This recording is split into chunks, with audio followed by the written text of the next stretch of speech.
of KSNUAHS University of Agriculture Sciences to occupy the stage as a chairman.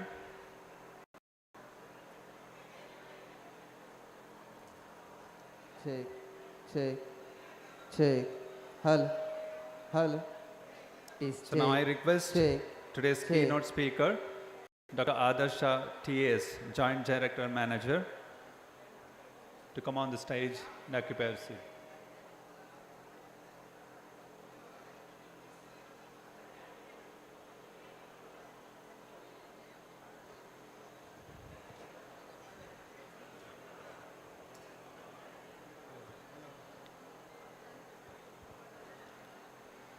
So very good morning. I heartily welcome all the dignitaries, faculties and students to the Industry Academia Conclave 1.0 of KSNUAHS University of Agriculture and Horticulture Sciences, Shivamogga. I'm delighted to see so many representatives from industries and academia here today.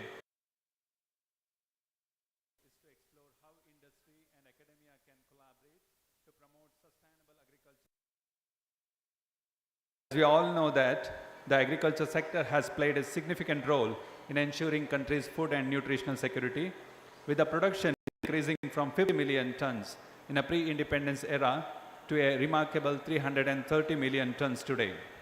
However, this sector is not without its share of challenges, including the adverse effect of climate change, rapid population growth, and the scarcity of vital resources. To address these issues and meet the ever-growing demand for food, we must strive to higher levels of food production while simultaneously using the fewer resources and adopting the sustainable agriculture practices. This is not only secures our food future, but also ensures a healthier and more sustainable planet for future generation. Industry and academia have the complementary role to play in addressing these challenges.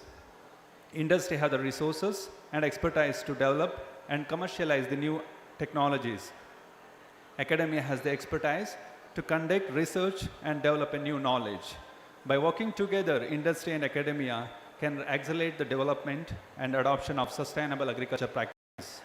Today, we'll be discussing a number of opportunities for the collaborations in key areas like fertilizer industry, seed, IT industry, agrochemicals, farm machineries, and entrepreneurship. With this brief dropback, now I would like to invite Hamza for the invocation.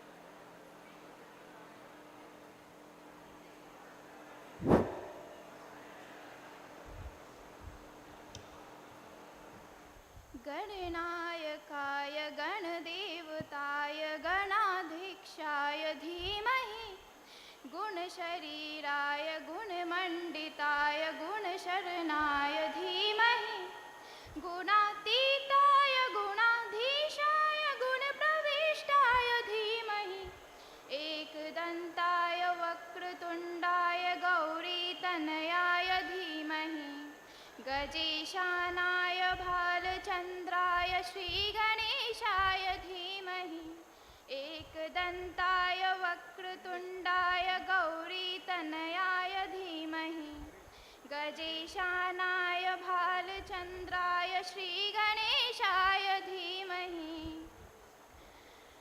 ग्रन्थगीताय ग्रन्थगेयाय ग्रन्थरात्मने गीतलीनाय गीतशायाय गीतवाद्यपटवे गेचरिताय गायकवराय गन्धर्वप्रयकृते गायकाधीन विग्रया गङ्गाजलप्रयोक्ते गौरीस्तनन्दनाय गौरीहृदयनिन्दनाय गौरभानुसुताय गौरीगणेश्वराय गौरीप्रणाय गौरीप्रवणाय गौरभावाय धीमहि गौसुदेशाय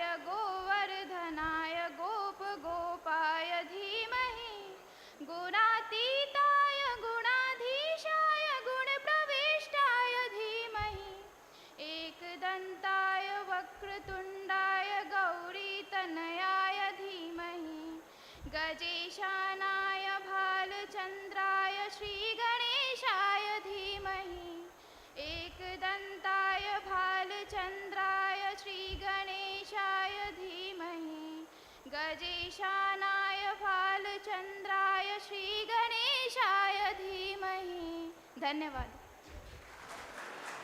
Thank you, dear student, for setting the tone for this important event. Now I invite Dr. K.C. Shashidhar, Registrar and Coordinator of IDP at Keladi Shivapanayaka University of Agriculture and Horticulture Sciences, Shivamogga, to extend a warm welcome to a distinguished gathering. Dear delegates, this is a very unique program in the Karnataka government, Karnataka state. We are organizing first time in the Agriculture University Network, Industria Academia Conclave. So how to bring these two people on the same board? So for that I welcome all of you to this particular program, and especially I will welcome our Honorable Vice Chancellor for giving the highlights about our university activity, what are the key takeaway from our university and what are the things we need to impart, that he is going to highlight. I welcome our Honorable Vice Chancellor, Dr. Jagdish sir, for this conclave. And it's a privilege that students, we have to, as a teacher, we have to invite the students, right, on the dais like this. It's a privilege for me. Today's keynote speaker, Dr. Adarsha, is my student also. So he is heading the Juari joint manager. So I welcome Dr. Adarsha for this program. And it's again a privilege to welcome our board member, Dr. P.K. Basavaraj. He is a soil scientist and a renowned scientist in drainage and soil science area. It is a privilege that he is also our board member. So he is also deciding the academic managements in the university. That's a privilege because this conclave is going to result lot of policy changes. That policy changes can be again implemented through our board of management members. I welcome Dr. P.K. Basavaraj for this program. He is also a panelist for this session from the academy. And it's my privilege to welcome Dr. N.S. Vishwanath. He is again an agriculture graduate and he owns a fertilizer production unit, and he also was working with the MCF and achieved a lot of laurels in his career. I welcome you, sir. And I welcome Dr. MP Nagaraj. It's a proud to welcome MP Nagaraj because he is a alumnus of this university. I welcome heartily. He is a MD of X-Seed Private Limited, Hubli, and it's a privilege to welcome him as a panelist for this session. And I will welcome GM Raghu. He is a GMR Biotech proprietor. It's a proud privilege. He is a organic fertilizer production looking after, and he will be the resource person panelist for today. And these are all the elite people we invite for this particular Industry Academia Conclave in the fertilizer section. And we have another proud privilege to link academia. We have a university head for each of the sessions. For this session, we have Dr. M.S. Nagaraj, University Head of Soil Science, as a panelist to interact with the academia. And this particular program is again chaired by our, again one of the soil scientists, Dr. Gurumurthy, K.T. Gurumurthy, Director of Extension as well as Soil Science Professor. So with his lot of experience in the field, he is going to chair this particular session. I also welcome rapporteurs for this session. Both of them are again soil scientists. Dr. Ganapati, Associate Professor at Irvaki College, and Dr. Niranjan K.S. He is an Assistant Professor at Irvaki College. So this is a distinguished panel today which is going to be here. Before concluding my vote of thanks, I just have another one or two names to take here. And again, I just briefly tell what we are intended in this particular conclave. And we have with us Dr. B.K. Kumaraswamy. He is a well-known seed production and our board of management member. He is going to be the keynote speaker for the next session. I invite Dr. B.K. Kumaraswamy as a board member for this particular session. And also we have lot many dignitaries here. Ramesh is our alumni, he is a IFS. He is leading as one of the keynote speaker. And Dr. Anand Gudihal is our another session keynote speaker. He is there in the session. And Dr. Shivamurthy M, Professor of Extension, he is going to chair another keynote speaker for this session. I welcome all the keynote speakers. And we have 45 panelists. That's a great achievement of this conference. We have 45 panelists gathered today for different session. I welcome all the panelists for this particular session. And this conclave aims to link industry and academia in 3 segments majorly. The first one, what we have to change in our curriculum to make our graduates industry ready.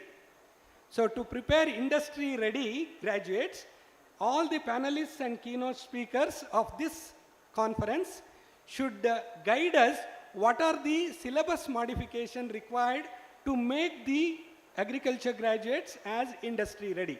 This is the first objective of this conclave. The second objective of the conclave, how these industries can help our graduates to become, startup ready, entrepreneurship ready by offering the incubation and startup facilities in the industrial arena. So this is the second objective of our conclave. So third objective of the conclave is, here many of the startups are opening in current decade. And each of the startups which is working with the agriculture segment, it is very difficult for them to start R&D units, because R&D unit is a huge overhead on any company. So how university can support the R&D for new ventures, new industries, or even for a big industry. So these are the 3 objectives of this conclave. These 3 objectives we will discuss in different panels like fertilizer industry, seed industry, chemical industry, IT industry, like that different industries. We will pool all the ideas, and we want to make a conclave declaration with all these recommendations. The recommendations which are executable at a university level with the help of our board member like P.K. Basavaraj and Kumar Swamy, we are going to implement in our university. And the objectives or recommendations which are pertaining to the government, we are going to send these to the government. The objectives are recommendations which are emerging to change the syllabus modification and other things. We are going to submit all these recommendations to the ICR. So this is the nutshell what we have planned in the entire conclave. So we will hope for the better recommendations from this conclave to make our graduates industry ready. And this conclave will be the lead conclave for the entire state. So with the note, I will put a halt for my welcome note. Thank you one and all.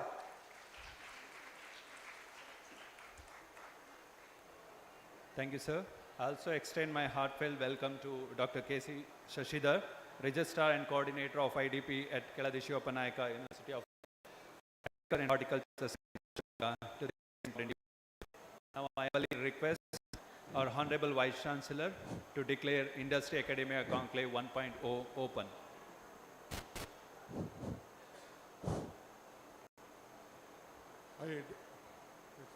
I declare the Industry Academy 1.0 of Keladishu Uppanayaka University of Agriculture and Horticulture Sciences, Shivamoga open.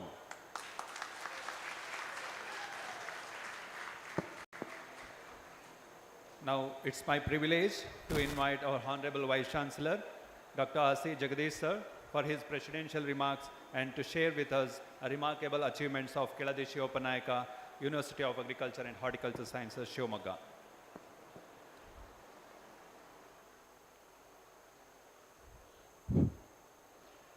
A very warm welcome and good morning to all of you. On behalf of Keladeshi Opanayaka University of Agriculture and Horticulture Sciences, I once again heartily welcome for the prestigious Industry Academic Conclave 1.0 at our new campus, at Iruvaki campus.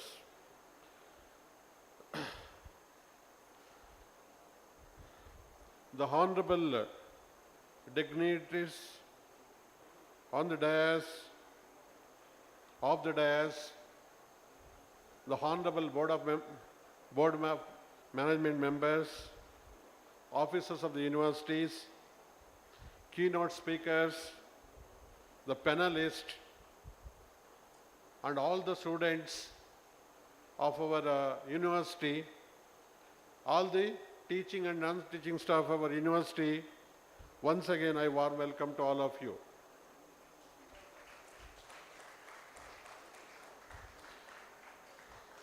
So, we have been planning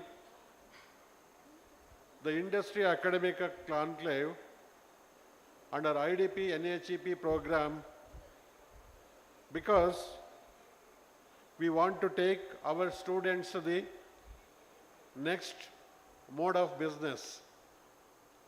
Our aim was to give only the knowledge to the students, prepare them for the degree programs. We have never thought of what is their future, where they have to be absorbed, then what is their future. So that's what we have planned for the Industry Academic Conclave, because each one will have his own desire to perform in his life. Some wants to become a scientist, some wants to become a businessman, some want to start up, some want to go for a higher educations. So many areas are there. So for the last 30 years, this university, especially the College of Agriculture, Shivamogga, is working. Do you know? So we have produced more than 3,000 students, but they have been put in more than 100 jobs. So that is the strength of the agriculture education in this country. So that's what your area of interest has to be protected by the university so that we can create a pay or a way for the forward after your education is completed. So in this context, we have invited the galaxy of knowledge persons over here. It's very difficult to bring the top 40 panelists, the industrial partners for this conclave. So with all the efforts of all our staff and Dr. Shashi there, who has taken keen interest, and Dr. Girijesh, this is made possible. So now quickly I'll go for the presentation of our, the glimpses of our university, only for 5 minutes.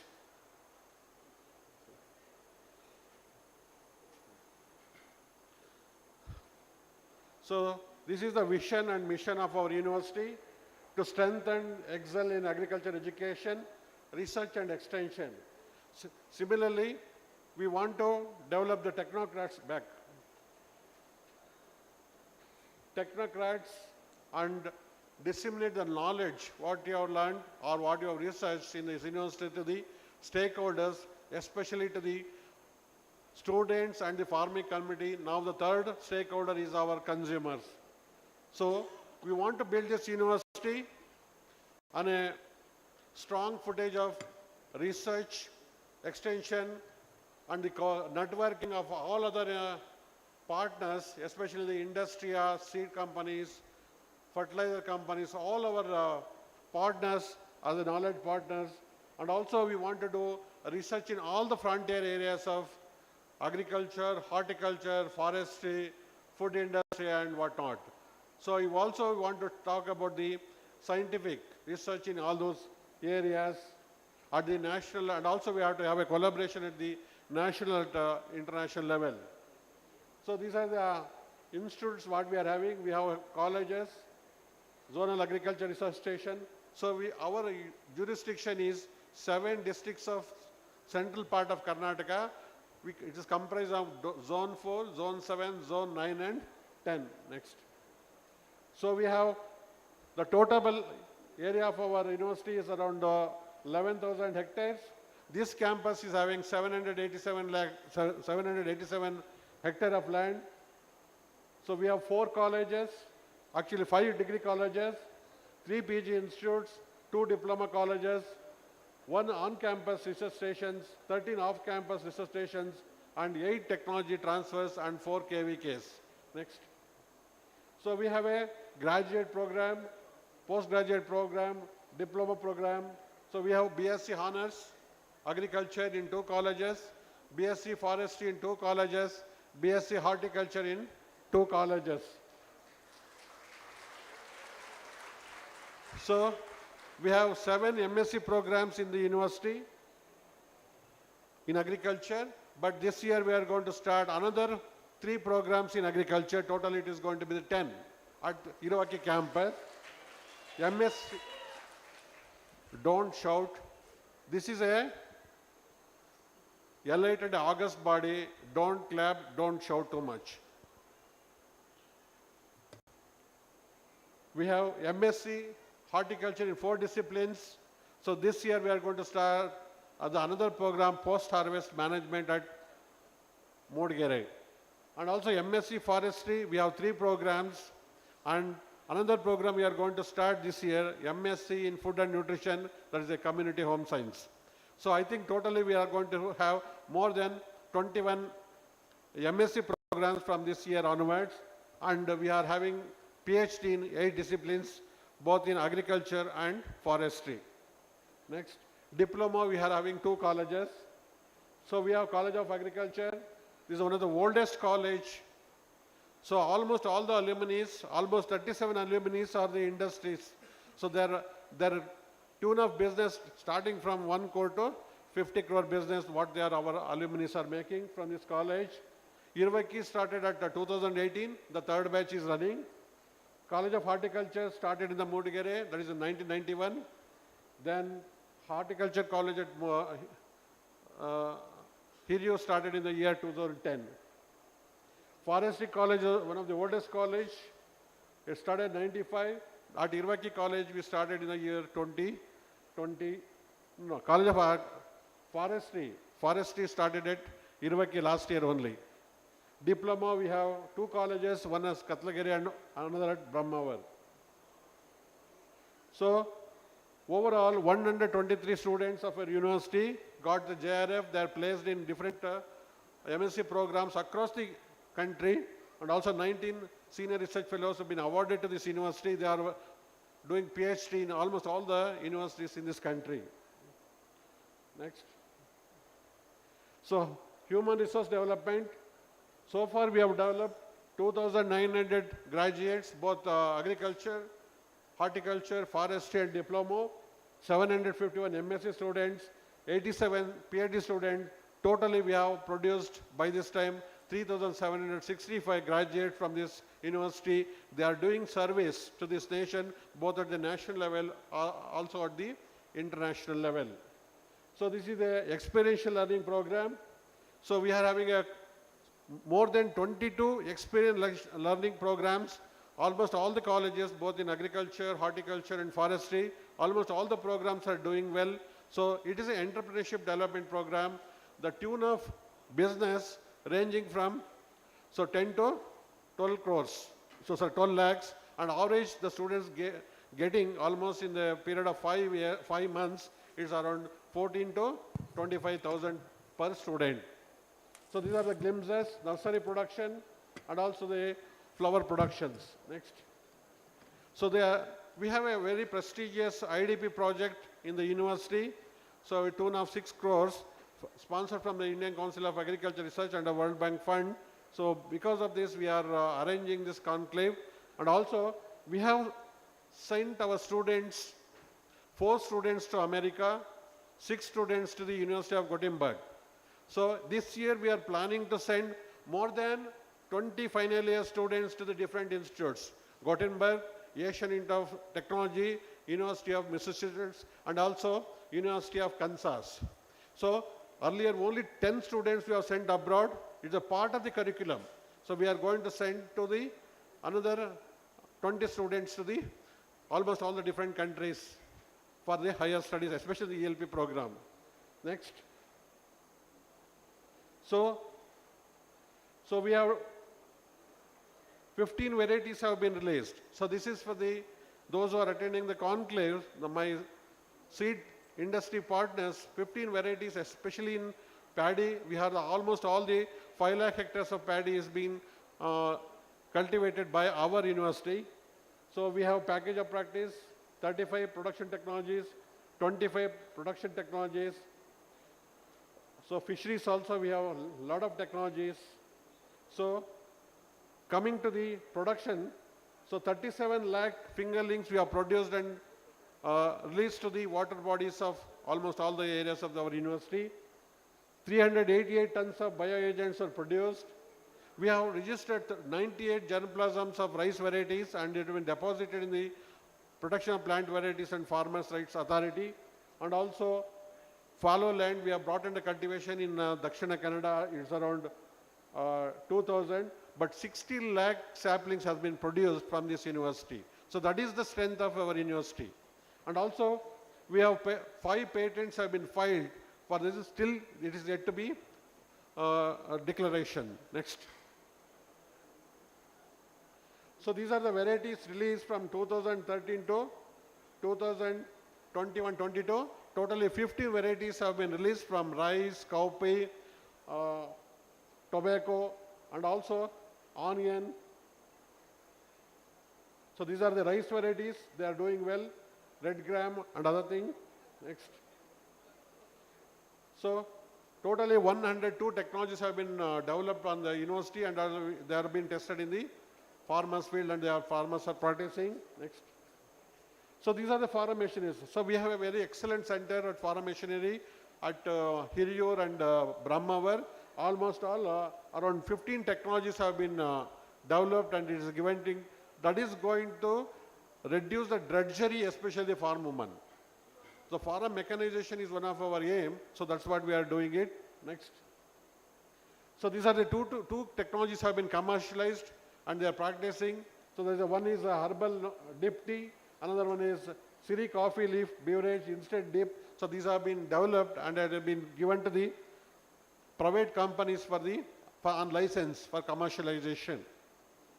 So these are the value-added products from jag, jamun, seed powder, halwa, ice creams. These are the products. There are many products we have developed and it is for the licensing. Next. So we have the state-of-the-art laboratories. So we have an Organic Farming Research Institute at Shumaga, Cashew Technology Center, so pesticide residue lab. So we have the sophisticated lab. We can test the pesticide residues in whatever the food gradients, even including the fish. So Center for Diagnosis of Plant Diseases, Center for Climate Resilient Agriculture, Farm Machinery Units, Bioagent Production, and the seed unit. So these are our main research stations. So we are almost working on more than 100 crops. So no other university in the state working on more than 100 crops. We are the only university because we are horticulture, agriculture, and forestry. We are working on more than 100 crops. Next. So we have 14 All India coordinated research projects funded by the ICR and also collaboration with our university. Next. So we have 6 projects running under a foreign funding. So because in the years to come, we want to have more number of funding from the overseas. So university has having a collaboration. So this is about the ADAC projects, Government of India. So totally more than 500 crore rupees we are spending, means receiving the funds from all other agencies. Next. So this is the collaborations. We have collaborations from all the partners, especially the 33 national and international collaborations. we are having a collaboration with the 9 universities. So we are having the collaboration with the state departments and industries 18. So we have recently, we have come out with a sandwich program with the Sher-e-Kashmir University, where our students can go and study for 2 semesters, then come back and do the research here. Otherwise, they can do the coursework here, they can go and do the research in any part of the country, means any of the universities, what the student desire. So this sandwich program, we have recently signed in the Agriculture University Vice Chancellor Conference held at Srinagar. I think this is a great opportunity given to our students. They can work in a country's best laboratories. So that is the opportunities we are provided to our students. Next. So we have 3 incubation centers, one at Moodigere on spices, one at Hiriyur on groundnut, one at Irvaki on pineapple or any fruits. The students, if they don't get job, they can straight away come here, they go for the processing and they can start their own business. So this, it is yet to start. If we come after completion of your ELP, we will open and give all these technologies, and also we are going for the funding of 25 lakhs per student under MSME program. So this is what we are having under ODOP. Next. So we have produced more than 24 tons of biocontrol agents last year. Our target is 50 tons this year because there is a huge demand. More than 500 tons of biofertilizers or bioagents are required for our area. Next. So honey processing lab is there at Shumaga. We are going to start at Irvaki also. So we have produced last year 5,400 tons of seeds and given to the farmers, and also 4.25 lakhs of saplings to the farmer, because it's our social responsibility to give the good quality seeds and also to supply the rare plants to the farming community. Next. So we have a seed processing unit and a seed godown at almost all the colleges, all the research stations, where we can store more than 1 lakh quintals of seeds in our seed godowns. We have the processing capacity of more than 2 lakh tons, so 2 lakh quintals. But our storage capacity is 1 lakh quintals of seeds of all the crops put together. Next. So this is the recognition and honors this university got. This is a very young university, having only the age of 10. Still we have got a lot of recognition, but there is a still lot of time to go to the higher in the ladder. So these are the recognition and appreciations. So recently we got the recognition for the Cashew Development Center. So these are some of the publications. I think afterwards you can visit our publication centers. So you also become the partners in the publications also. So thank you for your kind attention. So this is the strength of our university.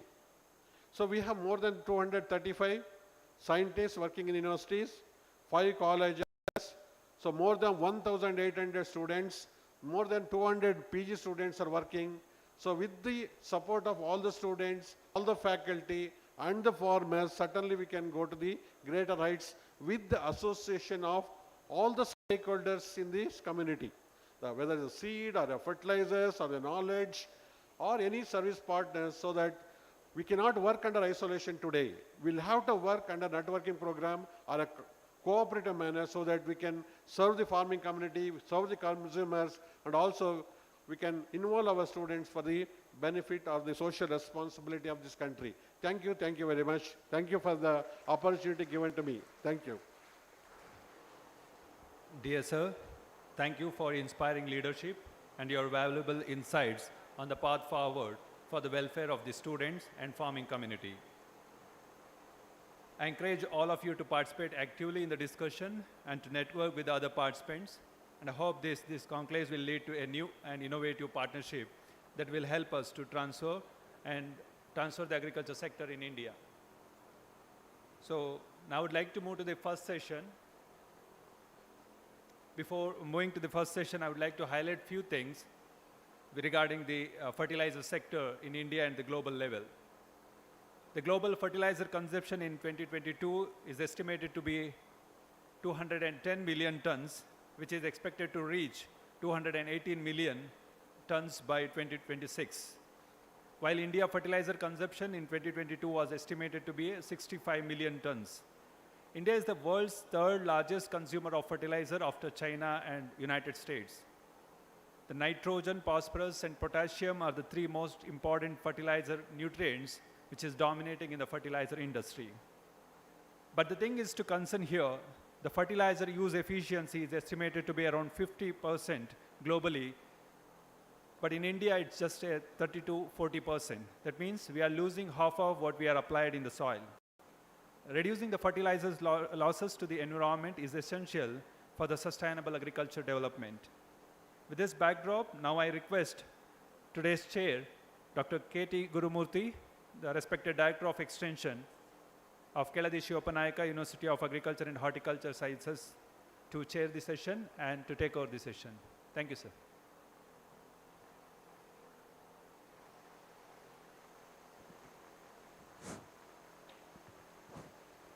Hello. Good morning to all. So as per the schedule, session 1, actually the topic allotted is strengthening the linkage between the fertilizer industry and Academy for Sustainable Agriculture Development. In these sessions, I welcome the reporters Dr. Ganapati and Dr. Niranjan, and also the panelist Dr. P.K. Pasraj, N.S. Vishwanath, Mr. H.R. Ramswamy, Dr. M.P. Nagaraj, Mr. J.M. Raghu, and Dr. M.S. Nagaraj. So it's only in this mostly will in depth we will discuss. So after the presentations from the keynote address or experts, Dr. Adarsh, regarding the how we can strengthen or we can linkage between the fertilizer industry and with regards to agriculture, sustainable agriculture. So we will discuss later after the presentation how we can develop industry or we can link with with agriculture for sustainable agriculture. Now, with this brief introductions, I request the Dr. Adarsh, you can start with the presentations. Thank you, sir.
Thank you, Chair. It's a great opportunity to meet all the student staff with all our industry colleagues here. And I think this is the first in the university also. As our Vice Chancellor mentioned, it's like a connection between industry as well as universities for the future development, either in education, research, or even extension and all. Thanks for the opportunity. Today in the first session, I'll be speaking on strengthening the linkage between the fertilizer industry and academia, mainly for the sustainable agriculture development. And I think the panelists are ready here. All experienced panelists. Just to mention two of my ex-colleagues from MCF, Mr. Vishwanath and Mr. Nagaraj, both are entrepreneurs right now and dealing with fertilizer on their own. And I'll be welcoming another two panelists, Dr. P.K. Basuraj, sir. He is actually a board of member and as well as is having a vast experience in the soil science. And even Dr. M.S. Nagaraj, sir, and from the organic side also. Quite a good combinations here. And I'll be presenting first on what we are doing, just to introduce about our group and company, just in 2-3 minutes, and next I'll come to the main presentation of this session. Advance is the group from the Birla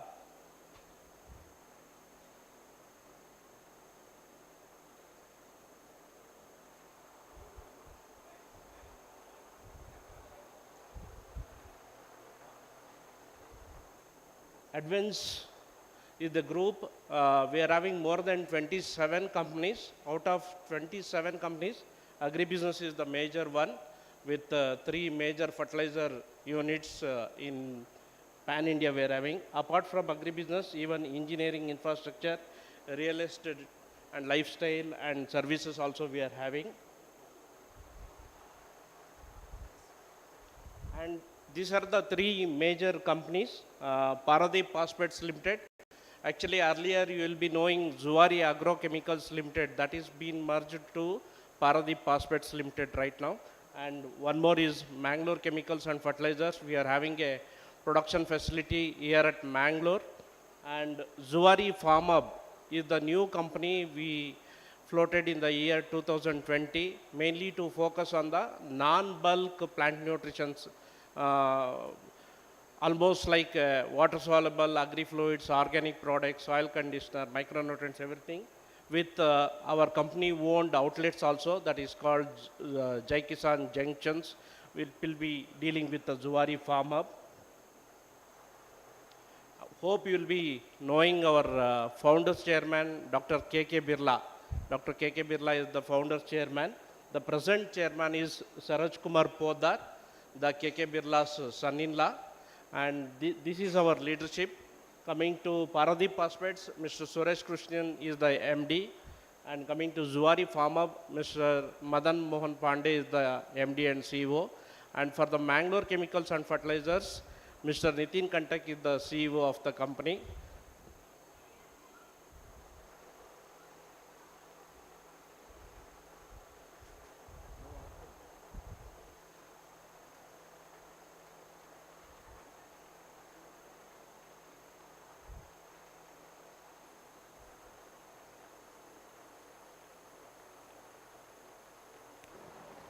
I think this is nearer. I can move the slides. This is our production capacity. You can see there. From MCF, we are having almost 7 lakh tons of fertilizer manufacturing. Zuari from Goa, we are having 11.5. And from Paradeep, Orissa, in Paradeep is the place, we are having total 12 lakh. Totally 3 million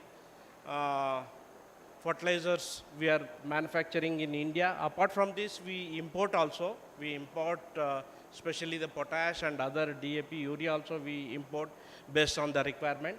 Coming to specialty, it's like water soluble, we are having a 6,000 capacity in MCF Mangalore and 12,000 at Baramati.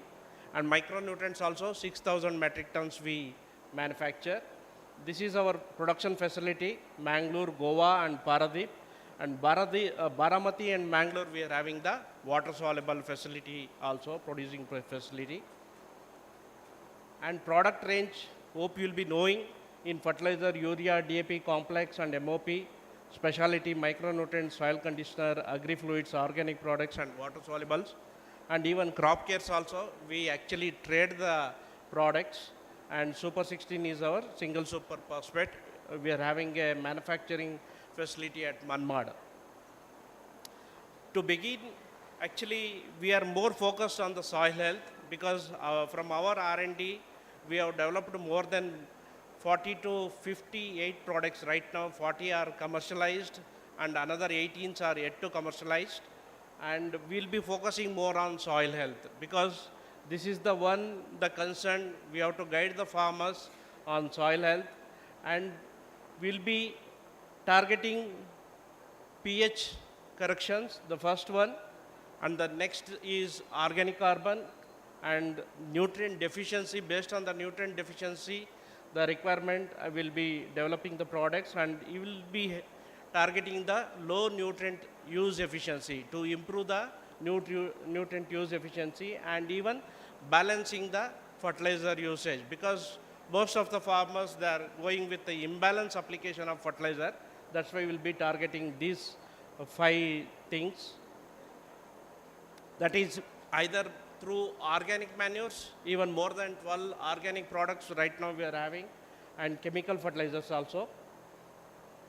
And under Farm Hub, it's the main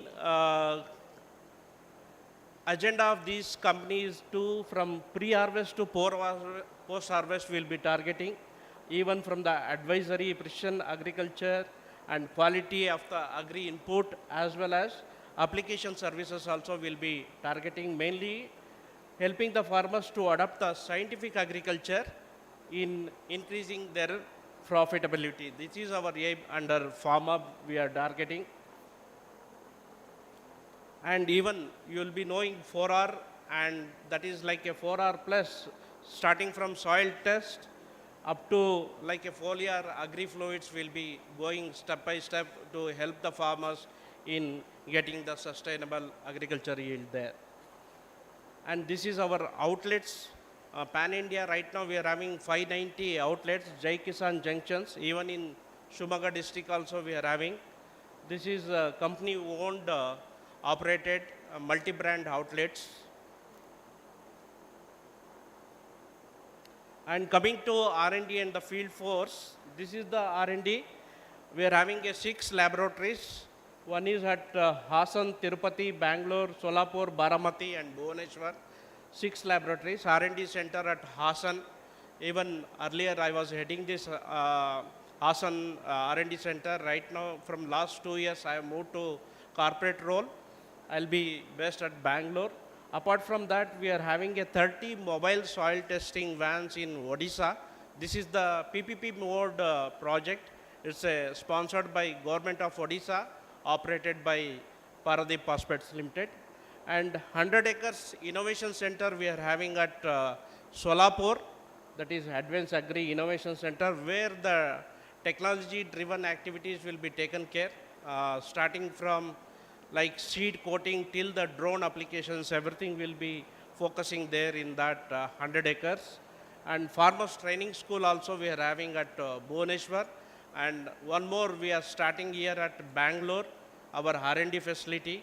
In the next 2 months, we'll be going with R&D center with the training center also. This is our field strength pan-India. The red dots all our officers. Even pan-India, our presence is there. Jammu Kashmir also we have entered in the last November 2022 with very good products for the apple and even for the kesar and all. We have developed a few products, particularly for the crop specials one. This is our new R&D is coming up at near to Devnalli, that is in Aerospace Park. It's a 2-acre land. Majorly we'll be focusing on plant nutrition product development as well as crop care, even biologicals. We'll be focusing more on biologicals because that is the need of the hour, and this will be helpful for the future upcoming agriculture also. We'll be focusing more here in the Advanced Agriculture Research and Development Center.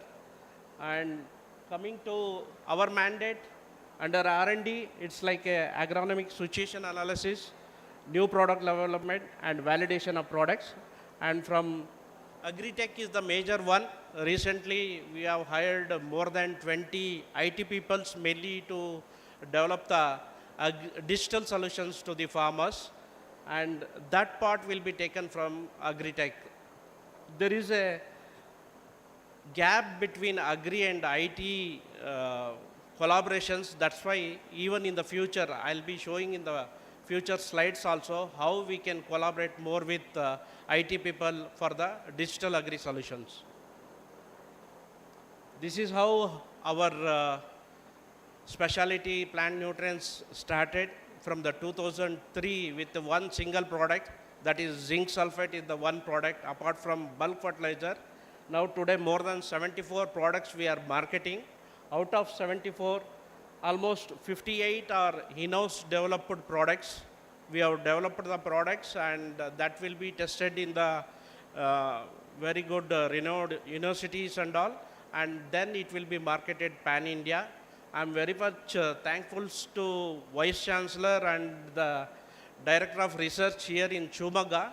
I think in Karnataka, though we are having 5 universities, this is the university we have given highest number of collaborative research. Very high numbers. And there are people behind the scene. I need to mention here, I think Harle sir, I never met even till date. He is very cooperative, though he is, after his retirement also he is giving the service, it seems. That part I know. He is very much responsive for the any collaborations, even for the immediate requirements, everything for that communication. I am very much thankful to Vice Chancellor and his team. And coming to the need of the hour product development, hope you will be knowing this, what it is, students. I think my teacher, Dr. K.C. Shishidhar, has interacted a lot in my college days. Similarly, now you need to interact us, because this should be like a fruitful session to you. What is this? Huh? Mimosa pudica. What it indicates? Than growing, the protection is more there. It is very much related to protection. I'll be talking on this because we have developed a product and this is the base you can see. It's like a signaling. That signaling, it will signal the plant to protect himself. Like that, even each and every plant is having their protection capacity. Even if we provide the nutrition, it won't take actually. It will protect first, then we have to give the signal. This is the nutrient, this is very much required for you, and this will help for the growth and development. This signaling is very much important. The recent technology, and with the help of Nuozyme, is again one of the leading R&D innovation company. We have went with a joint venture of this product. Mainly, we know water solubles will be right now we are using, because that saves almost 30 to 35% of recommended dose of fertilizer, because use efficiency will be more. We will be targeting more on nutrient use efficiency. Hello, excuse me.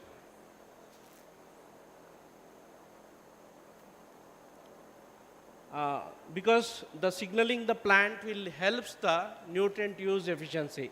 There we can focus on foliar as well as fertigation. And this is the one technology, lipo-keto oligosaccharides. It's nothing but all our academia or from the research side only this has been developed, and even this helps in signaling the plants to accept the nutrients. This is the LCO technology. Even you can see the scientists from 2011-18, they have worked here. Mainly, it's like a nodulation or symbiotic association. That's the compound helps for the improving the nutrient use efficiency. That's why we need to focus. Right now we are having a plant nutrition products, and even to improve that use efficiency, we need a research on that. And this is what we have found, and from last 3 years we worked here, and along with this compound, lipoketo oligosaccharide, and then we have formulated a product that is, earlier we were having a Purna, that is water soluble 19-all, you will be seeing in the market, but with this technology, the new product helps almost 6 to 14% yield improvement also than the normal one, because this is the way we need to give the solution to the farmers. And lot many ideas are coming even from the students also. Similarly, you can think, and these are all the advantage of this technology. That's why this is the one recent globally approved, and we have developed that and we launched the product. Now it's in pan-India available, and even farmers are using this technology. Similar to this, we need many more. Right now, the stalwarts are sitting here from Agrinos. Raghavendra is there, Dr. Anand Gudiyal sir is there from C6 Energy. Right, we have collaborated with them also. We are doing lot of products, and we'll be coming with the new products also. For this, we need a joint ventures with the universities also. And apart from that, the gap right now which we are having is agri-tech. Agri-tech is the one. I think the panelists sitting here also, they can contribute, because this is the future. We need, today, earlier we were thinking farmer is illiterate or he cannot use any mobile and all. Today, each and every farmer, they are using the smartphone, and many apps are available. We need to have a digital solution. For that, right now we are working on this. Even we got an opportunity from the Israel Trade and Union, from the embassy, and we have had a meeting with more than 20 Israeli companies, and out of 20 Israeli companies, we have shortlisted 4, mainly for the requirement of the Indian condition. Right now we are working on that, even with the app, starting from information to profile. And this is what we are doing with the kiosk also. There you can see the farmer is interacting with the expert. She is the agri graduate, and the live samples will be shown. And similarly, this we are going to give through app also. He can sit in his house and he can ask for the query, he can show the symptoms, and he can get the answers also for that. And even the many more tech solutions also we are collaborating. This is one company called Cropex from Israel. Right now, pilot scale project we are doing at Karnataka, Maharashtra and Uttar Pradesh. This is the sensor, even with a lot of advantage we'll be getting. One is moisture, nutrient requirement, disease pest management, and even the weather forecast and all, when to irrigate, how much to irrigate, along with nutrition. This is the one very good sensor-based application we can see. Cropex is the company. We have right now collaborated, and one sensor can helpful for 20 acres of agriculture. 20 acres can be easily detected everything with this sensor. Right now, the pilot scale we are running. The second,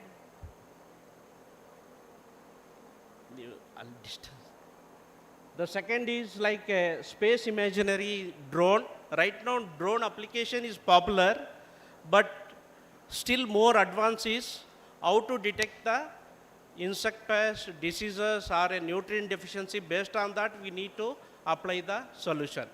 This is one with SenseCar. We are working with SenseCar, and the pilot scale project we already started and we are doing. Though for the current days, it may be difficult for small holding farmers and all. Future, even in the long run, for a large scale farmers and all, this will be a very good solution, mainly for identification of disease pests, and we'll be giving the solutions there. And with ICRISAT also, as like we are having a collaborations with many state agri university, we are having a 4.5 crore project with ICRISAT, sponsored by Zuari, And proof of concept studies we are done. This is the first year we are doing in Karnataka, Maharashtra and Uttar Pradesh. This is the MOU we have signed, our Managing Director, Mr. Madan Ponde, with ICRISAT Director General, with a group of scientists in ICRISAT and our scientists from Zuari. We are working together, mainly with the 5 proof of concept, and it's a 4.5 crore project also. Future, after 2 years, we'll be coming out with very good digital solutions, especially starting from soil to the harvest, we can tell. Those are the target proof of concept we are targeting. And for the present panel discussion, this is the challenges we can tell. I request the panelists also, they have to think on this and they have to express their views, especially the challenges with agri-input industries are facing in their R&D especially, and how academia could help in the addressing them. Few I have listed also, and many will be contributed by our panelists in this session. Like the training part, especially the training with the industry is very much required for the students, and the practical knowledge, because we actually, I was also, when we are student, we'll be studying more of theory. Only the final Rave experience will be our first practical experience, we can tell. And few professors where they are very active, they help us to use more of practicals also, even in the field also. Like that knowledge is very much important.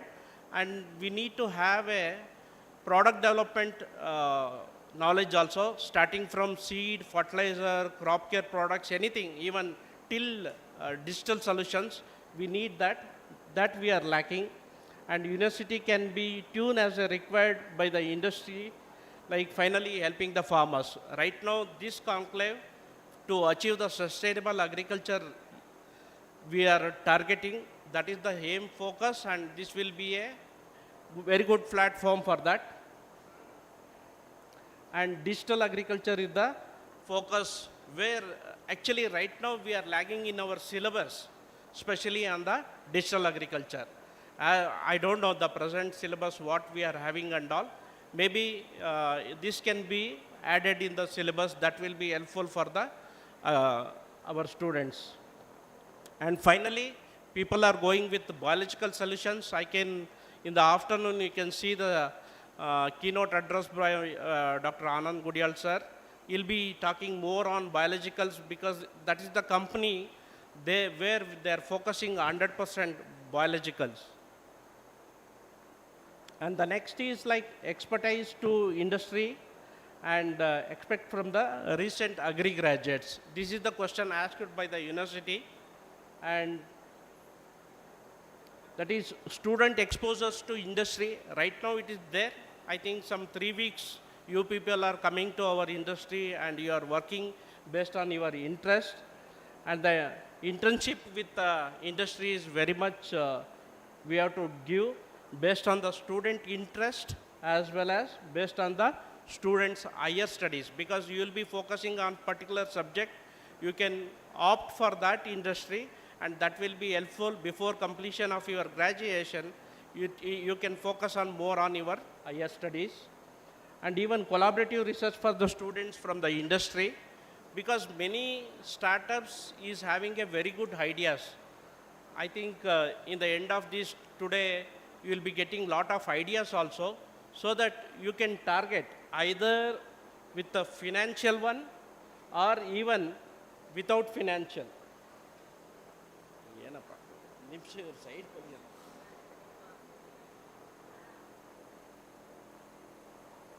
That is financial support or even the non-financial support, because many startups will be having a crisis of finance. That's why if student is interested without financial support also, he can work with the startup, so that in the future that will be a good end product, we can tell.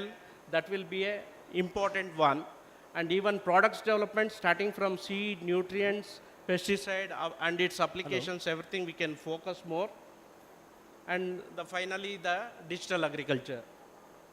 And coming to how to develop the students in future agripreneurs, and for this almost separate session is there in the end of this day.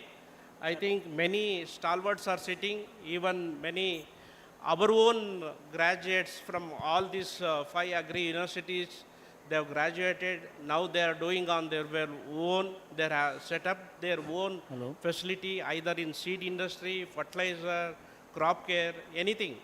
That's why this will be a important one, especially. Sir, hello. Hello. New ideas from the students. I think you will be seeing many ideas today. Startup support and incubation facility. I am very much thankful. Already Vice Chancellor mentioned in his opening remarks. Right now he is having an incubation facility at Iriur, Modigere and all. It's a good sign so that many students who are interested there, they can use their facility. That will be helpful for your future developments and all.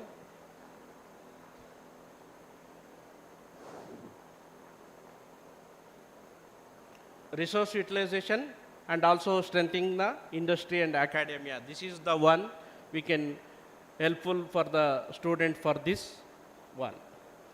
And how to strengthen partnership. That is like MOU. Right now I have seen the list of MOUs done by the this Shumaga Agri University. That will be like a linkage between industry as well as agri university and industry. That is like expert teaching from the industry. We also from the industry, we invite from the university. Dr. P.K. Basura sir, when he was professor before his retirement also we have invited. Even till date we are touch with him. Because many things we need to learn, even industry also we need to learn from the university. That's why we'll be asking for the experts. It's like a vice versa, we can tell. Request the And application in the farmers field. And startups can be utilized university facility and sharing the success, because many our own entrepreneurs are here. And this will be shared by them, and this will be helpful for you students, and this will be included in the proper way, that is for the recommendations to the ICR and even from the state agri universities. So I request Just to conclude, we'll be having a joint venture projects, students involvement, advanced agri research, that is like even factors to improved version and reaching the farmers. I thank for the opportunity, and you can see the slide. This is how we collaborated earlier also. College of Horticulture, Iriur, we have sponsored a gold medal for the student. This is the first convocation. In that first convocation, 2-year was given, and I am with our ex-director research and head Dr. Srikanth with the students. Both they are from College of Horticulture, Modigere. Maybe the current year also, one of you will be taking this gold medal. This is sponsored by Mangalore Chemicals and Fertilizers Limited. Thank you. Now the session is open for the panel. Okay. Thank you very much, sir, for your Dr. Adarsh TS, Joint General Manager, for your nice presentation, sir. Now I just to request the panelists just to take 5 minutes. You can share or you can express your general views or your experience just for 5 minutes presentations. So after the panelist presentations, we will come to the discussion, and we will if you have any other queries, and you can clarify your doubt. Now I request the Dr. P.K. Basaraj, soil scientist, a member of board members. Just good morning to all of you. Dr. Adarsh TS has very well covered what are all the things we can do for linking the fertilizer industries with academicians from the agricultural universities. So definitely it's a thought-provoking presentation. Some of the things I can add to this is, see, he mentioned about the water-soluble fertilizers. Definitely, a lot of work has been done from the university side. Of course, by taking the help of all the fertilizer industries only. I myself has done a lot of work on soluble fertilizers by taking the help of your senior, uh, by taking the products, your own soluble products you have taken freely. They have given more than uh, more than 3-4 quintals of fertilizers were given. We have come out with very good data, and those things are given to package of practice at US Bangalore. Similarly, in other universities also they have done your products. So you have done innovative things, particularly on that. Similarly, lot of things can be done by the universities with the industries. Of course, one has to come forward either from the university side or from the industry side. They have to come forward and go for collaborative studies. You have lastly mentioned one thing, that is joint ventures. That is badly required here. Otherwise, but thing is, initiation from either from the universities or from the industries is very, very important. Once if it is initiated, definitely you can go for several technology development which will be more helpful for the farmers. Like that, if you go for the products like nano fertilizers, particularly liquid nano fertilizers, you might have seen, and so many, all the agriculture scientists and all the students also knows it, how the liquid fertilizers or nano fertilizers have been developed by IFCO. Similarly, other industries are also developing. Already nano urea is there. Similarly, the nano DAP is also coming.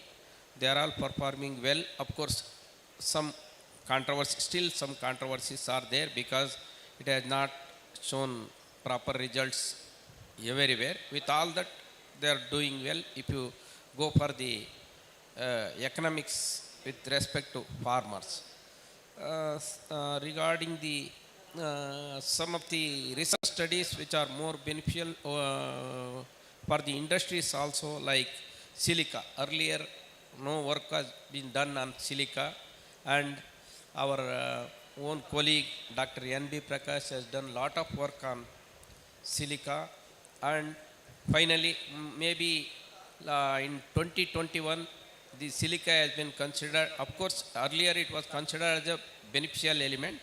Finally it was added in the FCO as one of the nutrient which is beneficial to the farmers, that can be taken as a fertilizer. That is added in 2021, I think. So regarding the among the major nutrients, NPK, potassium, we are facing lot of problem with respect to potassic fertilizers, because most of the potassic fertilizers we are importing from Canada. There also it is exhausted, and definitely we will face lot of things in the coming years. So we have to think of alternative potassic fertilizers. Of course, some of the institutions, ICR institutions or CSIR institutions, and some of the industries also taken interest, and they have initiated. Particularly among them, gluconite is one of the most beneficial mineral, gluconite mineral, which is largely available in Andhra, Telangana, and Chhattisgarh, those areas. It is having up to 30% of potassium. That can be well utilized in the industry for the alternate potassic fertilizer. Of course, feldspar is also there. Maybe its availability cannot be expected to that of the gluconite. Similarly, the CSIR Institute, Central Salt and CSIR Institute, that is Central Salt and Marine Research Institute, Bhavanagar, Gujarat, they have done lot of work on seaweeds, where they are also quite rich in potassium. Among them, I myself have done lot of studies on different crops in collaboration with the CSIR Institute, wherein we have come out with two important saps, that is K sap, that is Capapica species, and Gracilia species, G species, G sap. They have patented and they have come up well.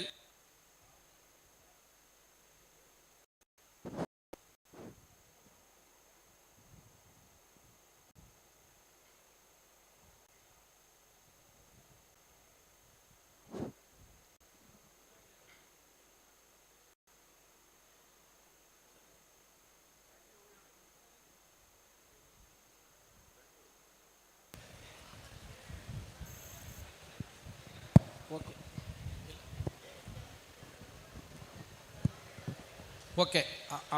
In addition to those saps, several species of seaweeds are available in the sea.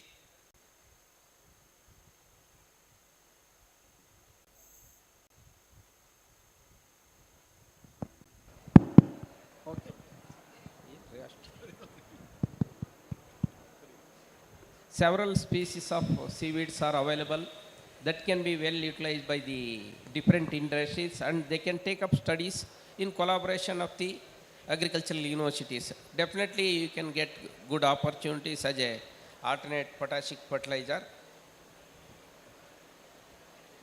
and also some of the areas wherein banana is grown, where pseudosym can be utilized, that research can be taken up to large scale production of potassic fertilizers. Regarding our registrar was telling about the main purpose of this overall presentations. Today's main purpose is to how we can go for changing the syllabus of the our course curriculum. If you go for that, particularly we need interdisciplinary syllabus is required. Just if you take as a soil scientist, we will be considering only soil analysis and recommendations use of fertilizers. But if you go for interdisciplinary with agriculture, but whatever the agriculture in our university, they are mainly concentrating on the mechanization. But we need a lot of things to be done by the engineers, so that we can go for the engineers from the other institute. Multidisciplinary or interdisciplinary things are done. Definitely we can come out with very good softwares, development of software for the recommendation of the fertilizers, and also management of nutrients. Particularly we can develop a sensor based nutrient management for the plant itself. Once if sensors are developed, then you can use the automation by automobile, again that is interdisciplinary, and use of drone. So whole thing can be automized. For that also we need a interdisciplinary between the agriculture scientists and the software developers and automobile industries. If they are, and where the more important partner should be the fertilizer industries. If fertilizer industries join together with the agriculture industries or agriculture universities in collaboration with the interdisciplinary institutes like engineering institutes, definitely we can come out with a very good sensor based nutrient management, so we can go for. So similarly, we have already done one software, that is Dharti Mitra software is there, wherein SIT has developed the software using the technology from our university. That is working well and is developed for the 10 districts of Karnataka. This type of things can be definitely taken up for linking the industry with the agriculture universities, and also syllabus can be changing particularly the agriculture engineering, wherein we can take up development of software and also use of drone. For example, you are using drone. Most of the companies are using drone. So far, no one has developed proper what is the concentration of nutrients or what is the concentration of pesticides to be used for management of the some disease. That thing to be taken care. These are the few words I wanted to tell. Okay. Thank you very much. Thank you, sir, for your wonderful expression on your view. Now request the other, just to restrict your expression or your views, how we can industries, we can link with the academy. In that way, you can concentrate your expression. Now I request the NS Vishwanath, Nano Agronics Shivamoga, just to Nagaraj.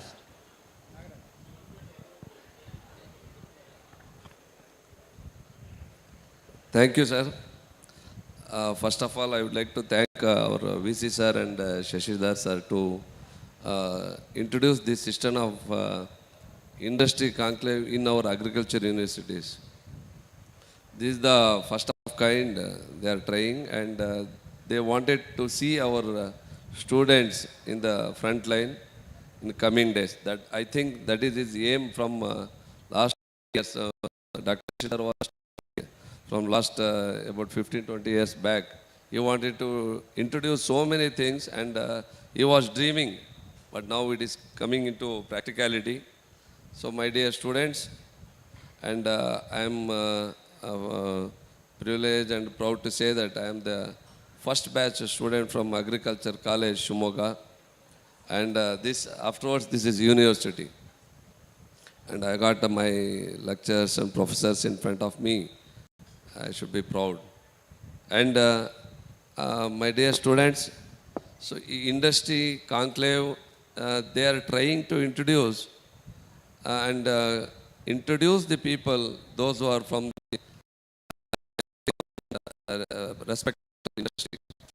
So here, as for my thinking, as soon as the students come out of the college, they will be having very minimum knowledge, and maybe academically they are very well versed, but when they come to the field, they had to choose their career.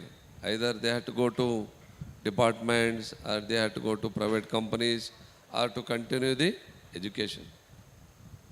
But here, so those who are having some departmental continuation and academic continuation is different.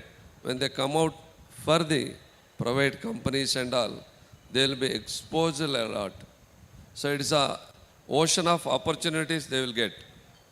So then the thinking boat will start. So how to do, where to do, and they should start some dreaming, which sector I should work. And in the journey, I think they should get some exposure in the private sector and some exposure in the practical section, where they need to have some practical knowledge in spite of having some certificate. So here, when we talk about our fertilizer industry, so we are thinking of importing huge fertilizers. I think some our earlier they are given some figures. Billions of rupees are spent. Many of my students, many of this university students may not be knowing how much they are spending and how much they are importing. If you see some figures, you won't believe. Maybe 1.2 to 1.3 lakh crores they are spending every year for importing urea, DAP, complex, like that. So here, so our responsibility comes how to reduce that burden. How to, not only on fertilizer, we have to think about usage. So we have to think about how the efficiency of the fertilizer can be increased. So in this sector, one small, some of the things everybody knows, the each ton of urea, it is costing about 40 to 45,000 rupees. Whereas the farmers are getting about maybe 260 rupees per bag, but actually it costs more than 2,000 rupees. So you can think of how government is thinking about our fertilizers, and they are very serious. So how to minimize this? So there are different things.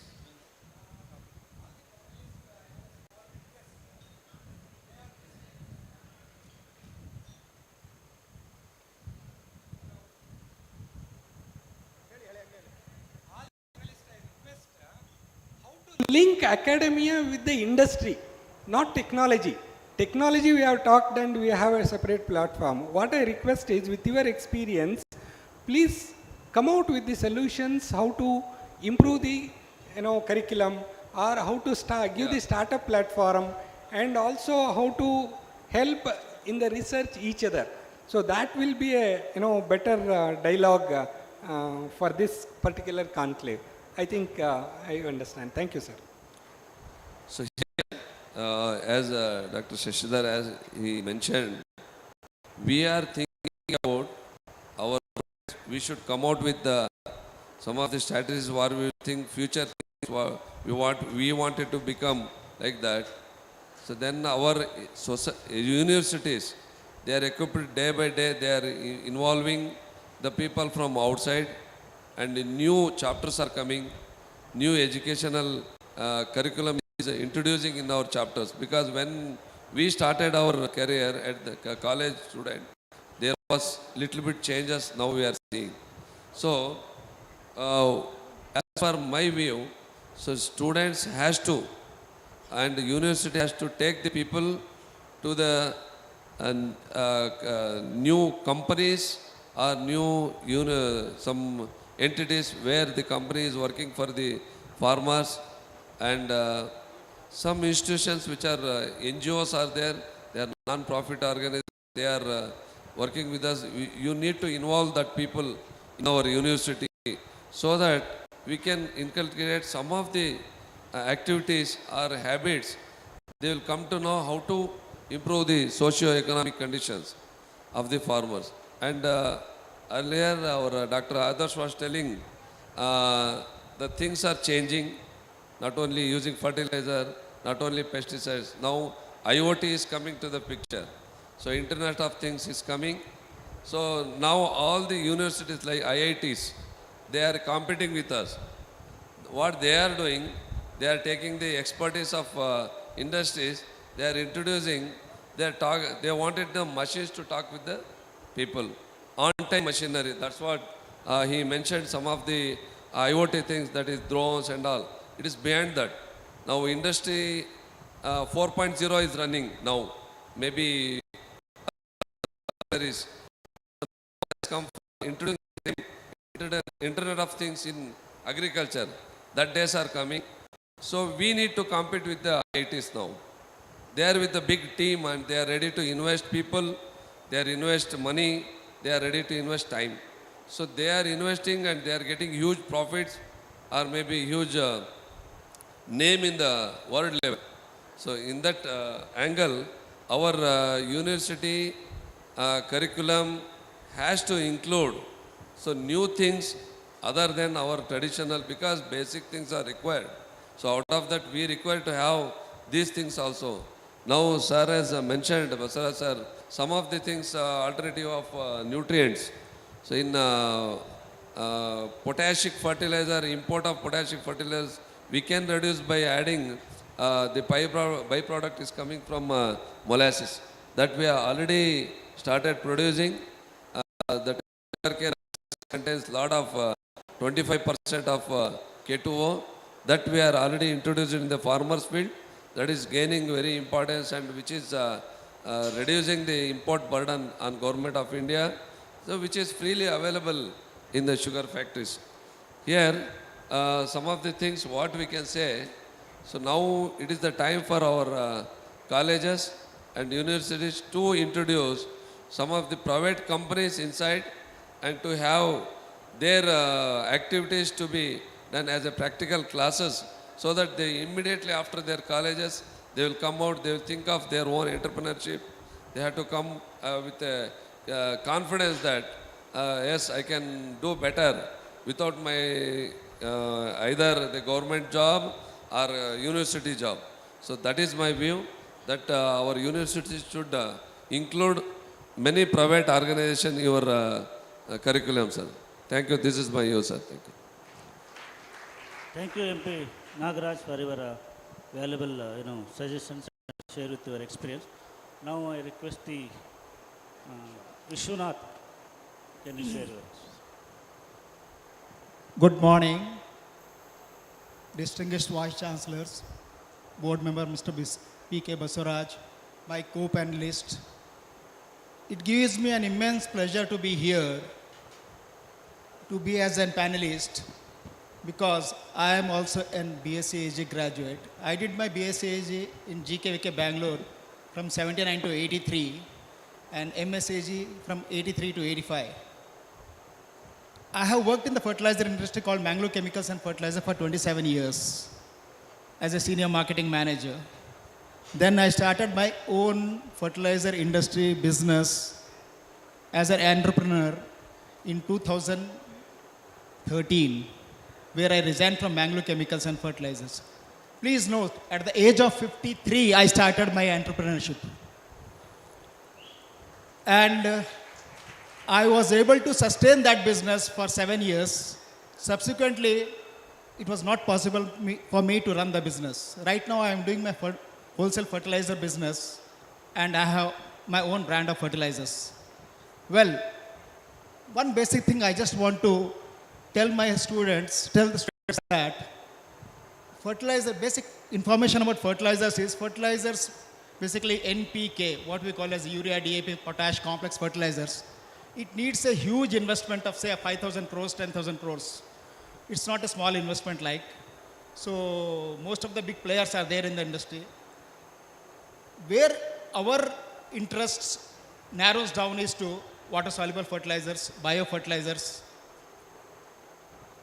and organic fertilizers. In that segment only, we are able to do startups or new businesses or granulated fertilizers. So this is how the fertilizer industry works. And fertilizer industry is basically controlled by Government of India, state governments, because everything is fixed by government. Prices are fixed by Government of India, movements are fixed by Government of India, and prices, distribution, sales, everything is controlled by Government of India. It comes under Essential Commodities Act. Well, with this basic information, I just want to tell that taking up business at the later age is very challenging and risky also. Of course, we didn't have the option and opportunity what you have right now, because youngsters have got a lot of opportunities, backup support from the government, from the university. As Dr. Jagdish was telling, there is a startup, if you do a startup, there is a financial assistance of 25 lakhs rupees. Whereas in our days, 30 years back, we didn't have any backup support from either of the parents or from the industry or from the bankers or from the governments. So starting a new business was just ruled out. So now the youngsters have got a lot of opportunities and to start a new business as a startup. If you go to any of the YouTube channels or TV channels, you see a lot of startups are coming up. Programs are being conducted. Competition is there. Financial assistance are being given. On the spots, financial assistance are being given. Well, coming to how do we link this to our university curriculum is, I can only say, most of the points were covered by Dr. Adarsh. Yes, one thing is, if you have a separate trimester, earlier we had, now a semester, if we have a separate course for this industry is related, either fertilizer industry, seed industry, pesticide industry, or a cumulative of all the industries put together, a course of 6 months exclusive for startups, give presentations by the university professors or call the expertise in the industry and give a presentations. After those teachings, trainings of theoretical trainings, if we give an assignment of say 6 months of assignment wherein the students are been given, they have to do a course, like we do it in doctorate. If you want to do a internship has to be given. So 6 months internship, if it is given, those who are interested, I am telling about.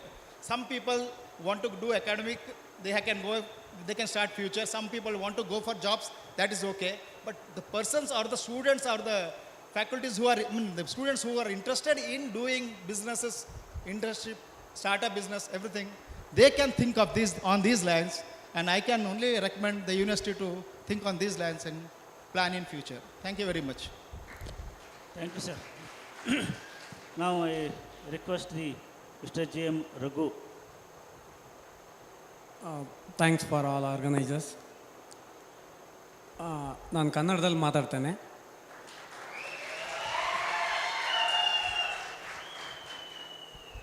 ಆತ್ಮೀಯರೇ, ನಾವು ಎಲ್ಲಿ ನಮ್ಮ ಸ್ಟೂಡೆಂಟ್ಸನ್ನು industry ಅಥವಾ ಎಂಟ್ರಪ್ರೈನರ್ಶಿಪ್ಪಿಗೆ involve ಮಾಡ್ಕೊಳ್ಳಲ್ವೋ ಅಲ್ಲಿ ನಾವು ಕೃಷಿ ವ್ಯವಸ್ಥೆನ ಸರಿ ಮಾಡೋಕ್ಕಾಗಲ್ಲ.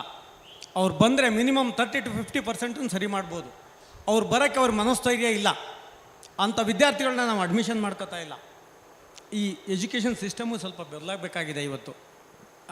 ಅಗ್ರಿ ಗ್ರ್ಯಾಜುಯೇಟ್ಸು ಎಂಟ್ರಪ್ರೈನರ್ಶಿಪ್ಪು ಪ್ಲಸ್ ಇಂಡಸ್ಟ್ರಿಗೆ ಇನ್ವಾಲ್ವ್ ಆಗಬೇಕಾದ್ರೆ ಹಲವಾರು ಬದಲಾವಣೆಗಳಾಗಬೇಕಾಗಿದೆ. ಅವರೆಲ್ಲ ಟಾಪ್ ಮೋಸ್ಟರ್ಸ್ನ ನಾವು ಇನ್ವಾಲ್ವ್ ಮಾಡ್ಕೋತೀವಿ. ಅವರು ಮೆಂಟಲಿ ಏನಿರುತ್ತೆ, ವಿ ಗೋ ಟು ಎಂಪ್ಲಾಯ್, ಅಥವಾ ನಾವು ಇದಕ್ಕೆ ಹೋಗಬೇಕು, ನಾವು ದೊಡ್ಡ ಜಾಬಿಗೆ ಹೋಗಬೇಕು, ನಾವು ಪ್ರೊಫೆಸರ್ VC ಆಗಬೇಕು, ನೆಕ್ಸ್ಟು ಎಜುಕೇಷನಿಗೆ ಹೋಗ್ಬೇಕು, ಇದೇ ಆಗಿರುತ್ತೆ ಹೊರತು ನಾನು ರಾವೆ ಪ್ರೋಗ್ರಾಮು ಮತ್ತು ನನ್ನ ಇದಕ್ಕೆ ಬರ್ತಾರೆ ಫರ್ಮಿಗೆ, ಅವ್ರಿಗೆ ಯಾರಿಗೆ ಕೇಳಿದ್ರು ಒಬ್ರು ಸಹ ಅವರು ನಾನು ಇಂಡಸ್ಟ್ರಿಯಲಿಸ್ಟ್ ಆಗ್ತೀನಿ, ಎಂಟ್ರಪ್ರೈನರ್ ಆಗ್ತೀನಿ ಅಂತ ಹೇಳಲ್ಲ. ನಾನೊಂದು 5-6 ಸ್ಟೇಟಿಗೆ ಓಡಾಡ್ತೀನಿ. ಅಗ್ರಿ ಕಾಂಪೋಸ್ಟು, ಲ್ಯಾಬು ಮತ್ತು ನರ್ಸರೀಸ್ಗಳು ಈ ಥರದವೇ ತುಂಬ ಅಟ್ಯಾಚ್ಮೆಂಟ್ ಇದೆ, ಒಂದು 5-6 ಸ್ಟೇಟು. ಅಲ್ಲಿಗೆ ಹೋದಾಗ ಯಾರೂ ನಮ್ಮ ಗ್ರ್ಯಾಜುಯೇಟ್ಸು ಅದನ್ನು ಮಾಡಿರಲ್ಲ. ಈವನ್ ಬಯೋಟೆಕ್ನಾಲಜಿ ಲ್ಯಾಬನ್ನು ಮಾಡಿರೋರಲ್ಲಿ 20% ಇಲ್ಲ ನಮ್ಮ ಗ್ರ್ಯಾಜುಯೇಟ್ಸು. ಯಾಕೆ? ಅವ್ರಿಗೆ ಆತ್ಮಸ್ಥೈರ್ಯ ಇಲ್ವೋ ಅಥವಾ ಅವ್ರಿಗೆ ಕಾನ್ಫಿಡೆನ್ಸ್ ಇಲ್ವೋ, ನಾವು ಜೀವನ ಇದರಲ್ಲಿ ಮಾಡ್ಬೋದು ಅನ್ನೋ ಕಾನ್ಫಿಡೆನ್ಸ್ ಇಲ್ವೋ ಗೊತ್ತಿಲ್ಲ. ನಾವು ಕಲ್ತಿರ್ತೀವಿ, ಯಾಕೆ ಅದಾಗ್ತಾಯಿದೆ, ಎಲ್ಲಿ ಸೋಲ್ತಾ ಇದ್ದೀವಿ ಅನ್ನೋದಕ್ಕೆ ಇದು ತುಂಬ ಚರ್ಚೆ ಆಗಬೇಕಾಗಿದೆ. ಇದಕ್ಕೆ ಸ್ಟೂಡೆಂಟ್ಸು ಬೇಕಾಗತ್ತೆ, ಎಲ್ಡರ್ ಸ್ಟೂಡೆಂಟ್ಸು ಪ್ಲಸ್ ಎಜುಕೇಷನ್ನು ಮತ್ತು ಇಂಡಸ್ಟ್ರಿಗಳು. ನಮ್ಮ ಆದರ್ಶ ಸರ್ ಹೇಳಿದರು, ನಾವು ಇಂಡಸ್ಟ್ರಿಗಳಲ್ಲಿ ಈ ಥರ ತುಂಬ ಸಪೋರ್ಟಿವ್ ಆಗಿ ಟ್ರೈನಿಂಗು ಹಲವಾರು ವ್ಯವಸ್ಥೆಗಳನ್ನು ಕಲ್ಪಿಸ್ತಾ ಇದ್ದೀವಿ ಅಂತೇಳಿ. ಯೂನಿವರ್ಸಿಟಿನೂ ಇವತ್ತು ತುಂಬ ವ್ಯವಸ್ಥೆ ಕಲ್ಪಿಸ್ತಾ ಇದೆ. ಎಲ್ಲಿ ಹೋಗ್ತಾ ಇದೆ ಹಾಗಾದರೆ, ಯಾಕೆ ಬರ್ತಾ ಇಲ್ಲ? ಇದಕ್ಕೆ ಈ ಚರ್ಚೆ ಸಾಲದು, ಅಗಾಧವಾದ ಚರ್ಚೆ ಬೇಕು. ಮೊದಲನೇದಾಗಿ ಆ ಸ್ಟೂಡೆಂಟ್ಸ್ ಇನ್ವಾಲ್ವ್ ಮಾಡ್ಕೋತೀವಲ್ಲ, ಇದು ತಪ್ಪಿರ್ಬೋದು, ಅದು ಎಲ್ಲೋ ಒಂದು ಕಡೆ ಸತ್ಯ ಇರುತ್ತೆ. ಏನು ಅಂದರೆ ನಾವೆಲ್ಲ ಮೆರಿಟ್ ಸ್ಟೂಡೆಂಟನ್ನು ನಾವು ಇನ್ವಾಲ್ವ್ ಮಾಡ್ಕೋತಾ ಇದ್ದೀವಿ. ಅಗ್ರಿ ಎಂಟ್ರಪ್ರೈನರ್ ಮಕ್ಕಳಿಗೆ ಅಥವಾ ಅಗ್ರಿ ಇವ್ರು ಇರ್ತಾರಲ್ಲ, ಅಗ್ರಿ ಕೋಟದಲ್ಲಿ ಬಂದಿರ್ತಾರಲ್ಲ, ಅವರು ಸಹ ನಾ ಎಂಟ್ರಪ್ರೈನರ್ ಆಗಬೇಕು ಅನ್ನೋ ಇದಿಲ್ಲ ಅವರಿಗೆ. 99% ನಾನು ಅವ್ರನ್ನ ಮಾಡಿದಾಗ ಯಾರೂ ಇದಕ್ಕೆ ಒಪ್ಪಲ್ಲ. ಯಾಕೆ? ಎಲ್ಲಿ ಸೋಲ್ತಾ ಇದ್ದೀವಿ? ತುಂಬ ಅಗಾಧವಾದ ಚರ್ಚೆ ಆಗಬೇಕು. ಮೊದಲು ನಮ್ಮ ಸ್ಟೂಡೆಂಟ್ಸಿಗೆ ಒಂದು ಕಾನ್ಫಿಡೆನ್ಸ್ ಬರಬೇಕು, ಆ ಎಜುಕೇಷನ್ ಸಿಸ್ಟಮ್ ಬದಲಾಗಬೇಕು, ಮಾರ್ಕೆಟಿಂಗ್ ವ್ಯವಸ್ಥೆ ಆಗಬೇಕು, ಮತ್ತು ನಮ್ಮ ಈ ಫೆಸಿಲಿಟೀಸ್ ಇದೆ. ಇವತ್ತು ಒಬ್ಬ ಎಂಟ್ರಪ್ರೈನರ್ ಆಗಬೇಕು ಅಂದರೆ ತುಂಬ ಫೆಸಿಲಿಟೀಸ್ ಇದೆ, ಅದು ಬೇಕಾದವನಿಗೆ ಸಿಗ್ತಾ ಇಲ್ಲ. ಆ ವ್ಯವಸ್ಥೆ ಬೇಕಾದವನಿಗೆ ಸಿಗ್ತಾ ಇಲ್ಲ. ಸಿಗಬೇಕು ಅಂದವನಿಗೆ ಇಲ್ಲಿಗೆ ಮೀಟ್ ಮಾಡಲಿಕ್ಕೆ ವಿತೌಟ್ ಅಗ್ರಿ ಗ್ರ್ಯಾಜುಯೇಟು ಒಬ್ಬ ಎಂಟ್ರಪ್ರೈನರ್ ಅಥವಾ ಇಂಡಸ್ಟ್ರಿಸ್ಟ್ ಆಗಬೇಕು ಅಂದರೆ 10 ವರ್ಷ ಅವನು ಇನ್ಫಾರ್ಮೇಷನ್ ತಿಳ್ಕೊಳ್ಳೋಕ್ಕೆ ಟೈಮ್ ವೇಸ್ಟ್ ಮಾಡಬೇಕು. ಅದು ನನ್ನ ಜೀವನದಲ್ಲೂ ಸತ್ಯ ಆಗಿರಬಹುದು. ಈ ರೀತಿ ವ್ಯವಸ್ಥೆಗಳನ್ನ ಚರ್ಚೆ ಆಗಬೇಕು. ಏನು ಮಾಡಬೇಕು ಅಂದರೆ ಈ ವ್ಯವಸ್ಥೆಗಳೆಲ್ಲ ವ್ಯವಸ್ಥೆಗಳಲ್ಲಿ ನಾವು ಆ ಸ್ಟೂಡೆಂಟ್ಸನ್ನು ಯಾವ ರೀತಿ ಅಡ್ಮಿಷನ್ ಮಾಡಬೇಕು ಅನ್ನೋದ್ರಿಂದನೂ ಸ್ಟಾರ್ಟ್ ಆಗಬೇಕು. ಯಾಕೆಂದರೆ ನಾವು ಅಲ್ಲಿ ಟಾಪ್ ಮೋಸ್ಟನ್ನೇ, ಇದು ಒಂದು ಕಾರಣ ಇದೆ.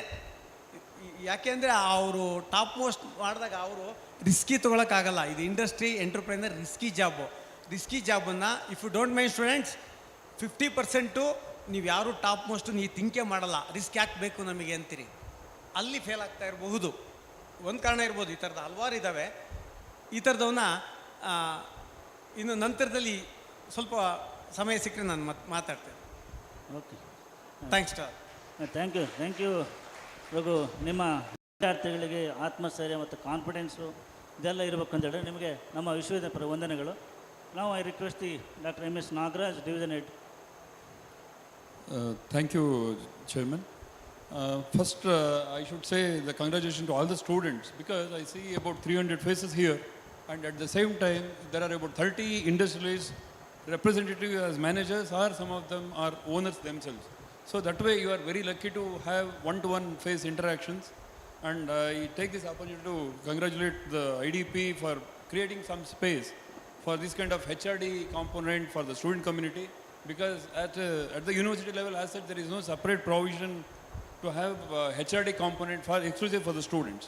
So in his remarks he was saying connecting the unconnected. In fact, even the brochure says that. So that is what the reality is. So actually you are completing your graduation in a year or so. You are not connected to the industry, what is that they are looking for. So there are two ways you can enter into the industry. One is as an entrepreneur, like that you become an industrialist. The other option is you will become an employee of the industry. For both, you need to plan. That is what I have learned. In the sense, though I am not an industrialist or an industrial employee, but the people who are sitting next to me or in front of me, I have seen them what they were 30 years ago and what they are now. In fact, the Nagaraj and MP Vishwanath, we worked together at Hassan when I was working with the Krishi Vigyan Kendra. At that time, my job at KVK was to take the technology to the field. But unless I had an opportunity to work with him, that MCF, so even he was coming to my place at 6:15 in the morning, and I was going with him to Halebedu villages. There we used to conduct training programs at the KMF dairy booth at 6:45 or 7. And I was asking him, like, why do you spend so much of time? And I was feeling that his inner zeal, his inner feeling was, I should do something for the farming community. That was the feeling with which he was working. For me, my technology is taken at a much lesser price. Okay. So considering that, what I would request is, somewhere the student community is missing this kind of HOD component. So if the industries can participate in the fertilizer orientation programs, which we used to have during our graduation program. So that fertilizer orientation program is one which I request from the industry side. Yes, sir. Yes, sir. And second one is participation during the RAWE program along with the industries. That will also boost our participation. Thank you, sir. Thank you. Now, just to come to the almost end of the session, now I request the students can ask the questions, or otherwise we can give suggestions also. Even any audience can give the suggestions. Not only. So at least one student from the college to come forward here and can ask questions. This is for you. We are not here to deliver the lectures. We are here from you also. How to change the syllabus, how to connect the industries. All industrial partners are here. So from College of Agriculture, Shumaga, quick Berbeko. Next is College of Horticulture, Moodgere, Ponnampet. Quick Berbeko, bro. Student, come faster. Krupa. So next is, please be ready. Stage. So those they have to come to the stage immediately. Occupy the chair.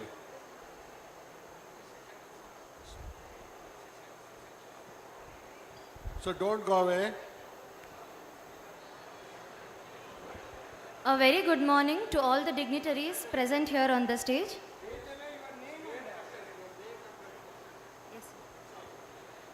I'm Krupa Bharadwaj, third year from College of Agriculture, Shumaga. So the question is that the final year we have divided courses already. We spent 3 months for RAWE and 3 months HOT, and it will be 15 days KVK and 10 days industrial placement. So there only we can see that there is very limited time reserved to the industries. So my question is that can we extend that limited time to industries more and adjust the timings with other courses so that students who are interested related to industries and entrepreneurial activities can also get their training?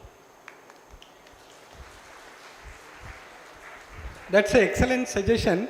But how the industry responds for this question, that's what we are looking forward.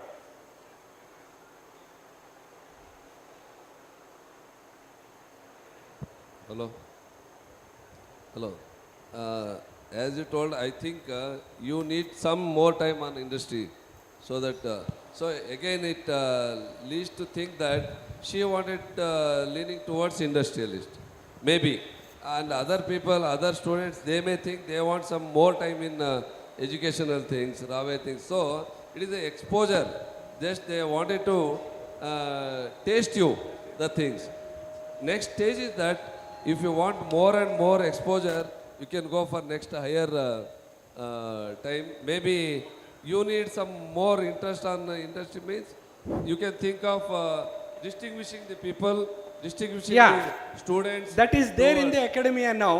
Yeah. In the HOT course, we can divide the students in Yeah. a small group, send it to the industry interested people, Yes. or send it to the education interested people. But here the problem we are facing is industry is not coming forward to take the students for long period. That's what we are looking for. And what is the suggestion for that? That is a requirement.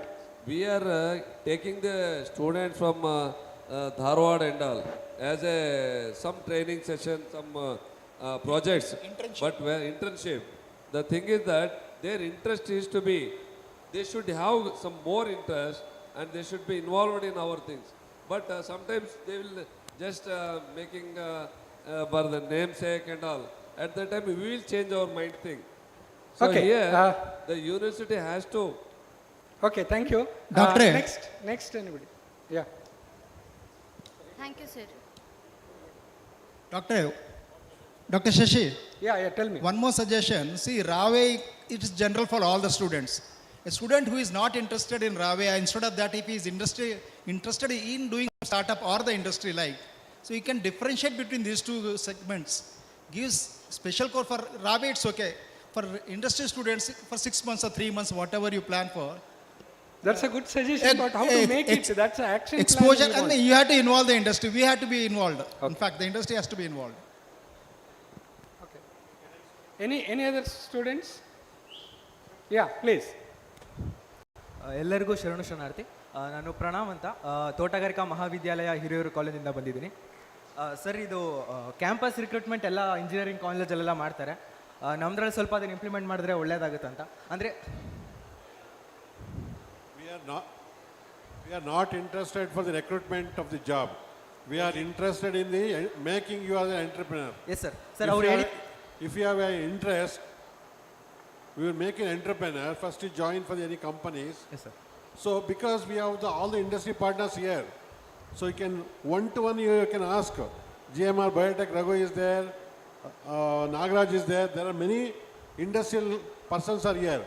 After this one, you can have a one-to-one chat whether to start industry or whether to join their company. Yes sir, exactly sir. ಸರಿ ಹೇಳಿದ ಪ್ರಕಾರ first ಅವ್ರು experience ತೊಗೊಂಡ್ರು. ಅದಾದ್ಮೇಲೆ 7 ವರ್ಷ ಅವ್ರು sustainable ಆಗಿರೋ ಅಂತೇಳಿ ಆ ಎಕ್ಸ್ಪೀರಿಯನ್ಸ್ಗೋಸ್ಕರ ಆದರೂ ನಾವು ಸ್ವಲ್ಪ ಅದಕ್ಕೆ ಹೋದ್ರೆ ನಮಗೆ ಕೆಲಸ ಗೊತ್ತಾಗುತ್ತೆ. ಅದು ಅದಾದ್ಮೇಲೆ ಇದು ನಮ್ಮ 4th ಇಯರಿಗೆ ಕೊಡೋಕ್ಕಿಂತ ಅದಕ್ಕಿಂತನೂ 2nd ಇಯರ್ 3rd ಇಯರಿಂದ ನಮ್ಗೆ ಎಕ್ಸ್ಪೋಜರ್ ಕೊಟ್ಟರೆ ಇನ್ನೂ ನಮ್ಗೆ ಹೆಲ್ಪ್ ಆಗುತ್ತೆ ಅಂತ ಸರ್. ಇಲ್ಲ, ಯಾಕಂದರೆ ನಮ್ಮ ಗ್ರೌಂಡ್ ರಿಯಾಲಿಟಿ ಜಾಸ್ತಿ ಗೊತ್ತಿರಲ್ಲ. So I think your suggestion is good, but you have to stay in the university one more year. Yes sir. 5th year. Because we have to complete 179 credit of within 4 years. It's very difficult. If you are interested, we'll take you to the industry for one more year with your own cost. Yes sir. That just will like make arrangements. Engineering colleges ಥರ. Okay, thank you. Raghu? Hello, hello brother, ನಾನು ಅದೇ ವಿಷಯ ಮಾತಾಡ್ತೀನಿ ನೋಡಿ. ಈಗ ನೀವು ಯಾವುದು first ನೀವು ಡಿಸೈಡ್ ಮಾಡ್ಕೊಳ್ಳಿ. ನಾನು ಇಂಡಸ್ಟ್ರಿಯಲಿಸ್ಟ್ ಆಗಬೇಕು ಅಥವಾ ಎಂಟರ್ಪ್ರೈನರ್ ಆಗಬೇಕು ಅಂತ ನೀವು ಡಿಸೈಡ್ ಮಾಡ್ಕೊಳ್ಳಿ.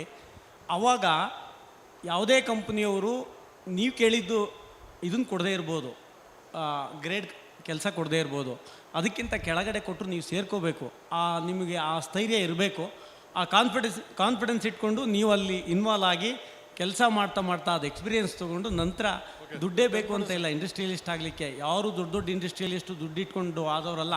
ತುಂಬ ಜನ ಏನೂ ಇಲ್ಲದೇ ಇವತ್ತು ದೊಡ್ಡ ಇಂಡಸ್ಟ್ರಿಗಳು ಮಾಡಿದ್ದಾರೆ. ಅದರಲ್ಲೂ ಅಗ್ರಿ ಎಂಟ್ರಪ್ರೈನರು ಇಂಡಸ್ಟ್ರಿಗಳು ಮಾಡಲಿಕ್ಕೆ ತುಂಬ ಅಗಾಧವಾದ ಅವಕಾಶ ಇದೆ.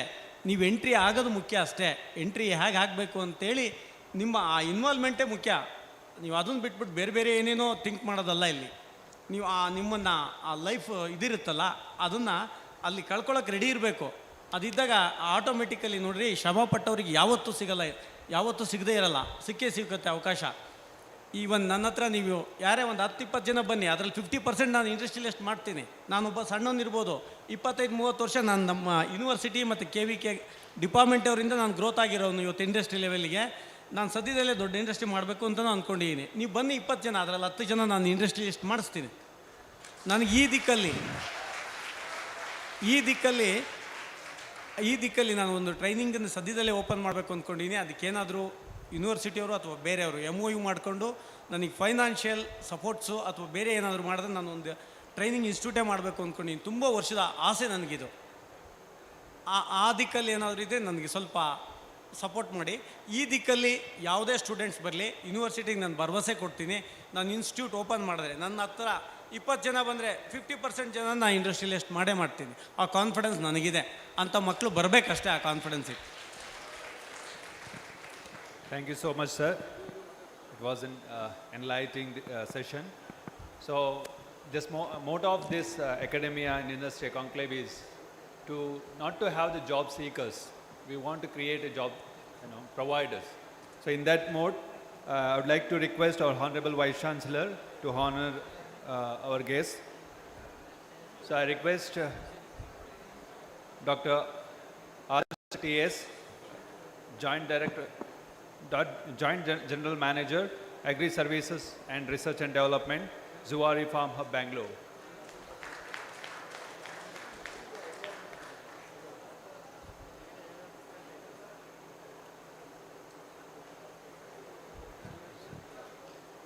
Now I request the eminent panelists for the session, Dr. P.K. Basavaraj, the soil scientist and honorable member of Board of Management of Keladishi Opanayaka University of Agriculture and Horticulture Sciences, Bangalore.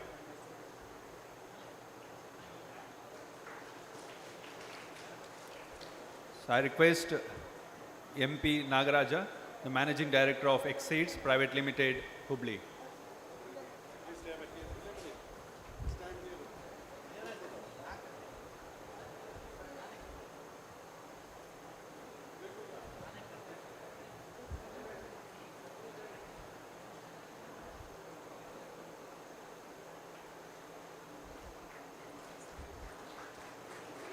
Now I request Mr. G.M. Raghu, GMR Biotech, Shivamogga.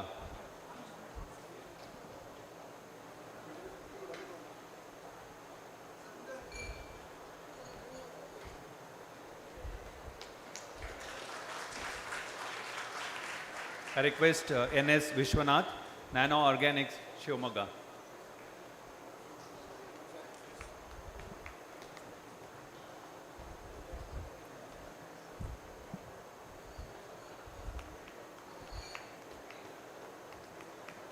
I request Dr. M.S. Nagaraj, Division Head, Soil Science of Keladishi Opanayaka University of Agriculture and Horticulture Sciences, Shivamogga.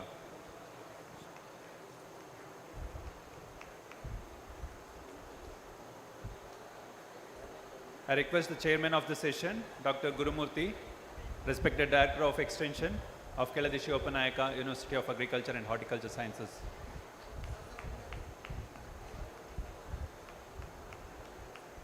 Also extend my thanks to today's rapporteur, Dr. Ganapati and Dr. Niranjan, for rapporteur of this session. I request Dr. K.C. Shashidhar sir to honor our Vice Chancellor of this university.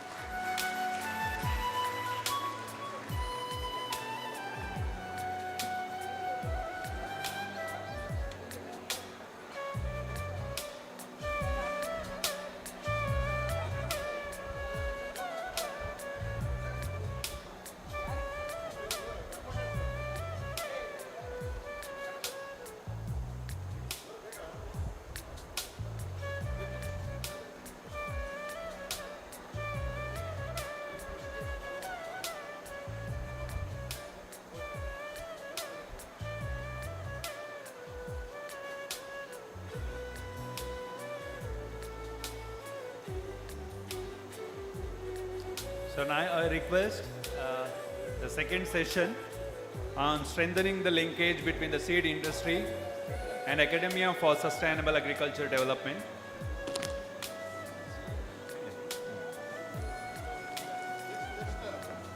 So I would like to request Chairman of this session, Dr. B.M. Dushyant Kumar, respected Director of Research of Keladishi Opanayaka University of Agriculture and Horticulture Sciences, Sirwaki, to chair the session. I request today's keynote speaker for the session 2, Dr. B.K. Kumaraswamy, Prasiddhi Seeds and Honorable Member of the Board of Management of Keladishi Opanayaka University of Agriculture and Horticulture Sciences. We also have with us eminent panelists for the session.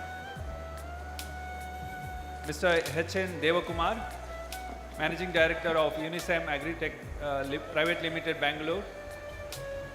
Mr. N.S. Satisha, the Vice President and Sales and Marketing.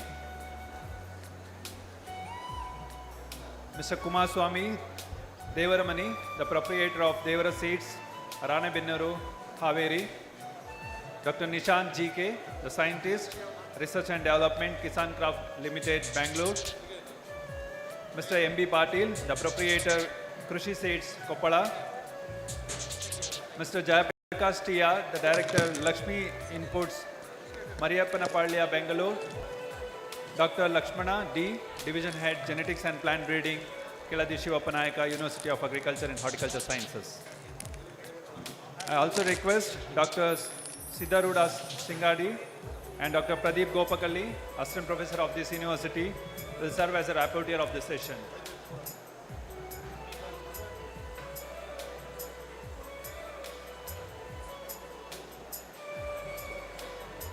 Okay.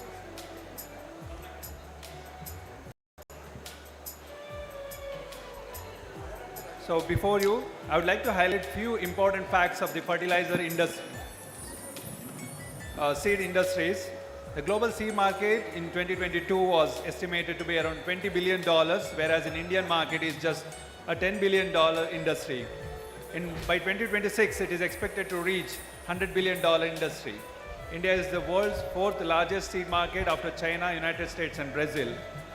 So the seed industry is increasingly focusing on developing high yields, disease resistance, and climate resilient seed industries. So with this backdrop, now I'd like to request respected chairman to take over the session.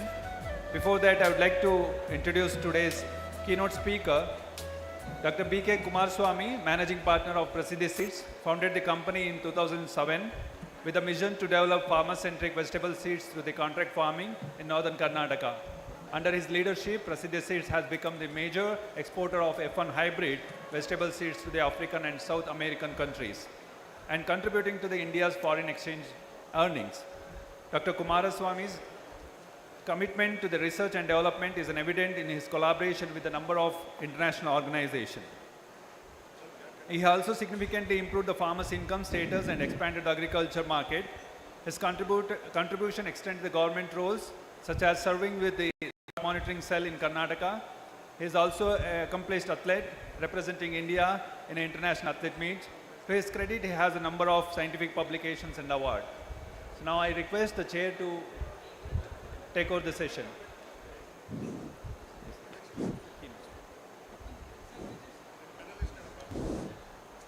Good afternoon. I request guests to welcome all the panelists. Dr.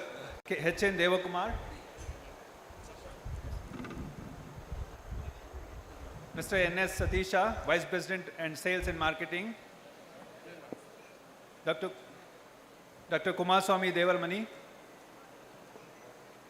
Dr. Nishant G.K., Mr. M.B. Patil, Jayaprakash T.R. Hello. Students, Dr. please Lakshmana. don't move, don't raise from the chairs. Right? It is for you. Please sit down and interact in the session. Thank you.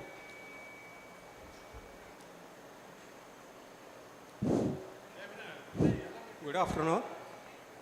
Once again, I welcome all the finalists and also keynote address by Dr. B.K. Kumarswamy. And this is the second session of strengthening the linkage between seed industry and academia for sustainable agriculture development. And the keynote address by Dr.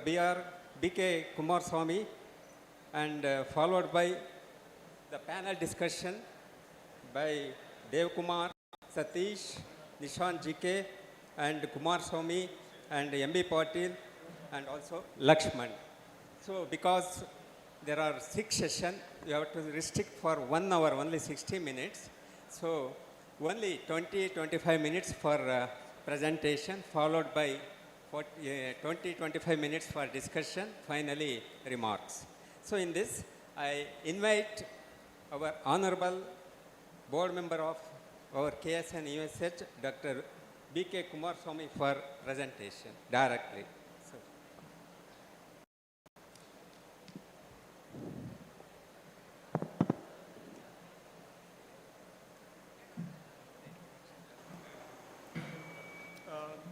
Good afternoon. Dignitaries on the dais, off the dais, the officers of the university, and my dear students. It's really a pleasure to be in this university as a board member. Also, I'm really happy to, when I was asked to speak on how to strengthen the linkage between the seed industry and the academia. And today, which is a very, very important aspect for today's survival of all the stakeholders of the agriculture.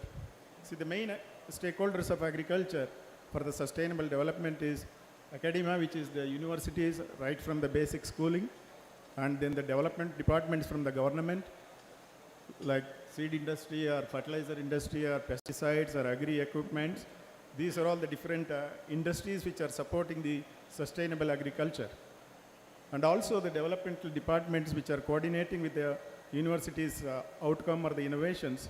So they are in the field to help the end users, which is the farmers. So agriculture industry plays an important role in food security, sustainable resource management, and economic development. In the meantime, academia, as we already discussed, these are the foundation of knowledge and innovation. So when they come together, see, when we are working individually, the results, the end result will not really up to the mark to meet the requirement of the current industry. So the collaboration of industry and the university has long been recognized as the key enabler to promote innovation system. As such, collaborations have proved to deliver better results than working individually.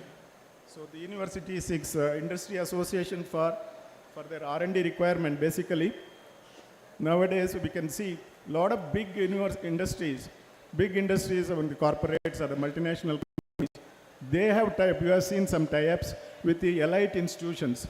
But there are many, many universities where they don't have even a single collaboration with the industry, which we have to talk today, and how we can really make these universities to link with the industry. So in the previous session, they were talking about how exactly, who should bell the ring. Dr. Basuraj was saying, the university, the academia says how to approach, whether we should go and approach or the industry should come forward to the institution. It is not so now. Now we have to leave all those ego, and the industry should come to the institutions. The institutions should go to the industry so that they can collaborate in a better way to to come out with the innovations which is beneficial for the society. So based on these limitations, actually, from the academia side, I think UGC in the 2019, they formed a working group, University Grant Commission, to know this, to really bridge the linkage between the industry and the university. The working group in 2019, they studied various aspects because you have your own limitations working under particular policies and this thing, universities. So wherein you cannot go outright and approach the industry, it's not easy. It's the toughest challenge actually to bring the linkage between the university and this thing. So the policy level has to be really modified. So keeping this in mind, the UGC has in 2019, the working group has suggested some of the linkaging, how they can link the university and the industry.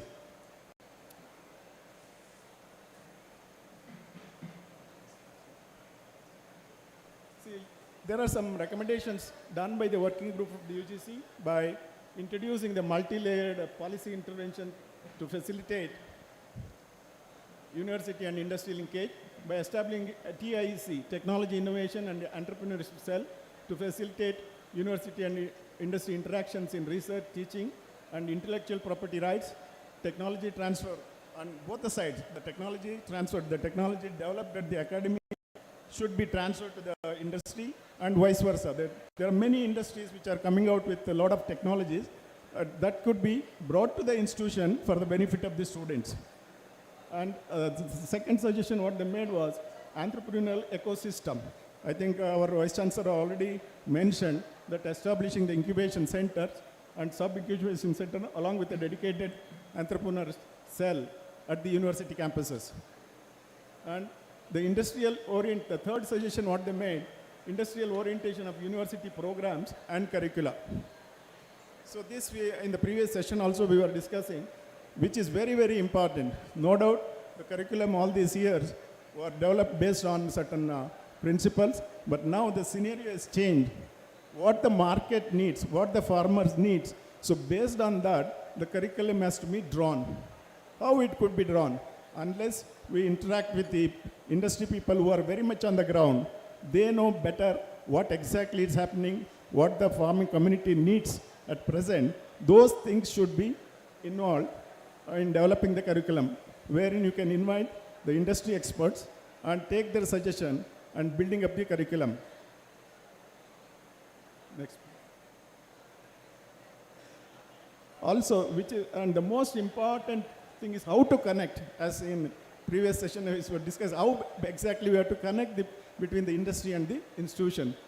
So, which is very, very important. So, by establishing the constant investment in R&D to remain competitive, which is difficult for MSMEs, establish industry-specific R&D schemes which works through PPP model. And also, the another suggestion what they gave was exploiting the reciprocal knowledge through mobility between university and industries. I think we don't have such facility at all, where in a free moment, university cannot decide, okay, you can go on, work with the different industries, and either way, you cannot just bring the industry experts to the university directly, unless you draw some plan, what exactly to be done. And another thing they suggested from the point of view of the university, incentivization of the academia. Now basically as of now, the credibility and promotion of the university teaching faculty is heavily depending on the number of research publications based on theoretical research, whatever we do, and hence very little motivation for the staff of the university or the teaching or research institute to go for translational research, which is translation is nothing but any innovation should be translated into a commercial technology. So that sort of research, if they want to take, so there's some sort of a motivation should be done to the teaching faculty in the university. Next slide, please. Okay, now coming to the point of today's, how to strengthen this seed industry with that of university.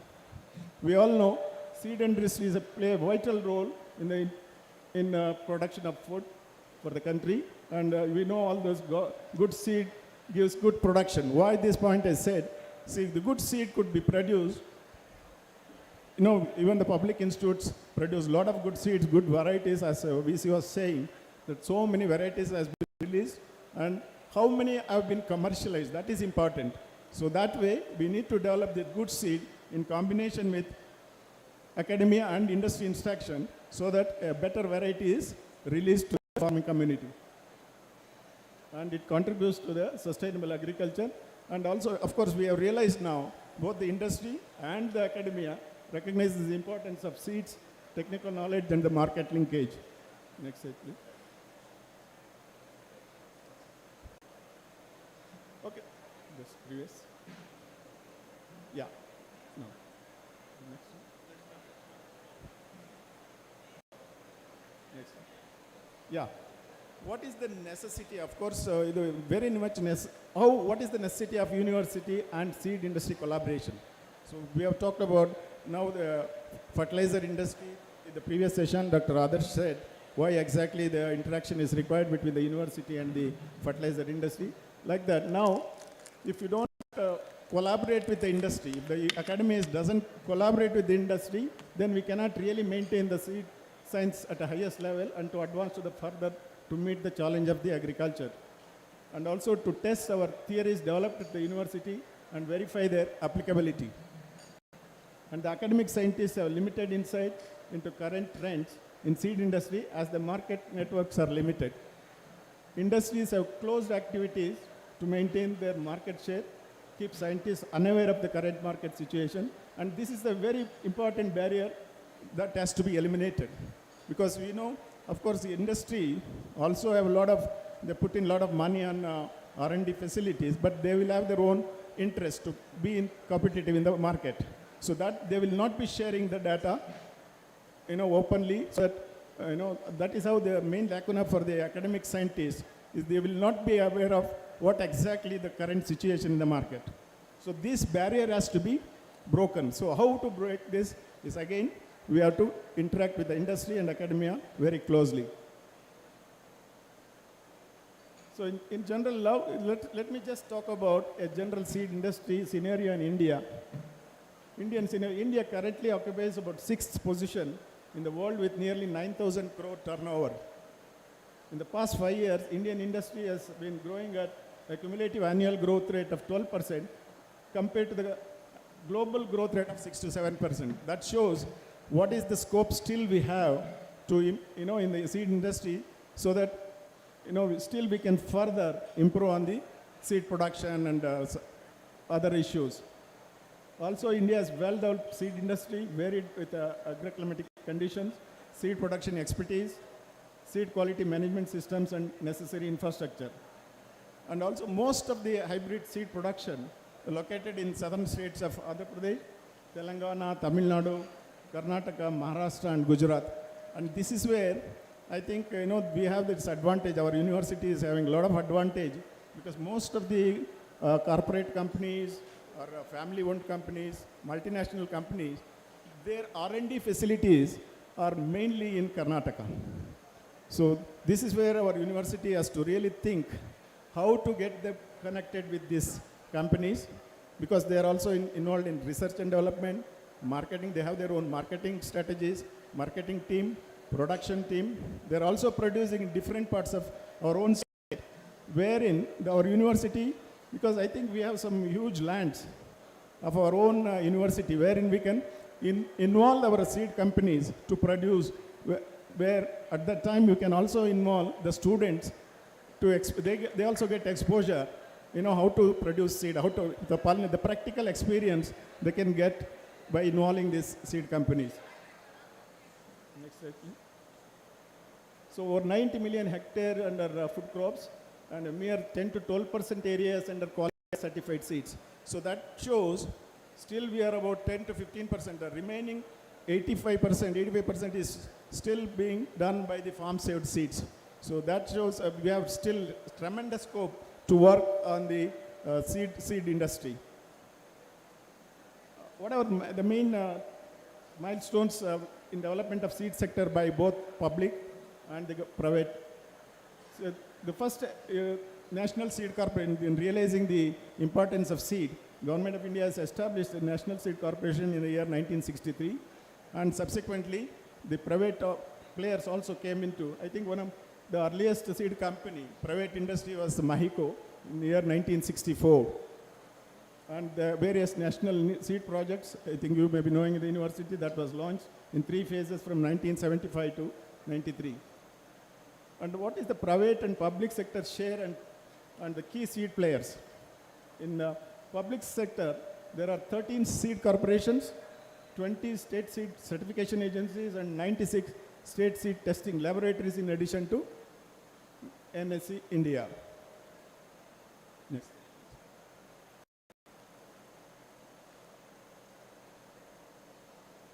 Previous one, previous. Okay.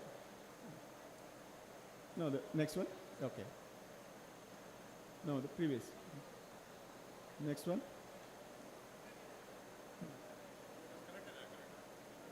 Yeah.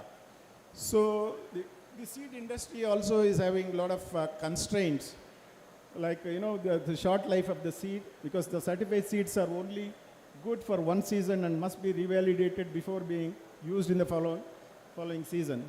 The other constraint is the retailers who sell the seeds.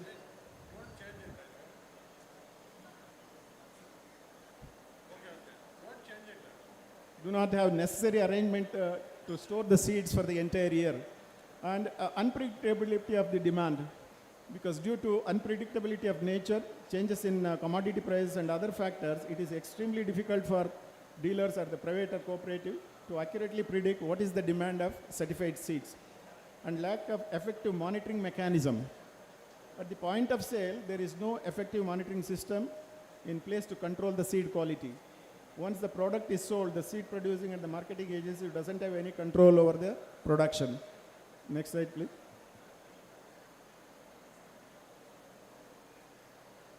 Yeah, the lack of infrastructure. The farmers' access to seeds at right time continues to be a challenge. A poor infrastructure in remote villages, a lack of purchasing for the right time of sowing, and the uncertainty of rainfall on which sowing is heavily reliant. These will lead to a lot of problems for the farmers. And the other issue is, see, the multinational companies in developed nations carry out seed production on their own farms, wherein they can control the quality parameters because they will be under their own monitoring system. Whereas in India, we produce with small farmers because of their holdings, and to control the quality of production with so many farmers, it will be difficult. So that is another major constraint. And majority of Indian farmers being small and marginal, seed production is distributed over a large area, which not only results in the lack of uniformity and the seeds, but also leads to contamination. Next slide, please.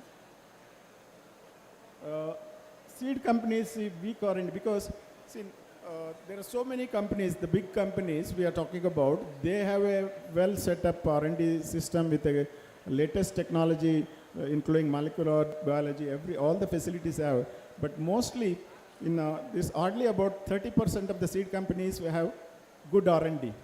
But the remaining 60%, they don't have much of R&D facility because they have a limited finance. So they will not be able to do on their own investment so much. So this is where actually the universities can really bring in the linkage. With this medium scale MSME, which could be even to the applies to the seed industry. Smaller, there are many companies which are looking towards academia by helping, by improving the varieties or screening for seed disease resistance, pest resistance. There's so many. So like that, there was a survey conducted by, I think one of the academic institution. When they asked for companies what sort of facility, what sort of service you want from the academia. So the industries reacted, they responded, number of companies that responded for questionnaire from the academia shows they wanted the evaluation of disease resistance from 10 companies and a special seed production facility for from the 8 companies, like that disease identification, other 8 companies, evaluation of insect resistance, molecular tools, like that. There are so many issues which private industries are also looking towards the academic, the universities. Next slide, please. So how the collaboration between seed industry and academic, the need and strategies to strengthen particularly the seed industry. Academia's technical know-how in respect of emerging frontier areas, advanced farming techniques, environmental friendly cutting-edge technologies for sustainable agriculture development, everything the universities are doing all this by using these different facilities. Like nowadays, of course, artificial intelligence, GPS, GIS applications, all this, in precision agriculture, including micro irrigation facilities, fertilizers, pesticide applicators and tillage implement, mapping of pest and disease, all this being done at the university level. So different seed testing protocols currently used in India need to be upgraded on the lines of international standards for easy access to international seed trade. Use of biochemical and molecular markers, including electrophoresis of proteins, isoenzymes, and DNA fingerprinting will supplement the traditional genetic purity testing. Next slide, please. Similarly, the genomics could be undertaken at the university level, and the polymer-based technology could be used for controlling the time of seed germination through seed coating and seed treatment with carbon nanotubes, array of nanoparticles, etc. Next, please. On the other side, because what I told now was what academia has the strength. So in the previous slides I explained, academia is having all those facilities and the manpower, to carry out those works. And what industry needs now, what is that industry can do? It can contribute the real world experience. As I already explained, seed industry is working very closely with the farming community, and day by day they will know. Every day they will see the new problems, new encounter. So based on that, they will be working in their own laboratories, in their own R&D facilities. But those who don't have the facility, they have to look for the academic institutions. So by bringing into, they contribute the world, real world experience, as I said, and also this industry can bring insights into the practical challenges and highlight the research gaps and contributes the real-time data. And also the most important is many companies, of course, they do have this CSR, corporate social responsibility. There are many companies spending a lot of money on CSR scheme. So those things should be exploited from the university side by connecting very strongly how we have to do this, that we have to put forth our strength, what we have in the university, and then bring them into university to have these facilities and develop mutually the innovations. So like that, similarly, what UGC has recommended, the core committee for the UGC, they recommended how to strengthen this. So similarly, for the seed industry also, the university can, by sharing the infrastructure, development of, of course, the university, there are many seed processing and storage technologies and thermal seed processing facilities, establishment of high-tech labs in the university campuses by the industry for mutual risk benefits, by the cooperation or by funding from the private industries, they can establish a good laboratories in the university campuses. Next, please. Okay, another very important thing is the internships and the apprenticeships. So we have been talking, I think, last session, very interesting topic. Student also raised.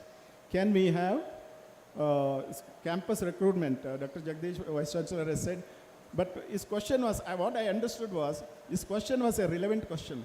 See, many colleges, for example, engineering colleges, they do get, of course, campus recruitment. How do they get?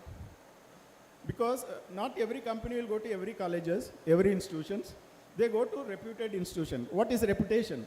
So they have the technology, or they have made those students industry capable. The industry will be looking for the people who are really capable of coming and taking, working in there. So something very similarly, we have to really make our curriculum in such a way that when they come out of the university, when they finish this degree program, they should be confident enough to go and face any industry. For example, I was told actually in one of the recent things, most of the fresh graduates, when they go for the interview, the employability percentage less than 40%, which is very bad for any university. I'm not talking about a particular university, but this is the general trend. So that has to be improved. How it has to be improved? It's only possible if the academic of the university interacts with the industry in depth, then that is possible. And next is collaborative research with the industry, joint research project where academic experts and industry professionals collaborate to address real-world agricultural challenges.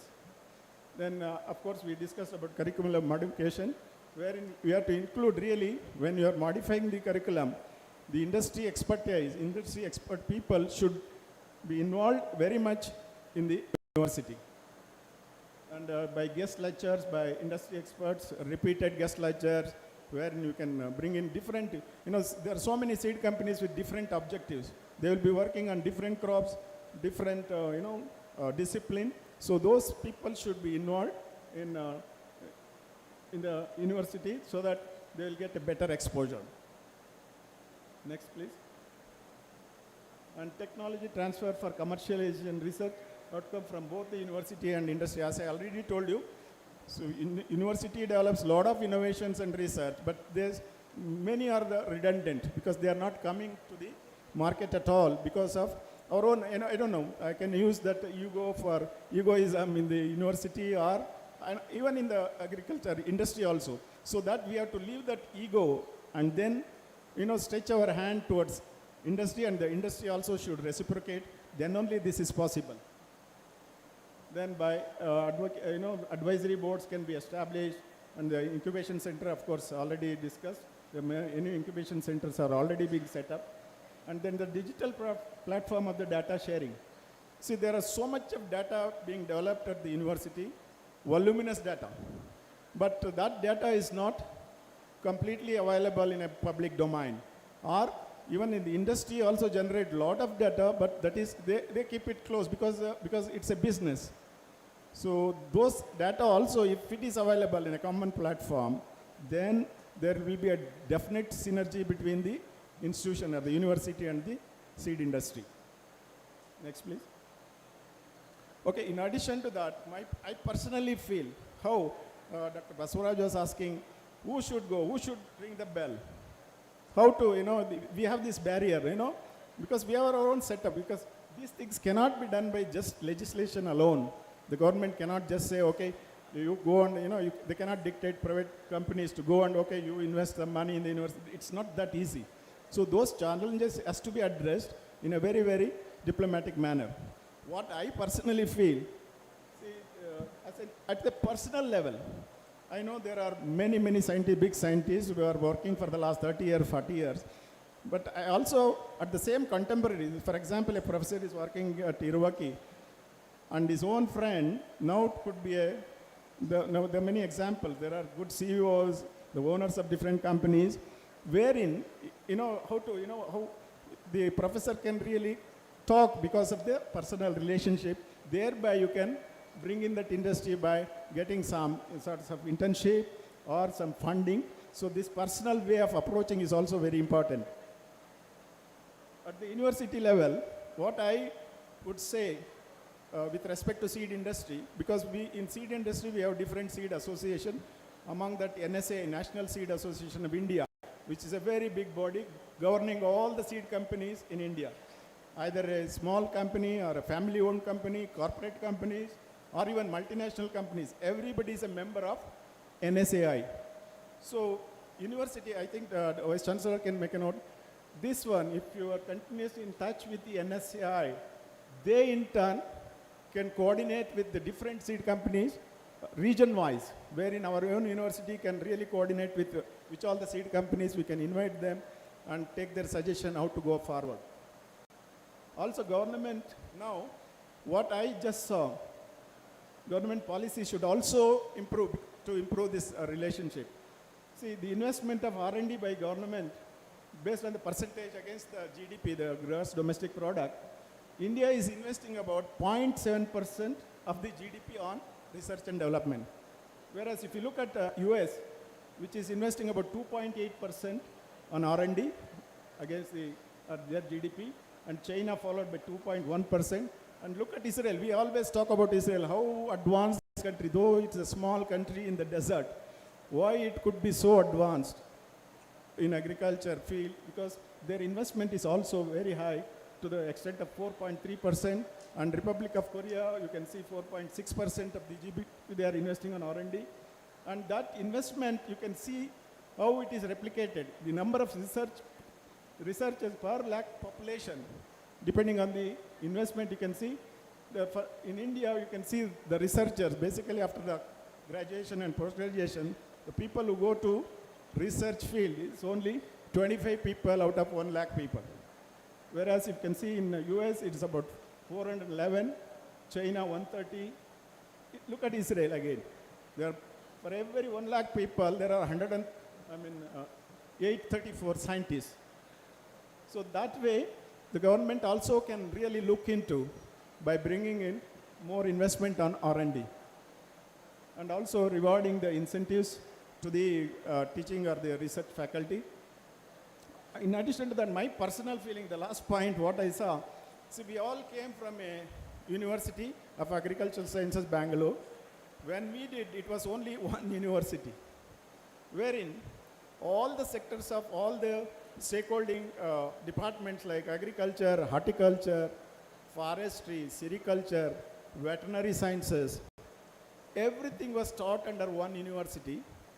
Not only teaching, we are all living in the same hostel And when we are going through this basic science and humanities courses, for the first or second, it was a trimester those days. So we used to study together all the courses, and even when they go after first year, they go to the veterinary college, or they go to forestry or fisheries college. That linkage what we had, that we don't get that, because now there is a University of Horticulture, University of Agriculture, University of Veterinary Science. So that's sort of the coordination at the ground level itself. When they were students, we don't see that coordination at present. I still believe if they think the farm universities under one umbrella like previous years, I think that would give a more synergetic development officers at the ground level also. That is what we have seen. Even various departments, when you go, they don't know even each other. If they know each other, at least each department will have their own different schemes. They can coordinate even with the institutions. So this way, I conclude, I think, my points of view, how we can strengthen the industry, seed industry, and the university. Thank you. Thank you very much, sir. So this is a wide topic and wide scope for our students, especially Dr. Kumarasamy mentioned about university curricula, that is a modification, entrepreneurship, and all the seed industry, how the development at the university level, and also especially what are the strategies to strengthen the industry and academia for university, especially for the students, that too tie-ups, especially ELP and HOT course, the seed production, several problems of our students. Thank you very much, sir. So now the open discussion followed by the students and audience. So the open discussion started with panelist, Dr. Dev Kumar. Sir, Dev Kumar, only you linkage with our related academia, seed industry with related academia and also entrepreneurship of our students. Okay. Yeah, you can use. So it's easy to address you people also, like, yeah. Eldrigu namaskara. So good morning once again. Respected VC and all dignitaries, thank you for this opportunity given for us from this organizing faculties and VC. Really, I think it's a good beginning overall, because by discussing by 10 minutes or 20 minutes, maybe we may not get the full idea of this now the complete project what Dr. B.K. Kumarasamy has given the insight. It's really fantastic. We need to discuss each agenda.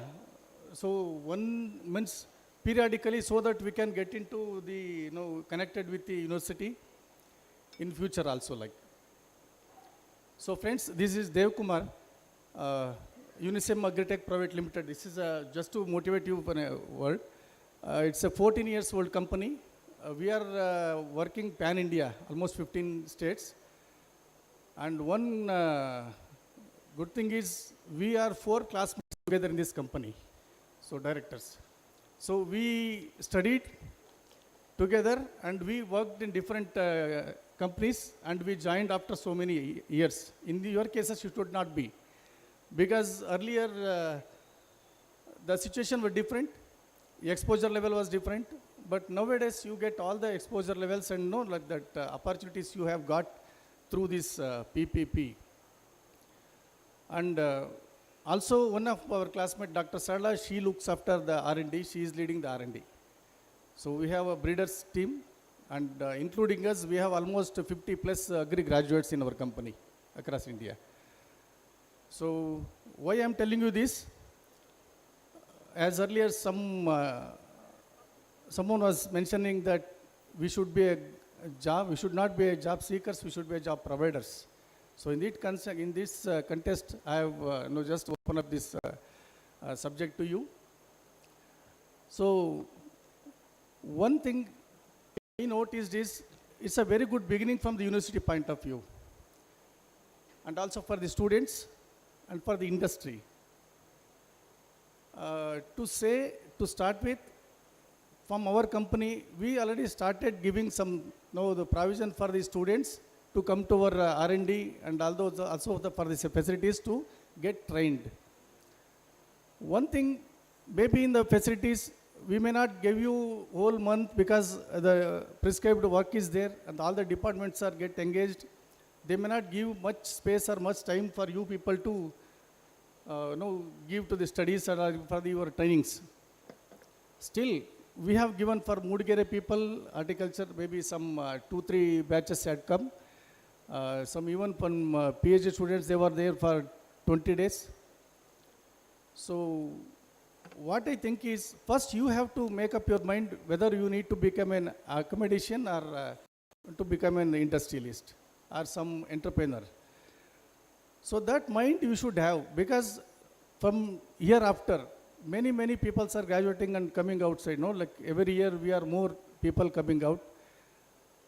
And the opportunities, it's not so much.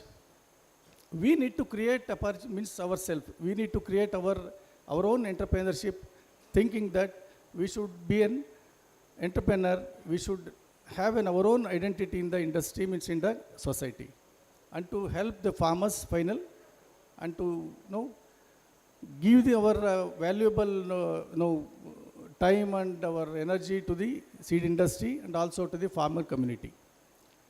So in this context, what I suggest is, for the university, this is a beginning. We need to have periodically the sessions. Whenever there is a monthly or periodically, maybe in our classrooms, you call all the industry peoples, agri-related industry peoples, you choose, take their timings, see that they motivate you people. Just in a 10 minutes, maybe you can know that they are people working as industrialists or entrepreneurs. But you should also get the people, students should also get motivated. So in thereby, maybe you may be having that agenda in your the curriculum. So this is what I want to say, one thing. And also to get an MOU, as rightly said by Dr. Kumar Swami, to make an MOU understanding for people to for their studies for R&D for a season, and even calling all the industry people to use your facilities, as it was mentioned in your presentations. You can call people to use your facilities and to have their research or something like in your facilities, or you can depute your students for post-graduations or after your basic degree or for major courses, whatever they wish to do. So in this way, you can have a clear-cut bridge between the industry and the university. So, and also one more suggestion, maybe you already might have appointed a special office for this. I think from university point of view, we need to have a one person exclusively for this bridging the gap, and exclusive for this, this project. So look after this university and industry connections. You should have a special officer, like it's only my suggestion. Don't know what is the university, what university thinks about it. So one thing that, and periodically we should have a connection with the industry, and students also get an opportunity to meet people, industry people, and talk to them, because in one stretch, you are there, I am here, it's only a lecturing. You are not involved much, means it's only a beginning. It's a thanks for the university and VC to start this initiation and see that you people are going to start connected with the industries altogether. So this is how maybe you can connect with industries. These two things, and also trials for the companies. What I thought, whatever outcome from the buildings you have come out, you can give your F1s to the trialings, because companies, they have all the trialing station all over the India. So they need checks with their existing means of pipeline hybrids, so that it is also get get the results from the outcome, means from the trial stations. Wherever it is possible, they also give you the results back.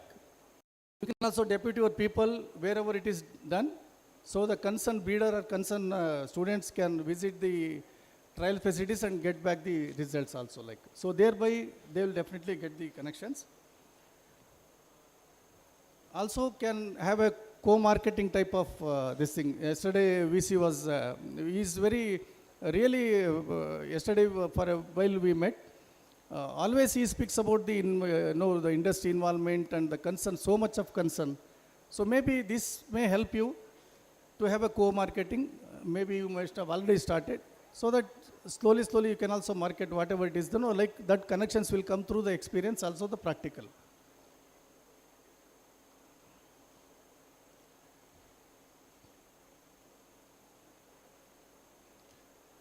So one thing what we did in our, to start with, means as a agri graduate, means to see that, recently we have made one facility at our R&D.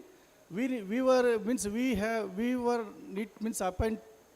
to have an appoint for only two GPB guys. But we have called almost 8 people, 8 students to come to us, and we have told them, we have gave them a stipend. For 6 months we trained them, and initially it is being told to them that only 2 people are selected out of 8. So in that way we trained almost 8 people for 6 months. We gave the stipend, and finally 2 students got selected, the MSc GPB students, and 6 got the certificate from our company. And they were really appreciating that this sort of, some small effort from our company also we did. So this is what some small initiation is being taken from our company also. So many activities you can tie up with. Really, it's a time to get the opportunities, time to get each one of in contacts. See that university and the industry is blended. So thereby we can have our motto, means whatever though it's the motto behind this session will be definitely fulfilled. So thank you so much, sir. Okay. Thank you. And also yeah. Thank you, sir. One means lastly, Dr. Kumar sir is telling the shedding ego. I think this week with this VC, Dr. Jagdish sir, is zero ego. So maybe you can use this this strength to strengthen your university activities here together. Okay. Thank you once again. Thank you, sir. Thank you so much, sir. One second. Yeah, sorry, just to supplement what Dr. Devakumar said, there has to be a representative from the university to interact exclusively with the seed industry, which is very much true. In fact, I forgot to mention when I was speaking, because we do attend, as I think you all seed people can attend, because we are mainly attending the seed conferences, the Asian Seed Congress, APSA, then we have AFSTA, African Seed Traders Association Congress. These are all annual conferences, and another important is the ISF, International Seed Federation. So where I think, last time I was in, I think, South Africa in Cape Town, just a few months ago. So I just like a B2B, we wanted to meet all the different seed people across the world, just to interchange our, business. We share our product or bring in their product. So I wrote again, interestingly there was a professor from University of Wageningen and Research from Netherlands. So without knowing, I wrote to him. So I just want to have a meeting with you. And so he said, straight away he came back and I said, see, I don't do any seed business. I am there to look for collaboration with the industry. If you are open to that, we can have a meeting. Otherwise, sorry, he said. So that sort of, the universities should also have a setup, a separate small division wherein you have to identify a real resource person who is really interested towards entrepreneurship or business, so that these people can be deputed to, because all the CEOs in the world, the major stakeholders of the seed industry, they assemble there. If you could able to convince, because they are also present in India, in their own way, joint venture with Indian companies. There are many, many big companies, corporate companies with billions of dollars they are operating in our country. particularly in our state. That is one advantage I could say to my VC. We have a fantastic R&D facilities. We have seen there are more than 20 R&D facilities. If you just drive from Bangalore towards Doddaballapur, all belong to different multinational companies with a good R&D facilities. Maybe if you can start negotiating with them, definitely they don't say no at all, because it's only all these years, it's ours, we are the best. Those days have gone, and the university ranking is not done by today by just assessing the number of graduates, number of postgraduates, number of PhDs you produce. Those days have gone now. So the assessment is mainly based on how many projects you are doing with the DST or DTT or collaboration with industry. Those universities can really survive in future. That is how I could summarize. This interaction is a must, and now it is in our door. Also, one more small thing I would like to add. There are many industry people, if you approach, they will be very happy to invest on the universities because they have that responsibility to give back to the alma mater where they have gone. Like why we are here, there are many still, so many alumni across the globe. They can really come forward to help the universities.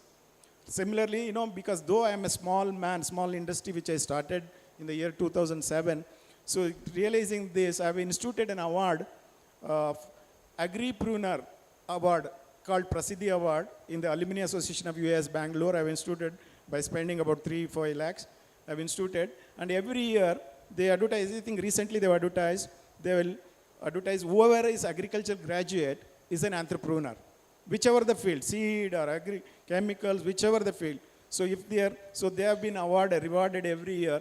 So this sort of responsibility is always there with the private people. That should be exploited by the university.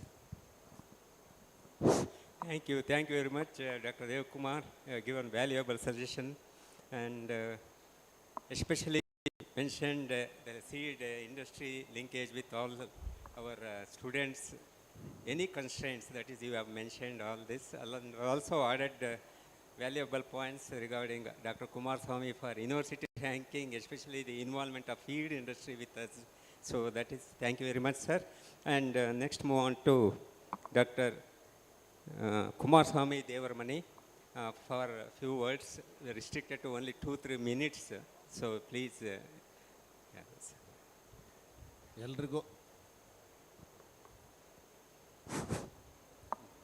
ಎಲ್ರಿಗೂ ಶುಭ ಅಪರಾಹ್ನ. S. ಮೊದಲಿಗೆ ನನ್ನ ಕಿರುಪರಿಚಯ. Hello, ಎಲ್ರಿಗೂ ಶುಭ ಅಪರಾಹ್ನ. ಮೊದಲಿಗೆ ನನ್ನ ಕಿರುಪರಿಚಯ. ನಾನು ಕುಮಾರಸ್ವಾಮಿ ದೇವರಮನಿ ಅಂತೇಳಿ 1989ರಲ್ಲಿ PG ಕೋರ್ಸ್ ಮುಗಿಸಿ ಅಲ್ಲಿಂದ ಇಲ್ಲಿವರೆಗೂ ಸೀಡ್ ಇಂಡಸ್ಟ್ರಿ ಕೆಲಸ ಮಾಡ್ಕೊಂಡಿದ್ದೀನಿ. ಸೊ ನಾನು KSNUAHS management and industry academy ಕಮಿಟಿಗೆ ಧನ್ಯವಾದ ಹೇಳೋಕ್ಕೆ ಇಷ್ಟಪಡ್ತೀನಿ. ಯಾಕಂದರೆ ನಮಗೆ ಈ ಒಂದು ಅವಕಾಶನ ಒದಗಿಸ್ಕೊಟ್ಟು ನನ್ನಲ್ಲಿರೋ ಕೆಲವೊಂದು ವಿಷಯನ ನಿಮ್ಮಲ್ಲಿ ಹಂಚ್ಕೊಳ್ಳೋಕೆ ಅವಕಾಶ ಮಾಡಿಕೊಟ್ಟಿದ್ದಕ್ಕೆ. ನಾವು ಇಂಡಸ್ಟ್ರಿ ಅಕಾಡೆಮಿ ಕಾನ್ಕ್ಲೇವ್ ಮಾಡ್ತಾರಂತ ನಾವು ಅಂದ್ಕೊಂಡಿರಲಿಲ್ಲ. ಆದರೂ ನಾವೆಲ್ಲ ಫ್ರೆಂಡ್ಸು ರಾಣೆಬೆನ್ನೂರಲ್ಲಿ ಇರೋದ್ರಿಂದ ನಾವು ಆವಾಗ ಮಾತಾಡ್ತಾ ಇದ್ವಿ, ಇದು ರಾವೇ ಪ್ರೋಗ್ರಾಮ್ ಸ್ವಲ್ಪ ಚೇಂಜ್ ಮಾಡಿದರೆ ಮಕ್ಕಳಿಗೆ ಅನುಕೂಲ ಆಗ್ಬೋದು ಅಂತೇಳಿ. ಆ ವಿಷಯದಲ್ಲಿ ನಾನೊಂದು ಕೆಲವೊಂದು ಪಾಯಿಂಟ್ ಹೇಳೋಕ್ಕೆ ಇಷ್ಟಪಡ್ತೀನಿ. ಈಗ ಪ್ರತಿಯೊಂದು ಯೂನಿವರ್ಸಿಟಿನೂ ರಾವೇ ಪ್ರೋಗ್ರಾಮ್ ಫಿಕ್ಸ್ ಇದ್ದೇ ಇರುತ್ತೆ. 1 ತಿಂಗಳು 1.5 ತಿಂಗಳು ಪ್ಲೇಸ್ಮೆಂಟ್ ಮಾಡ್ತಾರೆ. ಆದರೆ ಆ 1 ತಿಂಗಳಲ್ಲಿ 1.5 ತಿಂಗಳಲ್ಲಿ ನಾವು ಹುಡುಗರು ಏನು ಮಾಡ್ತಾರೆ ಅಂತೇಳಿ ನಾವು ನೋಡಿದ್ದೀವಿ. ಯಾಕಂದ್ರೆ ನಮ್ಮಲ್ಲೂ ಬರ್ತಾರೆ, ಬಾಗಲಕೋಟೆ ಯೂನಿವರ್ಸಿಟಿಯಿಂದ ಬರ್ತಾರೆ, ಫಿಸಿಕಲ್ಲೇ ಪ್ರೆಸೆಂಟ್ ಇರ್ತಾರೆ, ಮೆಂಟಲಿ ಪ್ರೆಸೆಂಟ್ ಇರೋದಿಲ್ಲ, ಮಾಡ್ತಾರೆ. ಆದರೆ ಅವ್ರನ್ನ ಪ್ಲೇಸ್ಮೆಂಟ್ ಮಾಡಿದಾಗ ಅವ್ರ ಜೊತೆಗೆ ಒಬ್ಬರು ಯೂನಿವರ್ಸಿಟಿಯಿಂದ ಯಾರನ್ನೊಬ್ರು ಡೆಪ್ಯೂಟ್ ಮಾಡಿದರೆ ಸೊ ಅದು ಬೆಟ್ರ್ ಅಂತ ಅನಿಸುತ್ತೆ. ಆಮೇಲೆ ರಾವೇ ಪ್ರೋಗ್ರಾಮನ್ನು ಅಟ್ಲೀಸ್ಟು 4 to 5 months ಮಾಡಬೇಕು. ಯಾಕಂದರೆ ಈಗ ನಮ್ಮ ವೆಜಿಟೇಬಲ್ ಸೀಡ್ ಇಂಡಸ್ಟ್ರಿ ನೀವು ನೋಡಿದರೆ ಪ್ರತಿಯೊಂದು ಕ್ರಾಪ್ ಲೈಫ್ ಸೈಕಲ್ಲು ಕೂಡ 4 to 5 months ಇದೆ. ಅವ್ರು 1 ತಿಂಗಳು 1 ವರ್ಷಕ್ಕೆ ಏನೂ ಕಲೀಲಿಕ್ಕಾಗೋದಿಲ್ಲ. ಸೊ ಅವ್ರು 4 to 5 ತಿಂಗಳು ಅವ್ರು ಪ್ಲೇಸ್ಮೆಂಟ್ ಮಾಡಿದರೆ ಅಟ್ಲೀಸ್ಟು ಆ ಸೀಡ್ ಟು ಸೀಡ್ ಎಲ್ಲ ನೋಡ್ತಾರೆ ಅವರು. ಆಮೇಲೆ ಅಲ್ಲಿ ರಾವೇ ಪ್ರೋಗ್ರಾಮಿಗೆ ಪ್ಲೇಸ್ಮೆಂಟ್ ಆಗೋದಕ್ಕಿಂತ ಮುಂಚೆ ಆ ಹಿಂದಿನ ಸೆಮಿಸ್ಟ್ರಲ್ಲೆಲ್ಲೋ ಅವ್ರಿಗೆ ಒಂದು ವೆಜಿಟೇಬಲ್ ಸೀಡ್ ಪ್ರೊಡಕ್ಷನ್ ಕೋರ್ಸ್ನ ಇನ್ಕ್ಲೂಡ್ ಮಾಡಿದರೆ ಬೆಟರ್ ಅಂತ ಅನಿಸುತ್ತೆ. ಅಟ್ಲೀಸ್ಟು ಅವ್ರಿಗೆ ಪ್ರಾಕ್ಟಿಕಲ್ ಬರೋಕ್ಕಿಂತ ಮುಂಚೆಗೆ ಅವ್ರಿಗೆ ಥಿಯರಿಟಿಕಲ್ ನಾಲೆಡ್ಜ್ ಸಿಕ್ಕಿರೋದ್ರಿಂದ ಅವರಿಗೆ ಪ್ರಾಕ್ಟಿಕಲ್ ಈಸಿ ಅಂಡರ್ಸ್ಟ್ಯಾಂಡ್ ಆಗುತ್ತೆ ಅಂತ ನನ್ನ ಅನಿಸಿಕೆ. ಆಮೇಲೆ ನಮ್ಮ seed industry it's got many subsidy industries. Nursery ಇದೆ, ಡ್ರಿಪ್ ಇರಿಗೇಷನ್ ಸಿಸ್ಟಮ್ ಇದೆ, ಈ insect proof net, shade net ಇದೆ, ಸೀಡ್ ಮಾರ್ಕೆಟಿಂಗ್ ಇದೆ. ಸೊ ನನ್ನ ಮಗನೂ ಕೂಡ BSc ಅಗ್ರಿ BBA ನೆದರ್ಲ್ಯಾಂಡಲ್ಲಿ ಮಾಡಿದ. ಅಲ್ಲಿ ಹೆಂಗಿದೆ ಅಂದರೆ ಲಾಸ್ಟ್ ಇಯರಲ್ಲಿ ಪ್ರತಿಯೊಂದು ಕಂಪ್ನಿಗೂ ಪ್ಲೇಸ್ಮೆಂಟ್ ಮಾಡ್ತಾರೆ ಅವರು. ಪ್ಲೇಸ್ಮೆಂಟ್ ಅಲ್ಲೇ ವರ್ಕ್ ಮಾಡಿ ಅಸೈನ್ಮೆಂಟ್ ಸಬ್ಮಿಟ್ ಮಾಡಬೇಕು ಅವರ ಕಂಪ್ನಿಗೆ. ಆ ಕಂಪ್ನಿಯವ್ರ ಅಸೈನ್ಮೆಂಟ್ ಅಪ್ರೂವ್ ಮಾಡಬೇಕು, ಆಮೇಲೆ ಅವ್ರ ಡಿಗ್ರಿ ಪಾಸ್ ಆಗುತ್ತೆ. ಹಾಗೆ ಯೂನಿವರ್ಸಿಟಿನೂ ಕೂಡ ಈ ಸೀಡ್ ಕಂಪ್ನಿ ಜೊತೆಗೆ MOU ಮಾಡ್ಕೊಂಡು ಹುಡುಗರನ್ನ ಅಲ್ಲೇ ಪ್ಲೇಸ್ಮೆಂಟ್ ಮಾಡಿ ಆ ಹುಡುಗರ ಕಂಪ್ನಿಗೆ ಅಸೈನ್ಮೆಂಟ್ ಸಬ್ಮಿಟ್ ಮಾಡಿದಾಗ ಆ್ಯಕ್ಚುಲಿ ಏನು ವರ್ಕೌಟ್ ಆಗುತ್ತೆ ನನ್ನ ಅಭಿಪ್ರಾಯ.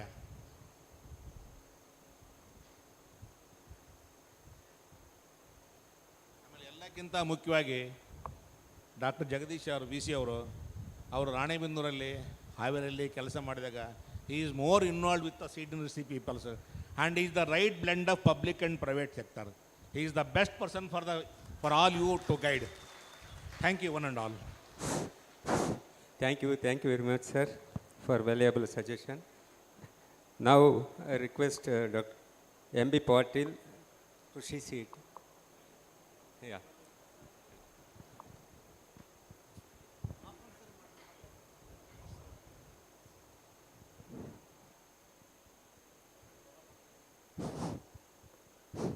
ಹಲೋ, ನನ್ನ ಹೆಸರು ಮಾಂತೇಶ್ ಪಾಟೀಲ್ ಅಂತೇಳಿ. ನಾನು ಓದಿದ್ದು ಡಿಪ್ಲೊಮಾ ಅಗ್ರಿಕಲ್ಚರು. 14 ವರ್ಷ ಪ್ರೈವೇಟ್ ಕಂಪ್ನಿ ಕೆಲಸ ಮಾಡಿದೆ ಸರ್. 14 years, 1989 to 2003. 2003ರಲ್ಲಿ ನಾನೇ ಓನ್ ಕಂಪ್ನಿ ಸ್ಟಾರ್ಟ್ ಮಾಡಿದೆ. ಓನ್ ಕಂಪ್ನಿ ಸ್ಟಾರ್ಟ್ ಮಾಡಿ ಈಗ 20 ವರ್ಷ ಆಯಿತು. ನನ್ನ ಮಗನು MSc ಅಗ್ರಿ, ಒಬ್ಬವನು BSc ಹಾರ್ಟಿಕಲ್ಚರ್ ಸರ್. ನಮ್ಮಲ್ಲಿ 800 ಜನ ರೈತರು ಕೆಲಸ ಮಾಡ್ತಾರೆ. ಆಮೇಲೆ ಒಂದು 50 ಜನ ಎಂಪ್ಲಾಯಿ ಸರ್ ನಮ್ಮಲ್ಲಿ ಸರ್. ಆಮೇಲೆ ಎಷ್ಟು ಜನಕ್ಕೆ ನಿಮಗೆ ಇಂಟರ್ಪ್ರಿನರ್ ಓನರ್ ಇಂಟರ್ಪ್ರಿನರ್ ಆಗ್ಬೋದು ಇಷ್ಟ ಐತಿ? ಕೈ ಎತ್ರಿ. ಎಷ್ಟು ಜನಕ್ಕೆ ಕೈ ಎತ್ರಿ ಇಂಟರ್ಪ್ರಿನರ್ ಆಗ್ಬೇಕಂತ? ಗುಡ್. ಆಮೇಲೆ ಇಮಿಡಿಯೇಟ್ ಎಂಟರ್ಪ್ರಿನರ್ ಆಗೋದು ಎಷ್ಟು ಜನ ಇದ್ರಿ? ಇಮಿಡಿಯೇಟಾಗಿ ಈಗ ನಾಳೆಯಿಂದ ಇದು ಮುಗಿದ ತಕ್ಷಣ ಆಗ್ಬೇಕಂದ್ರೆ ಎಷ್ಟು ಜನ ಕೈ ಎತ್ರಿ? ಉಳಿದ್ರೆಲ್ಲ ಜಾಬ್ ಮಾಡ್ಕೊತೀರಲ್ಲ ನೀವು.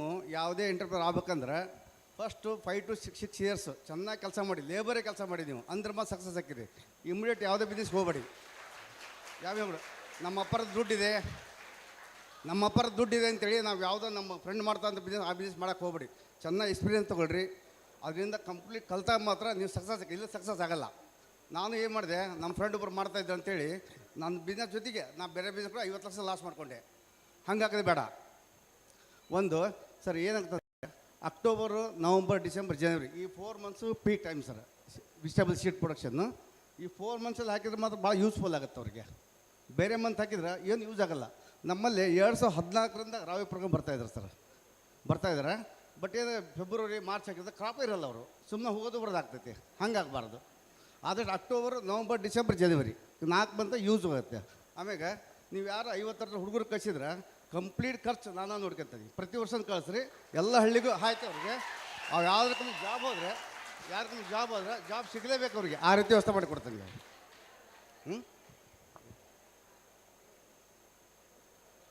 ನೀವೆಲ್ಲ ಹೆಚ್ಚು ಕಲ್ತು ಜಾಬ್ ಯಾರು ಹೋಗ್ಬೇಡ್ರಿ. ಪ್ರೈವೇಟಲ್ಲಿ ಏನಿಲ್ಲ, ಇದು ಗೌರ್ಮೆಂಟಲ್ಲಿ ಏನಿಲ್ಲ, ಪ್ರೈವೇಟಿಗೆ ಬರ್ರಿ. ನೀವು ಪ್ರೈವೇಟಿಗೆ ಬಂದು ಚೆನ್ನಾಗಿ ಕಲ್ತ್ಬಿಟ್ಟು ನೀವು ಹೊರಗೆ ಬರ್ರಿ. ನಿಮ್ಮ ಯೂನಿವರ್ಸಿಟಿನ ಇಡೀ ದೇಶದಲ್ಲಿ ನೋಡಬೇಕು. ಶಿವಮೊಗ್ಗದ ಇಷ್ಟು ಜನ ಸ್ವಂತ ಬಿಸ್ನೆಸ್ ಮಾಡ್ತಾರೆ ಅಂತೇಳಿ ಆ ರೀತಿ ನೀವು ಬೆಳೀತಾರೆ ನೀವು. ಇವತ್ತಿನ ಅವಕಾಶ ನೋಡಿದರೆ ಎಲ್ಲರೂ ಭಾಳ ನನಗೆ ಮೋಟಿವೇಟ್ ಆಗಿದೆ, ನಿಮಗೂ ಆಗಿದೆ ಅಂತ ಅಂದ್ಕೊತೀನಿ.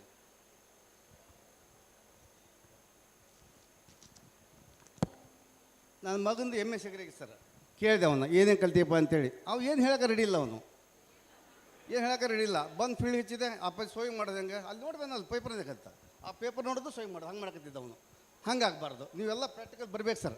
ಪ್ರಾಕ್ಟಿಕಲ್ ಬಂದಾಗ ಮಾತ್ರ ಕಂಪ್ಲೀಟ್ ಚೇಂಜ್ ಹಾಕಿರಿ ನೀವು. ಸರ್ 3 ಮಂತ್ಸ್ ಬಿಡ್ರಿ ಅವ್ರನ್ನ, ಅದು ಹೆಂಗೆ ಹಾಕಿ ನೋಡ್ರಿ. ಅವರು 3 to 4 ಮಂತ್ಸ್ ಇದು ಟೋಟಲ್ ಸಿಸ್ಟಮ್ ಸ್ವಲ್ಪ ಚೇಂಜ್ ಮಾಡಿ ಸರ್ ನೀವು. Thank you sir. Thank you very much for MB Patil here, especially the students. They addressed the students, invited the students for this seed industry directly. And now move on to Dr. Jai Prakash T.R., Director, Lakshmi Inputs, Bangalore. Thank you, sir. First of all, I thank to Jagdish sir, Dushan sir, and many teachers are here for me. They taught me very good lessons during our graduation program. I completed my graduation at GKVK 1994. After that, MSc Soils and Agriculture Chemistry. My colleague is here, MP Nagaraj, is in fertilizer industry. Our colleagues, Niranjan is there, Ganapati is there. They are working in the academics. See, Agriculture University, who are all the completed the graduates, I am telling that 99 to 100% they settled in their life compared to any other university. Everyone got the job, everyone got the opportunity, everyone have the right humanity in the social reformation. One more thing is, after I completion of my MSc degree, I joined the private company. I worked for 11-12 years. I thank to our company management. In that company, I got all the faculty I worked. I worked in the production, I worked in the marketing, I worked in the research, also I worked in the parent seed. This opportunity gave me very knowledge in the seed industry, so that we thought that in the time I thought to join the new company. There I started my thinking from the job to the entrepreneurship. In the breeding, I think Dushans are there, others all are explaining in the chromosomes and other things. But in practical knowledge, I got it from the production. I seen all the parents, characters and all. After that, I am looking all the GOTs in practically, so that I am getting practical knowledge from all the breeding programs from the practical only. I think there is a lot of opportunity for everyone. It's a huge scope for all the graduates. If you all come to the seed industry, it's an open opportunity for all of you. It's a very challenging job also. Seed is a very precious input for any farming community. We have to be very careful in the seed industry. If it's a lot of risk is there, same time lot of opportunity is also there. If there is a lot of scope in the international market, lot of scope in the domestic market. If all the graduates come to the seed industry, there is lot of scope. We always welcome you all to come to the seed industry. Thank you. Thank you very much, Dr. Jai Prakash, especially mentioned the scope of seed industry related to our students. Finally, the finalist, Dr. G.K. Nishant, for his remark.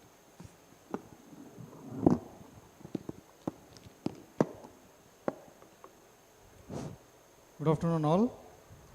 I think I'm the youngest person who have joined the industry 6 years back. I'm an esteemed alumnus of this university. And also, I have one link. I have taught to UG and PG students for 3 years in this university. And based on those things, and also based on my industry experience of 6 years, I have marked few points. I think these points will be beneficial for the students and also to the academician to include those things in the academics. I think on fourth Dean Committee onwards, we have one beautiful concept, that is a ABI placement, agribusiness industry placement. And where here in this university, what I saw, the students are divided based on the grades to different industries. And rather than this, please divide the students based on their priority or based on their interest. And also, this ABI placement is there only for UG students, not for PG students, and also introduce this program to the PG students. And here what we see, in 30 days of Agribusiness Institute placement, the students will be taken to the different industries for 30 days. Instead of that, please restrict students to only one industry, that too based on their interest.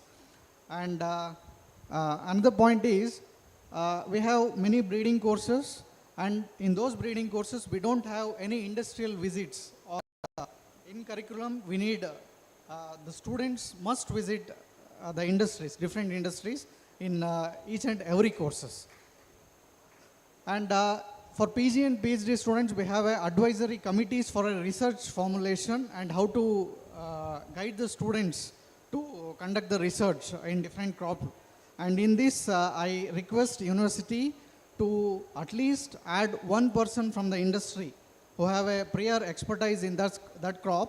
And if you include that person in advisory committee means you could have planned a better research which could have meet the industry standards. And also, one thing we have observed here, we have only the breeding courses, the breeding for horticulture crops for horticulture students and breeding for field crops to the BSc Agriculture students. And please, I request the university academicians to combine those two courses. It's very important. And also, if you want your students to be ready to face the industry, and then please give research on industry important crop. In field crops, only we have rice, maize, and other crops, which are very much important in the industry. And also in vegetables, we have almost all the crops. If the students know at least the things what could have done in the in research activities during their master's or doctoral research means, easily industry people will recruit them easily. And also, one thing, we have package of practices, and also while teaching the students in breeding of field crops, we have to teach the varieties and hybrids of a different crops to the students. But one thing what badly we will observe in those curriculum is, we will teach the old Nandi Sankranti Vaibhav varieties only. We have not updated those things to the commercial varieties which are available in the industries. Not only the private industries, or some of the institutions have also released the commercial hybrids which are leading in the market. And those hybrids have to be taught to the students. And one more very important thing is, we have one program developed by the Government of India, that is a PM Fellowship. I think students have to know about these things. For this PM Fellowship, which is awarded to the doctoral student, for this industrial collaboration is a must. And the only one student from our university, from our department, Jagdish sir student, Kirti, has awarded that fellowship. It's a very prestigious award. And we have to create awareness to our students regarding the programs like this.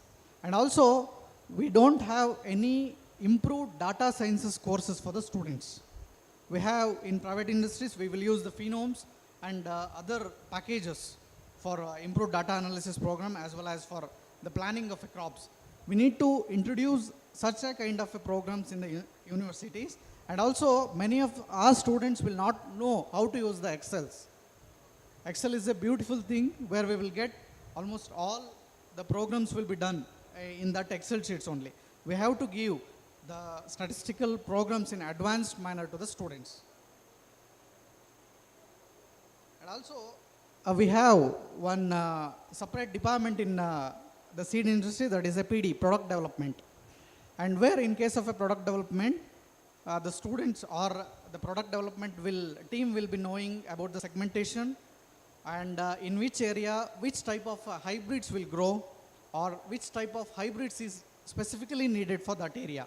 And this should be taught to the students. We have MLT programs, or we have field demonstration programs. The breeders, through the RSKs, we will conduct this type of a program. Please engage students. If we engage the students in this type of a program, definitely the students will learn what is the market segmentation, not only in case of a different vegetables, and even in chemicals or in the fertilizer industry also we need this, the market segmentation. And the sir have told the many things about the industry incubation. The small R&D companies, definitely they don't have the facilities for seed testing or other facilities like a marker work or genomics work. If the industry people willing to work in the universities, definitely the universities will be having a very good facilities for those works. That's the one point. And also in industry, what we will do, we will prepare the SOPs, means systematic operation procedures, and how to create those SOPs, or how to create or how to develop those SOPs will be definitely have to be taught to the students, because these things are very much needed by the industries. And many of the students will come and they will be not knowing the basic things of the layout, how to do the layout. And we will be teaching in sometimes only how to apply the basal doses or how to apply some kind of a fertilization. And even they fail to identify the diseases and the pests. These practical things are very much needed in the industry if the students are willing to join to the industries.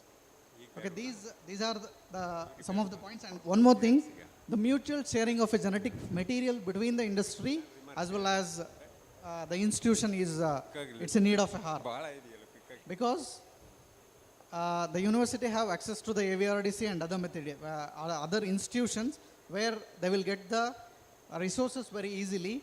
And if a scientist of a university collaborative with a scientist of a industry work together, both will got a mutual benefit, as well as in genetic material sharing as well as in the benefit sharing. These are the few points. And one more thing very important, while recruiting the faculty to the university, consider the industrial experience.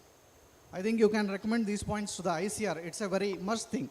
If a scientist who work for 10 years with a PhD or highest qualification, who know about the industry, who can teach better thing in the university about the industry. And one warning call for the universities, the many of the private institution, even though accreditation or the recognition is not given to those private institutions, those institutions are coming to our companies by seeking their students for internship, and they will place their students for 6 months in industries.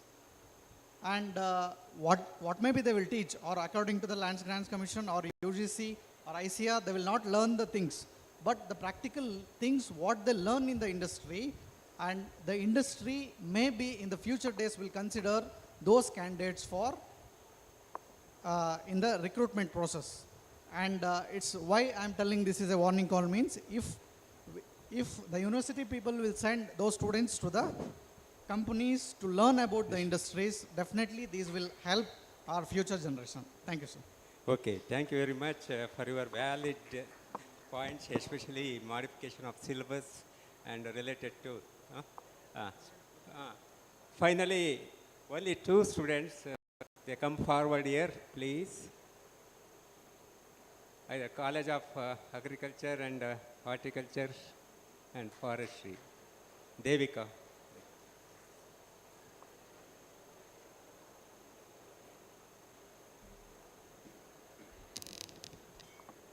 Good afternoon to all the esteemed people here. Sir, my suggestion is, and I want to make a statement, it might sound bitter, but it's a reality that students today, youth today need some extrinsic motivation. So the best incentive for the students will be grades. So I think until and unless the industry will be a part of our curriculum, so there will not be good number of entrepreneurs. In the first year, it should be undisturbed because it's all about fundamentals. And in the second year, they should be given some assignments related to industry, just like how you allot the jobs for us to know the cost of cultivation. So in the same way, they have to allot some industrial aspects so that they can do some basic research on that. And then in the third year, they should be given some project where they can come with good innovative solutions. And that will create that will ignite the entrepreneur in the student, because nowadays no intrinsic motivation, like few are self-motivated. So this is my suggestion, and down the lane, some people might find some industry, like gap in the research also, and research-oriented students also can come up, and entrepreneurs also can come up. This is my suggestion. Thank you for the opportunity, sir. Thank you, well accepted. Anyone?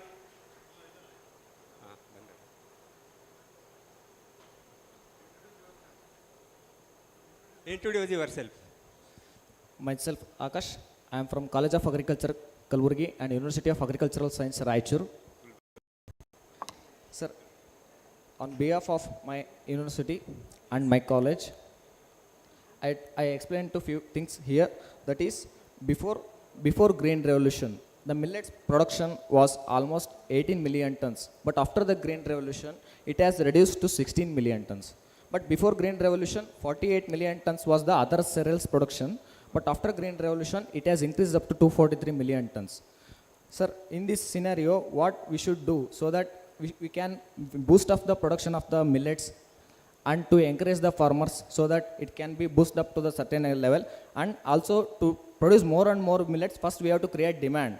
So that in a public distribution system, what we are distributing this rice and other grains, instead of that we could distribute the millets as other food supplements so that our nutritional demands of the population could also be met out. And also there will also demand will be created in the public distribution system so that the farmers can easily grow those crops and also fetch the good prices. And another one query is that in our agricultural education system, from first year to the third year, we will be offered to the credit hours such that 2+1, 3+1, 4+1. Means majority of most of the things will be on theory basis, thereafter the practical basis. At the end of the last year, there we are offering almost 0+14, 0+16 like this. At the end, we will be having lot of burden so that to do in the practical classes. So that from first year onwards, we should be offered more and more practical classes. It will be bit easier bit easier for us to exhibit our experiences at the end, sir. So this is my suggestion, sir.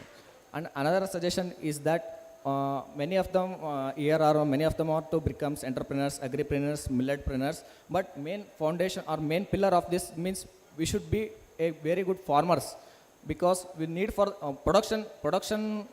If there is the more production, then we can market. Then we have to be, and we will become very good entrepreneurs. Then we also encourage for agri graduates so that we come to become very good progressive farmers, because many of the farmers we are coming here in agricultural system on the basis of farmers quota and all. After entering here, we will forget about that and we will only think of this entrepreneurship and other social service and other civil services and all. So also what I experienced to all my friends is that like other engineer sons who wish to become engineers, police sons wish to become police, like that we the farmer sons who are studying BSc Honours Agriculture, I request one and all who are studying to become very good progressive farmers and also a very ethical entrepreneurs who give moral support to the farmers.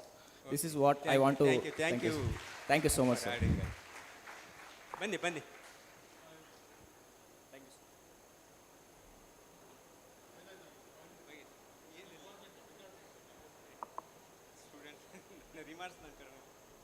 Good afternoon to one and all. Myself, Pawan Kumar, sir. I am from the same university, University of Agriculture and Science, Raichur, College of Agriculture, Raichur.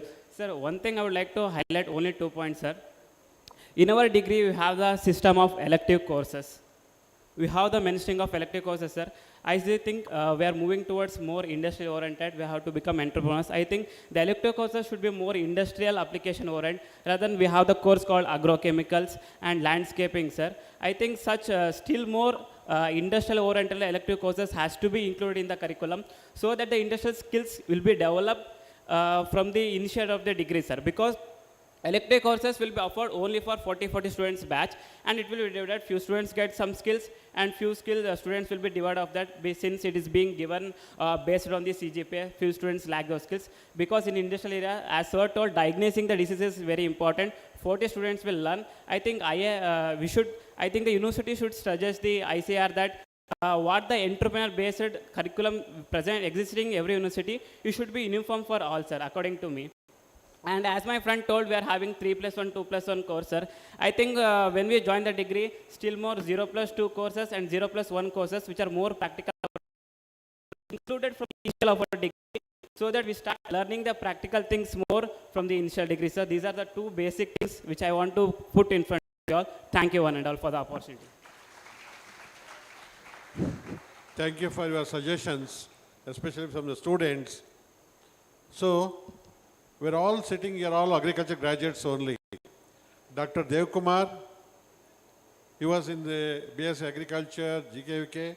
Then he was in a private company, started his own company with a like-minded 4 people after 10 years of service in the seed industry. You have to take a lesson from him. Dr. Kumar Swami, I saw him, he's in Koppal, doing lot of seed production activities, even chilies also.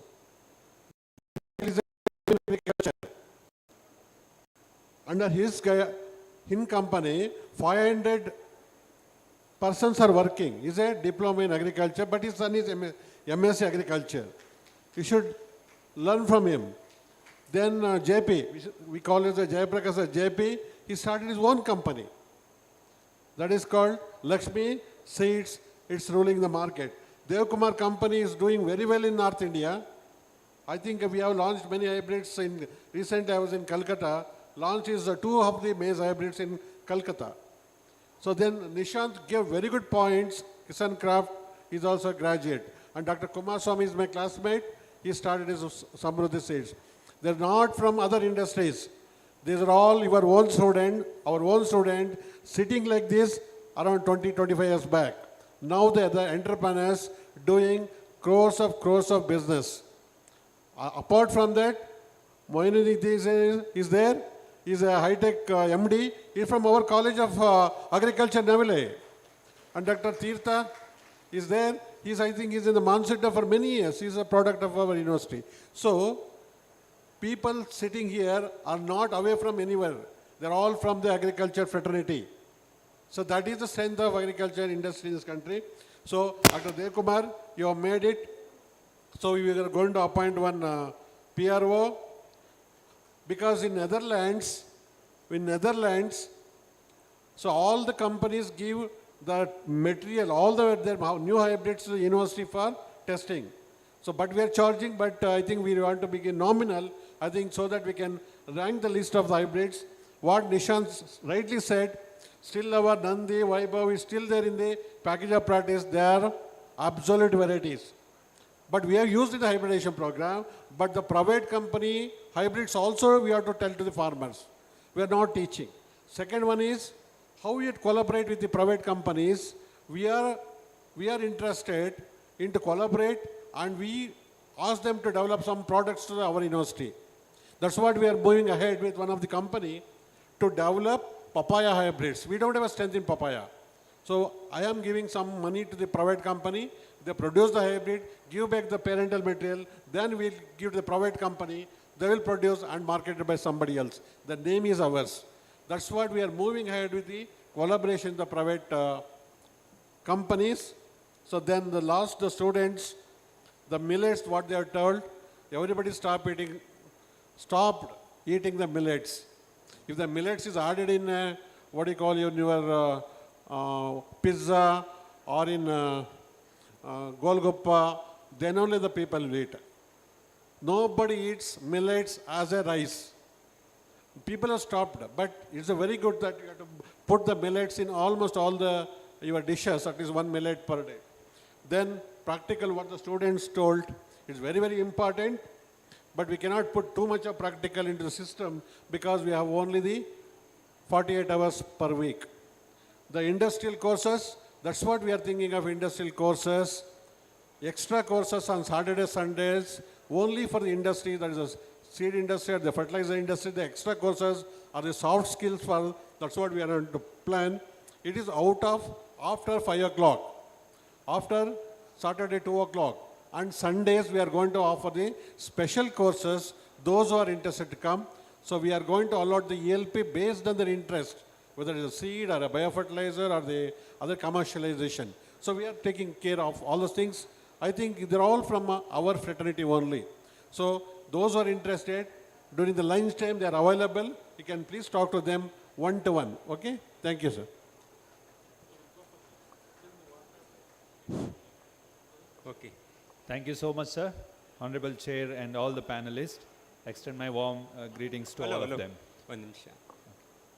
Okay. Finally, we end with session number 2. Especially, this is a session, Industry Academia Conclave, related to strengthen our industry, the better linkage with seed industry and academia related to sustainable agriculture. Under this, we have come out with two important, that is seed industry involvement with the university, our university, as well as industry. Both are simultaneously, we have to move forward, come forward, especially both students as well as our scientists, they are involved in. And also regarding the modification of syllabus, that is what slightly, that is a change in seed technology course by adding some of the aspects that is in practical component. So with this, once again, thanks to all academics and also Honorable Vice Chancellor and Dr. Kumar Swami and all seniors and professors to end this session. Thank you. Thank you once again. Thank you so much. Now I'd request Honorable Vice Chancellor to facilitate our guest. Today's keynote speaker, Dr. B.K. Kumaraswamy, Prasiddhi Seeds, and Honorable Member of Board of Management of Keladishi Upanayaka University of Agriculture and Horticulture Sciences, Shivamogga. I request H.N. Devakumar, Managing Director, Unisem Agri-Tech Limited, Private Limited, Bangalore.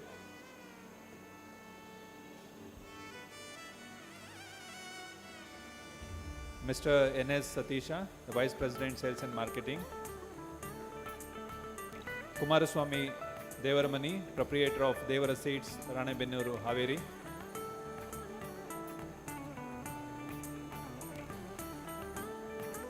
Dr. Nishant C.K., the Scientist and the Research and Development, Kisan Craft Limited, Bangalore. Mr. M.B. Patil, the Proprietor of Krushi Seeds, Koppala. Jayaprakash Tia, the Director of Lakshmi Imports, Mariyappanapalya, Bangalore. Dr. Lakshmana D., the Division Head, Genetics and Plant Breeding of Keladishi Upanayaka University of Agriculture Sciences.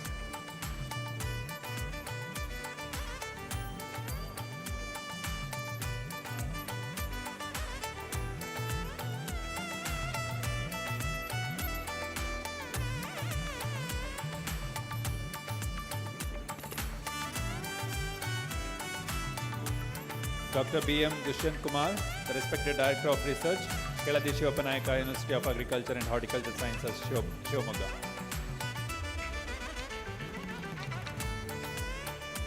Also thank Dr. Siddharuda Singadi and Dr. Pradeep Gopakalli, Assistant Professor of this university, for reporting this session.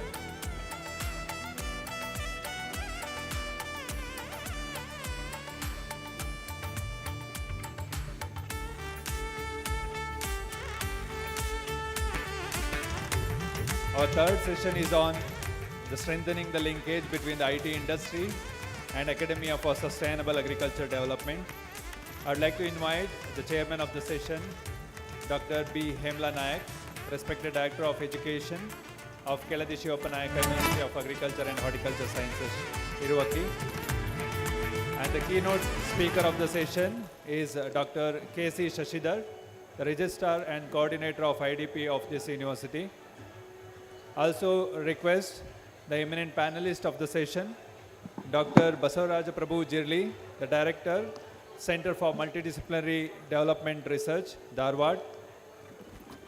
Mr. Y.B. Srinivas, Managing Director, Tene Agriculture Solution Private Limited, Bangalore.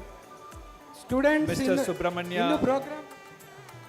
Basavanahalli, the co-founder and Chief Technology Officer, After the third Full session, Force the Private lunch break Limited, will Bangalore. start. Students, don't go away. So, the green color, the teachers in the forestry college, see them, they have to ask them to sit. Why are you standing here? Why the students are moving? It is for them only. I The request teachers for all the colleges, see that the students are there in the auditorium. I request the respective college teachers see that all the students are in the main hall. So, if all Iruvaki students are here, what about the other students? So, the respected college teachers see that the students are to be here for 1 hour. I request Mr. Subramanya Basavanahalli, Dr. C.P. Lohit, Head Siddhaganga Technology Business Incubator, SIT Tumkur, Sachin Hegde, the Founder and Director of Roots Good, Shivamogga, Tirtha Mallappa S, East West East Bangalore. Dr. S. Shashidhara, Professor and Head PME Cell of this university. Also request Santosh Patanashetty and Dr. Satish, the Assistant Professor of this university, will serve as a rapporteur for the session.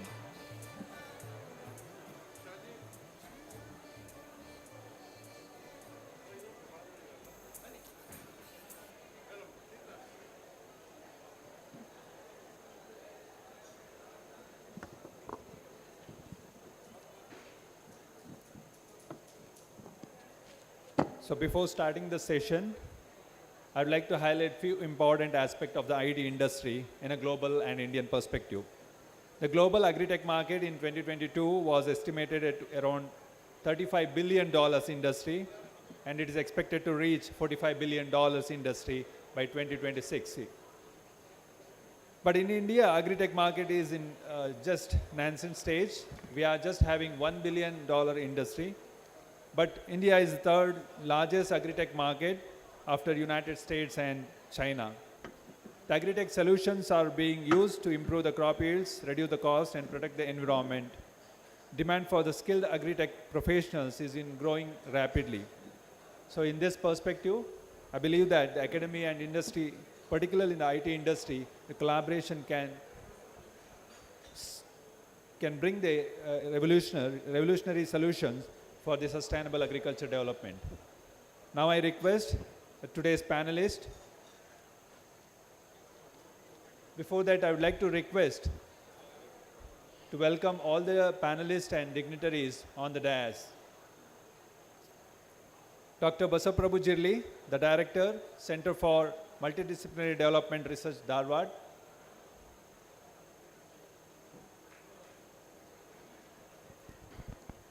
Mr. Y.B. Srinivas, Mr. Subramanya Basavanahalli, Dr. C.P. Lohit, Mr. Sachin Hegde, Mr. Tirtha Mallappa S,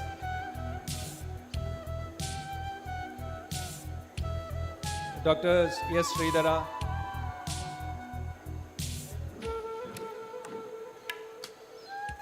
and Chairman of the session, Dr. B. Hemla Nayak, and the keynote speaker of the session, Dr. K.C. Shashidhar. So now I request today's keynote speaker. I would like to hand over the session to the chairman. The session is yours, sir.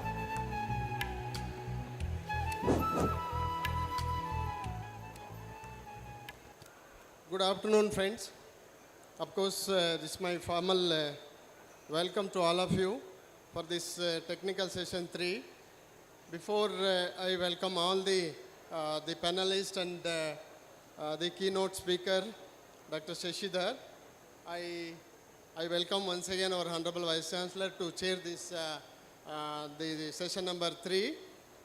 And friends, of course, this platform is a very memorable platform, particularly for all the students. Especially they can express their talents and they can learn from various industries. And this really a platform is a boon for all of us. And this first time in our university we have this kind of the program under the leadership of our Honorable Vice Chancellor Dr. R.C. Jagdish ji. And the entire my IDP team, particularly from Dr. Shashidhar and all his team, those who have really invited all the very renowned industrialists, our all alumni from different farm universities, including our university. Friends, actually, as we already discussed, the various issues which are related to the industry, starting from the fertilizer industry, then seed industry. Now, the era is about the IT in agriculture. So this IT is also very, very important, wherein you can reach to the highest level, where the farmers can really solve his many problems with through the different the tools of IT in agriculture. So I think with this a small brief introduction I can say, I think the time is very short. Please have patience. and be with us for one more hour and have patience. Particularly, you can have some more hungry and can really take more food in after this session.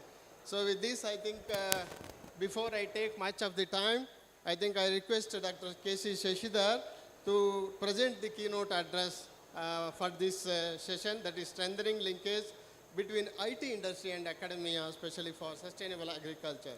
So Shashidhar, please.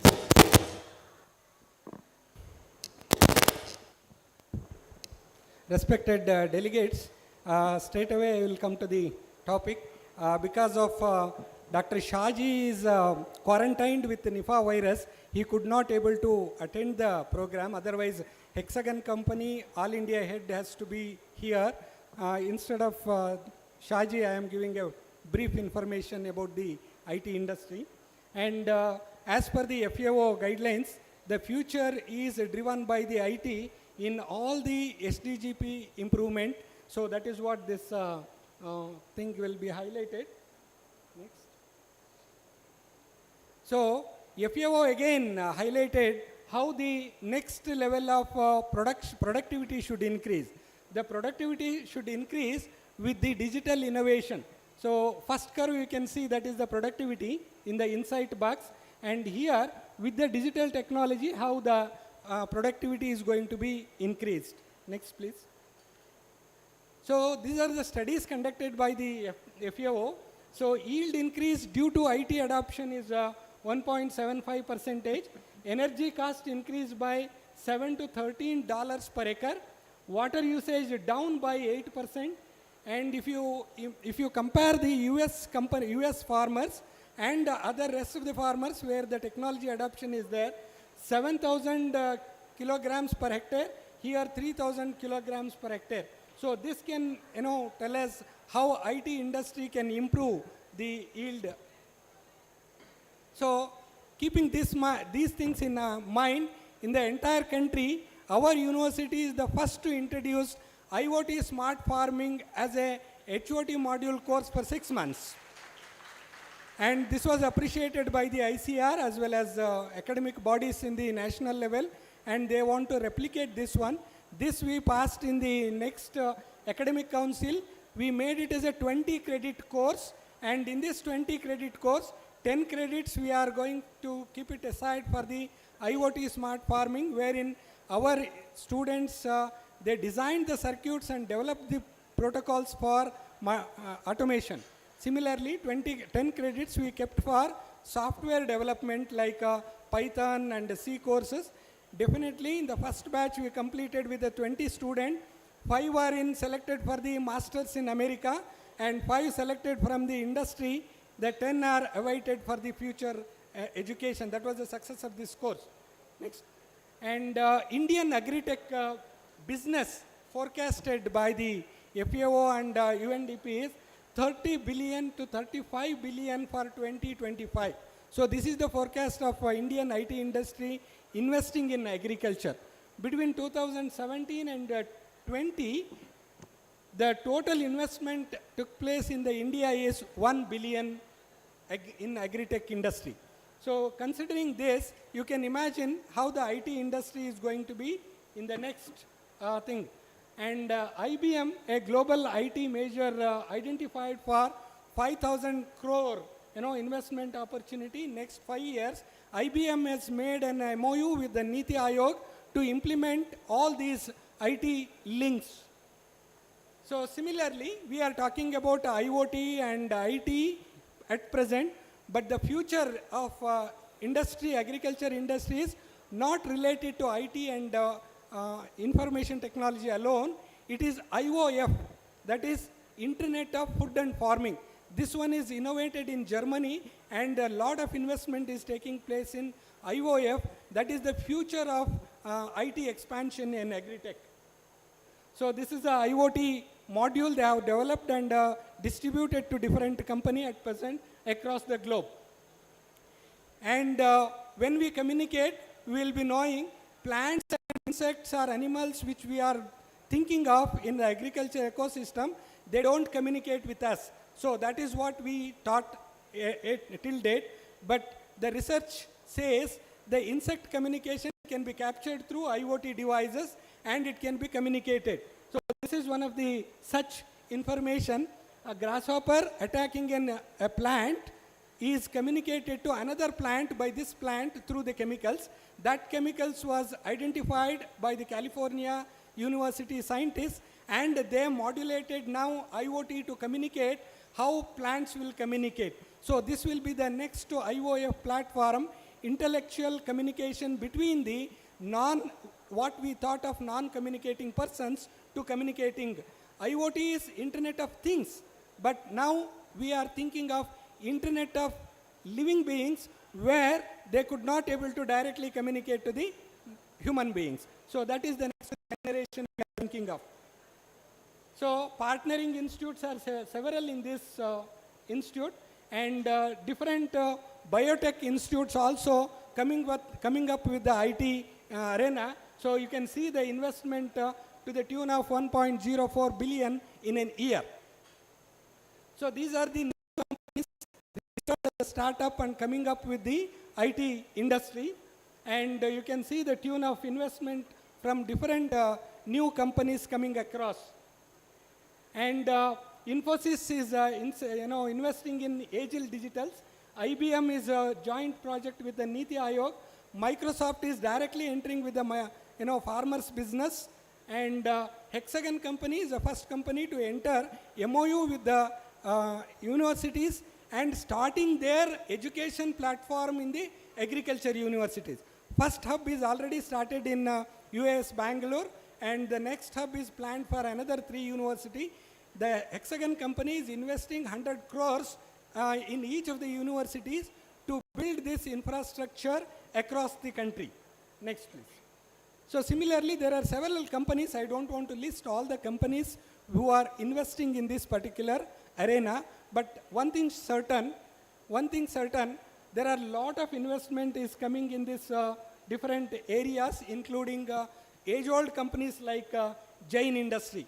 They are coming with automation in the industries like polyhouse automation and other softwares. They are coming up. Now, I will just briefly point out the final points of this. IT industry has a well-structured, industry academia collaboration plans. The only thing is, we are not having a IT education plan in our university. That we need to focus, and straight away we can link IT industries, because IT industries already have their educational plans with many of the engineering colleges. I think Dr. Lohit is sitting here, they are collaborating with IBM and other things in the engineering college. So similarly, we need to introduce the IT courses in IoT, IOF, as well as artificial intelligence. Domain expertise with IT knowledge is the future. Till date, IT people were the future. Here afterwards, domain knowledge people with the IT knowledge will be preferred more. That is why ours is the agriculture domain knowledge. We have to add IT so that our graduates can be more vibrant in the IT arena. Next is, we need to start hybrid degree programs with IT industries. So that is the next future for all of the agriculture university. These are some of the linkage issues which we can plan. Keeping the time constraint, I kept my talk very crisp because there are several other points. I leave these points to be discussion for the panelists so that we can have a more time frame for the panelists. Thank you, Nandal. Thank you, Dr. Shashidhar, for very nicely presented the complete IT role in university, especially in education system. Now, I request with the panelists, especially to share their experience and directly their involvement with the future education, then research as well as in the extension program in the university. I think start with Mr. Subramania, who can share his views, please. You can use podium or you can, better. Whatever is convenient, you can, please. Thank you, sir. With my respect to Honorable Vice Chancellor and Dr. Hemant Naik and Professor Dr. Shashidhar. It's a good opportunity for me to be here And in fact, I have been in touch with Dr. Shashidhar since a couple of years for various of my requirements. So here, I would like to pick up quickly 2 points. One is on the wave of opportunity that is coming in as an opportunity to collaborate between the university and the tech industry. That is one. And second thing is about some internal structural arrangements which institutions have to do to accommodate such collaborations. You know, these 2 points I would like to briefly touch. So let me just take the opportunity to introduce one of the recent products which we developed, where in the Checo and the company, if you are free, you just look at it, where I'm involved in at the strategy level. That entire product now developed madiddu Bombay, IIT Bombay nalli. Now that is the world's unique identification product for actually protecting the product from duplicates. ಈ spurious product marketಗೆ hallmark ಅದು ಇದು ಬರುತ್ತಲ್ಲ, they are all copyable now. So what product we have released as a tag, that is the world's most unique product which can never be duplicated. So that product we could develop from IIT Bombay. You know, that entire product got developed in IIT Bombay, and we have a separate collaborations agreements with them, and we are marketing across the world. So that is one thing I would like to pick it up. And second thing is one of the recent projects when we wanted to identify an institution to be with us to help us to structure various testing and release, protocols. So we were looking for the organizations institutions who could be partnering with us. So we went on meeting people from Indian Institute of Science to REC Surathkal. So finally we landed into REC Surathkal because of the kind of documentation they had. So these 2 things which made us too comfortable to stay with the institutions and to share all of our thoughts, ideas, and to have the further product development happening in the institutions. So idರಲ್ಲಿ ನೋಡಿದ್ರೆ 2 key aspects I need to specify here. ಏನಪ್ಪಾ ಅಂತ ಹೇಳಿದ್ರೆ, most of the people like us who are into tech business trying to continuously bring out new products in the market, we will be continuously looking for people, institutions to support us. Okay, ಈಗ ನೋಡಿರ್ಬೋದು ನೀವು, ಮೊದಲೆಲ್ಲ ಈ ಥರ products coming out of institutions ಬರೀ western ವರ್ಲ್ಡಲ್ಲಿ ಆಗ್ತಾಯಿತ್ತು. ಅಂದರೆ ಫಾರ್ ಎಕ್ಸಾಂಪಲ್ ಮೈಕ್ರೋಸಾಫ್ಟ್ ಆಗಲಿ, ಆ್ಯಪಲ್ ಆಗಲಿ, ದೇ ಕೇಮ್ ಔಟ್ ಫ್ರಮ್, ನಿಮ್ಗೆ ಗೊತ್ತು, there all like Stanford university outputs ಅಂತ. Even if you go there, Microsoft ಒಂದು ಆಫೀಸ್ ಇದೆ ಅಲ್ಲಿ ಸ್ಟ್ಯಾನ್ಫರ್ಡಲ್ಲಿ. But that culture has now shifted to India. ಇಂಡಿಯಾದಲ್ಲೂ ಇನ್ಸ್ಟಿಟ್ಯೂಷನ್ಸಿಂದ ಸಿಕ್ಕಾಪಟ್ಟೆ ಪ್ರಾಡಕ್ಟ್ಸ್ ಹೊರಗೆ ಬರ್ತಾ ಇದೆ, and companies and venture capitals are investing heavily to market those product across the world. So that culture has already started. But there are some like some blockers which is stopping venture capitals and some entrepreneurs like us to go aggressively into that. One of the main aspect is the protection of intellectual properties. So because we will share a lot of technology information and lot of data on the products and the entire product design, everything will be shared at the time of testing or release or whatever it is. So there has to be a structure within the university to protect that. So this has to be taken up very seriously, because we will have invested a lot of money in developing the product, developing an idea, validating the idea. ಅದು ಒಂದ್ಸಲ ಯೂನಿವರ್ಸಿಟಿಗೆ ಬಂದ ತಕ್ಷಣ ಅದು public domain ಮಾಡಿಬಿಟ್ರೆ, so the entire IP rights and the value of IP is lost. So this is one of the key reasons why our technology business landscape is slightly holding back on going aggressively into the universities. Otherwise istottige full flooded approach ಅಲ್ಲಿ ಹೋಗ್ತಾ ಇದ್ರು. Because this problem all of them have faced in China already. They approached very aggressively, but Chinese took liberty to give it everywhere. So many products what China is releasing, they're all like developed in US and other part of Western countries, but China has got kind of technology to manufacture it, because it all through the processed leakage program. Okay, so this is where industries needs a solid IP protection system within the business. That is one. Second point is, all the industries. So we are looking at partners of like institutions to cooperate with. But we don't know who is there to cooperate. So there, because recently this I came across, because I was looking for for an institution who could help me in decomposition of ET, end of life tires. So when I was looking at when I put two of my junior engineers on the job to identify in India which institution has done some work on it. They took almost like 30 days to scrap every information in the website, and they could get only 2 institutions where there is some little bit of information available.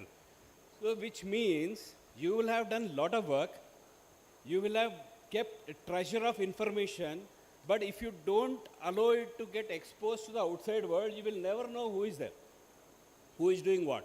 So people like us, like people like companies like me, they will be only have options to look in the web, in the internet to see who could be my collaborator, unless you have a proper structured selling program. You know, this is what I would say. So institutions should have a very strong digital presence. You know, that is something at the departmental level the institutions need to establish. So this last point I would say, there is a big wave of opportunities coming, particularly for agriculture universities like ours here.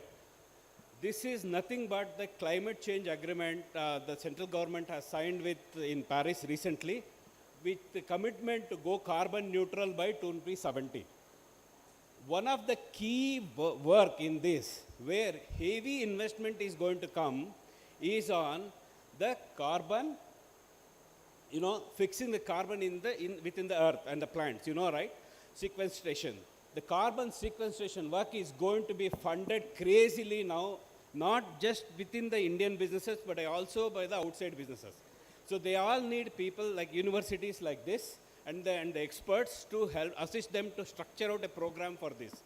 So there is no dearth of funds, because recently nimage gotirbodu, there was a program on recycling of plastics, and one person called Amitabh Bachchan in the Juhu beach, and he wanted crisp, please. Yeah. So this is where there's a lot of scope is there. So I don't want to take much time. So this is something which universities can always jump into, and I think there is a big way to go ahead. Thank you so much. So thank you, Subramania sir, so for having given very, very important 3 suggestions to the institution. Now I request Dr. Basaraj Prabhu Jirli.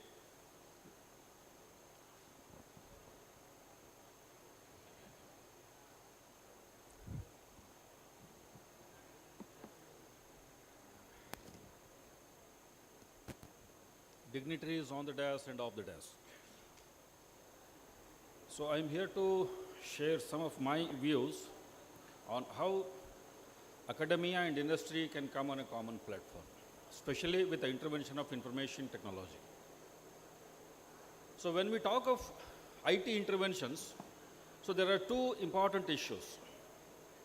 We being the students of agriculture and allied sciences, we are trained to develop the content for our stakeholders. But the information technology part is another important aspect, who are going to provide us how we can put this content into appropriate platforms so that we can reach our stakeholders. Let me take the example of educational inputs only. As a teacher, we can very well develop the content, course content for various courses, but to reach the larger audience, not only my students in the class, but to reach the larger audience, we can use the platforms like MOOCs, massive open online courses. But for which we need the IT professionals, the support of IT professionals who are going to provide us the learning management system. Without that learning management system, whatever the content that I'm going to develop, it is not going to reach to my stakeholders. But as on day, none of the ICR institutions or the ICR per se or the state agriculture universities are having their own independent learning management systems. We are taking the help of maybe IIT Kanpur, IIT Bombay. There are so many other platforms. There are private institutions minting money like anything, maybe edX, Udemy.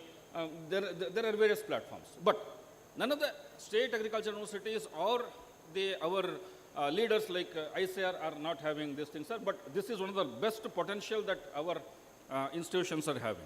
Then, the second one, so there were a lot of discussions on changing the syllabus or modifying the syllabus. Sixth Dean's Committee is already in the process. I think they have already submitted their report also. We don't know what are the contents there, but how can we think of overhauling the entire syllabus of agriculture and allied sciences so that we can make our students ready for the industry? One simple example, sir, we were talking when we were sitting there. When a medical professional, after completion of his medical profession, so he is confident of opening a clinic and running his own independent business, or the shop or whatever it is. But our agriculture students are not having that confidence. So many discussions were there in the morning also. Can we think of launching an OPD for our stakeholders, not only for the farmers? Most of the time we do this mistake, when we talk of our end users, we limit ourselves to the farmers. Let us not limit ourselves to the farmers, but the entire range of stakeholders that even the private industry is one of the stakeholders of agricultural research institutions. The processing industries, whatever the things that what we cover under secondary agriculture, they're all our stakeholders. So what kind of OPD kind of things that what we can think of? Then, the third important issue that I would like to pinpoint here is, enough discussion has already been gone there, but what are the outcomes? What are the outputs of this? We say that participatory research, or we say that demand-driven research and extension, both the things. Whether our research is demand-driven, or our extension is demand-driven, or it is more of supply-driven. More of supply-driven. For the last 22 years, I was serving Banaras Hindu University, wherein I am giving the example of my own university, sir. We have developed 15 wheat varieties, but farmers are asking for only 3 varieties. Rest of the varieties are not at all in the demand of the farmers. This is what I am putting it as demand-driven and supply-driven. Let us make the entire agricultural research the demand-driven, not the supply-driven. This is the case with almost all agricultural universities, and this is the case with almost all ICR institutions. We say that we have developed this many number of technologies, but who are the takers? This is where I am asking another question. We talk of outputs, but we never talk of outcomes. Outputs are tangible in nature, outcomes are intangible in nature. How can Sir, excuse me, be specific for suggestions. Sir, this is one, sir. So outputs and outcomes that we need to emphasize. Then, so MOOCs, the part I have already said, overhauling the syllabus. Then content development is another important aspect of that. How many open educational resources that what we have developed? So there are very few open educational resources as on date. We mostly depend upon the platforms like Swayam or other, the EPG Patashala, but agricultural content is not available there. So we need to develop those things. Then courses on information technology for undergraduate students. I'm not sure whether the 6th Dean's Committee is coming out with this recommendation or not, but this is the need of the hour. So I must congratulate the University of Horticulture and Agriculture and Horticulture Science Shimoga for making an initiative to launch the course on the information technology. But similar courses definitely are going to help our students to build the confidence. So these were the points that I wanted to make. So thank you. Thank you, Basava Prabhu sir. Now I request Dr. YB Srinivas, MD Teen Agriculture Solution Private Limited, Bangalore. Srinivas, you already partner of our university. Be specific and so that we can note down all this. I thank the chairman for giving me the opportunity. Honorable Vice Chancellor of the university, the members of the Board of Regents, the distinguished invitees here, my fellow panelists, and most importantly, I think the students here. Well, 3 years ago, I was giving a talk in GKVK. I was telling them that there is a flood of, so there's a tsunami of technology now going to lash the university. But then the universities don't seem to be prepared. I wanted to start, and a lot of people did say that the university curricula and the industry requirement are completely misaligned. However, I'm glad that the keynote speaker just mentioned that it is not so. There is a lot of realigning also happening, and I'm glad that it is the tech sector that they are looking at it closely. I would like to say something here. It's a shame, actually. If you look at agri-tech companies that have started in India, almost none of them are started by a team of agri-graduates. Almost all of them are started by engineers. This is something that we need to ponder, and I'm glad that some effort is happening towards realigning the courses. I know that people are trying to learn coding after agriculture. You don't need to. You need to know how the servers work. What's a cloud? How can a company utilize the cloud resources? How does the server communicate with the mobile applications? You need to know the broad things. You need to learn the language of the IT people. Can you imagine an IT person learning medical? No, isn't it? It's much easier for a doctor to understand how the IT systems work. So it is similar in agriculture also. A lot of IT guys come out and say, I worked in the farm for 6 months, I worked in my grandfather's field somewhere, I spoke to a lot of farmers, I come and speak to academicians, I need a lot of data which is voluminous, large and reliable so that I can train my machines. This is what the IT people are seeing. It is so unfortunate that agriculture, agri-tech sector seems to be growing top-down, bad. Growth is always bottom-up. Somebody has technology, so somebody is now hobnobbing and searching for where I can put the technology. And agriculture is a very big, diverse, chaotic field, and they're looking at it, where they can fit in technology. Not a great idea. If it is the agri-graduates, people who understand the science of agriculture, who can feel agriculture, who can see that the social interactions play such a telling role in agriculture practices, who can understand all this. It is these people who should start looking at the agri-tech sector, how they can take inch by inch, how to grow the sector bottom up so that the reach is wide and which is much more relevant and stable. So I would like to invite all the agri-graduates. It's okay if you burn your fingers. I had some panelists telling that during the initial years, don't try and work in some sector for 6 years, and no. When you're still young, when you're bubbling with ideas, when you look at so many different things, be ready to burn your fingers. It is okay to burn your fingers. There are a lot of ways in which you can, put a bandage around it and carry forward. But don't leave that passion, don't leave that innovation away. Once you get into a sector, you go along that, you just flow along that wind. 90%, 99% of you will not take up entrepreneurship. There are just rare few agriculture people, most of them who already have an experience in the industry. Okay, only these people, they continue in the same industry, okay, and start a new company and all. But it is not creating new innovations. It's only, market share. There is another thing about agri-tech people also. Okay, when agri-tech people are doing something, coming up with technology, they are not looking at how do they involve the agriculture students in it. Okay, what platforms can they create which, the students of agriculture need not have to worry about creating agri-tech. They can utilize agri-tech and go ahead and implement the agri-tech for the benefit of the farmers. It is also the responsibility of the agri-tech industry to see that they build platforms. I saw that there is something coming up on IoT and platform around that, and that is good news. When it comes to faculty here in the agriculture field, agriculture knowledge, if you say knowledge, it already is chaos. Knowledge is like, there is nothing very systematic when it comes to knowledge, except for something like textbooks. But the field knowledge is not really digitized. The knowledge system is not in a proper shape today. If you have to look at AI, if you have to look at anything, you want to do anything, you want to bring in IoT and convert that into a knowledge that finally goes to a farmer. Data coming from sensors has to merge with the knowledge. We don't have any digitized knowledge system. Okay, knowledge is just scattered, chaotic, it's not the same everywhere.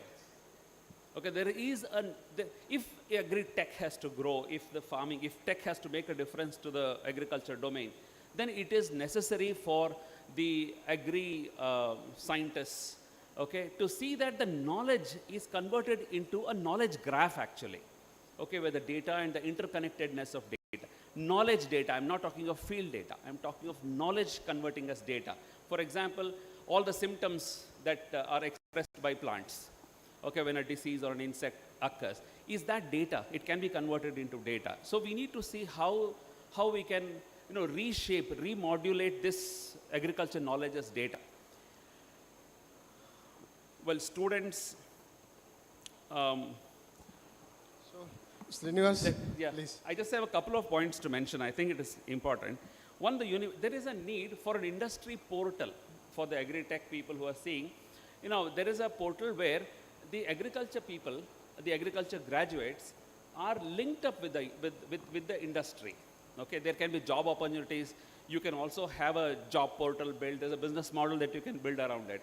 But if you look at, say, seed industries or pesticide or fertilizer industries, you know, there is no one place where a student can get that information, go into their sites and make sense out of what's happening with the industry. Similarly, it can also be seen how the universities are working and how the research is brought into a common system, so that there is a real digital collaboration between the two. This is something that probably we need to think in that direction if our relationship has to be better. Well, ICR has to grow a little more in thinking, should get the industries along when they design the course curriculum. It's quite sad. And I thank everybody for this opportunity. Thank you, Srinivas. Thank you for your nice suggestions and interaction for the public students. Of course, friends, now I call upon Dr. C.P. Lohit. He's head Siddhaganga Institute Technology Business Incubator, SIT Tumkur. Please brief within 3 minutes, sir.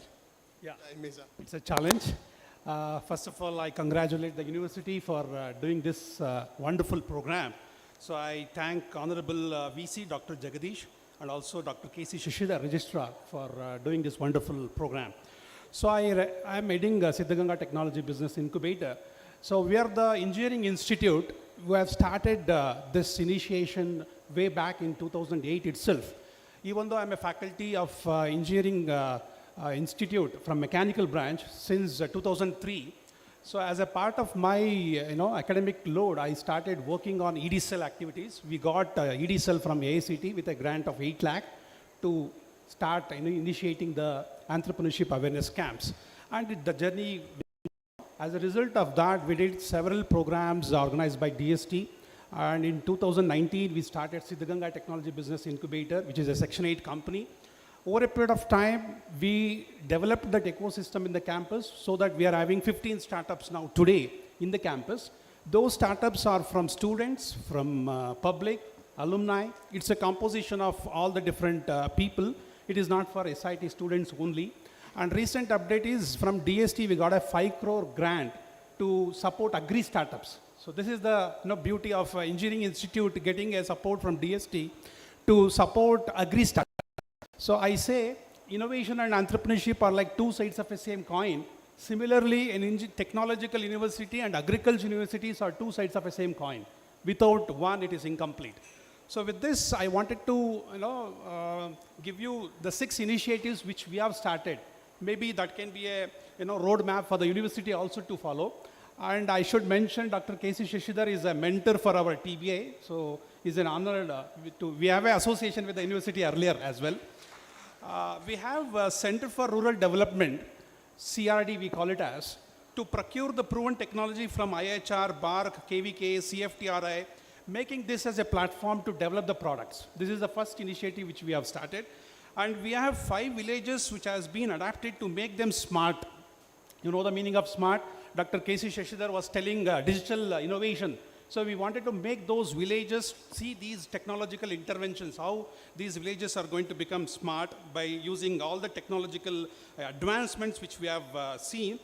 Through this, we wanted to empower women as self-help groups to convert them as entrepreneurs and also youth empowerment. So both are happening through this 5 village model which we have adapted. And we have associated with a local community radio, Siddhartha Radio, which has been started by Siddhartha Institute. What we do is once in a month, we connect the rural innovators through this radio community channel so that their innovations can be broadcasted to the local area. So people will know what are the innovations they have done. So this is also one initiative. We have done 25 such programs till date. And students are sent to the field. Field means the villages where they will see the problems which is existing and they will start doing the project so that to solve the local problems. So sitting in a AC room and doing some innovation does not serve the purpose. You should go to the people, you should understand the problems which the people are facing with, and they are going to do those projects. And 10 agri projects are done every year. During the graduation, we give the best agri projects award so that students are going to get benefit out of that. It's a motivation for people. University can also follow the similar fashion. And one more such initiative is we have Institute Innovation Council. It is the MHRD initiation, Ministry of Education. We wanted to see the students become innovators in the campus. We don't want students to go out of the campus after they graduate and become innovators. Let them be innovators in the campus. Let us give the chance for them to work on their ideas. I often say that, so when you are in the campus, it is just like swimming across the pond. When you go out of the campus, it is just like swimming across the ocean. So this is the analogy which I always say. Yes. Give them a chance. If they want to fail early. So that should happen within the campus. Thank you, Lohit. So yeah. So and also we have a faculty startup policy. We have promoted so many faculties to start their startups. Out of 15 startups, 3 startups are from faculty. So these are the initiatives of our Siddhaganga TBI. I think Honorable VC will definitely appreciate this and continue the same thing in the campus. Yeah, Thank you. Of course, we have a lot of appreciation for your vast programs, of course, especially for students, faculty development. Now I call upon Sachin Hegde, Kudgi, from the founder and director of Root Goods, Shumaga. Please. Thank you, sir. Thank you, everybody at the stage and off the stage. ಎಲ್ಲರಿಗೂ ನಮಸ್ಕಾರ. ನನ್ನ ಹತ್ರ ಜಾಸ್ತಿ ಸಮಯನೂ ಕೂಡ ಇಲ್ಲ, ನನಗೆಲ್ಲ lunch ಇದೆ ಅಂತ ನನಗೂ ಗೊತ್ತು. ಬಟ್ ಹೌಎವರ್ ನಂದು ಕಂಪ್ನಿ ಹೆಸರು ರೂಟ್ಸ್ ಗೂಡ್ಸ್ ಅಂತ. ನಾವು ಕೃತಕ ಬುದ್ಧಿವಂತಿಕೆ ಉಪಯೋಗಿಸಿ ಕ್ವಾಲಿಟಿ ಅಸೆಸ್ಮೆಂಟ್ ಮಾಡ್ತೀವಿ. ಸೊ ಅದರಲ್ಲಿ ಲಾಸ್ಟ್ 3 ವರ್ಷದಲ್ಲಿ ಏನಾಯಿತು ಯೂನಿವರ್ಸಿಟಿಗಳ ಜೊತೆ ಕೊಲಾಬ್ರೇಟ್ ಮಾಡಿದಾಗ ಅನ್ನೋದೊಂದು 3 ಎಕ್ಸಾಂಪಲ್ ಕೊಡ್ತೀನಿ. ಅದರಿಂದ ಏನು ಲರ್ನಿಂಗ್ ಇದೆಯೋ ಅದನ್ನು ತೊಗೋಬೋದು, ಇಲ್ಲಾಂದರೆ ನಮ್ಮ ಎಕ್ಸ್ಪೀರಿಯನ್ಸ್ನ ಶೇರ್ ಮಾಡ್ದಂಗೆ ಆಗುತ್ತೆ ಅಂತ ಅಂದ್ಕೊಂಡಿದ್ದೀನಿ. ಮೊದಲನೇದಾಗಿ ನಾವು ಸ್ಟಾರ್ಟ್ ಮಾಡಿದ್ದು ರಿಸರ್ಚ್ ಬೇಸ್ ಮೇಲೆ. Research university of agriculture in Shivamogga, doctor Shashidhar ಅವರು, ಡಾಕ್ಟರ್ ಕಿರಣ್ ಕುಮಾರ್ ಅವರು, they supported us when we came here to Shumaga because it was a research-based spin-off as a company. So allinda ನಾವು ಯೂನಿವರ್ಸಿಟಿ ಆಫ್ ಅಗ್ರಿಕಲ್ಚರ್ ಸೈನ್ಸ್ ಬ್ಯಾಂಗ್ಳೂರಲ್ಲಿ office ಮಾಡಿದ್ವಿ. ಅಲ್ಲಿ initial pilot projects ಮಾಡಿಸಿದ್ರು. So ನಮ್ಮ idea ಏನಿತ್ತೋ ಅದನ್ನು farmers ಹತ್ರ ತೊಗೊಂಡೋಗಿ ಮೇಯ್ಸ್ ಬಿಸ್ನೆಸ್ ಸ್ಕೂಲ್ ಅನ್ನೋದು ಒಂದು ಪ್ರಾಜೆಕ್ಟು ಸ್ಟಾರ್ಟ್ ಮಾಡಿದರು. ಅದು ನಾರ್ಮ್ ಇದೆಯಲ್ಲ ಸರ್ ಹೈದರಾಬಾದ್ನಲ್ಲಿ, ಅವ್ರ ಥ್ರೂ ಬಂದಿದ್ದು ಪ್ರಾಜೆಕ್ಟು. ಅದರಲ್ಲಿ ನಾವು ಇನ್ವಾಲ್ವ್ ಆಗಿದ್ವಿ. ಅದರಲ್ಲಿ ನಮ್ಮ ಕ್ವಾಲಿಟಿ ಅಸೆಸ್ಮೆಂಟು ಏನೇನು ಡೇಟಾ ಬೇಕು ಅನ್ನೋದು ನಮಗೆ ಸ್ಟೂಡೆಂಟ್ಸು ಕೊಟ್ಟರು ನಮ್ಮ ಜೊತೆ ಕೆಲಸ ಮಾಡೋದಕ್ಕೆ. ಮತ್ತು researchers university also came with us. They worked along with us for 6 months. So it helped us to build a basic foundational database on which AI could work. Artificial intelligence or ಕೃತಕ ಬುದ್ಧಿವಂತಿಕೆ ಅಂತ ಏನು ಕನ್ನಡದಲ್ಲಿ ಹೇಳ್ತೀವೋ ಅದನ್ನ base foundational data ಸಿಕ್ತು. So ಅಲ್ಲಿಂದ start. ನಾವು ಸೆಕೆಂಡ್ ಎಕ್ಸಾಂಪಲ್, ನಾವು ಸ್ಕೇಲ್ ಮಾಡೋ ಸಮಯದಲ್ಲಿ university of agriculture sciences Telangana state university ಅವರು they called us to show this solution. ಅಲ್ಲಿ ಏನು ಮಾಡಿದ್ವಿ, ಇಲ್ಲಿ ಏನು ಡೇಟಾ ಸೆಟ್ ಆಗಿತ್ತೋ ಅದು ನೆಕ್ಸ್ಟ್ ಸ್ಟೆಪ್ ಡೇಟಾ ಸೆಟ್ ಮಾಡೋದಕ್ಕೆ ಏನು ಮಾಡಿದ್ವಿ, we started understanding the phenotypical changes in the plant. ಅಂದರೆ ಸಿಂಪಲ್ ಟರ್ಮ್ಸಲ್ಲಿ 120 ದಿನ ಏನು ಲೈಫ್ ಸ್ಪ್ಯಾನ್ ಇದೆ ಅದರಲ್ಲಿ ಪ್ರತಿ 7 ದಿನಕ್ಕೆ we started collecting the data with the professors, local experts who are working at the field. ಅದು ಈಗಲೂ project it's in the 5th month. So ಆ ಡೇಟಾ ಹೇಗೆ ಹೆಲ್ಪ್ ಆಗ್ತಿದೆ ಅಂದರೆ that data is been used to understand the variation from genotypical versus phenotypical. So that's the next layer of data that we are building. And it of course it will be fed into the AI machine and that would be giving us more predictions in terms of what kind of disease would come or what kind of pest in terms of fall army ಯಾವಾಗ ಬರ್ಬೋದು, ಅದರ life cycle ಏನೋ ಅದನ್ನು manage ಮಾಡೋದಕ್ಕೆ help ಮಾಡ್ತಾ ಇದೆ. ಎರಡನೇದು. ಮೂರನೇ ಎಕ್ಸಾಂಪಲ್, ನಮ್ಮ ಜೊತೆ we started working with NASSCOM recently, 1.5 years back, in a program called Deep Tech Clubs. Deep Tech Clubs ಅಂದರೆ whenever there is interdisciplinary combinations like agriculture, IT, or healthcare, IT. IT means information technological systems. ಅದು initially ನಾವು ಬಂದು ಯಾವಾಗ ಇದನ್ನು ಫಿನೋಟೆಪಿಕಲ್ ಡೇಟಾನ SaaS ಪ್ಲ್ಯಾಟ್ಫಾರ್ಮಲ್ಲಿ ತರ್ತೀವಿ ಅಂದಾಗ it was very foolish ಅಂತ ಕಾಣಿಸ್ತಾ ಇತ್ತು ನಮಗೂ ಕೂಡ, because it was very multidisciplinary. So ಯಾವಾಗ NASSCOM ಬಂತು, there are group of companies, probably panelist here would know about NASSCOM. There are group of companies which are around 300 to 350 companies around India which are doing quality of work that Israel and Germany are doing, but in private sector. So here, as a example ಏನಾಯಿತು ಅಂದರೆ, we were already working with universities.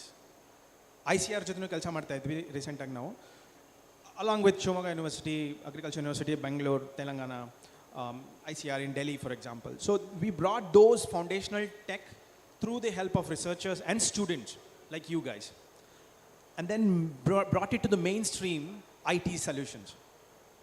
I mean, we were lucky to have this kind of support in India, having both foundational science, bioinformatics-based foundational science in agriculture universities working very actively in India, just in Shivamoga, in just the hinterlands of Malnad. And then to the Bangalore, which is a silicon city of the whole India and probably the world now. So there are mainstream connections through startups. We just have to connect it, and yeah, we are lucky enough to be here today with all the panelists and also students. Thank you. All the best. So thank you, Sachin Hegde. Now I call upon the Tirth Mallappa S to share your East West Bangalore. Thank you, sir. Thank you for the opportunity. In any official event, we are familiar with typical menu that will have lunch and dinner. In between lunch and dinner, there's also another menu called IT. In the same analogy, in the agriculture, between seeds and fertilizer, another key input we have now is the IT. How the IT is going to bring smile to the farmers. If you look at the key objective of either university or the industry or as a student like you, is to bring smile into the face of the farmer. How do we bring that? It's not easy. If you go and have an interaction with a farmer, you will say, do not come to agriculture. So that's the kind of mindset farmer has. How do we mitigate that? So one of the intervention we can think of besides seeds and fertilizer to make agriculture as a more productive and more profitable to the farmer is intervention of an IT. How does it bring in? Example is giving a information at the right time. Each and every farmer has a smartphone. He can use the smartphone to get to know the weather forecast, get to know the trend in the price for the produce. And also, one of the challenge with the farmer is dependency on the workforce. So if you use the IT could be one of the intervention to take up spraying, use of the drones. So drone can be used for spraying the whole area, the whole village. If monocropping is practiced, that's how IT is going to be one of the key input in agriculture. Shashi was mentioning in the beginning of his opening remarks, university institutes are open to have a dialogue or collaboration with the industry. To be honest, Shashi, I am from the industry. We have really struggled to reach out to the university. We are more open to come and have a dialogue, conversation, collaboration, and even exposure. We are open, and industry has the platform to invest money and come out with the tools that can be used as one of the tools as IoT to mention. So we have the capability, we have the resource. So what is required is how do we link that to the farming community using university as an institute as a partnering. So that's where we would like to cooperate with you more intensively and make it as a more realistic. One of the key benefit of IT is whatever we do is going to be realistic. It doesn't need we have a practice of use of consultant. That word consultant can be phased out if the farmers start adopting use of the IT using their own smartphone. So that's how industry is going to be with you to make it more meaningful and effective. Thank you. So thank you, sir. Thank you for your suggestions. Now I call upon the last panelist, our own man, Dr. S. Sridhar. Please, you can brief in 2 minutes, please. Thank you for the opportunity. I have only 2 points. Most of the points were already told by the fellow panelists. But how can we start a startups by involving the industries as an IT-preneurs, developing the IT-preneurship in the students, number one. What are all the different courses we can start with the course syllabus? That needs to be thoroughly discussed in accordance with the industries, and we have to start those courses. Apart from that, how we can ask the students to adopt these IT technologies. We also have to train the students to adopt these technologies. Apart from that, we also conduct some training programs for the farming communities, how they can best make use of the IT solutions for agriculture. So these are some few topics I just wanted to tell you as a panelist. Yeah, thank you, Sridhar. Now I call upon our Honorable Vice Chancellor to give the final remarks. Thank you. It's a very good discussion is going on. Don't be hungry. You should be hungry for the knowledge. Suppose if this is to be organized in Bangalore, all of you should have paid minimum 5,000 rupees to attend this conference. But it's a free of cost with free meal also. So don't be hungry, it's hungry for the knowledge. So we have been working with IT, especially Tene Agritech, Dr. YD KSNUAHS. There is a huge opportunity for the service sector in agriculture. We can use the IT industry like Ola or Uber. Service sector is going to be the key in future that is going to accommodate large number of agricultural graduates in this. So you have to be the part of the ID. That's what we're working with this Tene Agritech, Dr. YD KSNUAHS, and also Basaprabhu Jirli. So we are going to have a collaboration, and especially MOE I think we are going to have today. So then this Siddhganga, there is Tumkur SIT. So we are also starting the technology business incubation startups. We not only support the system, providing the technology, providing the money for the startups. So like the technology incubations with the MSME or with the DST. So we are going to start, but it is in infant stage. So similarly, Basanalli also I think spoke of many things, but we are into it because we cannot be a master in all the fields. We have to take back the technology from other fields also. So doctor has not invented these machines. Stethoscope also is not invented. It is invented by a machine or by the other technologies. That's what we have to integrate all the faculty into the system. Hegde is also, I think we are working together. Dr. Tit Mallappa is actually a plant breeder. More than a plant breeder, he is a IT professionalist in the Monsanto. So because how he learned IT? Because he has switched off from especially plant breeding to the IT. So now I think he's the one who is having the very good knowledge about the how to link the IT with the seed industry. Now we are taking his help for to our university. So the IT sector is going to be the most powerful tool in transforming our technologies to the farming community. So that's what I would like to say. So I take this opportunity to congratulate everybody, Dr. Sridhar and everybody, Shashidhar for this one. And also I take this opportunity to thank you one and all. But after this, we'll go for the lunch. We'll have to come back within 15 minutes. Okay. Well, friends, of course, we are almost coming to the end of this technical session 3 with a wonderful presentation and the suggestions given by all the 7 panelists, including the keynote address given by Dr. Shashidhar and the final remarks given by our Honorable Vice Chancellor with the useful of IT in academia. As we all know that, of course, without IT, certainly we cannot breathe also now.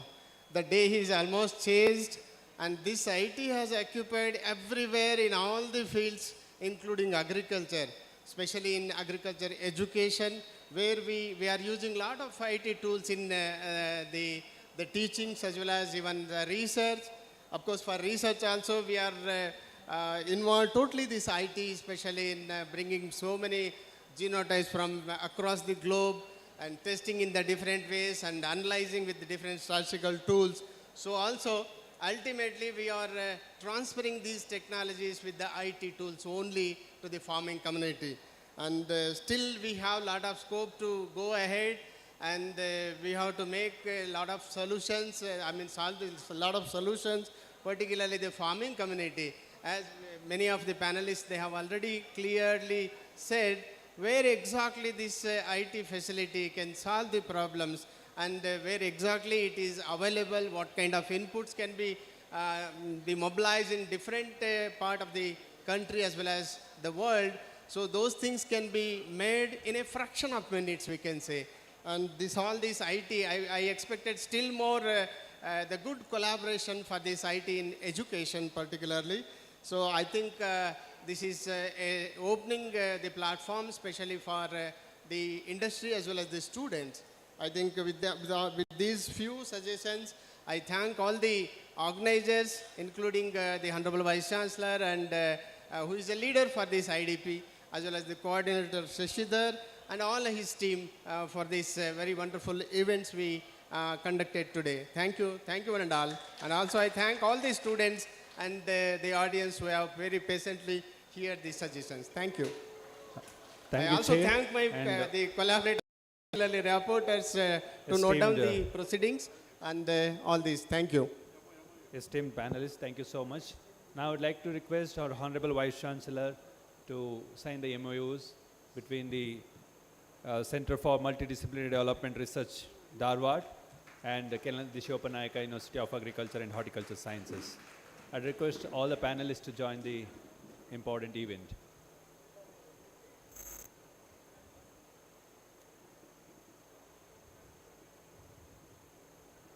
Humble thanks to all the panelists. Now I would like to request our Honorable Vice Chancellor to felicitate the esteemed panelists for the session. Dr. Basav Jirli, the Director. Basav Jirli, the Director, Center for Multidisciplinary Development Research, Dharwad.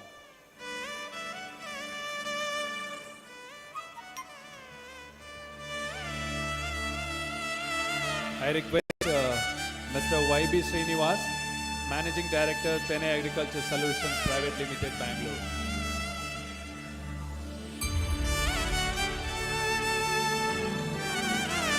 Mr. Subramanya Basavanahalli, the Co-Founder and Chief Technology Officer, Bullforce Private Limited, Bangalore.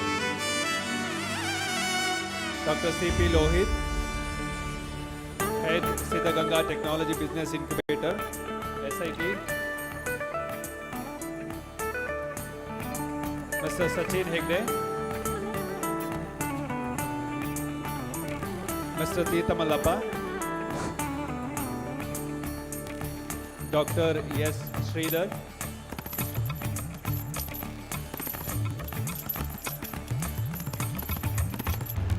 I request all the audience reassemble by 3 p.m. I request all the coordinators of respective college bring their students back to the main venue. And your lunch is arranged at the Varada block.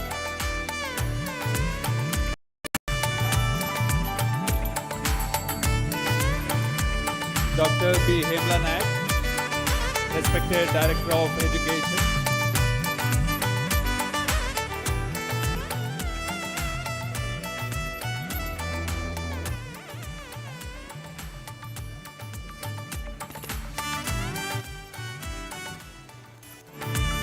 Sachin Hegde, the founder and director of Roots Good, Shivamogga.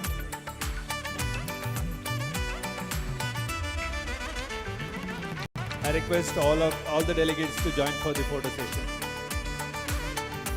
And also extend my thanks to Santosh Pattanashetty and Dr. Satish Vai, Assistant Professor of KSNUAHS University, for serving as the rapporteur for the session.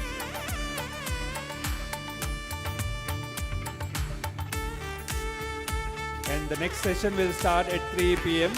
I request all the participants to reassemble in the main venue, and your lunch is arranged at Varda block. So lunch is arranged at Varda block. So I request all of you to reassemble at 3 p.m. back to this. And delegates, lunch is arranged at Varda block, first floor.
by way of innovative products and innovative applications. And the last but not the least, the global leading companies are having a lot of R&D in India also. They are companies like PI, companies like UPL, which are basically in Indian companies, are actually collaborating with the global leaders to actually enhance the R&D in the India to invent the chemicals. So that's what this slide is all about. The next is about Karnataka. If you talk about Karnataka, we have about 2,000 crores market, nearly with 2,000 to 2,500 retailers, and key crops, you all know about it. So it's mainly cotton, chilies, rice, and many other vegetable crops where the agrochemical consumption is there. Next slide, please. Yeah, so I would also like to touch upon the biopesticide. It's an upcoming area. All the students, all the academia here should concentrate on these slides and what we are going to talk about. Biopesticide is another area where it's very important. Current market size is about 7 billion USD or 5,800 crores. Expected to be about 14 billion by 2028. And India market is very, very small, just about 64 million US or 525 crores. Markets are growing at about 16% CAGR. Compared to the single digit growth of chemical synthetic pesticides, these are growing almost at 16 to 17%. Then products which are of plant extract, microorganisms, microbials, organic chemicals are the products which are of, which can be pesticide, biopesticide can be made. And regulators across the world are very favorable to biopesticide as they are desirable alternative to synthetic pesticide. Demand drivers are government push, safer food, lower residues, and food quality. Challenges are high costs, improper regulations, and lack of knowledge and slow adoption. Good examples, however, are neem, azadirachtin, as you know, and trichoderma are two good examples where these have taken some kind of a market share in the market. Okay. I would also like to touch upon the segment which is not touched upon till in the morning session. They called as biostimulants. Biostimulants look like pesticide, don't act like fertilizers. They act on the physiology of the plant and actually gives an important edge to the crop and to the yield in the market. So these are new segment of products in the market. They are extracts of seaweed extract, amino acid, fulvics, and many other plant extracts. They actually form biostimulant. These actually act in the plant physiology, trigger the genes responsible for photosynthesis, plant metabolism, then rhizosphere increase, and they also play a very important role in fertilizer use efficiency or nutrient efficiency, and they also do a very good job in abiotic stress management. Abiotic stress management, whether it is cold stress, whether it is a heat stress, whether it is a, the salinity stress. So these are all the areas that these biostimulants will work on.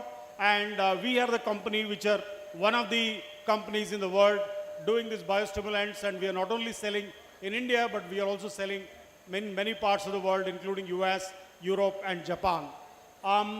So these are the new category of the products.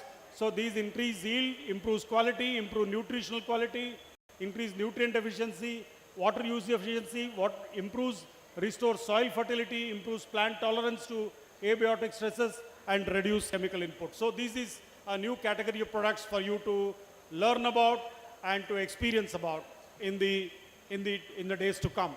Okay, next slide.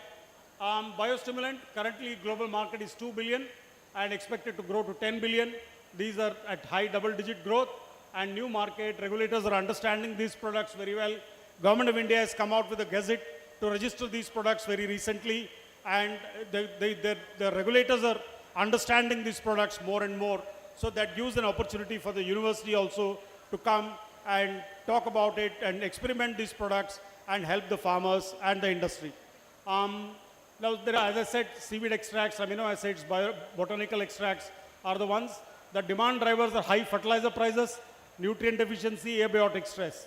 Challenges are high cost, improper regulations, lack of knowledge, and slow adoption. Good examples are seaweed extracts and amino acids. The next, please. Okay, now we'll come to the main subject of the today, and you all know about it, but still I would like to repeat some of those at the risk of repeating. The challenges faced by the farmers. Indian agriculture is constituting of 86% smallholders. Remember this always when you talk about farmers. Economic viability of farming is very low. If your farmers are realizing only about 30% of the economic value of what consumer is paying.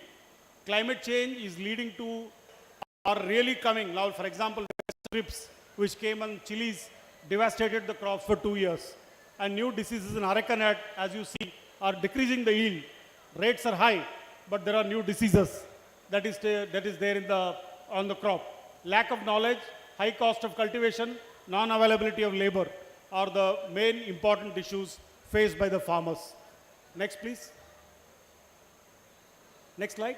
Yeah, challenges faced by the industry. high inventory level, low profitability, high cost to sales, very, very important. It's very difficult to deploy people to reach.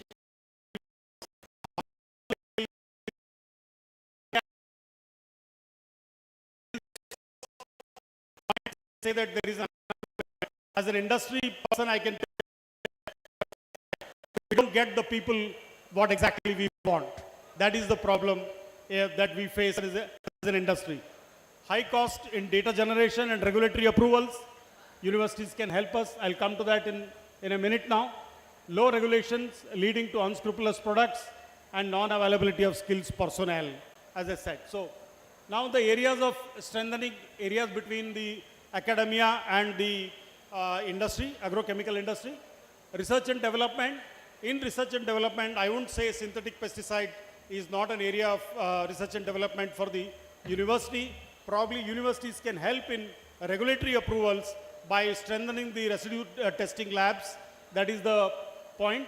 And microorganism based research of biopesticide could be another area. Resistance management and resilience, regulatory trials, evaluating safety and efficacy of new products could be one area of important in the research and development. And strengthen course curriculum, identify the area where the capability is required and where the gap is. Then postgraduates, learning by doing is the most important thing, whether you are in undergraduation or in post-graduation. Nodi tili, madi kali is the important slogan which you should always remember if you leads project-based approach, industry partnership from second year of graduation. I propose here that the skill orientation should start from the second year of graduation so that the industry convergence is there. We can give the skills that are required from the industry from the second year onwards so that when it comes to final year, you are ready to be employed in the industry. Agri entrepreneurship, courses in collaboration with the industry. Drone application. Drone application is another important area that is coming. Probably in the morning IT session it would have been covered. I would suggest that university can take up artificial intelligence development in the drone application where you can reduce the application of pesticide by 50%. If you are able to do only spot application, not blanket application. Today every farmer, 95% of the farmers are doing blanket application.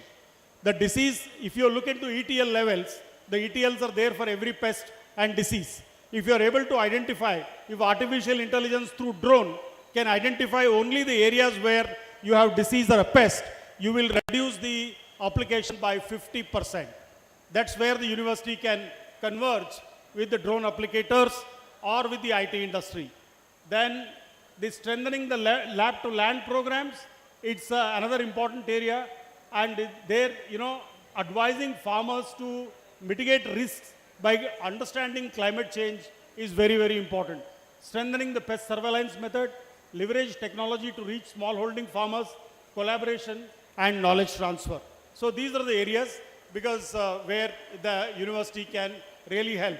So some of the specific suggestion in the next 2 slides, there I end my talk and I have done it in 15 minutes, though the time is for 50 minutes. Oh, sorry, 20 minutes, sorry. Yeah, the next area, some of the specific suggestions. Prepare a strategy, what can be achieved in partnership with the industry. Focus areas, sustainable crop protection solution. Synthetic pesticide, resistance management and guidance to industry and farmers. Residue and bioefficacy studies. The industry is spending lakhs together to generate the residue studies. There are only 1 or 2 labs which are recognized by the Central Insecticide Board. If university can come up with the approved, CIB approved lab, and most of the studies can be given to the university. So industry sponsorship for the master's program and PhD programs. Sponsorship in the evaluation of panels. This will also help to sharpen the R&D to help the PhD holders and the master's holders. For example, I will give you one example of it. See, our products do a very good job in the fertilizer use efficiency and nutrient uptake. Where I think in the morning session, in the Zuari session, we heard that only 30% is the fertilizer use efficiency. We have a product which will improve the fertilizer use efficiency by 18 to 20%, our biostimulant. If the PhD program can be there, where we will sponsor, we will sponsor the PhD program, and the PhD can be there to generate the data required for the fertilizer use efficiency through our product, and person who completes the MSc or PhD can be directly employed by us without any problem. So this is the kind of arrangement we require between the university. I gave only one example. I can give you 10 examples of it as I stand here. So, but such type of things can happen only when there is a convergence between the university and the academia and the industry leaders. Now, biopesticide research in collaboration with the industry will help bring sustainable solution to faster to the market. We have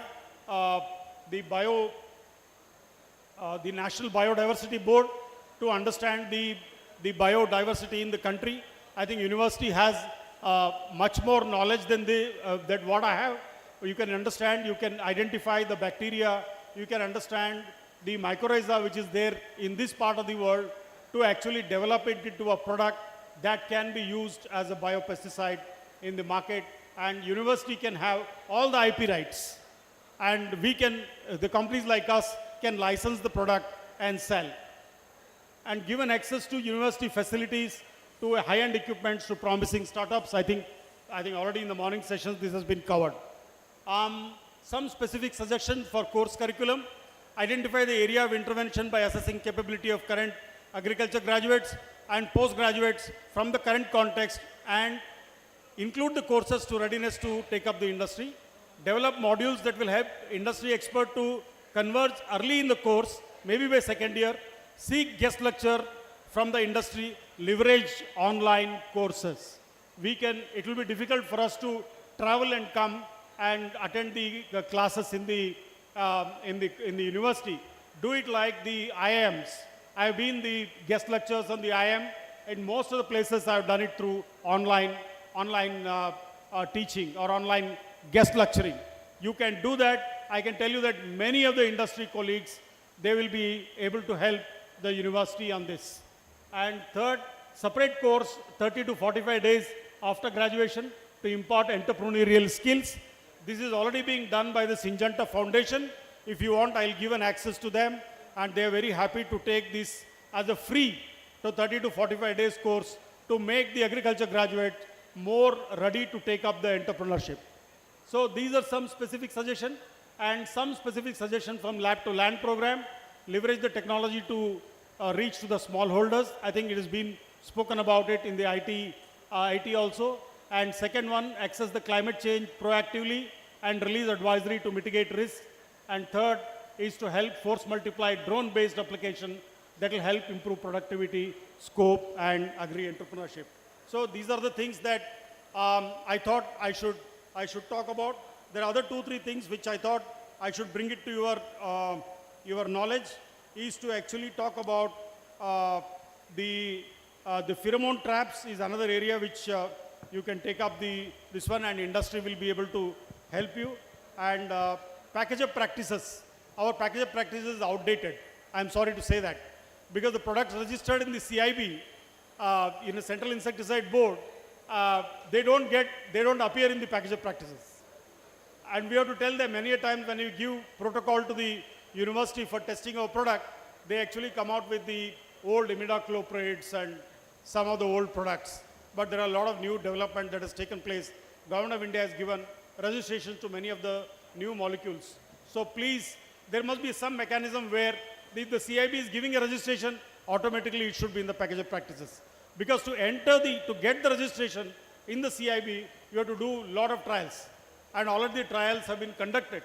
Bioefficacy trials have been conducted. The residue trials have been conducted. After thorough evaluation, only registration is given. I don't know what is the reason. Again, there has to be a trial in the university, again for 2 years, 4 years. I'm still not able to understand the gap and the logic. There could be some mechanism by which this can be much faster. So that is what it is. And last, one suggestion. I think the university slogan says, Negile mele nintide dharma.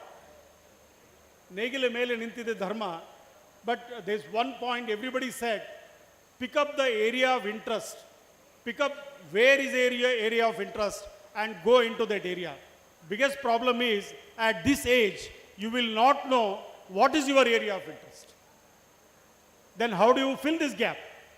I propose to the university that during the course, you please involve certain process of self-development, leadership courses that will improve your knowledge on the leadership, but soft skills, what we call in English.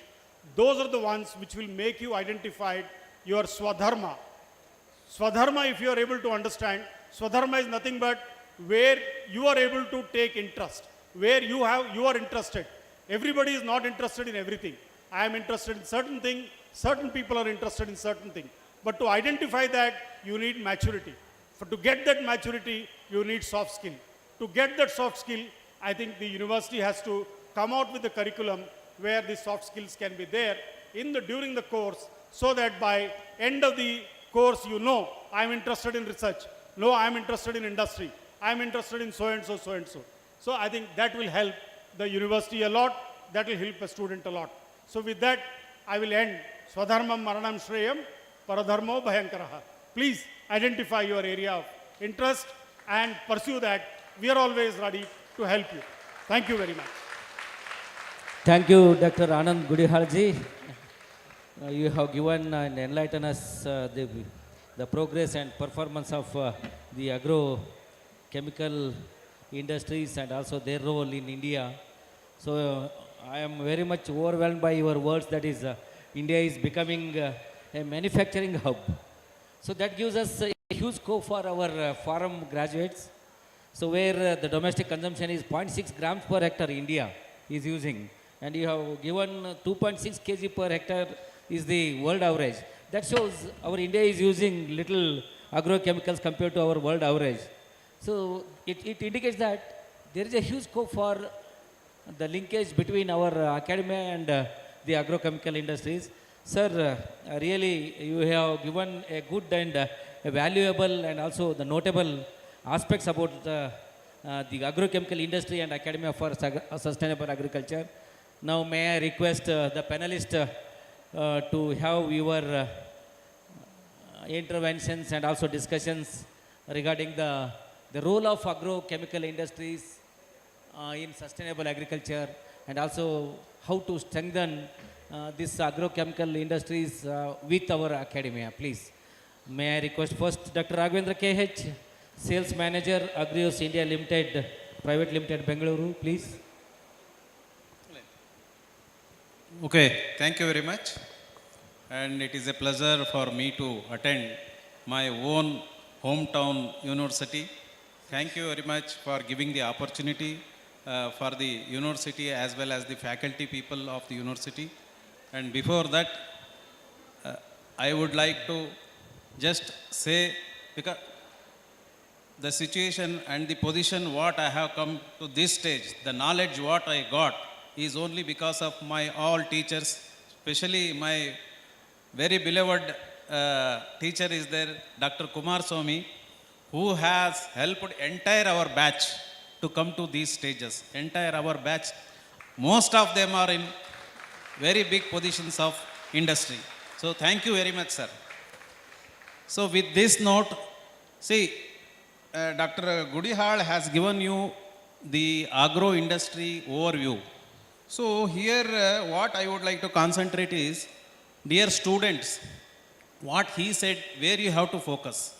First of all, you don't know where you have to focus. So guidance is very much required. See, people say you choose your interest. To choose the interest, you should know where is the opportunity, what are the opportunities are available. Just if you want to take a industry, now I will stick on to agrochemical industry. So what are the opportunities in agrochemical industries? Generally, the university curriculums, during our days, I don't know, now I have not studied properly the new curriculum. During our days, the curriculum was made, olden days, to produce innovative farmers, progressive farmers, lot of researchers, extension workers. These were the curriculum what we had in the beginning. Maybe due course it might have changed.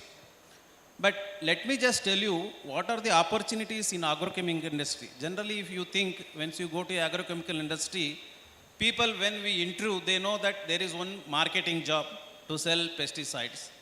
There may be some production thing, there may be some research.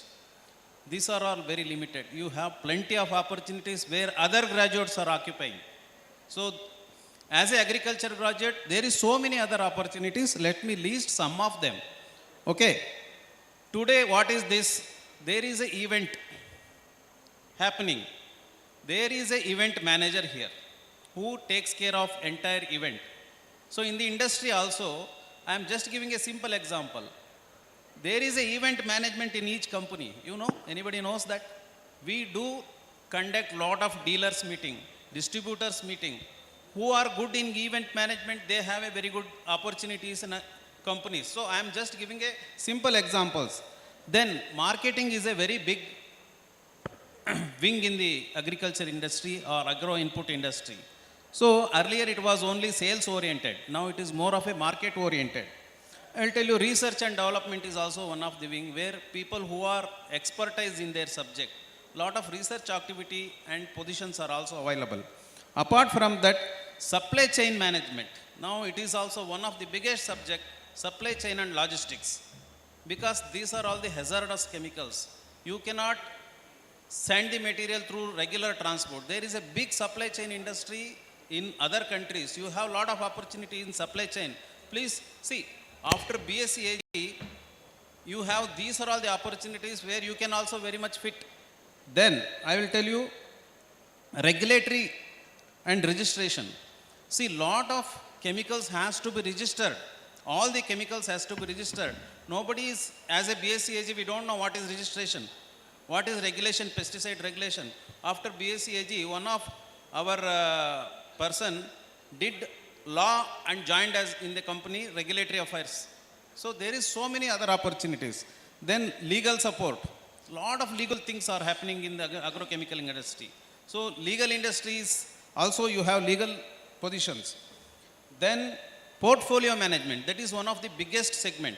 See, we sell fungicide, we sell insecticide, we sell herbicides, lot seed treatment. Each segment, there is a leader who takes care of procurement, research, as well as selling. Entire project management he has to do. So that is called as a portfolio management. You can just go for a portfolio management. Then there is a product management, how to develop the future product and existing product, how to develop. This is the product management category. So this is one more opportunity. Then packaging. Now you can see whatever the chemical product you produce, unless the attractive packing is there, you cannot sell it. So who are more innovative, they have a package industry also. There is a scope.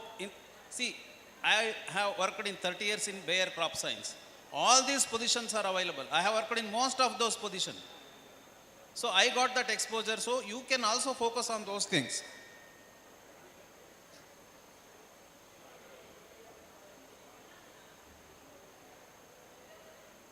Then e-commerce. Nowadays, most of the product are sold through e-commerce like Amazon. We also sell our product in Amazon. So to that, there is a e-commerce expertise required. So he should know what is the basic products. So he should have the basic knowledge of agriculture industry, then he can sell it better than others who are coming regular e-commerce specialist. Then digital marketing. Digital marketing also nowadays, there is a very big scope.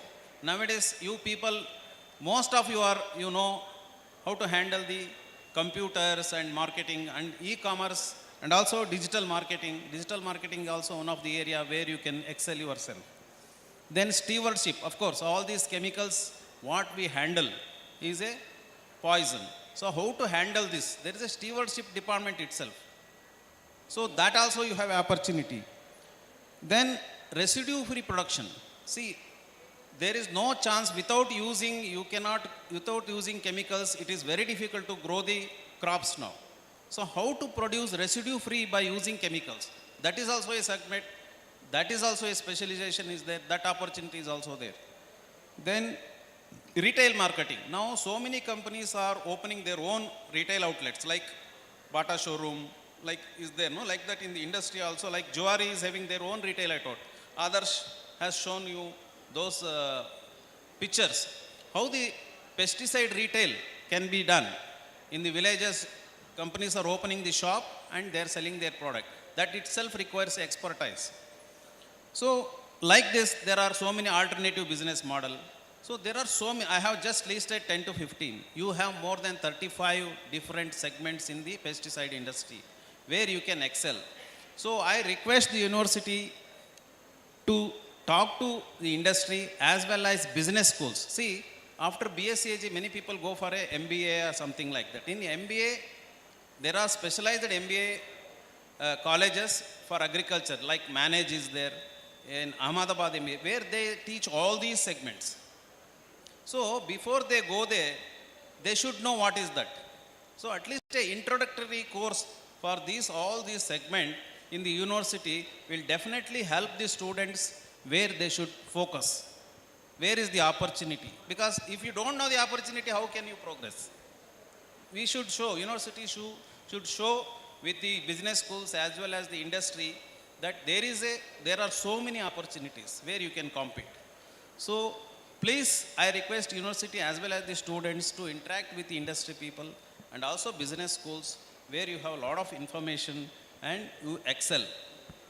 So this is a small note I wanted to give you the opportunities, and I think Mr. Budihal will further elaborate in this because he is an expert on those things. He has handled the entire country and all those things.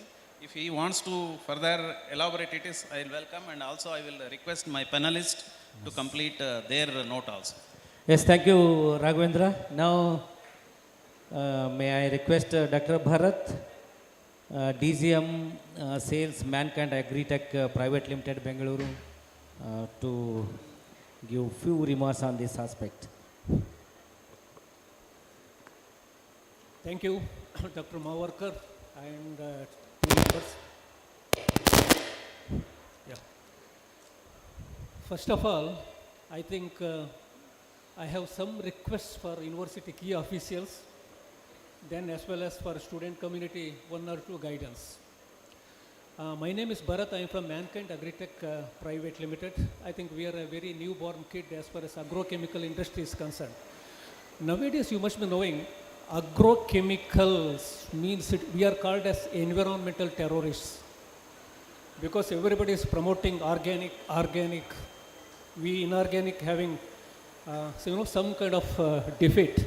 I think our agrochemical Pitamaha, Dr. Budihal is here. Probably he must have gone through all this situation. But here we have to see almost all companies every time. I think Dr. Budihal also already explained. Our CAGR rate is increasing. All companies are telling at least 30% growth or 40% growth. If only organic, I think inorganic would have been nowhere. And as far as my dear student friends, I would like to tell you, many students are attending interview. Even many people are coming to interview for our company also. But what I am seeing is the killer instinct is missing in you. Whenever you attend the interview, the sales personal, what you call instinct is missing in you. See, you have to be like a Virat Kohli. You cannot be a very, saddened person in interview. That's what I'm telling. I think I request university people, imbibe them some sales personal skills. Without that, they will be nowhere. See, I am telling, just for imagination, I think just close your eyes and think, if salesperson doesn't exist in India, what is the situation? Just think, today no sales happen. We will not get your food. Agriculture, the word has gone long back. No more agriculture, my dear friends. It is now agri-business. No question of agriculture, it has gone. It is agri-business. How much you produce per acre, the productivity, production, all those important things. And I want our students, you have to develop, I think I will put you very easily, SALE. To attend interview, you have to have SALE. First one is social intelligence. Your marks and all, we will never look. Whenever your biodata comes or CV comes, we will never look into your mark, whether you produce I mean, your 9.9 what then, I mean, 1 gold medal, 5 paper, we will never look. And most of your this thing, I am telling, and as an interview this thing, most of your CVs are having one thing. You know what? Sir, we have experience in Rave. No, we will not. See, we want your experience as a salesperson. Because if no sales, nothing will happen. That's why I am telling SALE. First of all, social intelligence, analytical intelligence, linguistic intelligence, and emotional intelligence. If you have these 4 intelligence, you can come up in your life. Many attempts, we will never consider your mark and something. And that's why I request university, I think already Dr. Gudihal has spoken about that, telling that, you know, you have to have some kind of, I think even VC was also telling, along with the Ravi experience, you have to have industry experience because performance matters there. Your meter has to run from the day 1. Otherwise, what you become now, you will become a square peg in a round hole. No, you have to be a very, very competitive in our agrochemical market. That is why my sincere request to Dr. Mawarkar and your team, because I also, I mean, long back worked in Agriculture College, Shumaga. All my classmates are now key officials, so it will be very happy to see. And as Raghavendra was telling, I mean, Dr. Kumar Swami, so many of our, you know, coaches are there. Coaches, they taught us how to play, but in the ground, you have to play. No coach will come and tell Virat Kohli, you go for a square cut or you go for a cover drive. It is your responsibility whether you go bowl, swing, come up with something. No, we, many times what will happen, I think Dr. Gudihal already explained about this. I mean, these MBA graduates, like Amity, MBA and all, they approach us for a, you know, some kind of training for 3 months. But we tell them you need to have a bike and you have to work like a field assistant. Then only you learn. Otherwise, it's very difficult. You have to work in the field. Then only you learn the tricks. I think, thank you very much. Thanks for the opportunity. And thank you one and all. Wish you good luck. Thank you, Dr. Bharat, for enlightening us to how the students should be to enter into a industry and also get the jobs. Thank you. Next, I request Dr. T.H. Shashidhar Swami to take 2 minutes for this session to give ideas about the strengthening the agrochemical industry and academia for sustainable agriculture.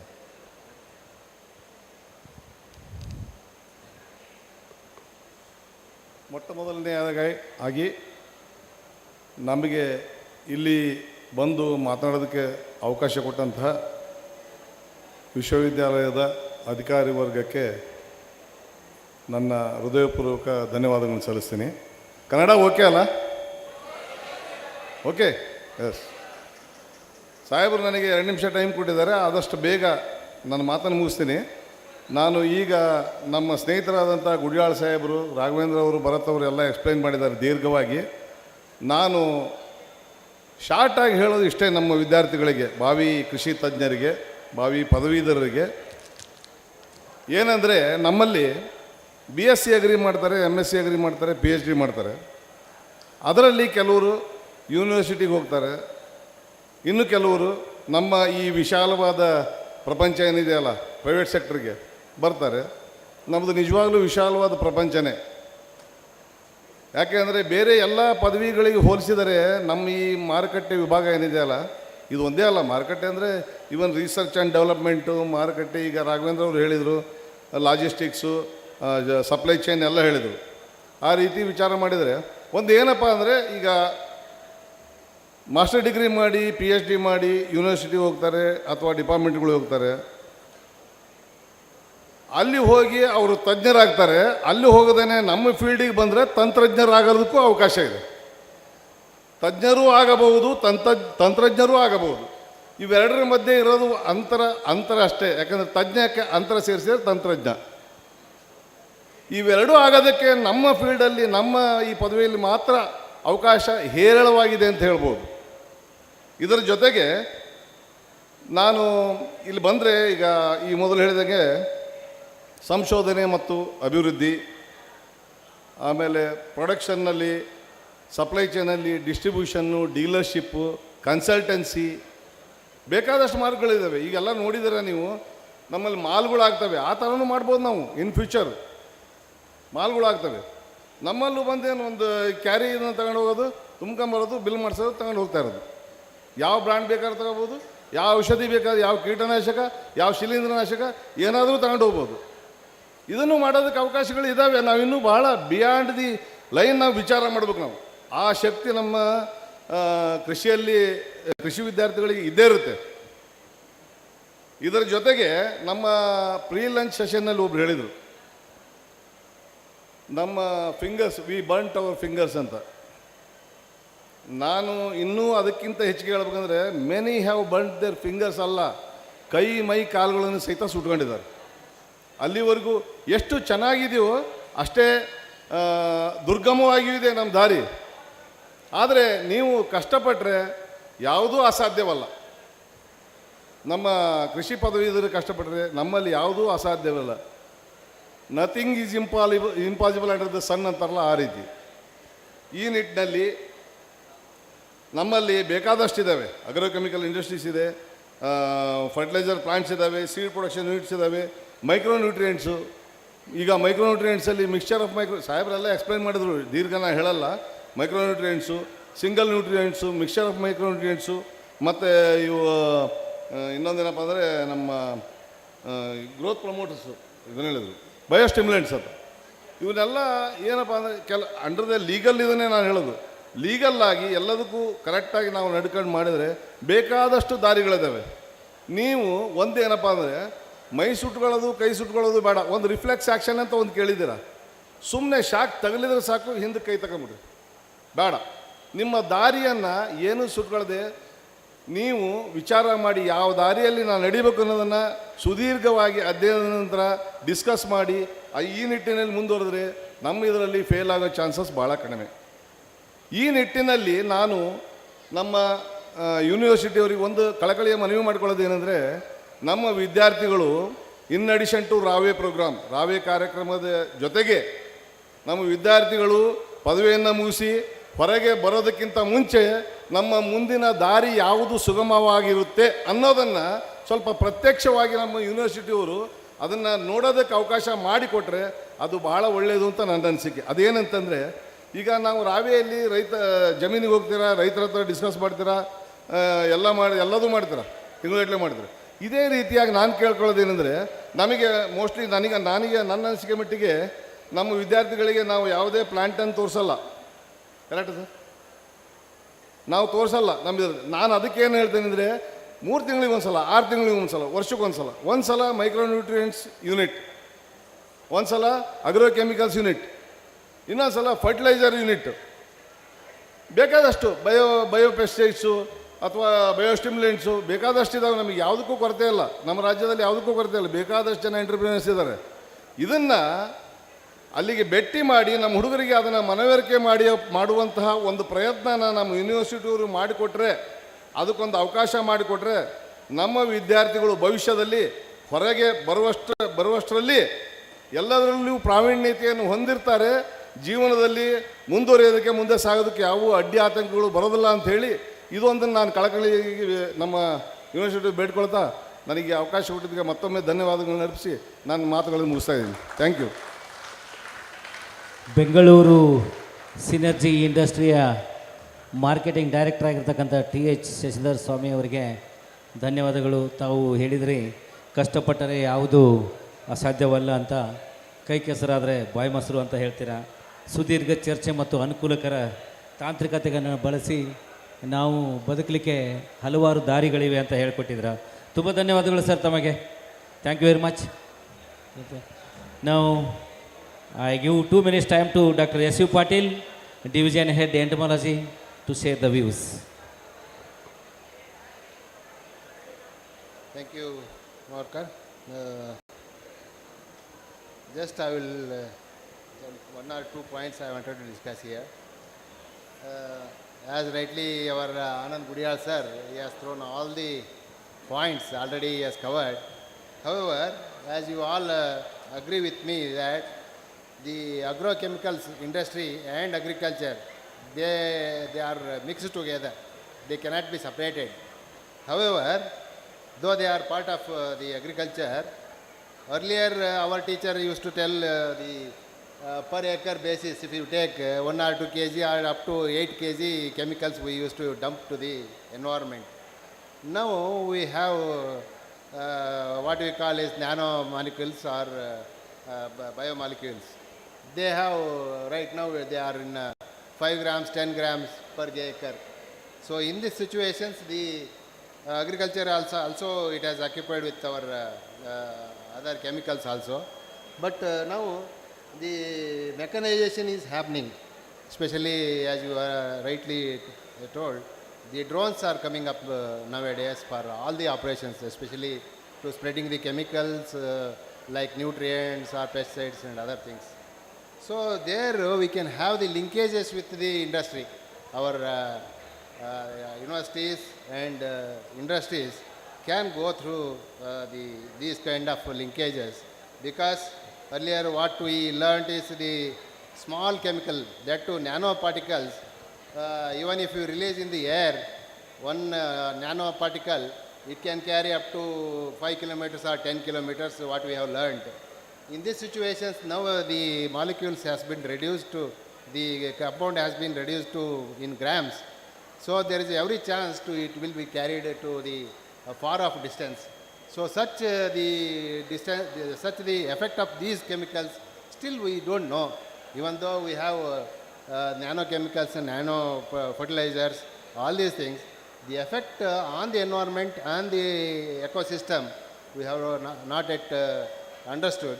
So in such situations, both the agriculture industry, agro industry and the universities get together and study the effect of these things on the environment, and there is a wide possibility to have collaborations with all the agro industries. That's what I wanted to tell in this situation. For giving me an opportunity, I thank you very much for our chairman. Thank you, Dr. Patilji, for sharing your thoughts. Now there is a time to have the discussion with our two important students. They can come and share your views. You can ask any questions related to this session. The linkages between agrochemical industry and Academia for Sustainable Agriculture Development. You can ask, please come.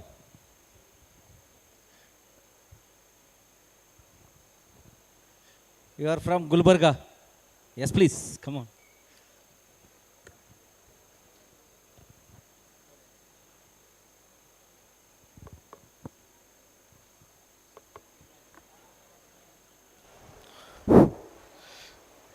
Good evening, everyone. Sir, myself Akash from College of Agriculture, Kalburgi, University of Agricultural Science, Raichur. And my question is, sir, as you previously said, India is becoming the hub of manufacturing of chemicals. But, sir, as you said, agrochemicals as well as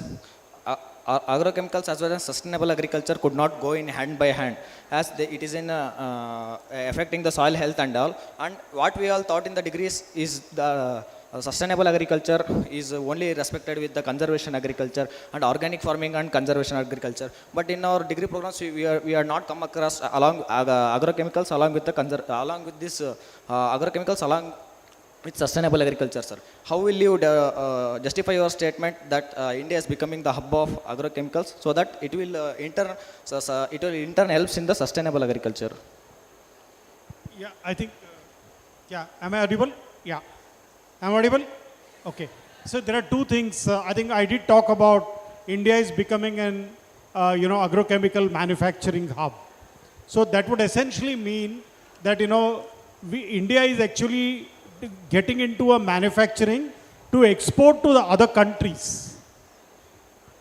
Okay? And it doesn't mean that all that what we manufacture has to be consumed in India. Do you understand that? Yeah. So what is actually happening is as you all know, that India is a human resource capital of the world. And not only it's a human resource capital, it is also an intellectual capital of the world. Because it is an intellectual capital of the world, because it is a human resource capital of the world, there are Indian companies that are ready to, manufacture for the world. Like, for example, all these days you only had China as a manufacturing, hub, which is actually getting dumped into all the places. Now, world is looking into, because of what China is, I don't need to get into details of that. World is looking into what is an alternate manufacturing place in the world. So there, the India is emerging as an important center. So to taking use of that, many of the Indian companies are actually having partnerships with these large, research-based companies to get the subcontract of the research to be made in India and also manufacture it for the world, not for the India. But you also mentioned that around 20 to 22% of the chemicals itself consumed in India itself. Yes, I did talk about the 0.6 kgs is the current consumption of Indian agrochemical market, and whereas the world consumption is 2.4 kgs. 3.2 kg. 2.25 kgs. It is in the context of, I will tell you where the nuances or where the details are. Like, for example, in the world, the majority of the market is on the herbicide. Okay? Because herbicide is the largest market, followed by fungicide, followed by insecticide. That is the world market. Whereas when it comes to India, India is the largest market for insecticide, followed by fungicide, followed by herbicide. Because still a lot of cheap labor is available in India, still a lot of hand weeding is going on. So that is going to be replaced by the chemical, and that's where the growth is going to take place. And a lot of high value exportable goods are being exported, like grapes, apple, many of the fruits are getting exported to the countries. They need certain quality of the product. For that, you need to have better products in the agrochemical. So that's where the growth is going to come in India. Is that clear?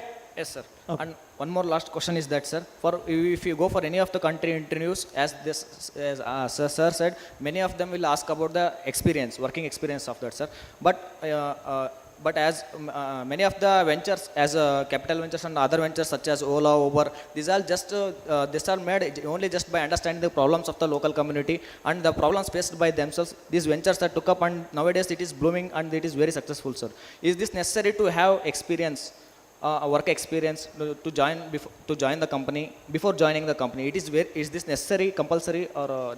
Okay, it is desirable, but not must. Okay.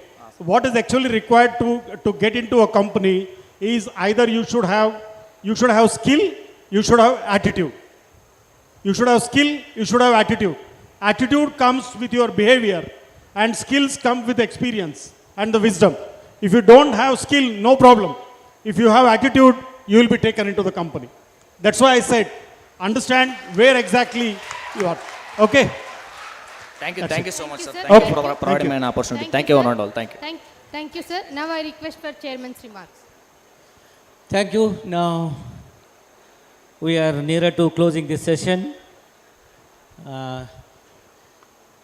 First of all, I take this opportunity to express my thankful to our university for giving me opportunity to serve as a chairman for this fourth session connected to Agrochemicals Advisory and Academia for Sustainable Agriculture Development, wherein the keynote address given by Anand Gudihal is really given us an idea about how to enter into the agrochemical industries and what is the role of agrochemical industry in agriculture. So though the farmers are facing a lot of problems, challenges they are facing, that is, he has already enlightened 86% of the farmers are small holders, and farmers realize only 30 to 50% the consumer value, and they are investing high and getting low profit. So therefore, it is happening because of the skill gap in R&D and also sales force. So it is really a correct idea what you have given. So R&D development is necessary, strengthening the of this industry and academia are making us to more skillful oriented professionals can be developed, and so that that skill gap can be developed, reduced. And next one is strengthening the lab to land program. That is very much necessary. And one more idea what he has given is a drone in agriculture. So actually it is reducing the pesticide usage in agriculture to the tune of 50%. So really, if we have the skill of using such type of techniques in agriculture while using the agrochemicals, no doubt we can reduce the residue in the soil and get more profitability. So like that, even our panelists have also given a wonderful suggestions and also ideas how to strengthen this industry and the academia for SAD, that is Sustainable Agriculture Development.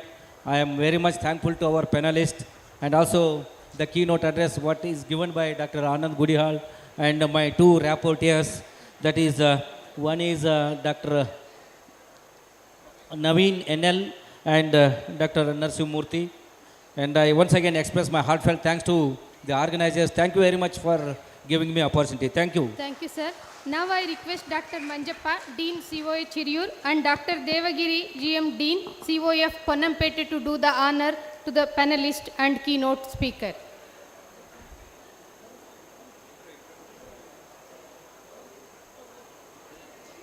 I request Dr. Anand Gudihal.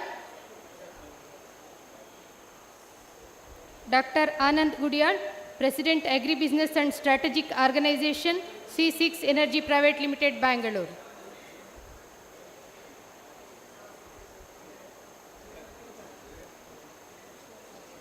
Next, I request Mr. Raghavendra KH, Sales Manager, Agricos India Private Limited, Bangalore.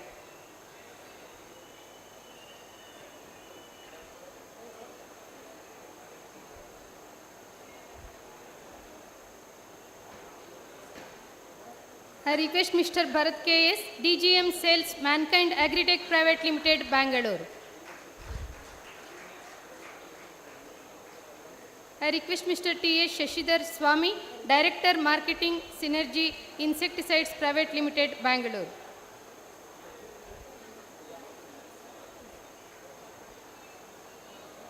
Next, I request Dr. S.U. Patil, Division Head Entomology, KSNUAHS.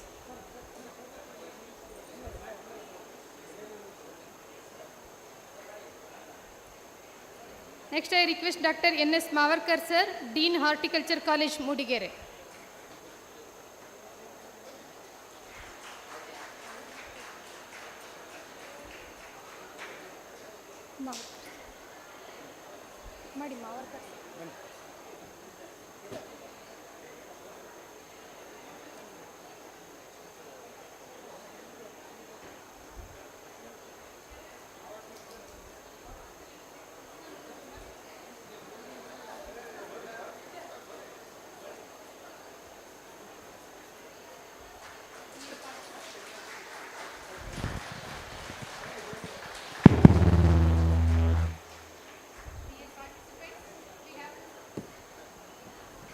Dear participants, next we have two important sessions. They are clubbed together.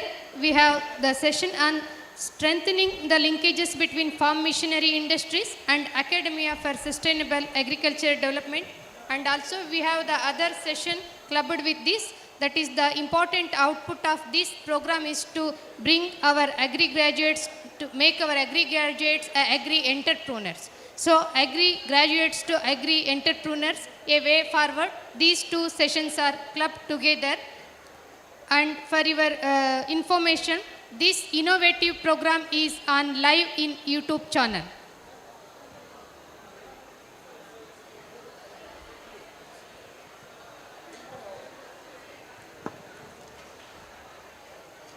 I request Dr. Basavaraj Bogi and Dr. Ravi Shankar Patil to be rapporteur for this session.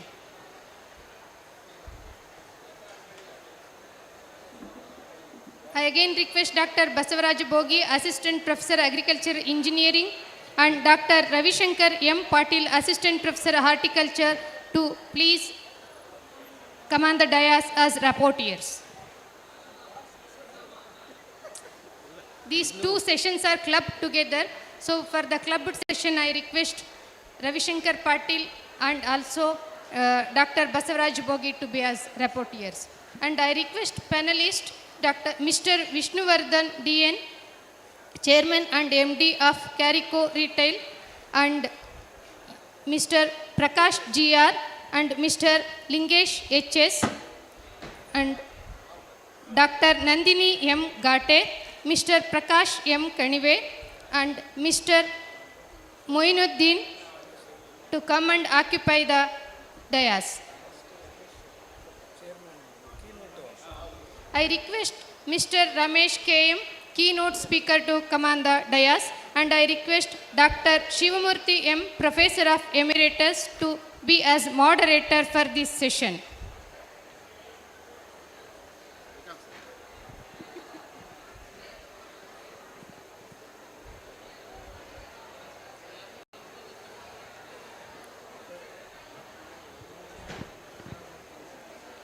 Sir, welcome. Welcome madam, flower ಕೊಡ್ಬೇಕು.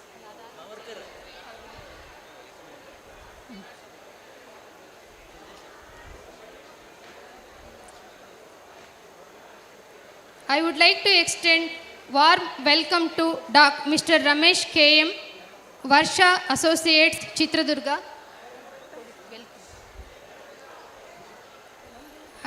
Welcome you, sir. And I welcome Mr. Vishnuvardhan DN, Mr. Prakash GR, Mr. Lingesh HS,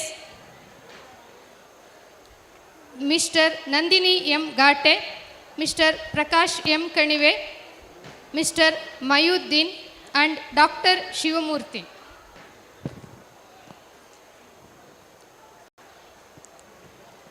With this, I request Dr. Shivamurthy to lead the session.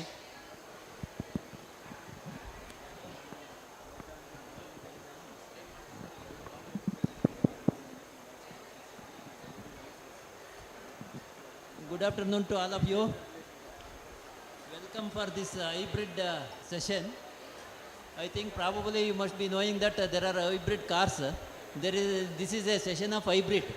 Hybrid means we are combining both the agro implements and entrepreneurship development, the way forward. Hello students, friends, please take your seats. Anyway, I welcome all the panelists, elite panelists of this session, both the sessions.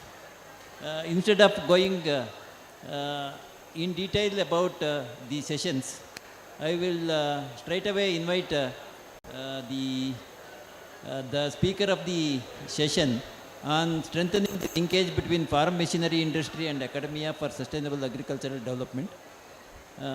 Mr. Ramesh KM, Varsha Associate, Chitradurga, to make a keynote address.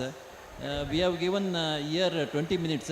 Sir, please finish it by 10 to 15 minutes, please.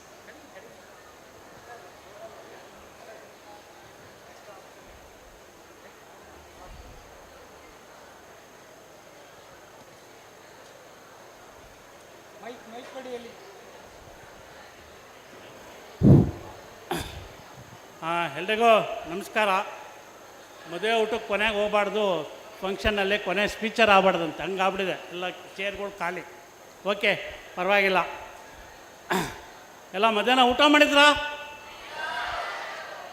ಊಟ ಮಾಡಿದ್ರೆ ಚೆನ್ನಾಗಿತ್ತಾ? ಬೆಳೆಯೋರು ಯಾರು? Food ಬೆಳೆಯೋರು ಯಾರು? Food ಬೆಳೆಯೋರು ಯಾರು? ಜೋರಾಗಿ ಬರಲಿಲ್ಲ voice.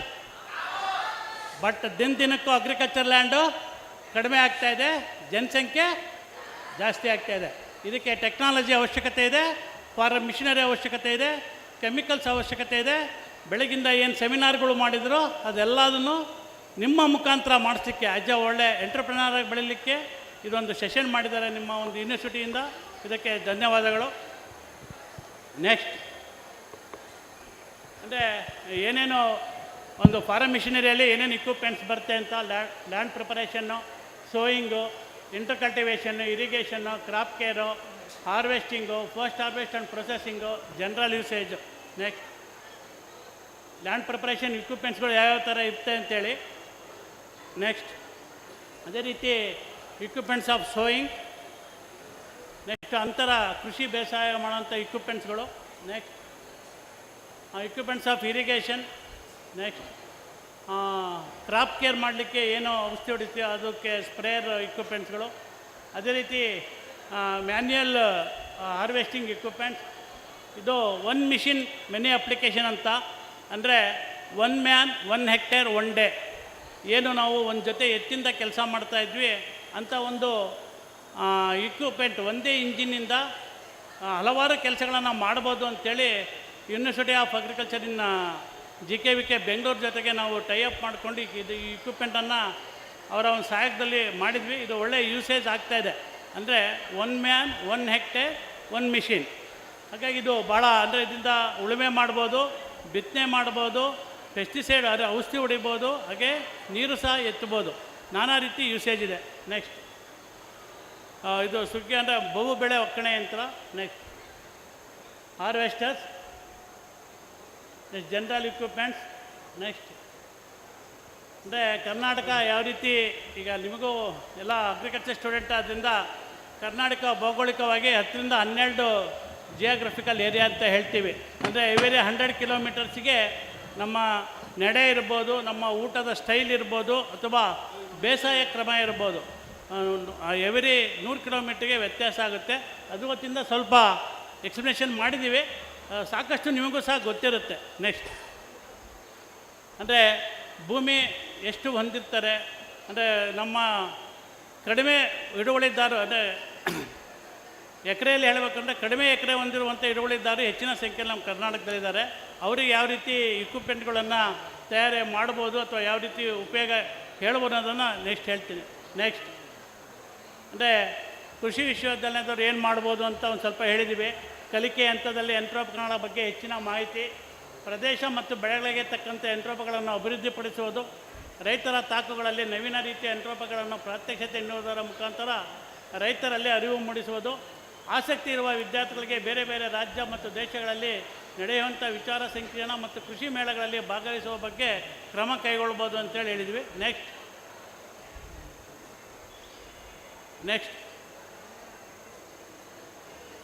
ಕಲಿಯುವ ವಿದ್ಯಾರ್ಥಿಗಳ ಪಾತ್ರ ಏನು ಅಂತೇಳಿ, ರೈತರಿಗೆ ಅವಶ್ಯಕತೆ ಇರುವ ಯಂತ್ರೋಪಕರಣಗಳನ್ನು ಅಭಿವೃದ್ಧಿಪಡಿಸುವ ಬಗ್ಗೆ, ವಿವಿಧ ಯಂತ್ರೋಪಕರಣಗಳ ತಯಾರಿಕಾ ಘಟಕಗಳಿಗೆ ಆಗಾಗ್ಗೆ ಭೇಟಿ ನೀಡುವುದು, ಆಸಕ್ತಿ ಇರುವವರು ಬೇರೆ ಬೇರೆ ರಾಜ್ಯ ಮತ್ತು ದೇಶಗಳಲ್ಲಿ ನಡೆಯುವಂಥ ವಿಚಾರ ಸಂಕಿರಣ ಮತ್ತು ಕೃಷಿ ಮೇಳಗಳಲ್ಲಿ ಭಾಗವಹಿಸುವುದು, ನವೀನ ರೀತಿಯ ಯಂತ್ರೋಪಕರಣಗಳನ್ನು ಕಾಲಕ್ಕೆ ತಕ್ಕ ಹಾಗೆ ಅಭಿವೃದ್ಧಿಪಡಿಸುವುದು. ನೆಕ್ಸ್ಟ್ ತಯಾರಕರ ಪಾತ್ರ, ಕೃಷಿ ವಿಜ್ಞಾನದ ಜೊತೆಯಲ್ಲಿ ರೈತರ ತಾಕುಗಳಲ್ಲಿ ಯಂತ್ರೋಪಕರಣಗಳ ಪ್ರಾತ್ಯಕ್ಷತೆ ನೀಡುವುದು, ಹೊಸದಾಗಿ ಅಭಿವೃದ್ಧಿಪಡಿಸಿದ ಯಂತ್ರೋಪಕರಣಗಳ ಬಗ್ಗೆ ಮಾಹಿತಿ ನೀಡುವುದು, ಯಂತ್ರೋಪಕರಣಗಳ ತಾಂತ್ರಿಕ ಉಪಯೋಗದ ಬಗ್ಗೆ ರೈತರಲ್ಲಿ ಅರಿವು ಮೂಡಿಸುವುದು, ಅಂತಾರಾಷ್ಟ್ರೀಯ ಮಟ್ಟದಲ್ಲಿ ನಡೆಯುವಂಥ ಕೃಷಿ ಮೇಳದಲ್ಲಿ ಭಾಗವಹಿಸಿ ಅಲ್ಲಿನ ರೈತರು ಕೃಷಿಯಲ್ಲಿ ಭಾಗವಹಿಸುವಿಕೆ ಬಗ್ಗೆ ಮತ್ತು ಯಂತ್ರೋಪಕರಣಗಳ ಬಗ್ಗೆ ಮಾಹಿತಿ ಪಡೆಯುವುದು, ರೈತರಿಗೆ ಉತ್ತಮ ಗುಣಮಟ್ಟ ಹಾಗೂ ಕಡಿಮೆ ದರದಲ್ಲಿ ಉಪಕರಣಗಳನ್ನು ದೊರೆಯುವಂತೆ ಮಾಡುವುದು. ನೆಕ್ಸ್ಟ್ ಸರ್ಕಾರದ ಸವಲತ್ತುಗಳು, ರಾಜ್ಯ ಮತ್ತು ಕೇಂದ್ರ ಸರ್ಕಾರಗಳು ಯಂತ್ರೋಪಕರಣಗಳ ಉಪಯೋಗಕ್ಕೆ ಹೆಚ್ಚಿನ ಉತ್ತೇಜನ ನೀಡುತ್ತಿರುವುದು, SMAM ಮತ್ತು NFSM ಈ ಯೋಜನೆಗಳಿಂದ ಹೆಚ್ಚಿನ ಅನುದಾನ ದೊರೆಯುತ್ತದೆ. ಸರ್ ಎಕ್ಸ್ಕ್ಯೂಸ್ ಮೀ, ರಮೇಶ್ ಅವರೇ ಒಂದು ನಿಮಿಷ. You are doing a wonderful presentation. These information are very, very important for all the academia. But my humble request to you is how you as an industry can strengthen your linkage with the academia. That linkage, connectivity, how we can make it. If you highlight that aspect, it is very useful. So students ಸ್ವಲ್ಪ ಮಾತಾಡೋದು ಕಡಿಮೆ ಮಾಡ್ರಿ. ಅಲ್ಲ, ಸ್ಟೂಡೆಂಟ್ಸಿಗೆ ಉಪಯೋಗ ಇರೋಂಥದ್ದೇ sir ಇದು. ಕೊನೆ last of ನೀವು noise ಮಾಡ್ತಾ ಇದ್ದೀರಿ. There should not be any noise. Concerned college teachers, please take care of them. AAF ಕೃಷಿ ಮೂಲಸೌಕರ್ಯ ನಿಧಿ ದೊರೆಯುತ್ತದೆ.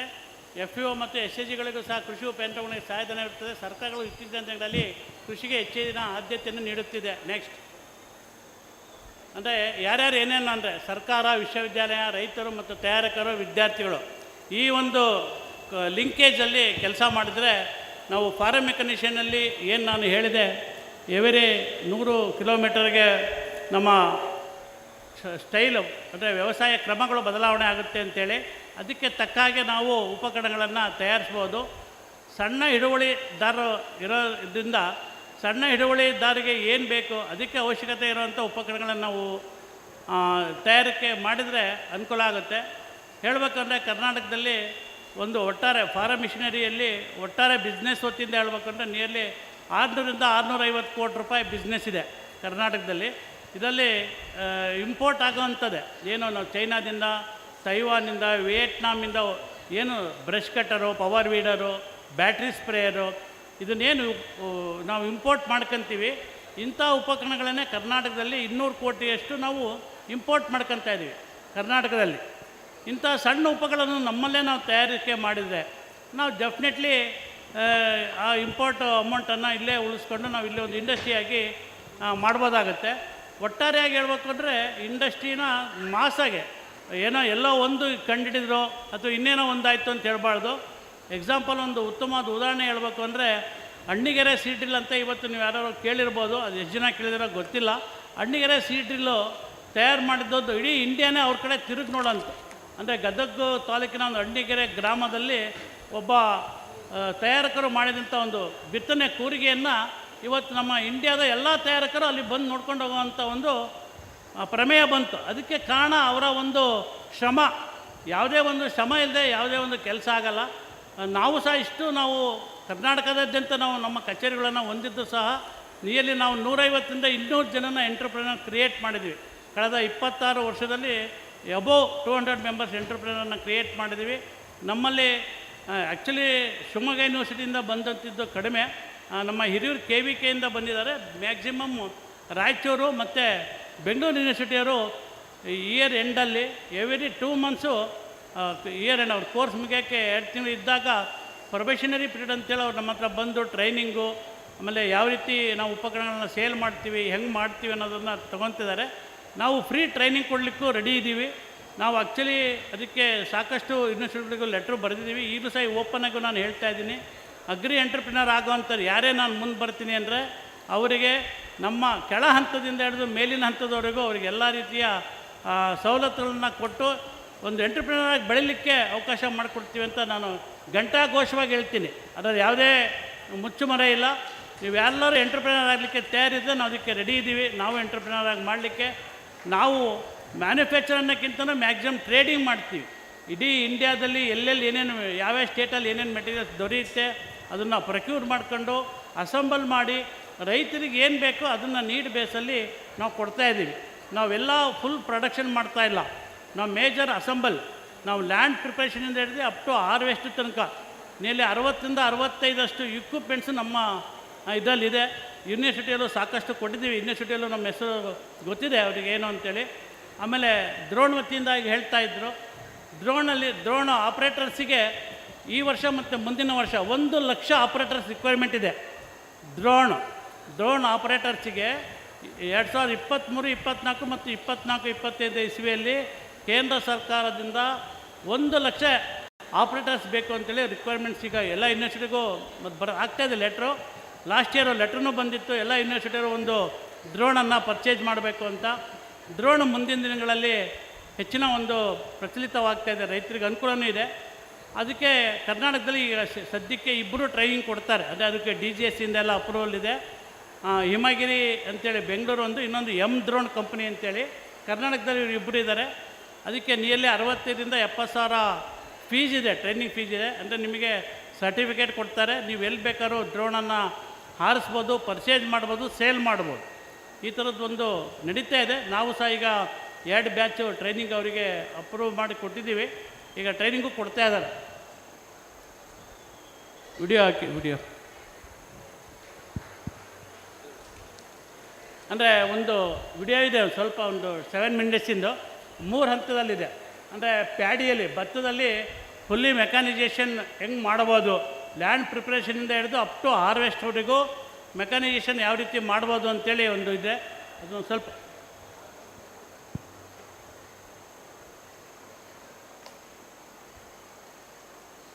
ವಿಡಿಯೋ ಇದೆ ನೋಡಿ.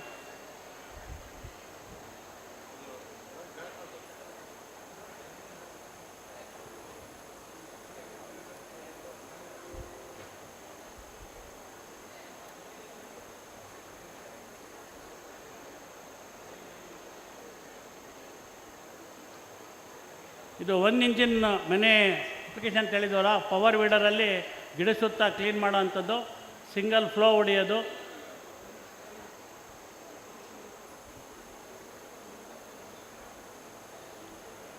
ಅದೇ ರೀತಿ cultivator,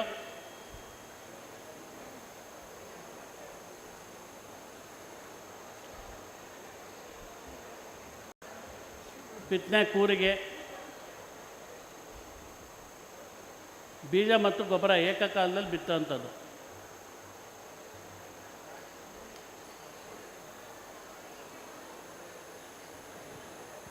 next ಸ್ಪ್ರೇಯಿಂಗು,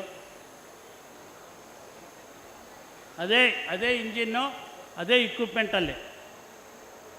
next pump set,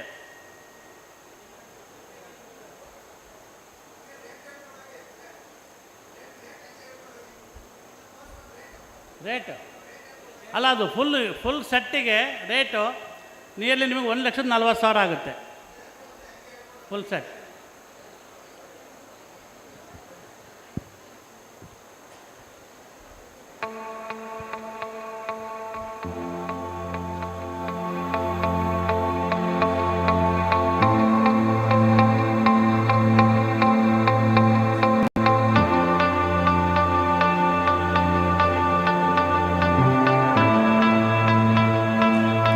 ಭತ್ತದಲ್ಲಿ ಲ್ಯಾಂಡ್ ಪ್ರಿಪ್ರೇಷನ್, ನೇಷನಲ್ ಲ್ಯಾಂಡ್ ಲೆವೆಲಿಂದ ಲೆವೆಲ್ ಮಾಡಿ ಯಾವ ರೀತಿ ಭತ್ತದಲ್ಲಿ ನಾವು ಮಾಡಬೇಕಂತೇಳಿ ಫುಲ್ ಭತ್ತದಲ್ಲಿ ಮೆಕ್ಯಾನೈಸೇಷನ್ ಬಗ್ಗೆ ಒಂದು ಸಣ್ಣ ವಿಡಿಯೋ.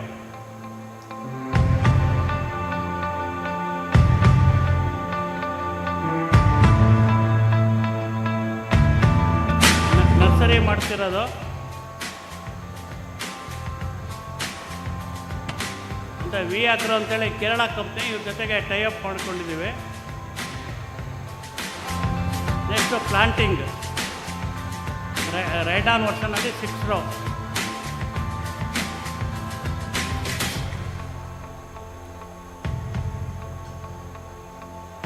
ನಾಟಿ ಮಾಡಿ.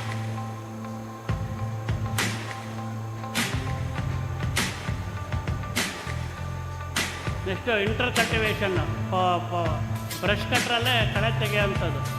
ನೆಕ್ಸ್ಟು ಸ್ಪ್ರೇಯಿಂಗ್, ನೆಕ್ಸ್ಟು ರೀಪರಲ್ಲಿ ಭತ್ತ ಕಟಾವು ಮಾಡೋದು, ಹೀಗೆ ಕಂಬೈನ್ ಹಾರ್ವೆಸ್ಟಲ್ಲಿ. ನೆಕ್ಸ್ಟು ಸ್ಲ್ಯಾಶ್ ಮಾಡೋದು, ಏನು ಕಂಬೈನ್ ಹಾರ್ವೆಸ್ಟಲ್ಲಿ ಕಟಾವು ಮಾಡೋದಲ್ಲಿ ಇದಿರುತ್ತೆ ಅದು ಸ್ಲ್ಯಾಶ್ ಮಾಡೋಂಥದ್ದು. Next baling. ಇಷ್ಟು ಪ್ಯಾಡಿಯಲ್ಲಿ ಫುಲ್ ಮೆಕ್ಯಾನೈಸೇಷನಲ್ಲೇ ಮಾಡ್ಬೋದು ಅಂತೇಳಿ.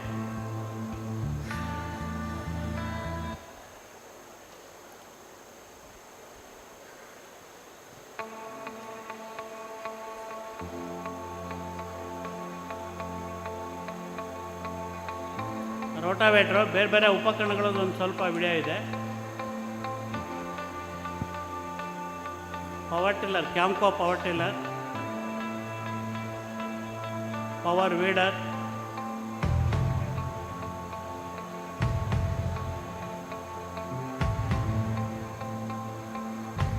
ಅಂದರೆ ಅದು 360 ಡಿಗ್ರಿಯಲ್ಲೂ ಹ್ಯಾಂಡ್ಲನ್ನು ತಿರುಗಿಸ್ಬೋದು.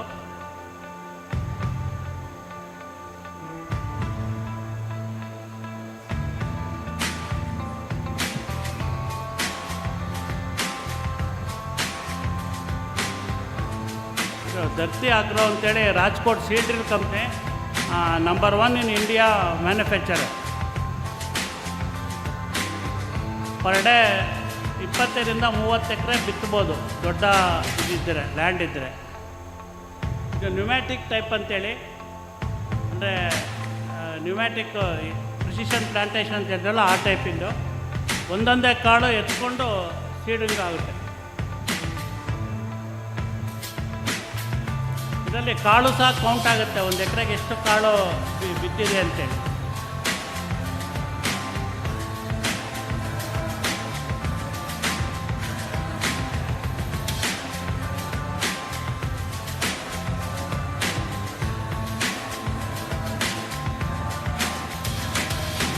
ಸಾಲಿಂದ ಸಾಲಿಗೆ 30 ಸೆಂಟಿಮೀಟ್ರ್ ಅಂತರ ಇದೆ ಅದು.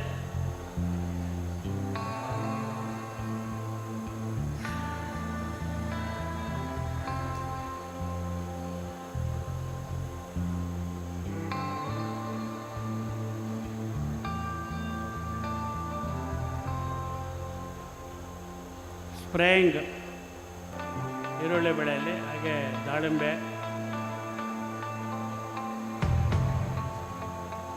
ಡಸ್ಟರ್ ಸ್ಪ್ರೇ ಮಾಡ್ತೇವೆ, ಡ್ರೋನಲ್ಲಿ ಸ್ಪ್ರೇಯಿಂಗ್,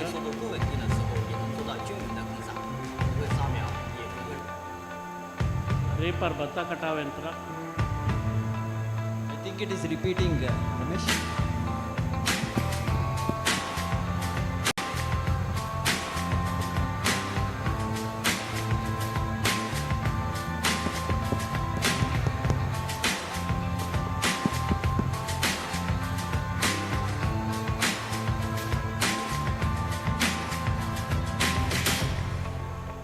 ಮಲ್ಟಿಕ್ರಾಪ್ ಥ್ರೆಷರ್ ಅಂತೇಳಿ ಜೋಳ ಒಕ್ಕುವ ಯಂತ್ರ,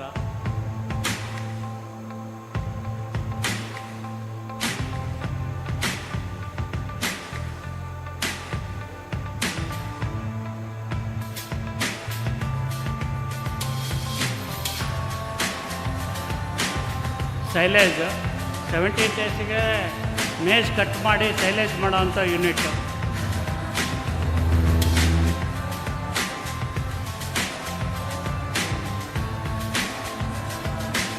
ಅದು ಬೇಲ್ ಮಾಡ್ತಾ ಇರೋದು.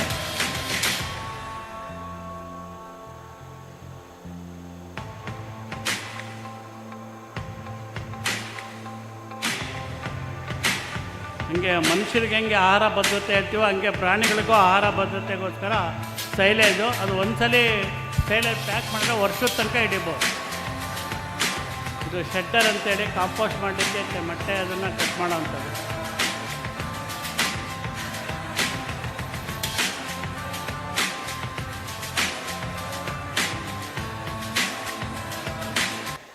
ಓಕೆ, ಏನಂದರೆ ಇಷ್ಟೆಲ್ಲ ಅವಕಾಶ ಇದೆ ಅಗ್ರಿಕಲ್ಚರಲ್ಲಿ. Agriculture is never ending business. Agriculture business ಕೊನೆ ಅನ್ನೋದೇ ಇಲ್ಲ. ಯಾವುದೇ ಬಿಸ್ನೆಸ್ ಬೇಕಾದ್ರೆ ಕೊನೆ ಮಾಡ್ಬೋದು, ಅಗ್ರಿಕಲ್ಚರ್ ಬಿಸ್ನೆಸ್ ಕೊನೆ ಮಾಡಲಿಕ್ಕೆ ಸಾಧ್ಯತೆಯೇ ಇಲ್ಲ. ಯಾಕೆಂದರೆ ಅಗ್ರಿಕಲ್ಚರ್ ಇದ್ರೇ ನಾವೆಲ್ಲ. ಹಾಗಾಗಿ ಅಗ್ರಿಕಲ್ಚರಿಗೆ ಏನು ಸ್ಕೋಪ್ ಇದೆ ಅಥವಾ ಏನು ಮಾಡ್ಬೋದು, ಒಟ್ಟಾರೆ ನೀವು ಇರ್ಬೋದು, ಯೂನಿವರ್ಸಿಟಿಗಳು ಇರ್ಬೋದು, ನಾವಿರ್ಬೋದು, ಇವರೆಲ್ಲರೂ ಸೇರಿ ಒಂದು ಟೀಮಾಗಿ ಕೆಲಸ ಮಾಡಿದ್ರೆ ಒಂದು ಅಗ್ರಿಕಲ್ಚರಲ್ಲಿ ರೆವಲ್ಯೂಷನ್ ಮಾಡಲಿಕ್ಕೆ ಸಾಧ್ಯತೆ ಇದೆ. ನಾವು ಆಸ್ ಎ ಮ್ಯಾನುಫ್ಯಾಕ್ಚರರ್ ಆಗಿ ನಮ್ಮ ಕಡೆಯಿಂದ ಯೂನಿವರ್ಸಿಟಿಗಿರ್ಬೋದು, ನಿಮಗಿರ್ಬೋದು, ಯಾವುದೇ ಥರದ್ದು ಯಾವುದೇ ಸಂದರ್ಭದಲ್ಲಿ ನಮ್ಮ ಕಡೆಯಿಂದ ಸಹಾಯ ಹಸ್ತ ನೀಡಲಿಕ್ಕೆ ನಾವು ರೆಡಿ ಇದ್ದೀವಿ. ನಮ್ಮ ಕಡೆಯಿಂದ ಏನಾದರೂ ಒಂದು ಮಾಡಿಸ್ಬೇಕು ಅಥವಾ ಕಲಿಸ್ಬೇಕು, ಒಂದು ಡೆಮೋ ಮಾಡಬೇಕಂದ್ರೂ ಸಹ ನಾವು ಅದಕ್ಕೆ ರೆಡಿ ಇರ್ತೀವಿ. ಸ್ವಲ್ಪ ಟೈಮ್ ತಗೋಬೋದು, ಬಟ್ ಎಲ್ಲದಕ್ಕೂ ನಾವು ಅಗ್ರಿಕಲ್ಚರ್, ಯಾಕಂದರೆ ನಮ್ಮ ಜರ್ನಿಯಲ್ಲಿ ನಾವು ಫೀಲ್ಡಲ್ಲೇ ಜಾಸ್ತಿ ಕಲ್ತಿರೋದು. ಇವನ್ ಕೋಣೆಗಿಂತನೂ ಫೀಲ್ಡಲ್ಲಿ ರೈತರು ಸಹ ಭಾಳ ಎಜುಕೇಟೆಡ್ ಇರ್ತಾರೆ, ಅವರಿಗೂ ಸಹ ಕೆಲವೊಂದೆಲ್ಲ ಟೆಕ್ನಾಲಜಿ ಗೊತ್ತಿರುತ್ತೆ. ಅವರು ಸಹ ಏನು ಬೇಕು ನಮ್ಮ ಲ್ಯಾಂಡಿಗೆ ತಕ್ಕಂಗೆ ಆ ಥರ ಆಲ್ಟ್ರ್ ಮಾಡಿ ಕೇಳ್ತಾರೆ. ಹಾಗಾಗಿ ಅದ್ರ ವತಿಯಿಂದ ಒಂದು ಒಳ್ಳೆಯ ಸ್ಕೋಪ್ ಇದೆ ಅಗ್ರಿಕಲ್ಚರ್ ಬಿಸ್ನೆಸ್ಸಿಗೆ, ಒಂದು ಒಳ್ಳೆಯ ಸ್ಕೋಪ್ ಇದೆ. ಇವನ್ ಫಾರ್ಮ್ ಮಿಷನರಿ ಇರ್ಬೋದು, ಕಳೆದ ಬೆಳಗಿಂದ ಹೇಳಿದಂಥ ಯಾವುದೇ ಥರದ್ದೊಂದು ಆಕ್ಟಿವಿಟೀಸ್ ಇರ್ಬೋದು, ಅದು ಮಾಡಲಿಕ್ಕೆ ಸ್ಕೋಪ್ ಇದೆ. ಹಾಗಾಗಿ ಬರೀ ಎಲ್ಲೋ ನಾನು ಕೆಲಸ ಮಾಡಿದೆ ಅನ್ನೋಕ್ಕಿಂತನೂ ನಾನೊಬ್ಬ ಎಂಟ್ರಪ್ರನರಾಗಿ ಬೆಳೆದೆ, ನಾನು 4 ಜನಕ್ಕೆ ಕೆಲಸ ಕೊಟ್ಟೆ, 40 ಜನಕ್ಕೆ ಕೆಲಸ ಕೊಟ್ಟೆ ಅನ್ನೋ ಭಾವನೆ ನಿಮ್ಮಲ್ಲಿ ಬರಲಿ ಅಂತ ಹೇಳ್ತಾ ನಾನು 2 ಮಾತನ್ನು ಮುಗಿಸ್ತೇನೆ. Thank you. Thank you, Ramesh, for a wonderful presentation. You have made a presentation vocally and also visually, very informative. And the important aspect is that you are inviting our students for internship. That is a wonderful remarks you have made. And also I request you to give some scholarships or some support for the students to whoever take up some research activities on agricultural implements. Thank you very much. Friends, we have only one panelist under this session, Mr. Lingesh, industrialist, KSNUAHS Bangalore. I request him to make a brief presentation or points at this juncture. Restrict only how you can connect with the academia rather than your technologies, please. With due respect to the dignitaries on the dais, my dear friends, ನಾನು ಈ ಕಾರ್ಯಕ್ರಮಕ್ಕೆ ಬರೋದಕ್ಕೆ I have spent 2 full days. ನಿನ್ನೆ ಬೆಳಿಗ್ಗೆಯಿಂದ ಈ ಕ್ಷಣದ ತನಕ ನಿಮ್ಮ ಜೊತೆ ಮಾತಾಡೋಕ್ಕೋಸ್ಕರ ನಾನು ಬಂದಿನಿ. My dear friends, you got to be attentive. You got to be attentive. ಯಾಕೆ ನಾನು ನಿಮ್ಮ ಜೊತೆ ಮಾತಾಡಲೇಬೇಕು ಅಂತ ನಾನು ಭಾಳ ಆಸೆ ಪಟ್ಟೆ ಅಂತಂದರೆ, ನನಗೆ ಈ ಇನ್ವಿಟೇಷನ್ ಬಂದ ಕೂಡಲೇ yes, my mind said I must go, I must talk to you for 2 reasons. One of the valid reason is, basically I am a mechanical engineer having done MBA. ನಾನೊಬ್ಬ ಕೈಗಾರಿಕಾ ಉದ್ಯಮಿ. ನಾನು ಎಲೆಕ್ಟ್ರಿಕಲ್ ಕೇಬಲ್ಸ್ ಮತ್ತು ವೈರ್ಸ್ನ manufacture ಮಾಡ್ತೀನಿ ಸುಮಾರು 30 ವರ್ಷಗಳಿಂದ. ಈ 30 ವರ್ಷಗಳಲ್ಲಿ ನನಗೆ ಕಳೆದ ಒಂದು 7 ವರ್ಷದ ಹಿಂದಕ್ಕೆ ನಾನು ಹೋದಾಗ ನನಗನ್ನಿಸ್ತು, ಯಾಕೆ why not I do some farming also ಅಂತ ಆಸೆ ಆಯಿತು. ನಾನೀಗ ಒಬ್ಬ ಅಗ್ರಿಕಲ್ಚರಿಸ್ಟ್ ಕೂಡ. ಕಳೆದ ವರ್ಷ ನನಗೆ ಇಂಟಿಗ್ರೇಟೆಡ್ ಫಾರ್ಮಿಂಗಲ್ಲಿ ಮೈಸೂರು ದಸರಾದಲ್ಲಿ ಒಂದು ಅವಾರ್ಡ್ ಕೂಡ ಬಂದಿದೆ ನನಗೆ. ಸೊ ಒಬ್ಬ ಉದ್ಯಮಿಯಾಗಿ, ಕೈಗಾರಿಕಾ ಉದ್ಯಮಿಯಾಗಿ ಸಂಪೂರ್ಣ ಬಿಸ್ನೆಸ್ಸಲ್ಲಿ ತೊಡಸ್ಕೊಂಡಂಥ ಒಬ್ಬ ವ್ಯಕ್ತಿ ಅಗ್ರಿಕಲ್ಚರ್ಗೆ, ನಾನು ಕೃಷಿಗೆ ನಾನು ಮುಖ ಮಾಡ್ತೀನಿ, ಕೃಷಿಯಲ್ಲಿ ನನ್ನನ್ನು ಗುರುತಿಸ್ಕೋತೀನಿ, ಮತ್ತು ಸರ್ಕಾರಗಳು, ಸಂಘ ಸಂಸ್ಥೆಗಳು ನನ್ನನ್ನು ನನ್ನ ಯಶಸ್ಸಿನಿಂದ ಗುರುತಿಸ್ತಾ ಇವೆ ಅಂತಂದರೆ, ನಾನು ಒಂದು ಕಾರಣಕ್ಕೆ ನಾನು ಅಲ್ಲಿದ್ದೀನಿ. ಆ ಕಾರಣ ನನ್ನನ್ನು ಇವತ್ತು ನಿಮ್ಮ ಹತ್ರ ಹೇಳ್ಕೊ ಬಂದಿದೆ. ಅದು ಏನಪ್ಪ ಅಂತಂದರೆ, ದಿ ಫೋರ್ಮೋಸ್ಟ್ ಥಿಂಗ್ ಈಸ್ ರೈತರು. ಈಗ ನಾನೊಬ್ಬ ರೈತ ಕೂಡ. ರೈತರು most of the times they are misled. ನಂಬ್ತೀರಾ ನೀವು? Do you believe this? Most of the times ರೈತರು ಮಿಸ್ಲೆಡ್ ಅಲ್ವಾ? ಅವ್ರನ್ನ ದಿಕ್ಕು ತಪ್ಪಿಸ್ತಾರೆ, ದಾರಿ ತಪ್ಪಿಸ್ತಾರೆ. ಬಿಕಾಸ್ ಅವರು ಇಗ್ನೋರೆಂಟ್ ಮತ್ತು ಇನ್ನೋಸೆಂಟ್ ಕೂಡ. ಹೌದಾ ಇಲ್ವೋ? ನಾನು ಒಬ್ಬ ರೈತನಾಗಿ ಹೇಳ್ತೀನಿ, ಅವ್ರನ್ನ ಹಲವಾರು ಹೆಜ್ಜೆ ಹೆಜ್ಜೆಗೂ ಅವ್ರನ್ನ ತಪ್ಪು ದಾರಿಗೆ ಸಮಾಜ ಎಳ್ಕೊಂಡು ಹೋಗ್ತಿದೆಯೋ ಅಥವಾ ವ್ಯವಸ್ಥೆ ಎಳ್ಕೊಂಡು ಹೋಗ್ತಿದೆಯೋ ನನಗೆ ಅರ್ಥ ಆಗ್ತಿಲ್ಲ. ಅಥವಾ ರೈತರು ತಮ್ಮನ್ನು ತಾವೇ ತಪ್ಪು ದಾರಿಯಲ್ಲಿ ಎಳ್ಕೊಂಡು ಹೋಗ್ತಾ ಇದ್ದಾರೋ ಇದು ಕೂಡ ನನಗೆ ಅರ್ಥ ಆಗ್ತಿಲ್ಲ.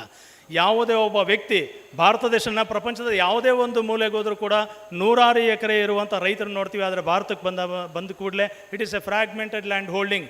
ನಮ್ಮ ಹತ್ರ ಇರೋದೆಲ್ಲ 1/4 ಎಕರೆ, ಅರ್ಧ ಎಕರೆ, 1 ಎಕರೆ, 2 ಎಕರೆ ಇದ್ದರೆ ಭಾಳ ಶ್ರೀಮಂತ ಅನ್ನೋ ಪರಿಸ್ಥಿತಿಯಲ್ಲಿದೆ. ಸೊ ಇಂಥ ಪರಿಸ್ಥಿತಿಯಲ್ಲಿ ಒಬ್ಬ ರೈತ, ಇಲ್ಲಿ ನಮ್ಮ ರಮೇಶ್ ಅವರು ಹಿ ಗೇವ್ ಎ ಒಂದು very wonderful presentation. I could see lots and lots of machineries which are useful on field. But ಹಲವಾರು ಮಷಿನ್ಗಳನ್ನ, ಇಂಥದ್ದೇ ಮಷಿನ್ಗಳನ್ನ ಎಲ್ಲ ರೈತರು ಕೂಡ ಹೋಲ್ಡ್ ಮಾಡೋಕ್ಕಾಗಲ್ಲ. They cannot afford. But in the name of subsidies ಸರ್ಕಾರ ಮತ್ತು ಹಲವಾರು ಸಂಘಗಳು ಈ ಒಂದು ಇಕ್ವಿಪ್ಮೆಂಟ್ಸ್ನ ಕೊಡ್ತಾ ಇವೆ. ಕೊಟ್ಟ ಮೇಲೆ ಪೋಸ್ಟ್ ಸರ್ವಿಸ್ ಗೊತ್ತಿಲ್ಲ, ಮಾರದ ಮೇಲೆ ಯಾವುದೇ ಒಂದು ಕಂಪನಿ ಆ ಒಂದು ಓನರ್ಶಿಪ್ನ ತಗೋತಾ ಇಲ್ಲ. ಅದು ಮಷಿನ್ ಕೆಟ್ಟೋಗ್ಬಿಟ್ಟು ಅಂತಂದರೆ that is the end of that machine for ever. ರೈತನಿಗೆ ರಿಪೇರಿ ಮಾಡೋಕ್ಕೆ ಗೊತ್ತಿಲ್ಲ, ಅವನು ಆ ಕಂಪ್ನಿಗೆ ಡಿಪಾರ್ಟ್ಮೆಂಟಿಗೆ ಮಾತಾಡ್ತಾನೆ, ಡಿಪಾರ್ಟ್ಮೆಂಟ್ ಅವರು ಕಂಪ್ನಿಯವ್ರಿಗೆ ಮಾತಾಡಿ ಅಂತಾರೆ. ಸೊ ಅವ್ನ ಕಂಪ್ನಿಗೆ ಮಾತಾಡಿದಾಗ company will never recognise this person. ಅವ್ರು ಹೇಳ್ತಾರೆ, ನಾವು ಮಾರಿದ್ದೀವಿ, ನೀವು ಅಧಿಕಾರಿಗಳು ಕೇಳ್ರಿ, ಡಿಪಾರ್ಟ್ಮೆಂಟಿಗೆ ಕೇಳ್ಕೊಡ್ರಿ ಅಂತ ಅಂತಾರೆ. So this is what is happening. What my sincere request is, what is your role? Why I wanted to come here and talk to you ಅಂತಂದರೆ, ನಿಮ್ಮ ರೋಲ್ ಭಾಳ ದೊಡ್ಡದಿದೆ. If you don't wake up or if you take up the baton, ನಿಜವಾಗಲೂ ರೈತನಿಗೆ ಇರುವಂಥ problem solve ಆಗೋದಿಲ್ಲ. So ಆ ಕಾರಣಕ್ಕೆ ನಾನು ನಿಮ್ಮ ಜೊತೆ ಬಂದಿದ್ದೀನಿ. I will let me explain what we can do here. ಈಗ ನಾವು ಇತ್ತೀಚಿನ ದಿನಗಳಲ್ಲಿ ನಾವು ನೋಡ್ತೀವಿ ನೋಡಿ, ಈಗ ನಾನು ಕನ್ನಡಕ ಹಾಕಿದ್ಮೇಲೆ ಎಲ್ಲ ಕಾಣ್ತಾ ಇದೆ, ಮುಂದಿನ ಚೇರ್ಗಳೆಲ್ಲ ಖಾಲಿ ಇದೆ, ಹಿಂದಿನ ಚೇರ್ಗಳೆಲ್ಲ ಫುಲ್ ಆಗಿದೆ. It's lords of last benches ಅಂತ ಅಂದ್ಬಿಟ್ಟು ನಮ್ಮ ಕಾಲೇಜಲ್ಲಿ ಒಬ್ಬರು ಲೆಕ್ಚರರ್ ಹೇಳ್ತಾ ಇದ್ರು.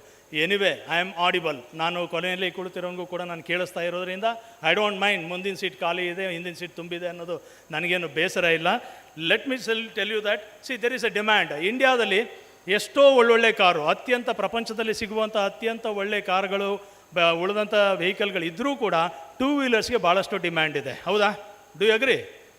ಸೊ 2 ವೀಲರ್ಸ್ಗೆ ಡಿಮ್ಯಾಂಡ್ ತುಂಬ ಇರೋದು ಕಾರಣ ಏನು ಅಂತಾರೆ, ಬಿಕಾಸ್ ಆಫ್ ಸಮ್ ಕನ್ಸ್ಟ್ರೈಂಟ್ಸ್. ಅದೇ ರೀತಿ ನಾವು ಅಗ್ರಿಕಲ್ಚರ್ಗೆ ಬಂದಾಗ what ever the machineries var shown by Ramesh, ಇದಕ್ಕಿಂತ ದೊಡ್ಡ ದೊಡ್ಡ ಮಷಿನರೀಸ್ ಕೂಡ, ಟ್ರ್ಯಾಕ್ಟರ್ಗಳಿರ್ಬೋದು, ಇನ್ನೂ ಹ್ಯೂಜ್ ಮಷಿನರೀಸ್ ಇವೆ. ಬಟ್ ಅದಕ್ಕಿಂತ ಅದ್ರ ಜೊತೆಯಲ್ಲಿ ಸಣ್ಣ ಸಣ್ಣ ಮಷಿನ್ಗಳ ಅವಶ್ಯಕತೆ ಇದೆ. ನಾವು ಏನು ಕಾರ್ಗಳೆಲ್ಲ ನಾವು ಹೈ ಎಂಡ್ ಕಾರ್ಗಳು ನೋಡಿದ್ದೀವಿ, ಬೈಕ್ಗಳನ್ನ ನಾವು ಏನು ಎಂಜಾಯ್ ಮಾಡ್ತೀವಿ, for every purpose we will take out our scooters and bikes. So ಆ ರೀತಿ ನಮ್ಮ ಹ್ಯಾಂಡಿ ಇಕ್ವಿಪ್ಮೆಂಟ್ಸ್ಗೆ ತುಂಬ ಡಿಮ್ಯಾಂಡ್ ಇದೆ. ಹ್ಯಾಂಡಿ ಇಕ್ವಿಪ್ಮೆಂಟ್ಸ್ ಇವತ್ತೇನು ಅವ್ರು ತೋರಿಸ್ತಾ ಇದ್ರಲ್ಲ, don't think that this cannot be manufactured ಅಂತ ಅನ್ಕೋಬಿಡಿ. ಈ component never gets fear. Never, ಯಾವತ್ತೂ ಹೆದರ್ಕೋಬೇಡಿ. ನಾನು ಇಂಡಸ್ಟ್ರಿಯಲಿಸ್ಟ್ ಆಗೋದಕ್ಕೆ ಆಗಲ್ಲ, ನಾನು ಮ್ಯಾನುಫ್ಯಾಕ್ಚರಿಂಗ್ ಮಾಡೋದಕ್ಕೆ ಆಗೋದಿಲ್ಲ. It demand 0 background. ನನಗೆ ಅಂಥ ಒಂದು ಪರಿಸ್ಥಿತಿಯಲ್ಲಿ I decided to be on my own. I started manufacturing electrical wires and cables. ಇವತ್ತು ಭಾರತ ದೇಶದಲ್ಲಿ I have 3 proprietary products in Indian military. ನಾವು ಆ ಸ್ಕೇಲ್ಗೆ ನಾವು ಬೆಳೆಯೋದಕ್ಕೆ ಸಾಧ್ಯ ಇದೆ. ಯಾವಾಗ ಅಂತಂದರೆ ನಮ್ಮ ಒಳಗಡೆ ಯಾವಾಗ ಒಂದು ಸಾಮರ್ಥ್ಯ, ಶಕ್ತಿ ಮತ್ತು ಗುರಿ ಇದೆಯಲ್ಲ, ಖಂಡಿತವಾಗ್ಲೂ sky is the limit. Even sky is also not the limit. ಅಷ್ಟು ಮಟ್ಟಿಗೆ ನಾವು ಎಲ್ಲರೂ ಸೇರಿ ಮಾಡೋಕ್ಕೆ ಸಾಧ್ಯ ಇದೆ. ನೀವು ಯಾರು ಇಲ್ಲಿ ಕುಳಿತವರಲ್ಲಿ ಯಾರು ಟಿಕ್ ಟಾಕ್ ನೋಡಿಲ್ಲ? ಒಬ್ಬರು ನೋಡಿಲ್ಲ. ಟಿಕ್ ಟಾಕ್ ನೋಡದೇ ಇರೋರು ನೋಡಿ, 1 or 2 hands, ಅದರ್ವೈಸ್ ಎಲ್ಲರೂ ನೋಡಿದ್ದೀರಿ, ಹೌದಲ್ಲ? Wonderful machineries. I am not talking about those things. I am talking about the innovative ideas and innovative products, what it displays. ಪ್ರಪಂಚದ ಎಲ್ಲ ದೇಶಗಳು, ನಮ್ಮ ಭಾರತ ದೇಶದ ಹಲವಾರು ರಾಜ್ಯಗಳಲ್ಲಿ ಇರುವಂಥ technocrats, they have come out with lots and lots of ideas, innovations. ಎಷ್ಟು ಚೀಪಾಗಿವೆ, ಎಷ್ಟು ಹ್ಯಾಂಡಿ ಆಗಿವೆ ಅಂತಂದರೆ ನಿಜವಾಗಲೂ ಪ್ರತಿಯೊಬ್ಬ ರೈತನಿಗೂ ಅದರ ಬಳಕೆ ಇದ್ದೇ ಇದೆ. ಮತ್ತು ಆ ರೈತ ಅದನ್ನು ಬಳಸೋದೇ ಆದರೆ through that he can definitely become, or he can definitely see the revenues. Sir ಹೇಳ್ದಂಗೆ ಇಲ್ಲಿ ನಮಗೆ ಇವತ್ತು ಲೇಬರ್ ಪ್ರಾಬ್ಲಮ್ ಇದೆ, ಹೆಜ್ಜೆಗೂ ಲೇಬರ್ ಪ್ರಾಬ್ಲಮ್ ಇದೆ. But with all these machineries, if the machineries are expensive, one more challenge or one more offer what he has given to you all is, if you think of manufacturer, if you think of becoming a industrialist, ಅವ್ರು ನಿಮ್ಗೊಂದು opportunity ಕೊಡ್ತೀನಿ ಅಂತ ಹೇಳಿದ್ದಾರೆ. ಅದ್ರ ಜೊತೆಲಿ ನಾನು ನಿಮ್ಗೆ ಏನು ಹೇಳ್ತೀನಿ ಅಂದರೆ, ಐ ಆಮ್ ಫ್ರಮ್ ಅವ್ರ ಸರ್ ಕಾಸಿಯಾ ಅಂತ ಹೇಳಲಿಲ್ಲ, KSNUAHS ಅಂತ, that is Karnataka Small Scale Industries Association. This is an association, it's a unique body for small scale industries in Karnataka. We have about 12,000 direct members and more than 100 associations across the state. ಅಂದರೆ ನಮಗೆ ಲಕ್ಷಾಂತರ industries ನಮ್ಮ ಒಂದು ಆರ್ಗನೈಸೇಷನಲ್ಲಿ connected ಇದ್ದಾರೆ. If you mind, ನೀವೇನು product ನೋಡಿದ್ದೀರಿ, like cable is my industry, ನಾವು ರಮೇಶ್ ಅವ್ರು ತೋರಿಸಿದ ಎಲ್ಲ ಮಷಿನ್ಗಳಲ್ಲೂ ಕೇಬಲ್ ಇದ್ದೇ ಇದೆ. If I think I can supply my cables to them. ಅದೇ ರೀತಿ ನೀವು ಫೌಂಡ್ರಿ ಆಗ್ಬೋದು, ಫ್ಯಾಬ್ರಿಕೇಷನ್ಸ್ ಆಗ್ಬೋದು, ಆ್ಯಂಡ್ ಶೀಟ್ ಮೆಟಲ್ ಇರ್ಬೋದು, you name the activity, but ನೀವು ಬಿಕಮ್ ಎ ಪ್ಯಾಷನೇಟ್ ಫಸ್ಟ್. ನಾನು ನಿಮಗೆ ರಿಕ್ವೆಸ್ಟ್ ಮಾಡೋದೇನು ಅಂತಂದರೆ, ನೀವು ಸರಿಯಾದ ಕ್ಲಾಸ್ನಲ್ಲಿ ಓದ್ತಾ ಇದ್ದೀರಿ and you have already decided to become or to be of use to the farmers, ಹೌದಲ್ವಾ? ಯು ಶುಡ್ ಬಿ ಸೈಂಟಿಸ್ಟ್ ಜೊತೆಲಿ ನೀವು ಫಾರ್ಮರ್ ಕೂಡ ಆಗುವಂಥ ಅವಶ್ಯಕತೆ ಇದೆ. ಸೊ ಇಂಥ ಒಂದು ಪರಿಸ್ಥಿತಿಯಲ್ಲಿ pick up a product which can be of use to the society. ಆ ಪ್ರಾಡಕ್ಟನ್ನು ಹಿಂದೆ ಬೆನ್ನತ್ತಿ ನೀವು ಬೆನ್ನು ಯಾವ ಮಟ್ಟಿಗೆ ಹತ್ತಬೇಕು ಅಂತಾರೆ, ನಿಮ್ಮ ಕನಸಿನಲ್ಲಿ, ನಿಮ್ಮ ಒಂದು ಏನು ಊಹೆಲಿ, ಆ ಊಹೆಲೆ ಆ ಪ್ರಾಡಕ್ಟ್ಗೆ ನೀವು ಶೇಪ್ ಕೊಡ್ತಾ ಹೋಗಬೇಕು. ಆ ಶೇಪ್ ಕೊಡುವಂಥ ಸಮಯದಲ್ಲಿ think of us, think of the industries, you can think of our organization. We are ready to connect you. ಬೇಕಾದರೆ ನೀವು ಫೈನಲ್ ಇಯರ್ ಬಂದಾಗ ಇಂಟರ್ನ್ಶಿಪ್ಪಲ್ಲಿ ಏನು ನೀವು ಎಕ್ಸ್ಪೆಕ್ಟ್ ಮಾಡ್ತಾ ಇದ್ದೀರಿ, you can get into the right industry. ನೀವೆಲ್ಲ ಟೈಮ್ ಪಾಸ್ಗೆ ಇಂಟರ್ನ್ಶಿಪ್ಗೆ ಹೋಗ್ತೀರಾ, ನಾನು ನೋಡಿದ್ದೀನಿ. Yes, have seen. ನಾನು ಇಂಜಿನಿಯರಿಂಗ್ 1 ತಿಂಗಳು 1.5 ತಿಂಗಳು ನೀವೇನು ಸಮಯ ಕಳೀತೀರಿ, ಅತ್ಯಂತ ಉಪಯುಕ್ತವಾದಂಥ ಸಮಯ ಅದಾಗಿರುತ್ತೆ. ನಮ್ಮ ಹತ್ರ ಇವರು ಹೇಳ್ಕೊಟ್ಟಿದ್ದು ಯಾರು ನಿಮ್ಗೆ ಅರ್ಥ ಆಗಲಿಲ್ಲ, ನಮ್ಮ ಹತ್ರ ಕೇಳ್ಕೊಬೋದು. ನಾವು ನಿಮ್ಗೆ ಹೇಳಿದ್ದು ಏನು ಅರ್ಥ ಆಗಲಿಲ್ಲ, ವಾಪಸ್ ಅವ್ರ ಹತ್ರ ಬಂದು ಕೇಳ್ಕೊಬೋದು, ಅಲ್ವಾ sir? So that is what industry academia. ನಾವು ದಯಮಾಡಿ ಈ ಎಲ್ಲ ಒಂದು ವಿಶೇಷತೆಗಳನ್ನು ಬಳಸ್ಕೊಳ್ಳಿ. ಅನ್ಲೆಸ್ ನಾವು ಸರ್ ಹೇಳ್ತಾ ಇರೋ ಜಾಬ್ ಆಪರ್ಚುನಿಟಿ ಬಗ್ಗೆ ಮಾತಾಡಿ ಅಂತ ಹೇಳ್ತಾ ಇದ್ರು. Why should I talk about job ಅಲ್ವಾ? ನಾನು ಕೆಲಸಕ್ಕೆ ಸೇರ್ಕೊಂಡ್ಬಿಡ್ತೀನಿ, ನಾನೊಂದು ಕಾರ್ಪೊರೇಟ್ಗೆ ಹೋಗ್ಬಿಡ್ತೀನಿ, ಒಂದು 8-10 ಲಕ್ಷ ಸಂಬಳಕ್ಕೆ ಹೋಗ್ಬಿಡ್ತೀನಿ. No, don't think that. You think of providing opportunity in ಇಂಡಿಯಾದಲ್ಲಿ. ಭಾಳಷ್ಟು ನ್ಯೂನತೆಗಳಿವೆ, ಭಾಳಷ್ಟು ಕಷ್ಟಕಾರ್ಪಣೆಗಳಿವೆ. ಇದನ್ನೆಲ್ಲ ನೀವು ನೀಗಿಸಬೇಕು, ನಿಭಾಯಿಸಬೇಕು ಅಂದರೆ you should come out as a farmer to the ಬನ್ನಿ. ಏನಾರು ಆಗಿ ಬನ್ನಿ, ನೀವು ಒಂದು ಒಳ್ಳೆ ಫಾರ್ಮರ್ ಆಗಿ ನೀವು ಆಚೆ ಬರೋದೇ ಆದರೆ you will be really an asset to the country. ಹೌದೋ ಇಲ್ಲೋ? ಒಪ್ತೀರಾ? ಕಷ್ಟ ಅನಿಸುತ್ತಾ? ಕಷ್ಟ ಅನಿಸ್ಬೋದಲ್ವಾ? But my sincere request, never get scared of. Okay, ನೀವು ಫಾರ್ಮರ್ ಆಗುವಂಥ ಪ್ರಯತ್ನ ಮಾಡಿ. ಆಪರ್ಚುನಿಟಿಗಳು ನಿಜವಾಗ್ಲೂ ಇಟ್ ಈಸ್, ನೀವು ನಂಬೋಕೆ ಆಗಲ್ಲ ಅಷ್ಟು. ಆಪರ್ಚುನಿಟಿಗೆ ಸುಮಾರು ಒಂದು 500-600 ಜನ ಅಗ್ರಿಕಲ್ಚರಿಸ್ಟ್ ಇರ್ತಾರೆ, ಅಂದರೆ ಕೃಷಿಕರು ಇರ್ತಾರೆ ಅಲ್ವಾ? ಸೊ ನಿಮ್ಗೆ ಆಪರ್ಚುನಿಟಿ ಎಷ್ಟಿದೆ ಅಂತಂದರೆ, ನಾಟ್ 1 ವೆಹಿಕಲ್ ಸೇಲ್ ಮಾಡೋದಲ್ಲ, you have an opportunity of selling about 500+ vehicles or 500+ implements ಅಲ್ವಾ, ಇಕ್ವಿಪ್ಮೆಂಟ್ಸ್. ಸೊ ನೀವು you will not rest, you will definitely become focused. ಯಾವಾಗ ನೀವು ಫೋಕಸ್ ಆಗ್ತೀರಿ, ನೀವು ಕಲಿಯುವಂಥ ರೀತಿ ಭಾಳ ಬದಲಾಗುತ್ತೆ. ಆ ಬದಲಾವಣೆ ಒಂದು you will be a totally transformed personality.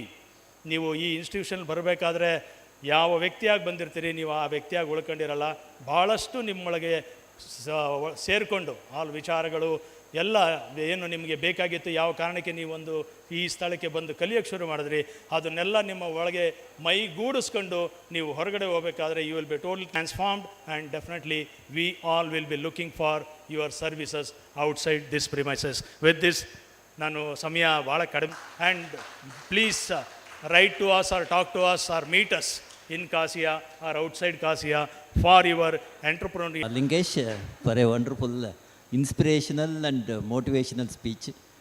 Your ideas are excellent, and I thank both the keynote speaker Ramesh and Lingesh.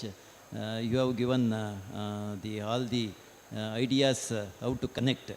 More than connect, lot of information with respect to the students to make use of the facility. So friends, as you know that there is no agriculture without implements. To reduce the drudgery and overcome the problems of labor, particularly in the rural areas, the agriculture implements plays a major role. And there are plenty of opportunities for you to go for as an entrepreneur in the field of agricultural implements manufacturing and development. So on this at this stage I thank both Ramesh and Lingesh for their wonderful suggestions. So at this juncture I request both of you to give some scholarship or support or research grants for the university and for the students to take up some research activities. Either it may be testing or developing a new methods or improving the existing implements itself. So that will be a great help for the university.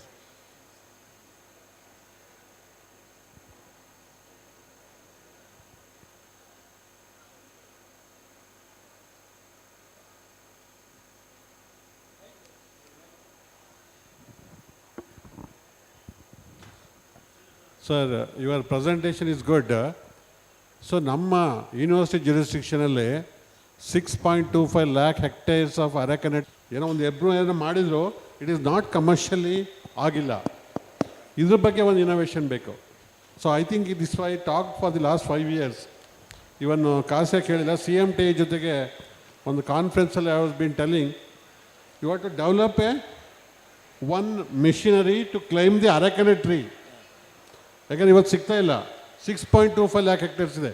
So ಅದನ್ನೇನಿದ್ರೆ ಕರೆಕ್ಟಾಗಿ ನಾವು ಮಾಡಿದ್ವಿ ಅಂದರೆ almost you can sell around 1 lakh, more than 1 lakh products. That is not my request. So ನೋಡಿ students ಯಾರು ಅರೆಕನೆಟ್ಟಿಗೆ machine ಏನಾದ್ರೆ ಮರಾಠ ಕಂಡುಹಿಡಿದಿದ್ರೆ ನಾವು ದುಡ್ಡು ಕೊಡ್ತೀವಿ. We give the project 10 lakh rupees ಇವತ್ತೇ.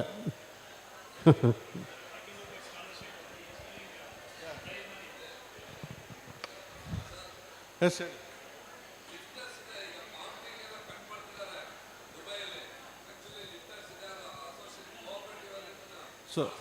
ಸೊ ಲಿಫ್ಟರ್ಸ್ ಎಲ್ಲ ಕಾಸ್ಟ್ಲಿ ಆಗುತ್ತೆ. ಸೊ ಇಲ್ಲ ದಟ್ಸ್ ವಾಟ್ ನಮ್ಮದು ಕಸ್ಟಮ್ ಹೈರಿಂಗ್ ಸೆಂಟ್ರಲ್ಲಿ if anybody can develop we can put it in our custom hiring centres. So that's what we are coming at one concept. Custom hiring ಸೆಂಟರ್ನ we are connecting one app like a Ola app. All the custom hiring centers we are connecting through IT. That is called Badige. So we are working out on this project. Because ಏನಕ್ಕೆ ಗೊತ್ತಾ, ರೈತರಿಗಾಗಿ ಎಲ್ಲಿ ಗೊತ್ತಿಲ್ಲ, ಎಲ್ಲಿ tractor ಸಿಗುತ್ತೆ ಗೊತ್ತಿಲ್ಲ, ಎಲ್ಲಿ harvester ಸಿಗುತ್ತೆ ಗೊತ್ತಿಲ್ಲ, ಏನು ಗೊತ್ತಿಲ್ಲ, ಸ್ಪ್ರೇಯರ್ ಸಿಗುತ್ತೆ. Suppose if you can develop an app like a Ola app or a Uber app where it is available, that can be utilized. Anybody can start that custom hiring center from our university or from the students. So in addition to the app the Vice Chancellor is suggesting, so you can also import some of the implements, particularly for harvesting, climbing the arecanut and coconut trees, and you can test here and see that some modification or improvements of that implements. Further upscaling of such implements is also equally important. So one of the technical session, that is agriculture graduates to agri entrepreneurs, the way forward. Friends, as all of you know that there are 63 farm universities in the country, and totally with deemed universities and the central universities and the central universities with agriculture, totaling around 73 or 74 farm universities in the country, producing 1.3 lakh graduates annually, and out of which nearly 19 to 24% of the students are getting the jobs, and remaining another 15 to 20% are getting into the jobs in private institutions, and majority, more than 50% of the graduates are not getting any placements. So under these circumstances, the entrepreneurship are becoming agriculture graduates becoming an entrepreneur is very important. So in this regard, the agripreneurship is nothing but an entrepreneurship, and the students has to become the entrepreneurs to overcome this problem. And there is a need to convert the farmers into the entrepreneurs and farming as an enterprise. So with this background, the earlier thinkers about the entrepreneurship thought that the characteristic traits are very important to become an entrepreneur. The characteristics like risk-bearing ability, achievement motivation, and the involvement and commitment, and the depth of the technologies are important. So any country to prosper, the higher the entrepreneurs in a country, the prosperity of the country is going to be increased. So with this background, nowadays the scholars in entrepreneurship speaks about the entrepreneurial ecosystem is very important to become an entrepreneur. So therefore government is making a lot of efforts in implementing so many schemes like MSME and industrial ready programs, and several facilities and the programs are being implemented in the country to become an entrepreneur. So with this background, the farm universities are making all-round efforts to equip you to become an entrepreneur, and they are providing a lot of skills.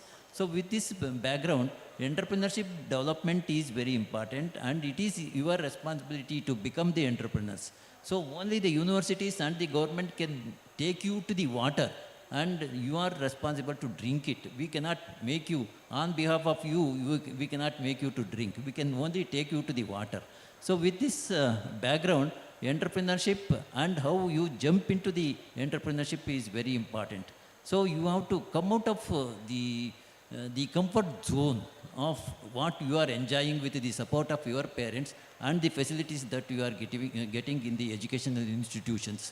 So to speak about, to inspire you about, we have a panel of the experts, Madam Nandini M. Gante, Prakash, entrepreneur with the university, and how to inspire and motivate our students to become the entrepreneurs, please.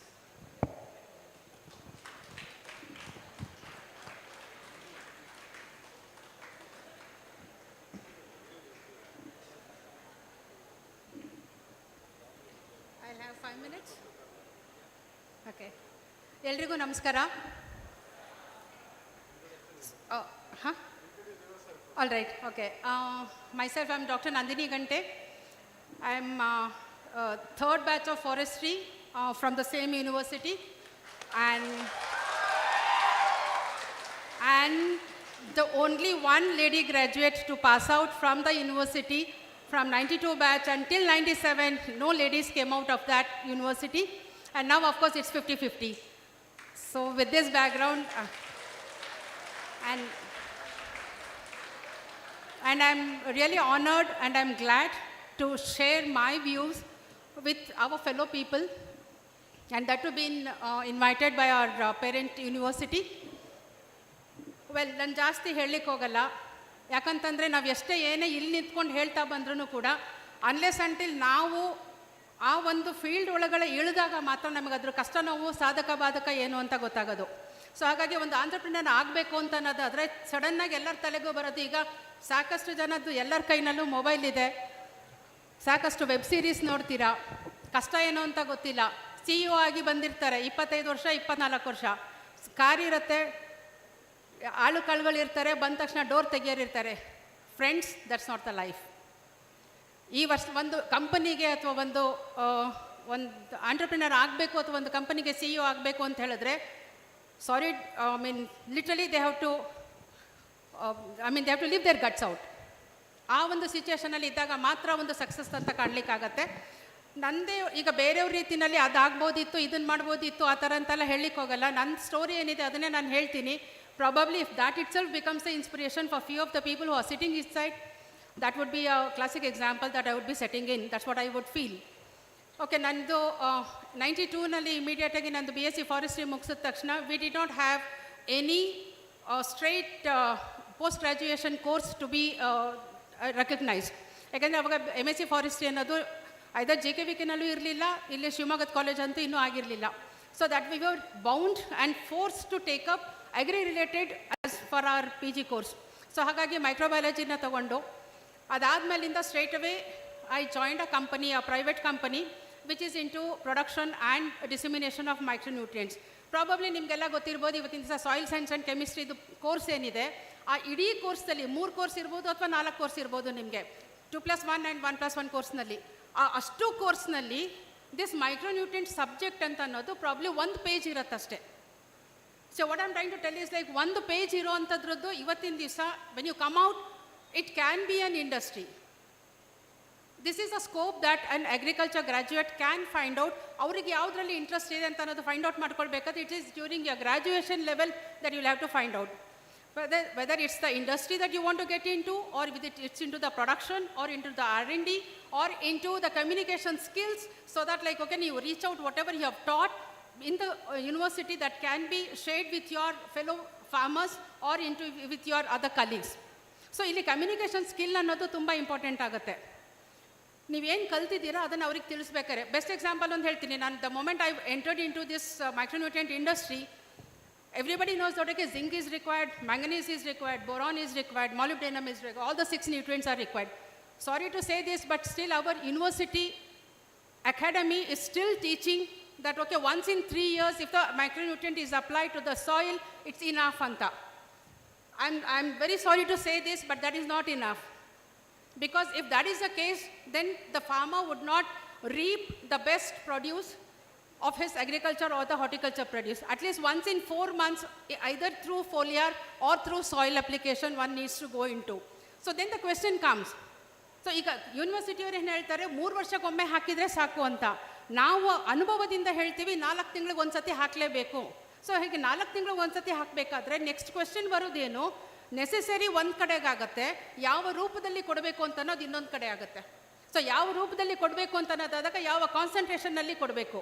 So these are all the things technically wherein you people will be much better than any of those people who are doing the marketing out in the market. So ಇದನ್ನು ನೀವು ಅರ್ಥ ಮಾಡಿಕೊಂಡ್ರೆ you can find a better opportunity to communicate this particular things to the farmer through an industry or company. ಇದು ಒಂದು ಭಾಗ ಆಗುತ್ತೆ. ಎರಡನೇದೇನು ಅಂತ ಹೇಳಿದ್ರೆ, ಈಗ ಅಪಾರ್ಚುನಿಟೀಸ್ ನಿಮಗೆ ಸುಮಾರು ಬರ್ತಾ ಇರುತ್ತೆ. One has to be very active and which one to grab and ಯಾವುದು ಅವರಿಗೆ ಸೂಟಬಲ್ ಆಗುತ್ತೆ ಅಂತ ಹೇಳಿ ಅಂತ. For example, when I join into the industry, mind you, I use to travel 22 days a month all over. ಇವತ್ತಿನ ದಿವಸ ಆ ಥರ ಟ್ರಾವೆಲಿಂಗ್ ಮಾಡಲಿಕ್ಕೆ ಯಾರು ರೆಡಿ ಇದ್ದೀರಾ? Of course, all traveling allowances and food expenses was taken care of the company. But here what I'm trying to say is that the mindset to travel, to get out of your comfort zone and get into the field, that makes you an entrepreneur. Without that, you cannot. Just by dreaming, one cannot. Because the hardship is there. But once that hardship has gone into through, only then you can reach to this position. That's what I would say. And throughout that, like after serving for around 25-26 years in the same single micronutrient industry, then I realized it's high time that I should start my own. And in 2019, I started my own company, which is called ICD Group, which is into production, marketing, and dissemination of the information regarding the nutrients, basically into the plant nutrients. And now we are into biostimulant production as well, which is of an international standard, and we are into exports as well from the plant nutrition part. And coming to this, the next one, for the last 3 years, we have observing what's happening in the international level. And that's how we found out that, okay, Sri Lanka, economically it is going down. And on Sri Lankan cocoa coir, most of this Western world was depending upon for the cocoa pith or the cocoa coir, which is now in our country we are using for the nurseries only. But in the other world, in the Western world, they are using as for soilless culture as well, for the cultivation of the crops in the protected environment. And finding out that opportunity, we have ventured into it. And now, after 3 years of continuous R&D, doing lots of work and spending a lot of money, losing a lot of money, now we have come up to a position wherein we are exporting around 15 containers a month of the cocoa coir to the US and European countries. So this is, in a small nutshell, I can say this is the success of ours. And for this, whatever the wittiness and the daring, I would call it as a daring because, mind you, I'll tell you, please don't, I'm not doing in a gender bias or something like that, but agriculture sector is a male-dominant society, mind you. And I can see more than 50% of the students sitting here are girls and ladies. And if you want to success, and in this sector, if you want to get success, please don't seek any mercy from your male companion, whoever it could be. Either it could be your brother, it could be your husband, or it could be a boyfriend, or it could be any friend. Stand on your own, trust your guts, and go forward. And the same thing applies to boys as well. No mercy seeking. Hard work is the only thing that will bring success to all of you people. Of course, Raghavendra is laughing. He knows how we have worked together. He used to talk about the pesticides, and then I used to talk about the plant nutrition throughout the Karnataka when we used to travel. And that's how the story goes. And this is, in a nutshell, that my story is. And I hope, it's a bit inspiring for you people as well. So I take this opportunity to thank one and all, especially the people of Agriculture and Horticulture University, Shimoga, for giving me this opportunity to share my views and my experience. I have got only two suggestions for the academicians to get into. That's one thing is there is one course called HOT, that's hands-on training, and the other one is RAVE program, but I don't know how best the people get experience in the RAVE program because it's only the time pass for especially the boys. And I know because my son is studying in 3rd year in Hassan, and how he looks into academics, I know. So with that background, I'm telling, especially when it comes to hands-on training for food technology and biotechnology courses, they do send students to other industry people for learning.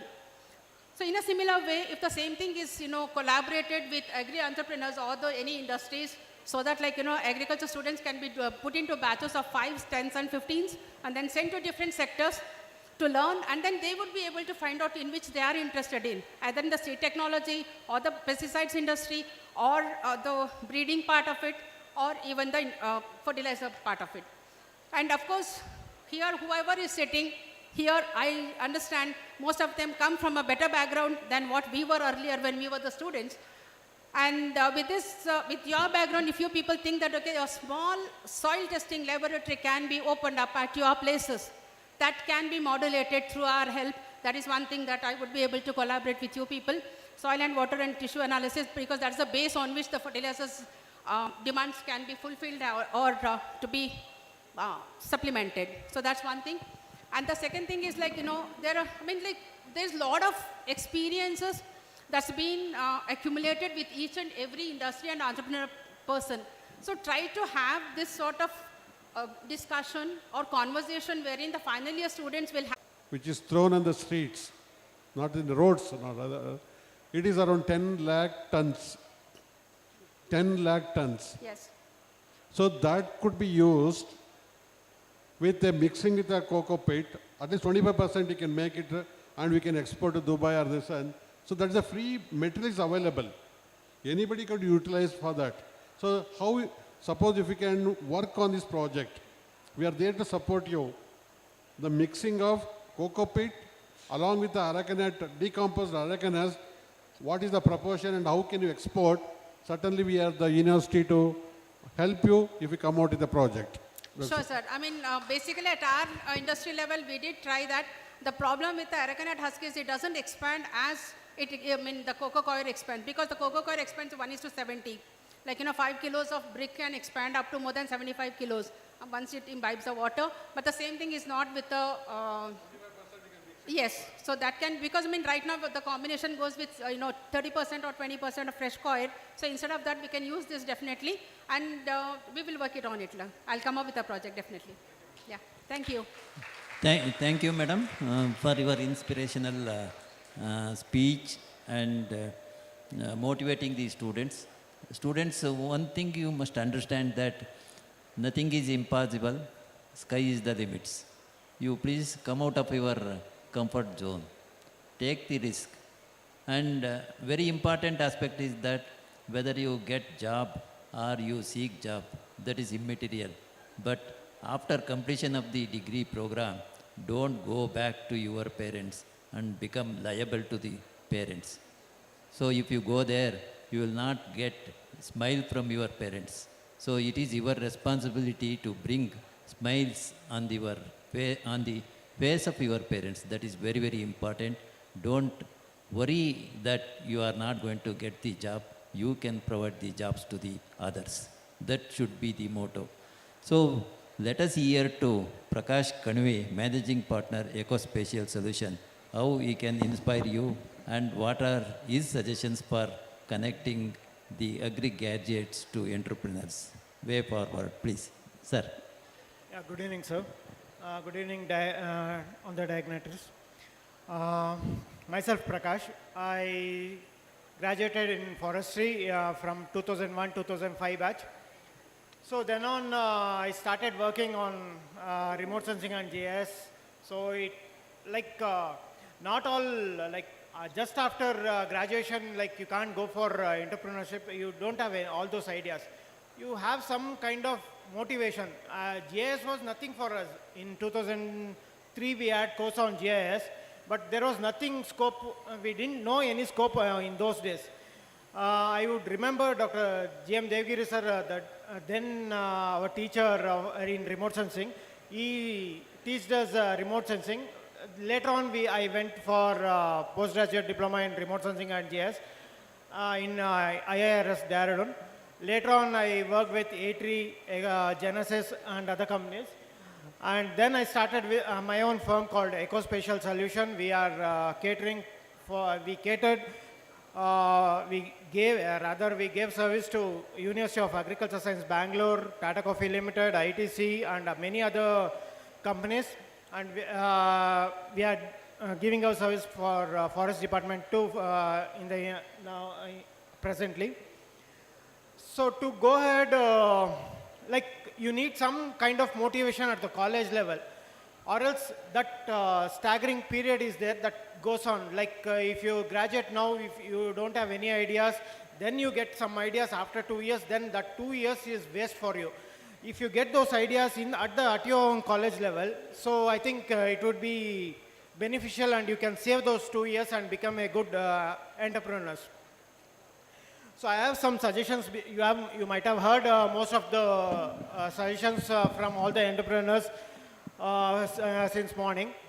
I have some suggestions for our university, to have an incubation center at college level, which caters all the graduates to take the ideas from the students, and then because I'm also the secretary of Forestry Alumni Association at our college. So we are planning actually for our incubation center at our college itself. But somehow it's not being uplifted, or it can't take off because of many factors. So university can take up at college level so that graduates, students actually can can have their own idea and get motivated from the alumnus or any other entrepreneurs. So that becomes a platform for students to interact with and test their ideas actually. So, kai sutkondro, kai maikaila sutkondro, that can be avoided when you have an incubation center at your college. So if you throw your ideas so that the seniors can guide you, so they can guide you well. So if they can show you a guide or a path, yeah, you can earn more than what you expect. In that way, to establish an incubation center and identify the potential industries which can actually, like in case of forestry or in case of agriculture, like anything, honey processing, arecanut, paper plate making, any 10th graduate can also make all those things. But some skill has to be involved, or some value addition has to be involved, so that it adds to like a graduate or a forestry graduate or an agriculture graduate or an horticulture graduate is doing that initiative. Someone should talk on that. So like paper making, yeah, everyone does the value addition. Yeah, and, that's not a like agriculture graduate for him to do paper making. Yeah, it's just a business. Yeah, yes, we agree. But something value addition in that. So some shelf life or something areca tea or something like that. That becomes a value addition for all those things. That needs to be identified, and or any entrepreneurs every month in the college to have a talk or to give motivational speeches, so that alumnus, students get constant touch. Like ನಮ್ಮ ಕಾಲದಲ್ಲಿ ನೋಡಿದಾಗ ಯಾವಾಗಲೂ ಒಂದ್ಸರಿ ಬರೋರು IFS ಬಗ್ಗೆ ಮಾತಾಡೋರು ಹೋಗೋರು. So IFS ಮಾಡೋರು ಎಲ್ಲರೂ ಓದೋರೆಲ್ಲ IFS ಆಗಲ್ಲ, ಎಲ್ಲರೂ ಎಂಟರ್ಪ್ರಿನರ್ಸ್ ಆಗಬೇಕು ಅನ್ನೋರು ಆಗೋದಿಲ್ಲ. ಇಟ್ಸ್ ಅನ್ ಸ್ಟೆಪ್ ಅಷ್ಟೇ. ಸೊ ಅದನ್ನು ನಾವು ಅಪ್ಲಿಫ್ಟ್ ಮಾಡಿದ್ರೆ so they can become a successful entrepreneurs. So in that way we request the university officials to have the alumni or any entrepreneurs to come to the college. Nowadays alumni hybrid mode is there, but if they come in person, yeah, it will be more impactful anta ankonತೀನಿ. And also once incubation center is there, we can invite ideas from the students, give some sort of like kind of funding to implement that, and it can be an experimental model in the college itself, and it should also be used for the college purpose. Like for example, rainwater harvesting ಮಾಡ್ತೀವಿ, ಆ innovative idea ಏನೋ ಇರುತ್ತೆ. So ಆ ಸ್ಟೂಡೆಂಟ್ಸ್ಗೆ ಕೊಟ್ಟರೆ idea ಅವರೇ invest ಮಾಡಿ ಅವರೇ ಎಲ್ಲೋ ಕೊಡೋದಕ್ಕಿಂತ ಲೈಕ್ ಇವಾಗ ಹನಿ ಪ್ರೊಸೆಸಿಂಗಲ್ಲೇ ಯುಕಲಿಪ್ಟಸ್ ಹನಿ ಅಂತ ಬರ್ಬೋದು, ಫ್ಲೇವರ್ಡ್ ಹನಿ, ಸೊ ಆ ಥರ ಎಲ್ಲ ಬರ್ತಾ ಇದೆ. ಸೊ ಅದನ್ನು ಸ್ಟೂಡೆಂಟ್ಸೇ ಮಾಡೋದ್ರಿಂದ so it becomes an added like hands on experience ಆಗುತ್ತೆ. And also rewarding those students or alumnus who come, ಮತ್ತು ಇನ್ನೊಂದು refresher course to the alumnus in the sense just passed out ಆದ್ರೂ ಅವ್ರಿಗೆ ಗ್ರ್ಯಾಜುಯೇಷನ್ ಮಾಡುವಾಗ ಹುಡುಗ ಬುದ್ಧಿ ಅಂತ ಹೇಳ್ತೀವಿ, ಸ್ಟೂಡೆಂಟ್ಸಲ್ಲಿದ್ದಾಗ ಆಟ ಆಡ್ಕೊಂಡು ಹೋಗ್ತಾ ಇರ್ತೀವಿ. ಬಟ್ ಅಲ್ಲಿ ಬಿಟ್ಟಾಗ ಗೊತ್ತಾಗುತ್ತೆ. ಯಾಕೆಂದರೆ 2019 ಫಾರೆಸ್ಟ್ರಿ ಫಾರ್ ಎಕ್ಸಾಂಪಲ್ 19 ರಿಕ್ರೂಟ್ಮೆಂಟ್ ಆಗಿಲ್ಲ. 19 ಇಲ್ಲಿವರೆಗೂ ಆಲ್ಮೋಸ್ಟ್ 500 ಪಾಸ್ಡ್ ಔಟ್ ಆಗಿದ್ದಾರೆ ನಮ್ಮ ಒಂದು ಕಾಲೇಜಲ್ಲೇ. ಸೊ ಅವ್ರಿಗೆ ರಿಕ್ರೂಟ್ಮೆಂಟ್ ಆಗಿಲ್ಲ, ಎಲ್ಲ TA ಪೋಸ್ಟ್ಗಳು ಆ ಪೋಸ್ಟ್ಗಳು ಹೋಗ್ತಾ ಇದ್ದಾರೆ. ಯಾರಿಗೂ ಎಂಟರ್ಪ್ರಿನರ್ಶಿಪ್ ನಾವು ಆ್ಯಕ್ಚುಲಿ 2021 ಅಂಡರ್ ಅವರ್ ಫ್ಯಾಕಲ್ಟಿ ಲೀಡರ್ಶಿಪ್ಪಲ್ಲಿ ಒಂದು ಪ್ರಾಸ್ಪೆಕ್ಟ್ಸ್ ಇನ್ ಫಾರೆಸ್ಟ್ರಿ ಎಜುಕೇಷನ್ ಅಂತ ವೆಬಿನಾರ್ ಎಲ್ಲ ಮಾಡಿದ್ವಿ. So some could take up, but since it was a webinar, most of them by force ಇದ್ದರು. ಇಲ್ಲಿ ಎಷ್ಟೋ ಜನ ಫೋರ್ಸ್ ಇದ್ದೀರಾ, ಕೆಲವೊಬ್ಬರು ಬೈ ನಾಲೆಜ್ ಗೇನ್ಗೋಸ್ಕರ ಇದ್ದೀರಾ.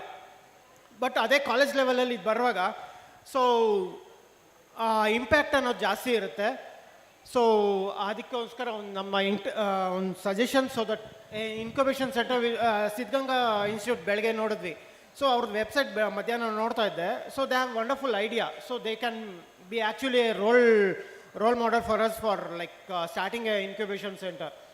ಸೊ ಅದೊಂದು ಇನ್ಕ್ಯುಬೇಷನ್ ಸೆಂಟರ್ ಆದರೆ ಮೇ ಬಿ ಈ ಹೋಲ್ ಆಬ್ಜೆಕ್ಟಿವ್ ಇವತ್ತು ಆಗುತ್ತೆ ಈವೆಂಟ್, ನಾಳೆ ದಿನ ಒಂದು ಯಾವುದೋ ಅಬ್ಸ್ಟ್ರಾಕ್ಟ್ ಬುಕ್ಕಲ್ಲಿ ಬರುತ್ತೆ, ಮುಗೀತು, ಸ್ಟೂಡೆಂಟ್ಸು ಮರ್ತೋಗ್ತೀವಿ, ಮುಗೀತಷ್ಟೇ. ಯಾಕೆಂದರೆ ಎಷ್ಟೋ ಈವೆಂಟ್ಸ್ ನೋಡಿದ್ದೀವಿ, ಬಟ್ ಅದನ್ನು ಕ್ಯಾರಿ ಫಾರ್ವರ್ಡ್ ಆಗಬೇಕು. ಸೊ ಲೈಕ್ ಫಾಲೋಅಪ್ಸ್ ಆಗಬೇಕು. ಸೊ ಹಾಗಾಗಿ ಆ incubation can fill up those gaps ಅಂತ ಅನ್ಕೊತೀವಿ. ಸೊ ಇದೊಂದು ಸಜೆಷನ್ ನಮ್ಮ ಕಡೆಯಿಂದ sir. With that I thank you for giving this opportunity. So thank you. Thank you, Prakash. And now I request Mainuddin, MD High-Tech Seeds, to give his own thoughts about the connectivity of your industry with the university.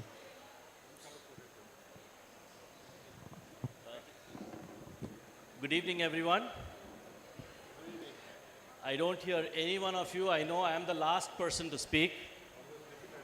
And it is always difficult for the audience to be attentive. And the second thing is, it is always very difficult for the last person to say something which is left for him to say. It is really a difficult position, but worry not. First of all, I think it's my pleasure to be back on the campus where I first started my graduation. I am the first batch student of Shimoga College, and I am very, very proud to be back amongst you.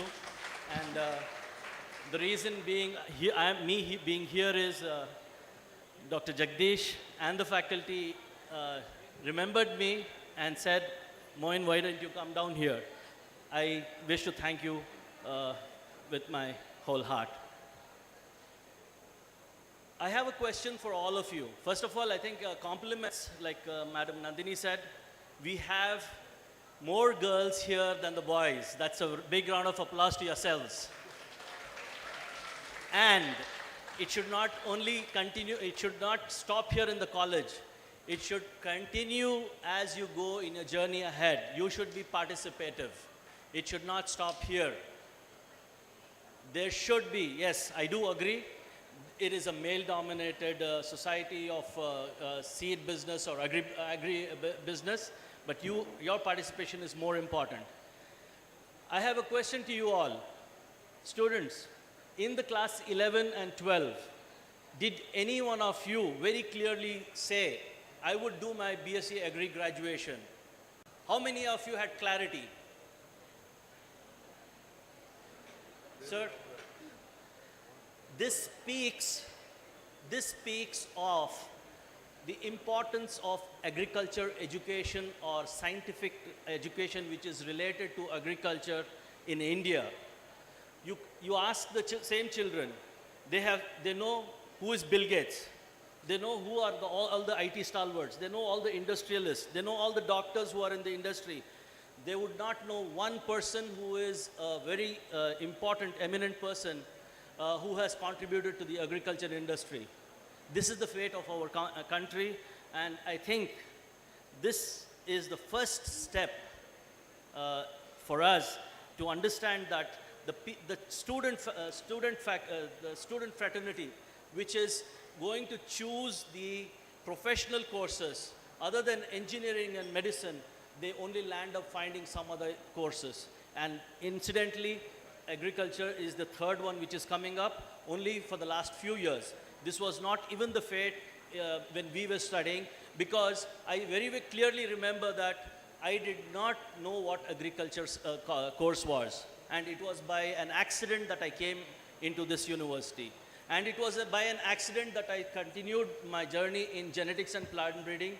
And finally, I landed up in a seed industry where I groomed myself of becoming a breeder. I would just want to share a few incidences of my life in my career. The first thing is that I worked for a seed industry called Advanta for almost 8 years.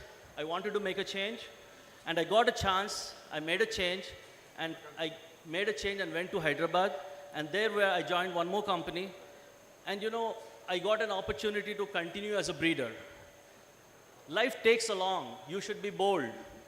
You should be saying that, yes, I will take opportunities. You don't have to stop. And I will ask one more question to the people here. How many of you are comfortable to work out of your state? Out of your state. I see a bigger number here. But the sad irony is, I come from an industry. I have plenty of people who walk into, and I am a master's in genetics and plant breeding, and they said, Moin, we want you in Egypt. It was such a shock to me because I had visited Egypt. I had 2 children. One of them was just 1 year old. I had to take those 2 children in a country where there were only about 3,000 families, Indian families. This country in Cairo, there were only about 3,000 families where the population was about 1 crore and more. It was a difficult thing. The only thing was that whatever comes as a challenge, we have to take it. This is the second aspect.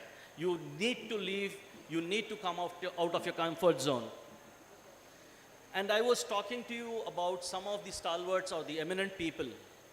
Have you, any one of you, have you heard of some of these people like Dr. Suri Sehgal?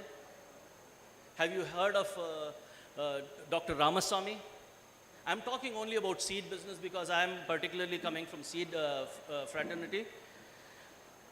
There are many people who have contributed to the seed industry. Seed is basically the first point, you know, there are three ingredients. One is the environment, the second one is the soil, the third one is the seed. And then what all comes is the agronomy. These three components have to be protected. These are the three components that have to be protected in our thoughts, in our college times. We need to, this is what inculcates sustainability. So I just want you to understand, you need to learn from the lives of people who have been very, very successful in this industry. And one such person whom I have been inspired is Dr. Suri Sehgal. He has been in this industry operating out of US, but he is an Indian. He has been in this industry and he is only doing the business of seeds. This is called passion, this is called conviction, and this is called dedication. Money can be made. Entrepreneurs are known to look for opportunities to make money. That's not the only thing. You are graduates of agriculture. You should know what are you built for. Doctors take an oath when they go out of the college. Do our agriculture graduates take oath that we will serve our farmers? I don't think so. This is one thing I think the universities should take oath from the students, saying that we have been, I am sure the government is spending a lot of money on subsidies for the infrastructure, on building the capacity of the students. And students have the responsibility of going back to the society and serving the farmers. This should be one of this main thing that can be incorporated, and I'm sure the students will also agree and will also respect. So these 1, 2, 3 things are there. I have some more things which in curriculum. In the curriculum, we are talking about, bringing changes in the curriculum. The biggest thing is that it should be practically oriented, one. The second thing is, I have also done in the same university, my college lecturers are here, they will also agree with me that we have done all our exams only to fulfill the marks and making the grades. That should not be the motto. It should be away from the grades, and it should be what have you learned and how are you going to bring that in use in your daily lives or in your profession ahead. This is one transformation has to be given, and I have a few points which I will read them out, a few. I know it's becoming very late. If I will read out, because since morning, this was my only work in the whole day. I'm listening to wonderful panelists and the keynote speakers. They have brought in so much of it. I have been listening to seminars, I have been attending conferences, but I should say that there have been so many points that have come in that can be, can be implemented for the benefit of the student fraternity. The first thing is that, as I said, inculcate that the students should understand that these are the resources that we need to protect: seeds, environment, soil, and they have to be sustained. That is going to take care of, in the presentation we saw, the climate change coming up. It's very rapid. We are still working on a snail's pace. If we compare ourselves with engineering, medicine, and IT, agriculture is probably running at about 20 miles per hour, whereas the other industries are running at about 150 miles per hour. So I think this thing has to be taken in a sense of thing. And we talked about internship. Internship is a very small gap that you get about 3 months. I believe it's not agriculture or agri-entrepreneurship cannot be learned in a day.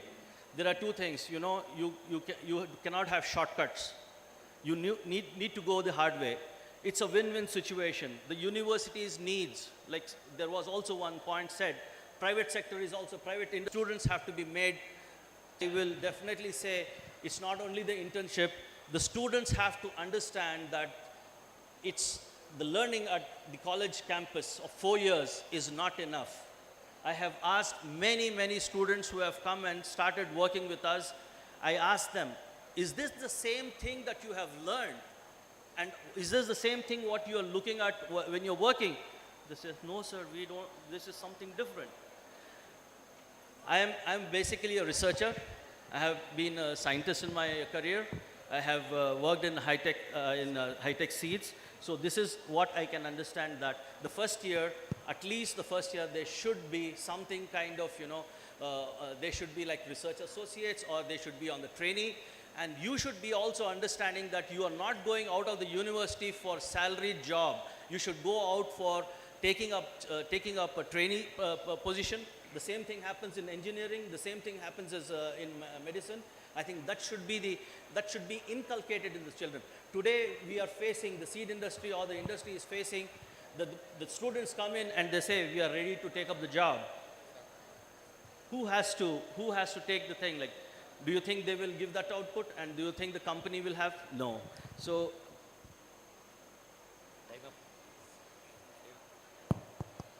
I think. And the other policy making, there is one point for the policy making. CSR has been made mandatory for all the industry. Why can't the policy makers push that education system should also be supported by the agri-entrepreneurs or the companies with it? We are doing it for the farming community. Farming community is the recipient, but the students of the universities are the ones who are creating the knowledge, generating the knowledge. So if the policy makers can push this point, saying that the CSR funds to be going there. And on the faculty, I have 2 points. One is that MBA kind of a course should, to develop the entrepreneurship skills, to be introduced, and agriculture engineering, because most of the engineering aspects are happening by engineers, not by agriculture engineers. So this has to be strengthened here. And the third thing in that is the faculty itself.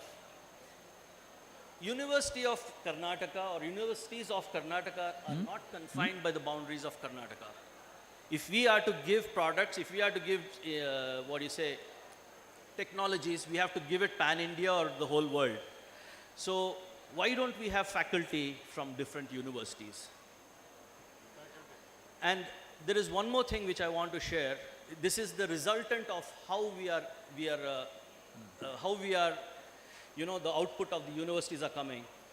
Whenever we see the industry, the whole of the industry has, most of them, and it's a matter of pride that Karnataka has the most number of, the output coming into the industry. And it's in the top number 1, like followed by Andhra and Telangana. Karnataka has the most number of output. But the sad part is that in marketing, not many people come in. This shows the entrepreneurial skills or the development that we have given or imparted to the students. So I think this is the 1 or 2, 3 points that I can share. Due to the paucity of time, I think I will like to wind up here. And stressing on one more point for continuation is informal discussions of this sort will be much more beneficial than the formal sessions. It will be more and interactive with the students, and it will be helpful. Thank you once again for the opportunity. Students, thank you so much for your patient listening. I'm sure we can have more dialogue in days to come. Thank you very much. So Moinuddin is the first batch student of the College of Agriculture, Shumoga, Navile. First batch. So during his time, there were no girl students, only 2 or 3 maybe. No, not at all. Dry batch. So they have learnt agriculture course with only practicals, no teacher at all. Majority time. Both the teachers and the students are learning together during that time. Very hard situation they have learned. Because of that constraints, only the first, second, third batch are the great batch. Because that has produced a very good entrepreneurs. It is only because of the constraint you have faced during your degree program. Because constraint is the mother of invention. So Moin is the MD for high-tech seeds from Hyderabad. So he is here to share some of his experience with you He went to Egypt and tour all over the world along with the family and the small kids. I think he has come up to the great level. Thank you, Moinuddin, for your coming over in and share your thoughts. Thank you. So another one is the seed industry in the country. The seed industry in Karnataka, it is growing at a speed of 12% per annum for the export market, 6 to 7 for the international. Anybody though don't get a job, they come to university for a incubation. We provide the space and mentorship. So another one is a refresher course for the alumni you are talking. No? I think is a good idea that we can start. So HOT course also we need to modify. I will sit the Director of Education and all the deans. I will take a positive decision in 1 or 2 days. Thank you. So, thank you very much. We are come to an end of this both the sessions. We have a very good presentations and suggestions and inspirational speeches by the panelists as well as by the keynote speaker. And I have 2 points here to before concluding this session. I think our Vice Chancellor is very active, dynamic, and he is the right person to make right decisions very quickly. In this regard, based on all the presentations, I request the Vice Chancellor of this great university to start one agripreneurship development cell in the university. And it should be the suggestion for all the foreign universities. So thereby, there is a possibility that the students who could not get the jobs, they can again get the facility and make use of the support that they can get from the agripreneurship development cell in the university. And also I request the Vice Chancellor to make a database of all the entrepreneurs of the jurisdiction of the foreign universities. Irrespective of the different areas, it may be seed, fertilizer, or implements, or micronutrients. A database is a must. And with that, we can directly or indirectly, when connect, find a possibility of connecting each one of these industries or the entrepreneurs. There is a possibility that the database is very important at the university level. And the similar type of conclave or seminar or some connectivity, how possibilities can be worked out, or an association of these can be formed at the university level. And also there is a possibility to strengthen both ELP and the RAVE program, so totally reorganize both and give more scope for placing the students at the ABIs. Placement of the interested areas, interested industries where the students are interested, give them more space and more opportunities, more time to work with the industrialists. So thereby they can inculcate a lot of skills and experiences, and confidence building is possible. So thereby they can grow strong to establish the enterprises. So with these suggestions, I conclude this session. I thank the organizers for giving me this opportunity to moderate this session. Thank you very much. Thank you, sir. Now I request our Honorable Vice Chancellor to honor the panelists. I request Dr. B.M. Anandakumar and Dr. M. Sudhindra also to join hands with VC to honor the panelist. Mr. Ramesh K.M., Varsha Associates, Chitradurga.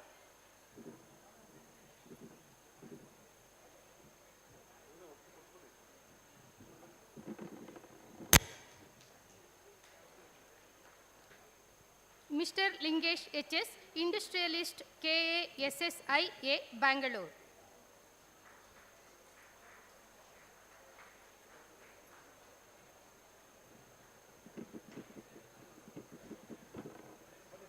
Dr. Nandini M. Gante, ICRE Group and GMN Consultancy, Chamrajpet, Bangalore.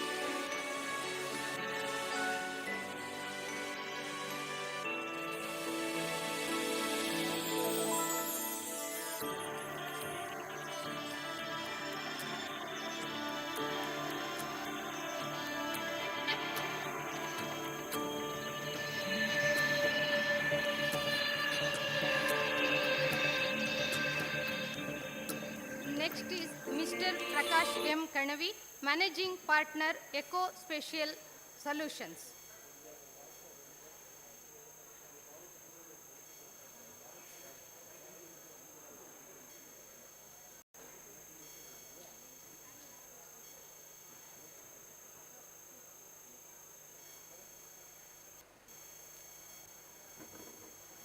Next, Mr. Mainuddin Hassan Harun, Managing Director, High Tech Seeds, India.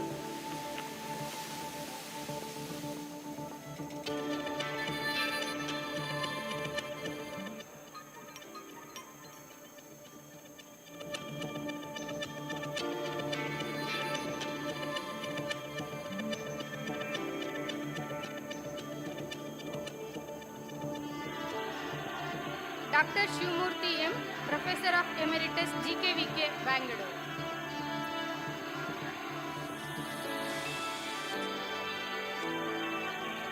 Here is an announcement. I request team managers of Raichur College, Hassan College, Hanumanhatti College and Chintamani College to collect the students' certificates at registration desk.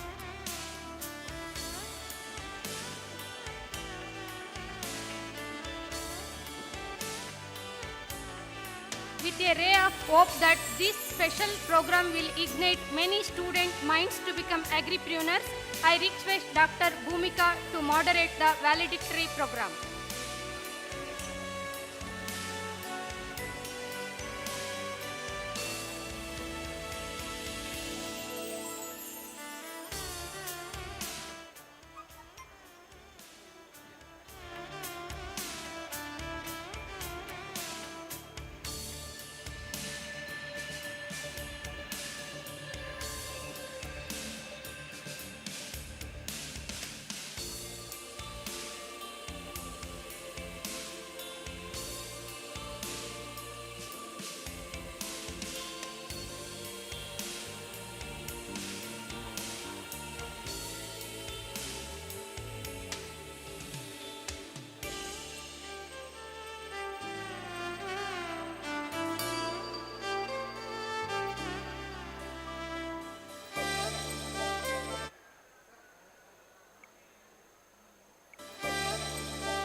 Magnum Brownie.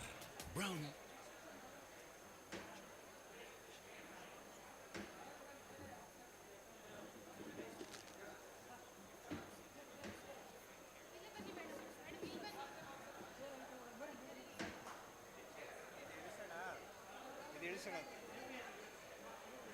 ಕಿರಣ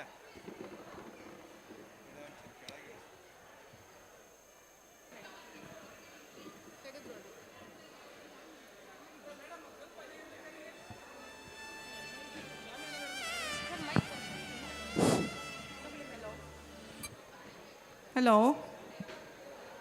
ಶಾಮಿಯಾನದವ್ರು ಸ್ವಲ್ಪ ದಯವಿಟ್ಟು ವೇದಿಕೆ ಹತ್ರ ಬರಬೇಕು.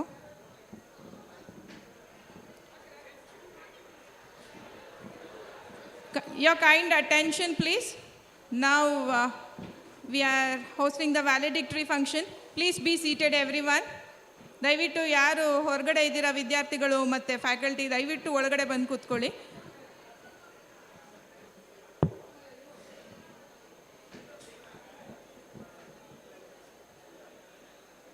Sir,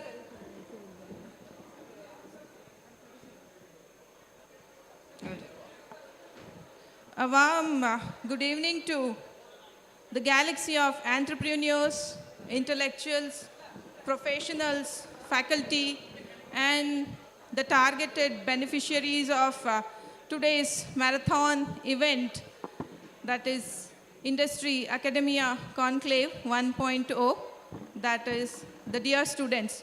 A very good evening to one and all once again. Please be seated.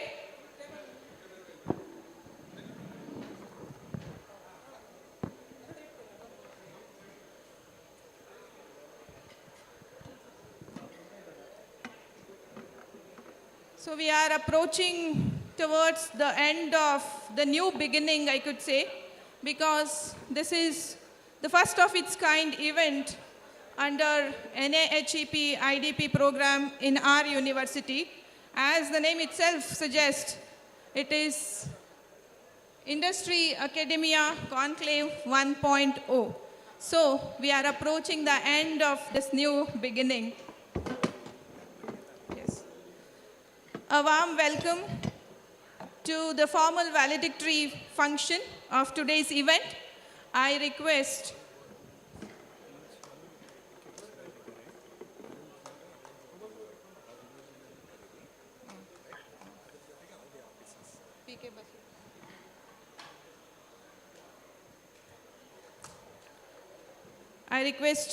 our Honorable Vice Chancellor, Dr. R.C. Jagadisha, to chair the session of this valedictory. And I invite the rapporteurs for the session, Dr. Narsimurthy H.B., Assistant Professor, Plant Pathology, Irvaki Campus, and Dr. Honnappa H.M., Assistant Professor, Agronomy, Irvaki Campus. I also request Dr. A.S. Kumarswamy, former Director of Education, KSNUAHS, Shimoga, to honor the dais. Thank you, sir. I also request all the deans of the various constituent colleges of our university to honor the dais. Please, sir. I also request our Director of Education, Dr. B. Hemla Naik, sir, to honor the dais. I also request the board members, Mr. Dr. P.K. Basavaraj, sir, Dr. Kumar Swamy, sir, and the former board member, Dr. Arun Kumar, sir. I also invite Dr. Anand Kumar, Principal, Diploma College. I also invite our Director of Research, KSNUAHS Shimoga, Dr. B.M. Dushyant Kumar, sir, on the dais. I also request the Comptroller, KSNUAHS Shimoga, to please come over the dais. I also request Special Officer Seats, Dr. S.U. Patil, sir, to come over the dais.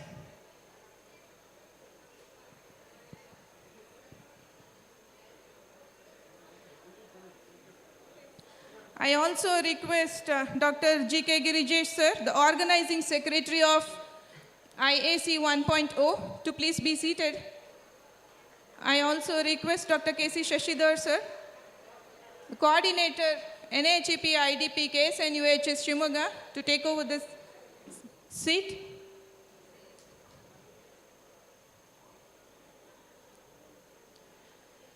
So now, this is the time to present the awards. Dr. S.U. Patil, Special Officer Seats, please come over the dais. So as part of this event, Industry Academia Conclave, and a competition, essay competition was organized for the students as well as the professionals, and around 95 entries were received, out of which after going through the judicious scrutiny, few have been selected as the winners. And now I request Dr. A.S. Kumarswamy sir, former Director of Education, KSNUAHS Shimoga, to please present the list of winners in both the student as well as practitioner category.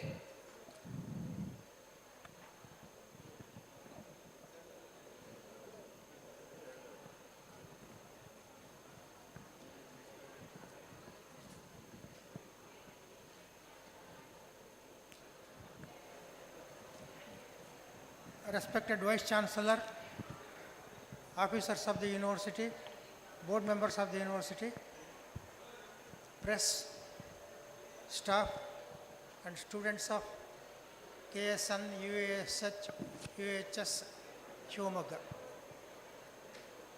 It gives me a great opportunity to come back to my university, for which I served from the beginning of this agricultural college and also from the beginning of this agricultural university, new university, until I retired in the year 2015. So when Dr. Shashidhar wanted me to serve as a person to evaluate the essays he has got for this conclave, I was very happy, because this university is conducting such a conclave for the first time in the country. He said it is for the first time in the state, but I said it is for the first time in the country. Maybe in other states also, no such workshops have been conducted.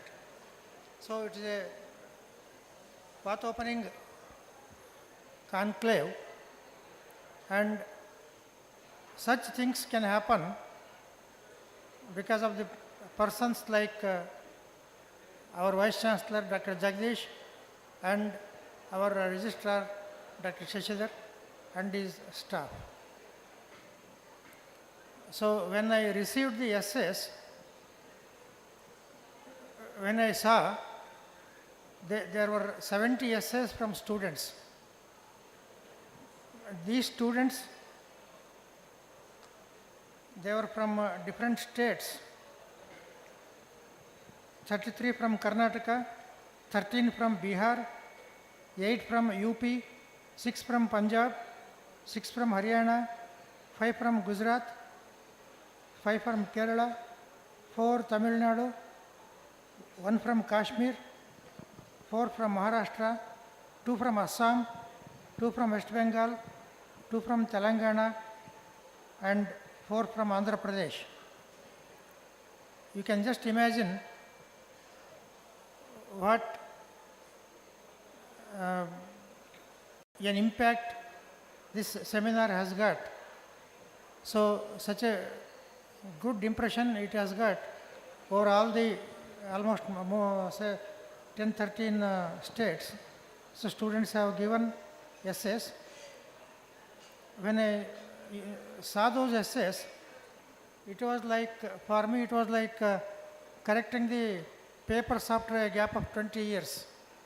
For last 20 years I did not correct the papers. So after 20 years when I saw that, those essays, it was like correcting the papers again. Only a few were written with some seriousness, and most of them were written very casually. And in some of the cases, we saw they were just mentioning about 1 or 2 specific technology or 1 or 2 specific industries, and thereby they were drawing general conclusions. But some of them, they were really good. covering almost all aspects of this industry, academia, conclave.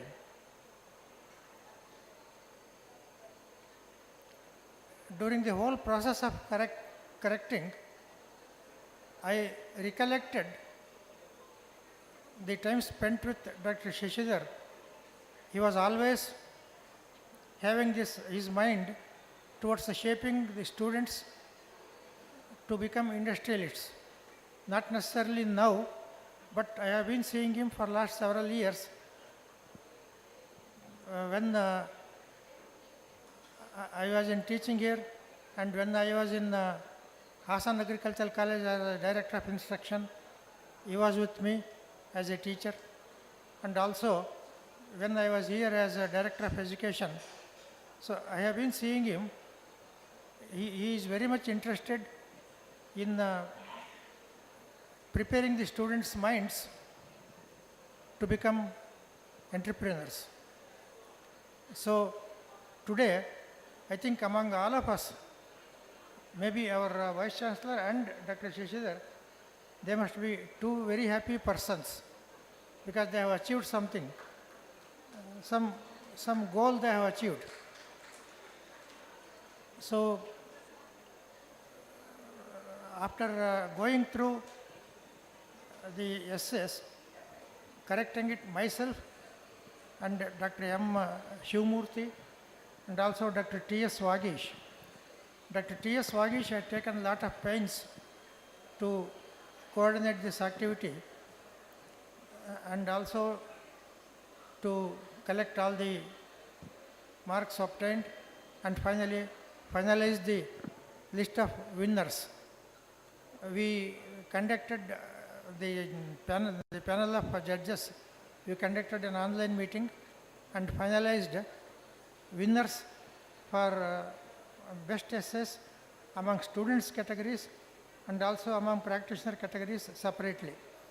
Practitioners categories, they were corrected by one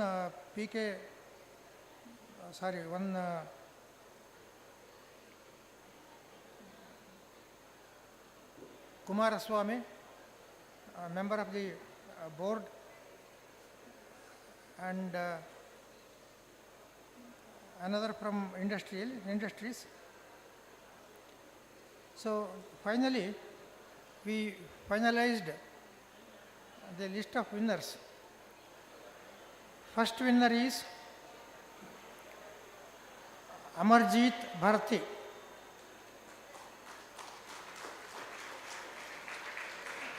Amarjeet Bharti from College of Agricultural Engineering.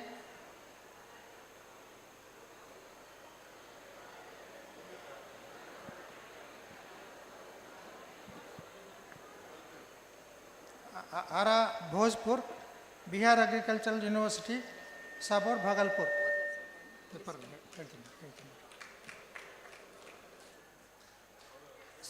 Second prize is won by Kumuda P, College of Horticulture, Modigere. So from this university, KSNUAHS, Shivamogga.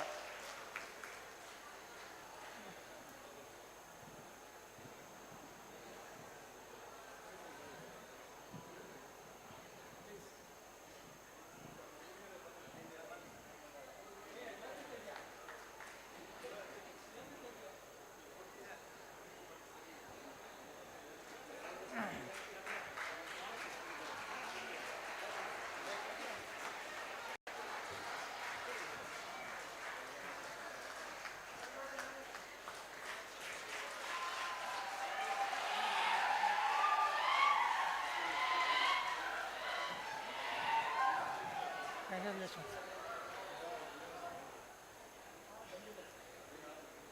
Third prize goes to Ravindra Godera, College of Veterinary Science and Animal Husbandry, Junagadh, Agriculture University, Junagadh, Gujarat. Then after giving first, second and third prizes to these three, we have also selected the other two as complement winners. Kapadia Gautam Himat Bhai, College of Veterinary Science and Animal Husbandry, Junagadh again. Then 5th place, Zaki Anwar, College of Agriculture Engineering, Ara Bhojpur, under Bihar Agriculture University. So these are the prizes and 2 compliments among the students. Among the practitioners, the first prize went to Anil Kumar S. Dr. Anil Kumar S., scientist, soil science and agricultural chemistry, ICR KVK, Kolar. Dr. Anil Kumar is here. Please. First place, idea scrolling competition in practitioner category, Dr. Anil Kumar S., scientist, assistant AC, ICR KVK, Kolar.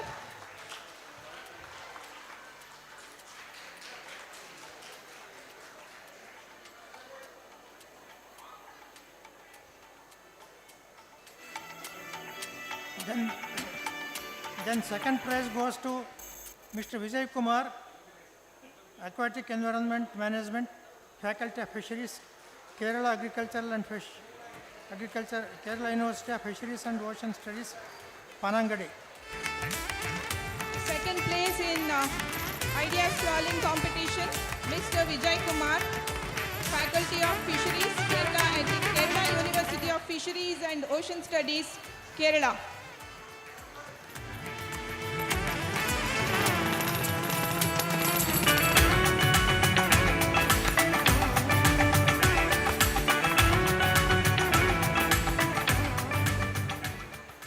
Third prize goes to Tirthartha Chattopadhyaya, Assistant Professor cum Junior Scientist, Department of Plant Breeding and Genetics, Bihar Agricultural College, Bihar Agriculture University, Sabor, Bhagalpur.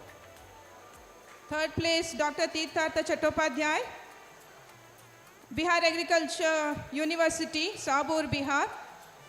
On his absence, we congratulate him.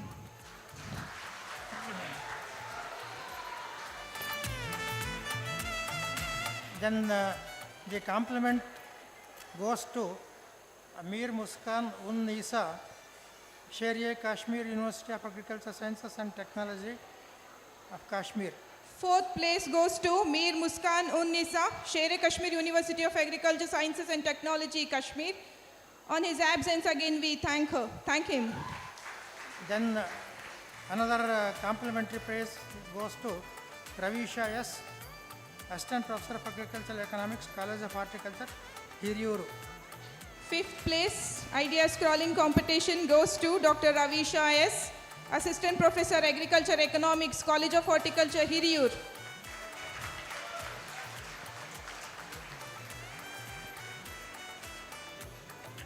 Congratulations, sir.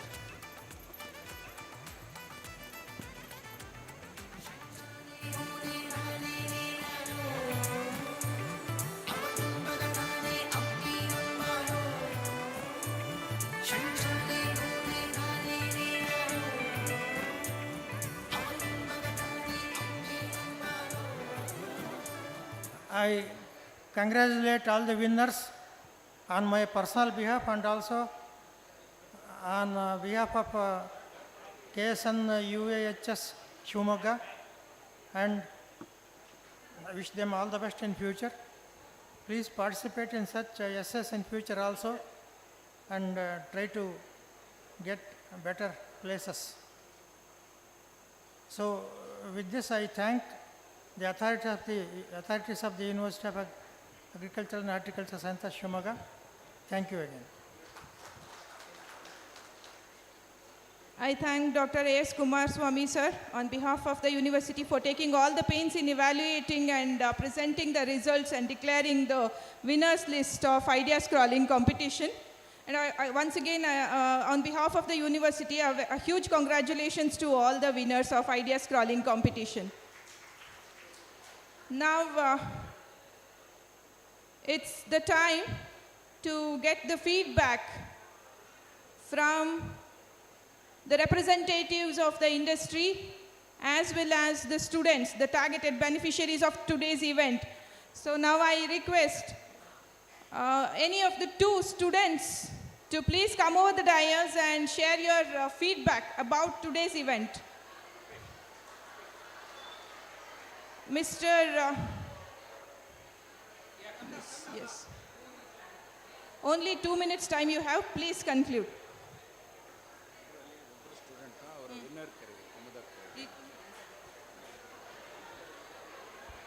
Very good evening to one and all presented here. Respected dignitaries on the dais. Myself, Pawan Kumar, I am representing University of Agriculture Sciences, Raichur, and I am from College of Agriculture, Raichur. It gives me immense pleasure to be a part of this great platform. When my university told that the Shumoga University is conducting such a great program and you need to, 10 students has to be selected from each university, I told that I am interested, and the university gave me thanks. First, I would like to wish my thanks to the university for sending to this university, and in the same way I would like to thank the university for inviting us from long distance and providing the facility and opportunity to have and get a shareful experience from these great academicians as well as the industrialists who were present here. And the things, sir, what I learnt is the present we are undergoing grave. However, like other universities, students they used to ask small children, ಅಣ್ಣ ಏನಣ್ಣ ನೀವು ಏನು ಕಲ್ತೀರ ಅಂತ ಹೇಳಿದೆ. ನಾ ಹೇಳಿದೆ ಅಪ್ಪಿ ನಾವು ಮಣ್ಣು ಬೀಜ ಏನೇನು ಮಾಡಬೇಕು ಅಂತಂದೆ. ಅವ್ರು ಒಂದೇ ಮಾತು, ಅಣ್ಣ ನೀವು ಎಲ್ಲ ಕಲಿಯೋಕೆ ನೀವು 4 ವರ್ಷ ಡಿಗ್ರಿ ಓದಬೇಕು ಅಂದರು. ನಂಗೆ ಒಂದೇ ವಿಷಯ ಶಾಕ್ ಆಯಿತು. ಬಟ್ ನಮ್ಗೆ ಗೊತ್ತಿರ್ಬೋದು ಸೈಂಟಿಫಿಕ್ಕಾಗಿ ಹೆಂಗೆ ಹಾಕಬೇಕು, ಟೆಕ್ನಿಕಲ್ ಮೆಥಡ್ ಗೊತ್ತಿರ್ಬೋದು. ಬಟ್ ಆ ಸ್ಟೂಡೆಂಟ್ ಹಂಗೆ ಹೇಳಿದಾಗ ಇನ್ನೇನು ಕಲಿಬೇಕಪ್ಪ ಅಂತ ನಂಗೆ ಕ್ವಶನ್ಸ್ ಇತ್ತು. ಬಟ್ ಆದರೆ ಸರ್ ಈ ಪ್ರೋಗ್ರಾಮ್ ಅಟೆಂಡ್ ಆದಮೇಲೆ ನಾನು ಇನ್ನೂ ಏನೇನು ಕಲ್ತ್ಕೋಬೇಕು, ಏನೇನು ಸ್ಕಿಲ್ಸ್ನ ಅಳವಡಿಸ್ಕೊಂಡಾಗ ನನಗೂ ನಾರ್ಮಲ್ ಫಾರ್ಮರ್ಗಿರುವಂಥ ಅಂದರೆ ಟ್ರೆಡಿಷನಲ್ ಫಾರ್ಮರ್ಗೂ ನಮ್ಮ ಅಗ್ರಿಕಲ್ಚರ್ ಗ್ರಾಜ್ಯುಯೇಟ್ಸು ಏನು ಡಿಫ್ರೆನ್ಸ್ ಅಂತೇಳಿ ನನಗೆ ಇಲ್ಲಿ ಗೊತ್ತಾಯಿತು. ತುಂಬ ಜನ ಅಕಾಡೆಮಿಷಿಯನ್ಸ್ ಇರ್ಬೋದು, ಇಂಡಸ್ಟ್ರಿಯಲಿಸ್ಟ್ ಇರ್ಬೋದು, ನಿಮ್ಗಳೆಲ್ಲ ಮಾರ್ಗದರ್ಶನ ನಂಗೆ ಸಿಕ್ತು ಸರ್. ಸೊ ನಮ್ಮ ವಿಶ್ವವಿದ್ಯಾಲಯದ ಪರವಾಗಿ ಮತ್ತೊಮ್ಮೆ ತಮಗೆ ತುಂಬ ಹೃದಯದ ಧನ್ಯವಾದಗಳನ್ನು ಸಲ್ಲಿಸ್ತೀನಿ ಸರ್. ಕೊನೆಯ ಮಾತು ಏನಪ್ಪ ಅಂತಂದರೆ ತುಂಬ ವಿಷಯಗಳು, ಯಾಕಂದರೆ ನಾವು 10 ಜನ ಬಂದಿರೋ ಸರ್ ಯೂನಿವರ್ಸಿಟಿಯಿಂದ, ಅಷ್ಟು ಜನ ಬಂದಿಲ್ಲ. ಆದರೆ ಇಲ್ಲಿ ಸಿಕ್ಕಂಥ ಜ್ಞಾನ ಇರ್ಬೋದು, ಸಲಹೆಗಳು ಏನೆಲ್ಲ ಇಲ್ಲಿ ಡಿಸ್ಕಷನ್ ಆಯಿತು 5 ಸೆಷನ್ ನಮ್ಮ ಯೂನಿವರ್ಸಿಟಿಗೆ ಖಂಡಿತವಾಗಿ ಹೇಳ್ತೀನಿ ಸರ್. ಅದರಿಂದ ನಮ್ಮ ಯೂನಿವರ್ಸಿಟಿಗೂ ಕೂಡ ಇದೇ ರೀತಿ ಕಾರ್ಯಕ್ರಮವನ್ನು ಮಾಡಿ ಇದರಿಂದ ನಮಗೂ ಕೂಡ ಉಪಯೋಗ ಆಗುತ್ತೆ. ಯಾಕಂದರೆ ಬರೇ ರಾವೆಯಲ್ಲಿ ಏನು ಬದಲಾವಣೆ ಆಗಬೇಕಂತೇಳಿ ನನಗೆ ಗೊತ್ತಾಯ್ತು ಇವತ್ತು. ನಮ್ಮ ಯೂನಿವರ್ಸಿಟಿ ಖಂಡಿತವಾಗಿ ಹೇಳ್ತೀನಿ sir. Thank you sir. Thank you for sharing your feedback. Now I request Mr. Vijay Kumar from Kerala University of Fisheries and Ocean Studies to share your feedback, as he is the second place winner in the ideas crawling competition also. Hello, thank you very much. First of all, the Honorable Vice Chancellor and the Honorable Vice Chancellor sir and dignitaries on the dais and my friends. So actually this competitions is like different for us because I am from faculty of fisheries. So fisheries field is my this connection with the idea academy to industry is very new for us because we are not that technical skills there. So but as a proposal, our director, MBFGR director said that you have to write up some write up for 3 ideas for this conclave. So we will give for our institution, and that's why some basic ideas we have. Okay, how we connect the ideas, connect the academy, fisheries academy, or agriculture allied fields to industry. So that's why we give ideas, and hopefully I got this prize. Thank you very much for that. Thank you, Mr. Vijay Kumar, for your wonderful feedback. Now, as we know that we have been hearing from the entrepreneurs from morning, and everybody has given brainstorming session and very thought-provoking ideas. I hope, if not all, few students must have been benefited. So, but due to paucity of time, I request a representative from the industry to please give the feedback for about today's event. Please, sir. Any representative from the industry?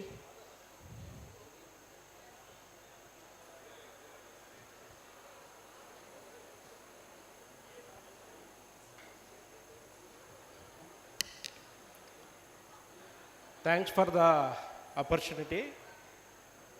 ಬೆಳಗ್ಗೆಯಿಂದ ಎಲ್ಲ ವಿಚಾರಗಳನ್ನ ತಿಳ್ಕೊಂಡ್ವಿ. ಈಗ ನಮ್ಮ retired director of education sir ಹೇಳ್ತಾ ಇದ್ರು first in the country ಈ ಥರ ಆಗಿದ್ದು ಅಂತ.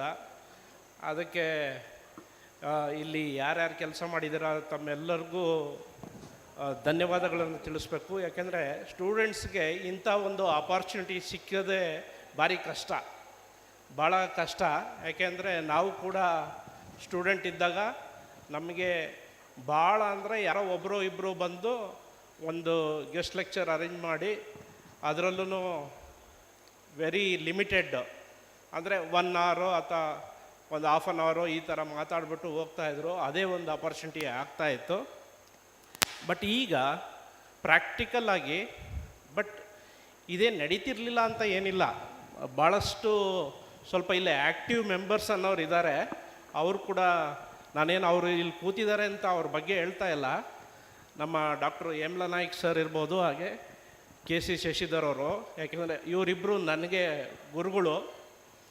ಅವರು ಕೂಡ ಇಂಥದ್ದೊಂದು ಪ್ರಾಕ್ಟಿಕಲ್ ಆಗಿ ಭಾಳಷ್ಟು ತಿಳಿಸ್ಕೊಡ್ತಿದ್ರು. ಇವತ್ತು ಯಾವುದೇ ಒಂದು ಸೈಂಟಿಫಿಕ್ ನೇಮ್ ಅಥವಾ ಒಂದು ಕಾಮನ್ ಹಿಂಗೆ, ಯಾಕೆಂದರೆ ಫ್ಲೋರಿಕಲ್ಚರಲ್ಲಿ ನಾವು ಕಲ್ತಿದ್ದು ಅಲ್ಲಿ ಗಿಡ ನೋಡ್ತಿದ್ದಂಗೆ ಇವತ್ತು ಸೈಂಟಿಫಿಕ್ ನೇಮ್ ಹೇಳ್ತೀವಿ. ಹಾಗೆ ಒಂದು ವೀಡ್ ಅಗ್ರಾನಮಿಯಲ್ಲೂ ಅಷ್ಟೇ ಒಂದು ವೀಡ್ ನೋಡ್ತಿದ್ದಂಗೆ ಇವತ್ತು ಸೈಂಟಿಫಿಕ್ ನೇಮ್ ಹೇಳ್ತೀವಿ. ಅದು ನಮಗೆ ಅವತ್ತು ಕಲ್ತಂಥ ಪ್ರಾಕ್ಟಿಕಲ್ ಕ್ಲಾಸಸ್ಸೇ. ಅದಕ್ಕೊಂದು ಫೋರಮ್ ಬೇಕಾಗಿತ್ತು. ಇವತ್ತೇನು ಇಂಡಸ್ಟ್ರಿ ರಿಕ್ವೈರ್ಮೆಂಟ್ ಏನಿದೆ ಅಂಥದಕ್ಕೆ ಒಂದು ಫೋರಮ್ ಬೇಕಾಗಿತ್ತು. ನಾವು ಬೆಳಗ್ಗೆಯಿಂದ ವೈಸ್ ಚಾನ್ಸಲರ್ ಹತ್ರನೂ ಡಿಸ್ಕಸ್ ಮಾಡಿದಾಗ ಈಗ ಇಂಜಿನಿಯರಿಂಗ್ ಸೆಕ್ಟರಲ್ಲಿ ಅಲ್ಲೇನಿದೆ ಆಲ್ರೆಡಿ ಡೀಮ್ಡ್ ಯೂನಿವರ್ಸಿಟಿ ಅಂತ ಮಾಡಿಕೊಂಡು IT ಇರ್ಬೋದು, ಬೇರೆ ಏನೇ ಇಂಡಸ್ಟ್ರೀಸ್ ಇರ್ಬೋದು, ಅವ್ರ ರಿಕ್ವೈರ್ಮೆಂಟ್ಸ್ ಹೇಗಿದೆ ಆ ಥರ ಟ್ಯೂನಪ್ ಆಗಿಬಿಟ್ಟಿದ್ದಾರೆ. ಮತ್ತು ಅಲ್ಲೇ ಕ್ಯಾಂಪಸ್ ಸೆಲೆಕ್ಷನ್ಸು ಜಾಸ್ತಿ ಆಗ್ತಾಯಿದೆ. ಅದಕ್ಕೆ ಈಗ VTU ಕೂಡ ಅದನ್ನು ಫಾಲೋ ಮಾಡೋಕ್ಕೆ ಹೋಗ್ತಾ ಇದೆ. ಸೇಮ್ ಇಲ್ಲೂ ನಮಗೆ ಅಗ್ರಿಕಲ್ಚರಲ್ಲಿ ನಿಮ್ಮೆಲ್ಲರಿಗೂ ಈ ಒಂದು ಅಪರ್ಚುನಿಟಿ ಸಿಗ್ತಾ ಇರೋದ್ರಿಂದ ನಿಮಗೂ ಫ್ಯೂಚರಲ್ಲಿ ಈ ಥರ ಇಂಡಸ್ಟ್ರಿ ವಿತ್ ಯೂನಿವರ್ಸಿಟಿ ಈ ಪ್ರೋಗ್ರಾಮ್ಸ್ಗಳು ಇನ್ನೂ ಭಾಳ ಆಗಲಿ. ಅದನ್ನು ಫಸ್ಟು ಮಾಡಿದಂಥ ಒಂದು ಶಿವಮೊಗ್ಗ ಅಗ್ರಿಕಲ್ಚರ್ ಮತ್ತು ಹಾರ್ಟಿಕಲ್ಚರ್ ಯೂನಿವರ್ಸಿಟಿಗೆ ಧನ್ಯವಾದ ಹೇಳ್ತಾ, and thanks for the opportunity from all our industry colleagues. Thank you. Thank you, sir, for your valuable feedback. One more student is waiting for his turn to give his feedback. Please.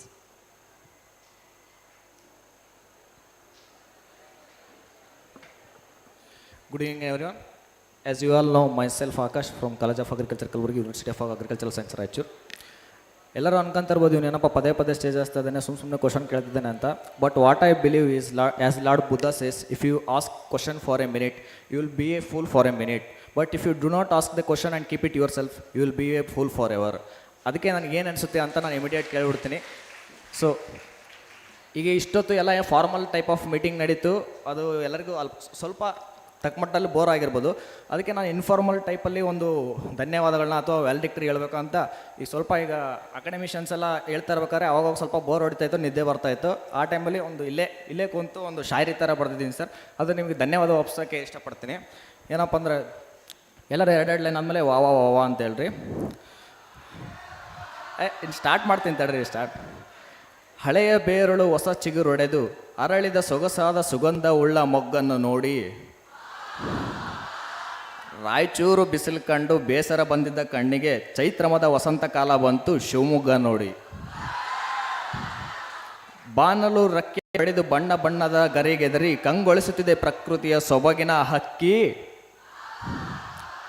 ದಾರಿ ಹುಡುಕಲು ಕಷ್ಟವಾದರೂ ಸಮಯಕ್ಕೆ ಸರಿಯಾಗಿ ಬರಲ ಆಗದಾದರೂ ಅಚ್ಚಳಿಯದ ಜ್ಞಾನವನ್ನು ನೀಡಿದೆ ಈ ಕೃಷಿ ಆವರಣ ಇರುವಕ್ಕಿ. ಕೂತಲ್ಲೇ ಕೂತು ನಾಲ್ಕು ಗೋಡೆಗಳ ನಡುವೆ ನಿಂತು ನೀರಂತೆ ಆಗಿತ್ತು ನಮ್ಮ ಪರಿಸ್ಥಿತಿ. ಇಂದಿನ ಈ ಕಾರ್ಯದೊಳೊಂದಾಗಿ ಕಲಿತು ನಲಿದು ನಮಗೆ ಅರಿವು ಮೂಡಿಸಿದೆ ಸ್ಪರ್ಧಾತ್ಮಕ ಪ್ರಪಂಚದ ಸ್ಥಿತಿಗತಿ. ಹಚ್ಚಿದ ದೀಪ ಆರಲೇಬೇಕು, ಬೆಳಗಿದ ಸೂರ್ಯ ಮುಳುಗಲೆಂಬಬೇಕು.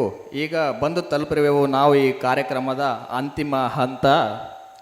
ನಮ್ಮ ಕೃಷಿ ಮಹಾವಿದ್ಯಾಲಯ ಕಲಬುರಗಿ ಹಾಗೂ ರಾಯಚೂರು ಕೃಷಿ ವಿದ್ಯಾಲಯ ಪರವಾಗಿ ತಮಗೆಲ್ಲರಿಗೂ ಧನ್ಯವಾದ, ಅನಂತ ಧನ್ಯವಾದಗಳು ಸರ್. Thank you so much. Thank you one and all. Thank you for the young shire.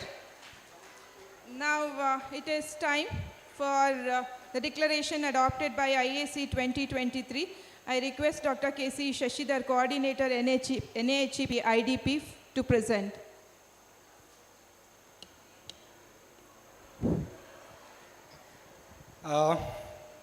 Good evening all. This is a compilation of all the session. We are putting it as a declaration of IAC 1.0 at Irvaki. And I will give the brief point. Everything details are as visible here. Virtual platform. Creating a virtual platform for interacting industry and academia. Thematic workshop. Industry expertise should organize thematic workshop regularly on the university campus. Universities should facilitate this one. Innovation challenges. So innovation challenges should be organized regularly on university campus. For your information, our university is organizing one Ideathon in the November first week across the country. So Ideathon, you can participate. This will be a regular recurring event afterwards in the university. Collaborative research project. This is one of the panelists suggested. CSR fund should be channelized for collaborative research projects and education. That is one of the recommendation which we are planning to send it to the government of Karnataka. Then incubation center, definitely our Vice Chancellor already told we have an incubation center, but only one modification required in this center is mentorship from the industry as well as funding from the industry opportunities should be explored. Next one is a talent hub. We have to create a talent hub pooling all the industry people and academia people. Internship and apprenticeship should be encouraged. That is a suggestion by many of the people. And here there is one of the important thing which is emerged in this conclave is designing new HOT courses to suit the different industrial requirement. Say for example, fertilizer industry, we want to send 5 students, then for that one HOT module should be there. Like that, different industry should come up with the HOT module that we have to pass in the academic council and adopt immediately. This is one of the easiest thing which we can do from our university. Then curriculum realignment. So curriculum realignment, looking to all the suggestions given by the panelists, like inclusion of IoT, big data, artificial intelligence, machine learning, so on in agriculture, and also industry courses and EDP courses. So these are the things we can inculcate in the curriculum. And guest lecture, as many of the panelists suggested, industry experts should be called on a regular interval to the university environment, and guest lecture should be organized to the students. Then technology transfer and commercialization, our Vice Chancellor suggested this one. So we need to have a policy to commercialize our industry, technologies. And policy changes by the GOK. Policy changes need to be made by the GOK to bring students internship as an essential component of industrial policy. Then joint degree programs. So here, joint degree programs may be initiated in collaboration with the industry, like food technology, biotechnology, IoT, and other relevant field with the industry as well as academia. Then skill development. Many people suggested what are the skills at the end of the agriculture, degree program, agriculture graduate will have. So those degree programs should specify the list of skills to be imparted during the course, apart from designing some of the skill curriculum courses with the help of Skill India Council. And next one is collaboration or FPO designed and offered in collaboration with FPO. UI Connect Cell for a dynamic and conducting a connect between the industry and university. There is a need for exclusive university industry connect cell, which can be headed by a senior professor as industry relation officer. And PG research priorities can be discussed with the industry experts at a regular interval. And there should be an agripreneur shell should be established in all agriculture universities. And also imparting these things, we need to leverage learning management system in the university to interact all these things. These are some of the key points we have listed. We will send these concerned, the implementable technology, implementable recommendations directly from the university. We will bring it to the next academic council. The policy decisions should be, we will send it to the government, and curriculum realignment we are going to recommend to the ICR's Dean's Committee for the approval. Thank you. These are some of the recommendations of this council.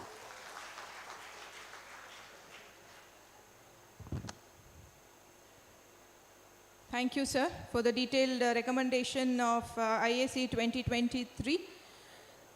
So now it's time to felicitate our beloved ex-board member, Mr. Arun Kumar. I request our Honorable Vice Chancellor and the dignitaries also to join in felicitating Mr. Arun Kumar, ex-board member of KSNUAHS Shimoga.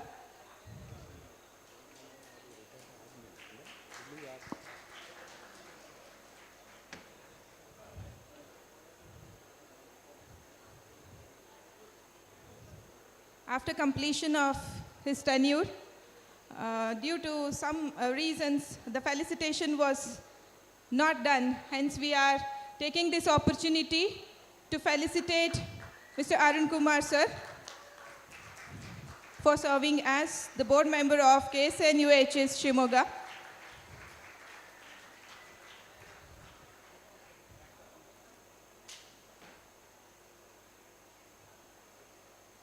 Thank you, sir, and thank all the dignitaries for the felicitation conferred.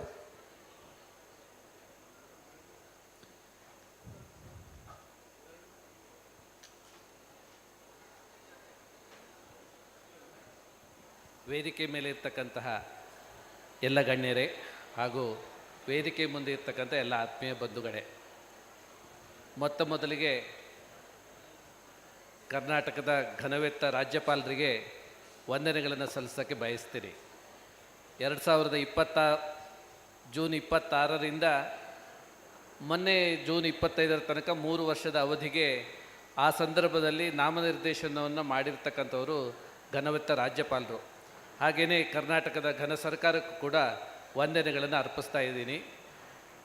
ಬಹುಶಃ ಈ ಹಿಂದಿನ ಮಾನ್ಯ ಕುಲಪತಿಗಳು doctor M K ನಾಯ್ಕರು, ಹಾಗೆಯೇ ಈಗಿನ ಕುಲಪತಿಗಳಾಗಿರ್ತಕ್ಕಂಥ doctor RC Jagadish ಅವರು, ಜೊತೆಗೆ ಇರ್ತಕ್ಕಂಥ ಎಲ್ಲ ವೃಂದ, ಅವರಿಗೆಲ್ಲರಿಗೂ ಕೂಡ ಈ ಸಂದರ್ಭದಲ್ಲಿ ಒಟ್ಟು ಆಡಳಿತ ಮಂಡಳಿಯ ಒಟ್ಟು ಕಾರ್ಯಕಲಾಪಗಳಲ್ಲಿ ಅವಕಾಶ ನೀಡಿರ್ತಕ್ಕೆ, ಸಹಕಾರ ನೀಡಿರ್ತಕ್ಕೆ ಎಲ್ಲರಿಗೂ ಕೂಡ ಧನ್ಯವಾದಗಳನ್ನ ಅರ್ಪಿಸ್ತೀನಿ. ಅದರ ಜೊತೆಗೇ ಇವತ್ತು ಒಂದು ಅದ್ಭುತವಾಗಿರ್ತಕ್ಕಂಥ ಕಾರ್ಯಕ್ರಮನೂ ಕೂಡ ನಡೆದಿದೆ. ಅಕಾಡೆಮಿಯಾ ಇಂಡಸ್ಟ್ರಿ ಕಾನ್ಕ್ಲೇವ್ ನಡೀತಾ ಇದೆ. ಬಹುಶಃ ದೇಶದಲ್ಲೇ ಇದು ಮೊದಲು ಅಂತ ಅಗ್ರಿಕಲ್ಚರ್ ಯೂನಿವರ್ಸಿಟಿ ಸ್ಟೇಟಿಗೆ ಮೊದಲು. ಹಾಗಾಗಿ ನಾವೆಲ್ಲರೂ ಕೂಡ ಖುಷಿ ಪಡಬೇಕು. ಹಾಗಾಗಿ ದೊಡ್ಡ ಚಪ್ಪಾಳೆಗಳು ಇಲ್ಲಿ ವೇದಿಕೆ ಮೇಲಿರ್ತಕ್ಕಂಥ ಎಲ್ಲ ಸಂಘಟಕರಿಗೆ.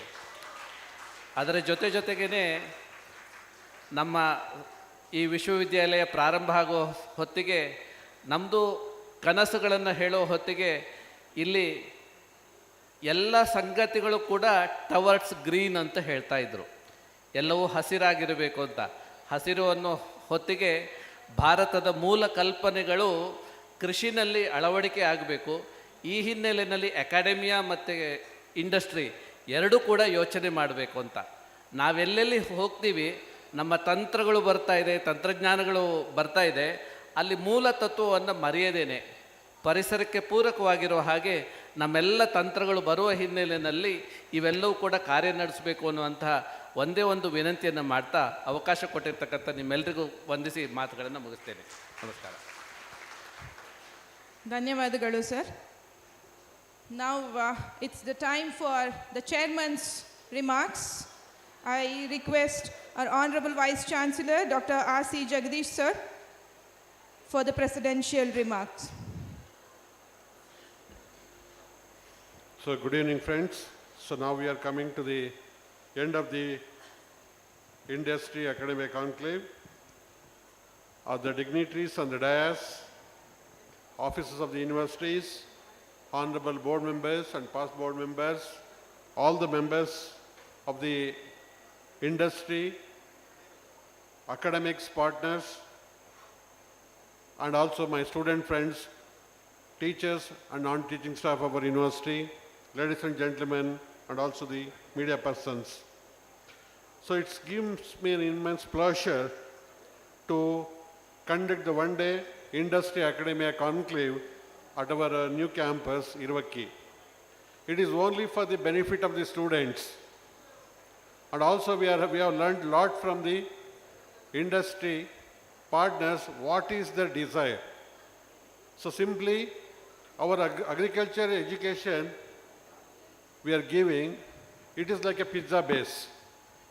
What you are going to add the stuff, whether you add the tomatoes or you add the capsicums or the chicken or fish, it suits to everybody. I told from the morning.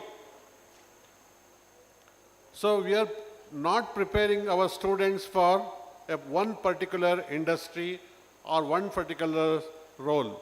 So we are preparing for the multiple facets because we need to provide the facilities or the challenges for all the sectors of our agriculture.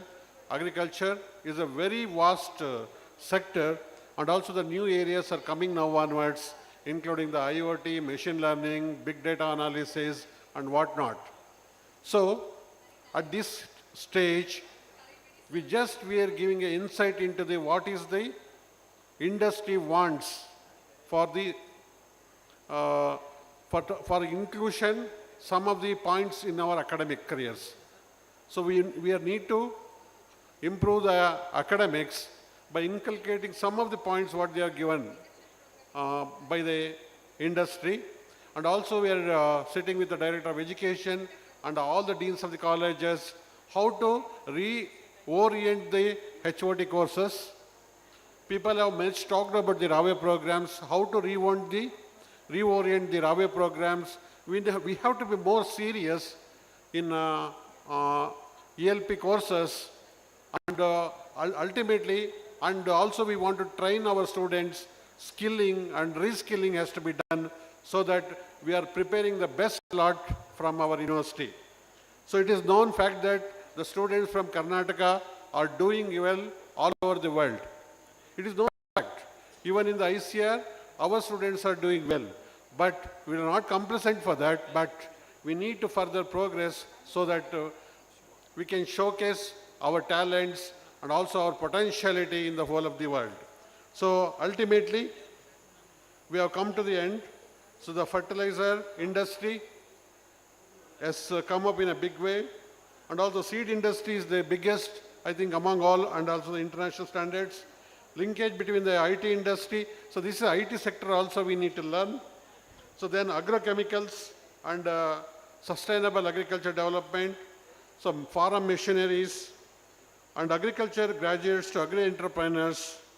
So we don't dictate you whether you become an academician or a farmer or agri-entrepreneurs, but whatever the challenges you have to take, I wish you have to become a successful, either become a farmer or a teacher or a scholar or a researcher or an entrepreneur, you have to be successful out of the university. So I think we have come to the end. I thank all my colleagues over here and all the industry partners and all the teachers and all the students. From morning till evening, you are having the same energy level. So that is what the spirit of our agriculture graduates, horticulture graduates, and forestry graduates. So we can keep this spirit very high. Don't lose your hearts. Agriculture is an ocean. Anybody can swim. If you don't swim, you'll never. So that's what I would like to say. So on this occasion, I thank Dr. A.S. Kumaraswamy, Director of Education, the retired. He has given valuable suggestion. And also I take this opportunity, our past board member, Dr. V.K. Arun Kumar. He is basically a organic farmer and also organic, he's in the involvement of the organic movement in this country. And also he is giving a lot of suggestions. We have involved in many occasions for the organic movement. And also he has behind us for all the problems we have faced in the university and also in the areca growing areas. He gave a lot of solutions for this. So thank you for being with us, sir, and also gave a lot of solutions during this tenure. And also I take this opportunity to thank the present board members, Dr. P.K. Baswaraj, Dr. Kumaraswamy, and also the organizing secretary, Dr. K.C. Shashidhar, Dr. G.K. Girijesh, Dr. Hemla Naik, and all my colleagues over here. Thank you for being part of this program from morning to evening. I think ಎಲ್ಲರಿಗೂ ಶುಭ ಸಂಜೆ ಮತ್ತು ಮತ್ತೊಮ್ಮೆ ಗೌರಿ ಮತ್ತು ಗಣೇಶ ಹಬ್ಬದ ಹಾರ್ದಿಕ ಶುಭಾಶಯಗಳಿಗೆ ಈ ಸಮಾರಂಭಕ್ಕೆ ವಿದಾಯವನ್ನು ಹೇಳ್ತಾ ಇದ್ದೇನೆ. Thank you, sir. I thank our Honorable Vice Chancellor for the crisp yet informative presidential remarks. Now it's time for the vote of thanks to formally thank the one and everyone who has been instrumental in organizing this event. I request Dr. G.K. Girijesh, the organizing secretary of IAC 1.0, for proposing vote of thanks.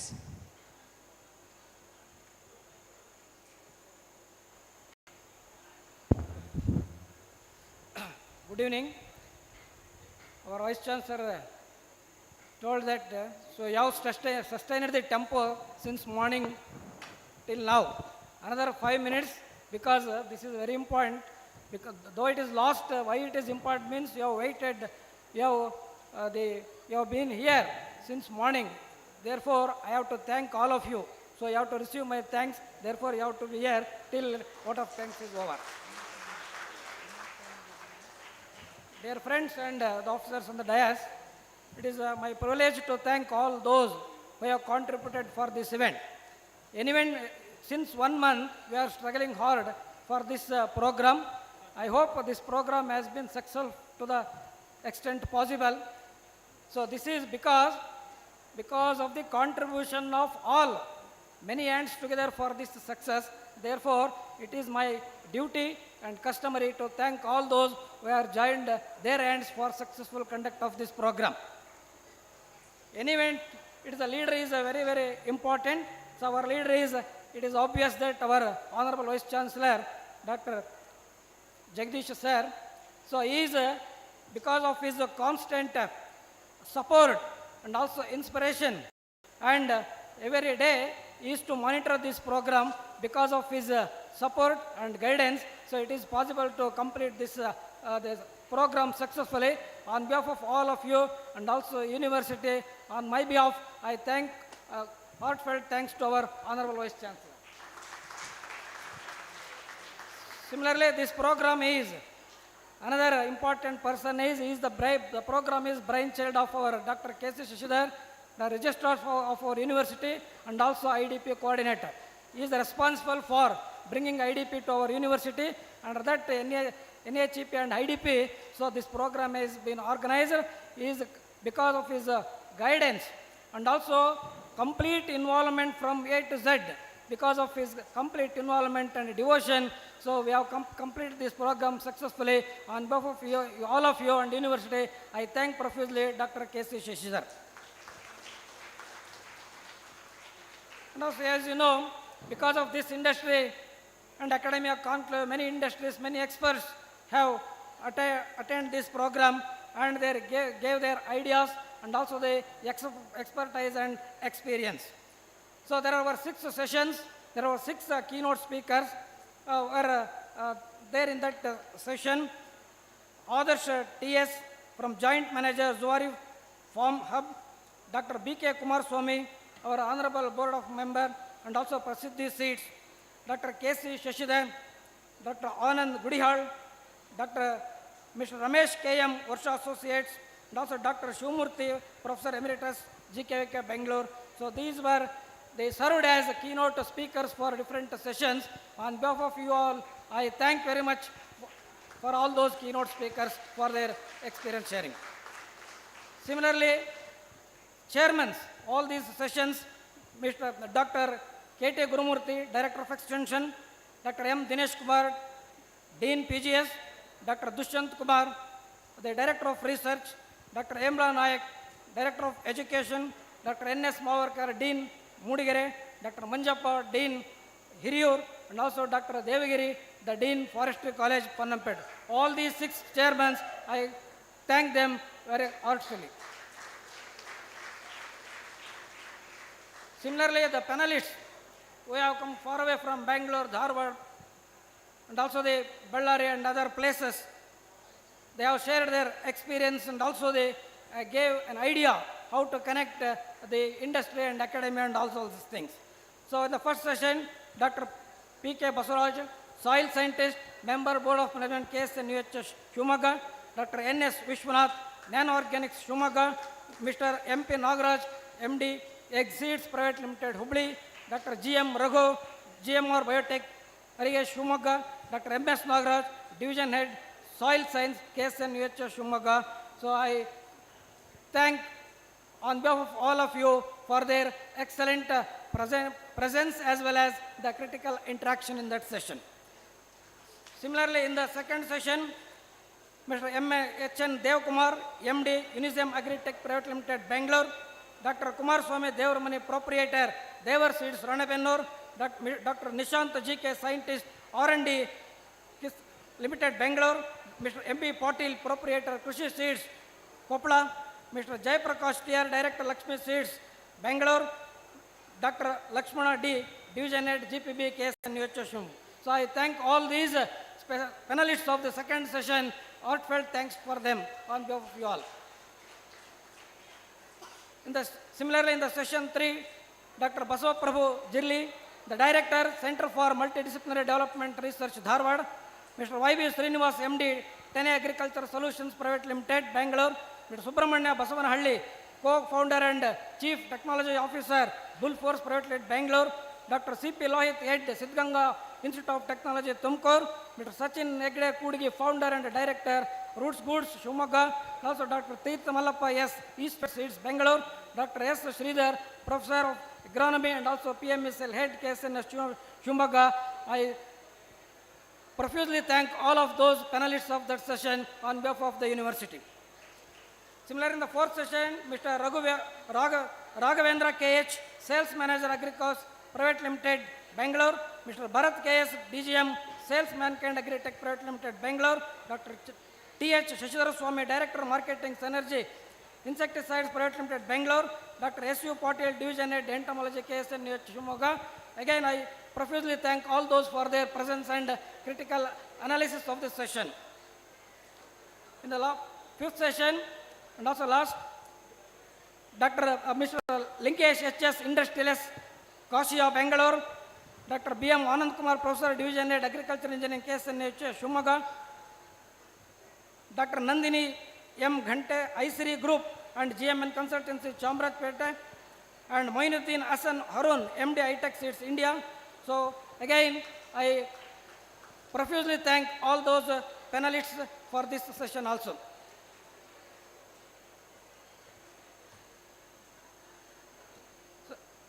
And also, I profusely thank all those students, particularly from the University of Agricultural Sciences, Raichur, US, Bangalore, Bagalkot, and also their coordinators and their officials for deputing the students based on our request and their active participation. I thank on behalf of us, KSNUAHS Shumaga.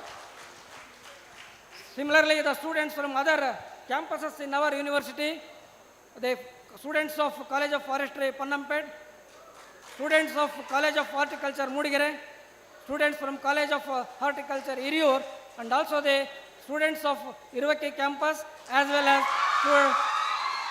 students of Agriculture College, Shumaga. For all those students, for morning to evening, they actively participated. I thank all the students for their active participation as well as energy they maintained till now.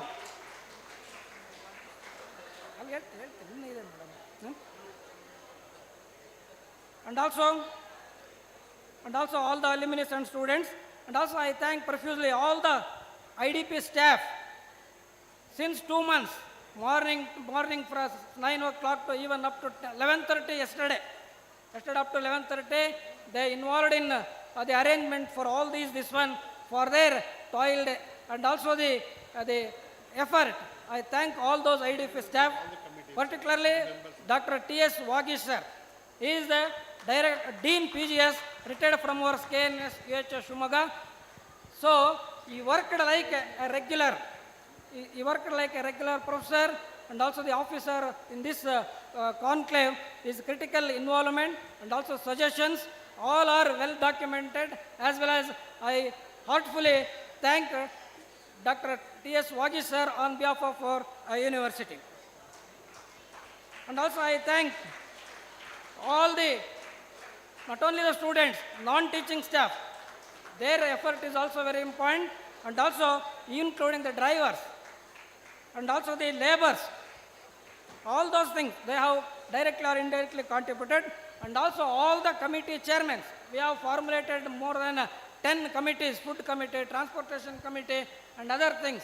So, and the chairman, co-chairman, and members of all the committees, I thank them for their coordination and the help in extending their help in successful conduct of this program.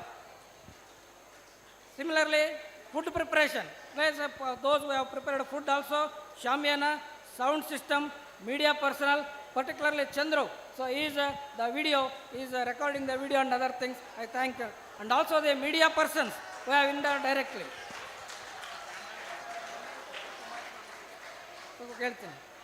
And also I thank the anchorers, so particularly S.G. Shashikala, Assistant Professor Extension, and also Naveen Kumar, Bhumika HR, and also the registration counter Usha N, Rashmita, and also the Archana Bajendri as well as Pratima. For all those things I thank profusely.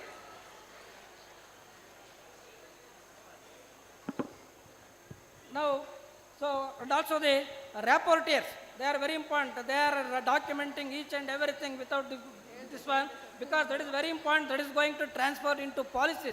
Those policies will help the students to become the job provider rather than job seeker. So for them, Dr. Ganapati, Niranjan KS, Siddharth Singdi, Pradeep Gopakali, and also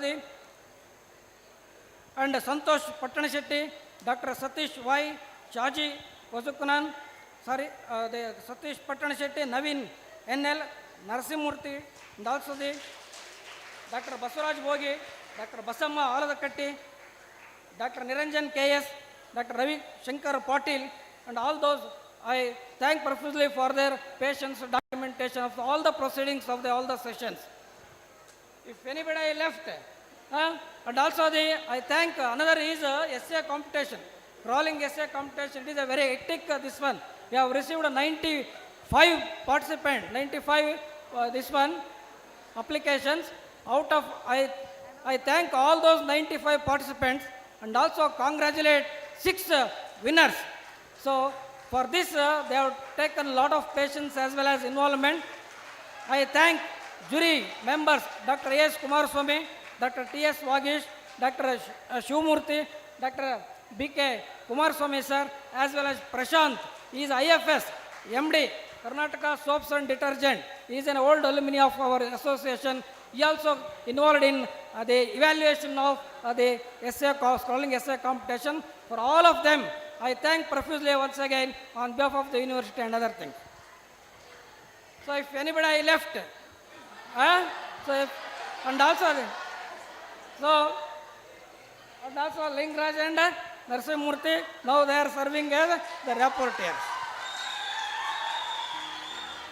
Anyhow, my heartful thanks to all those things from sweeper to vice chancellor.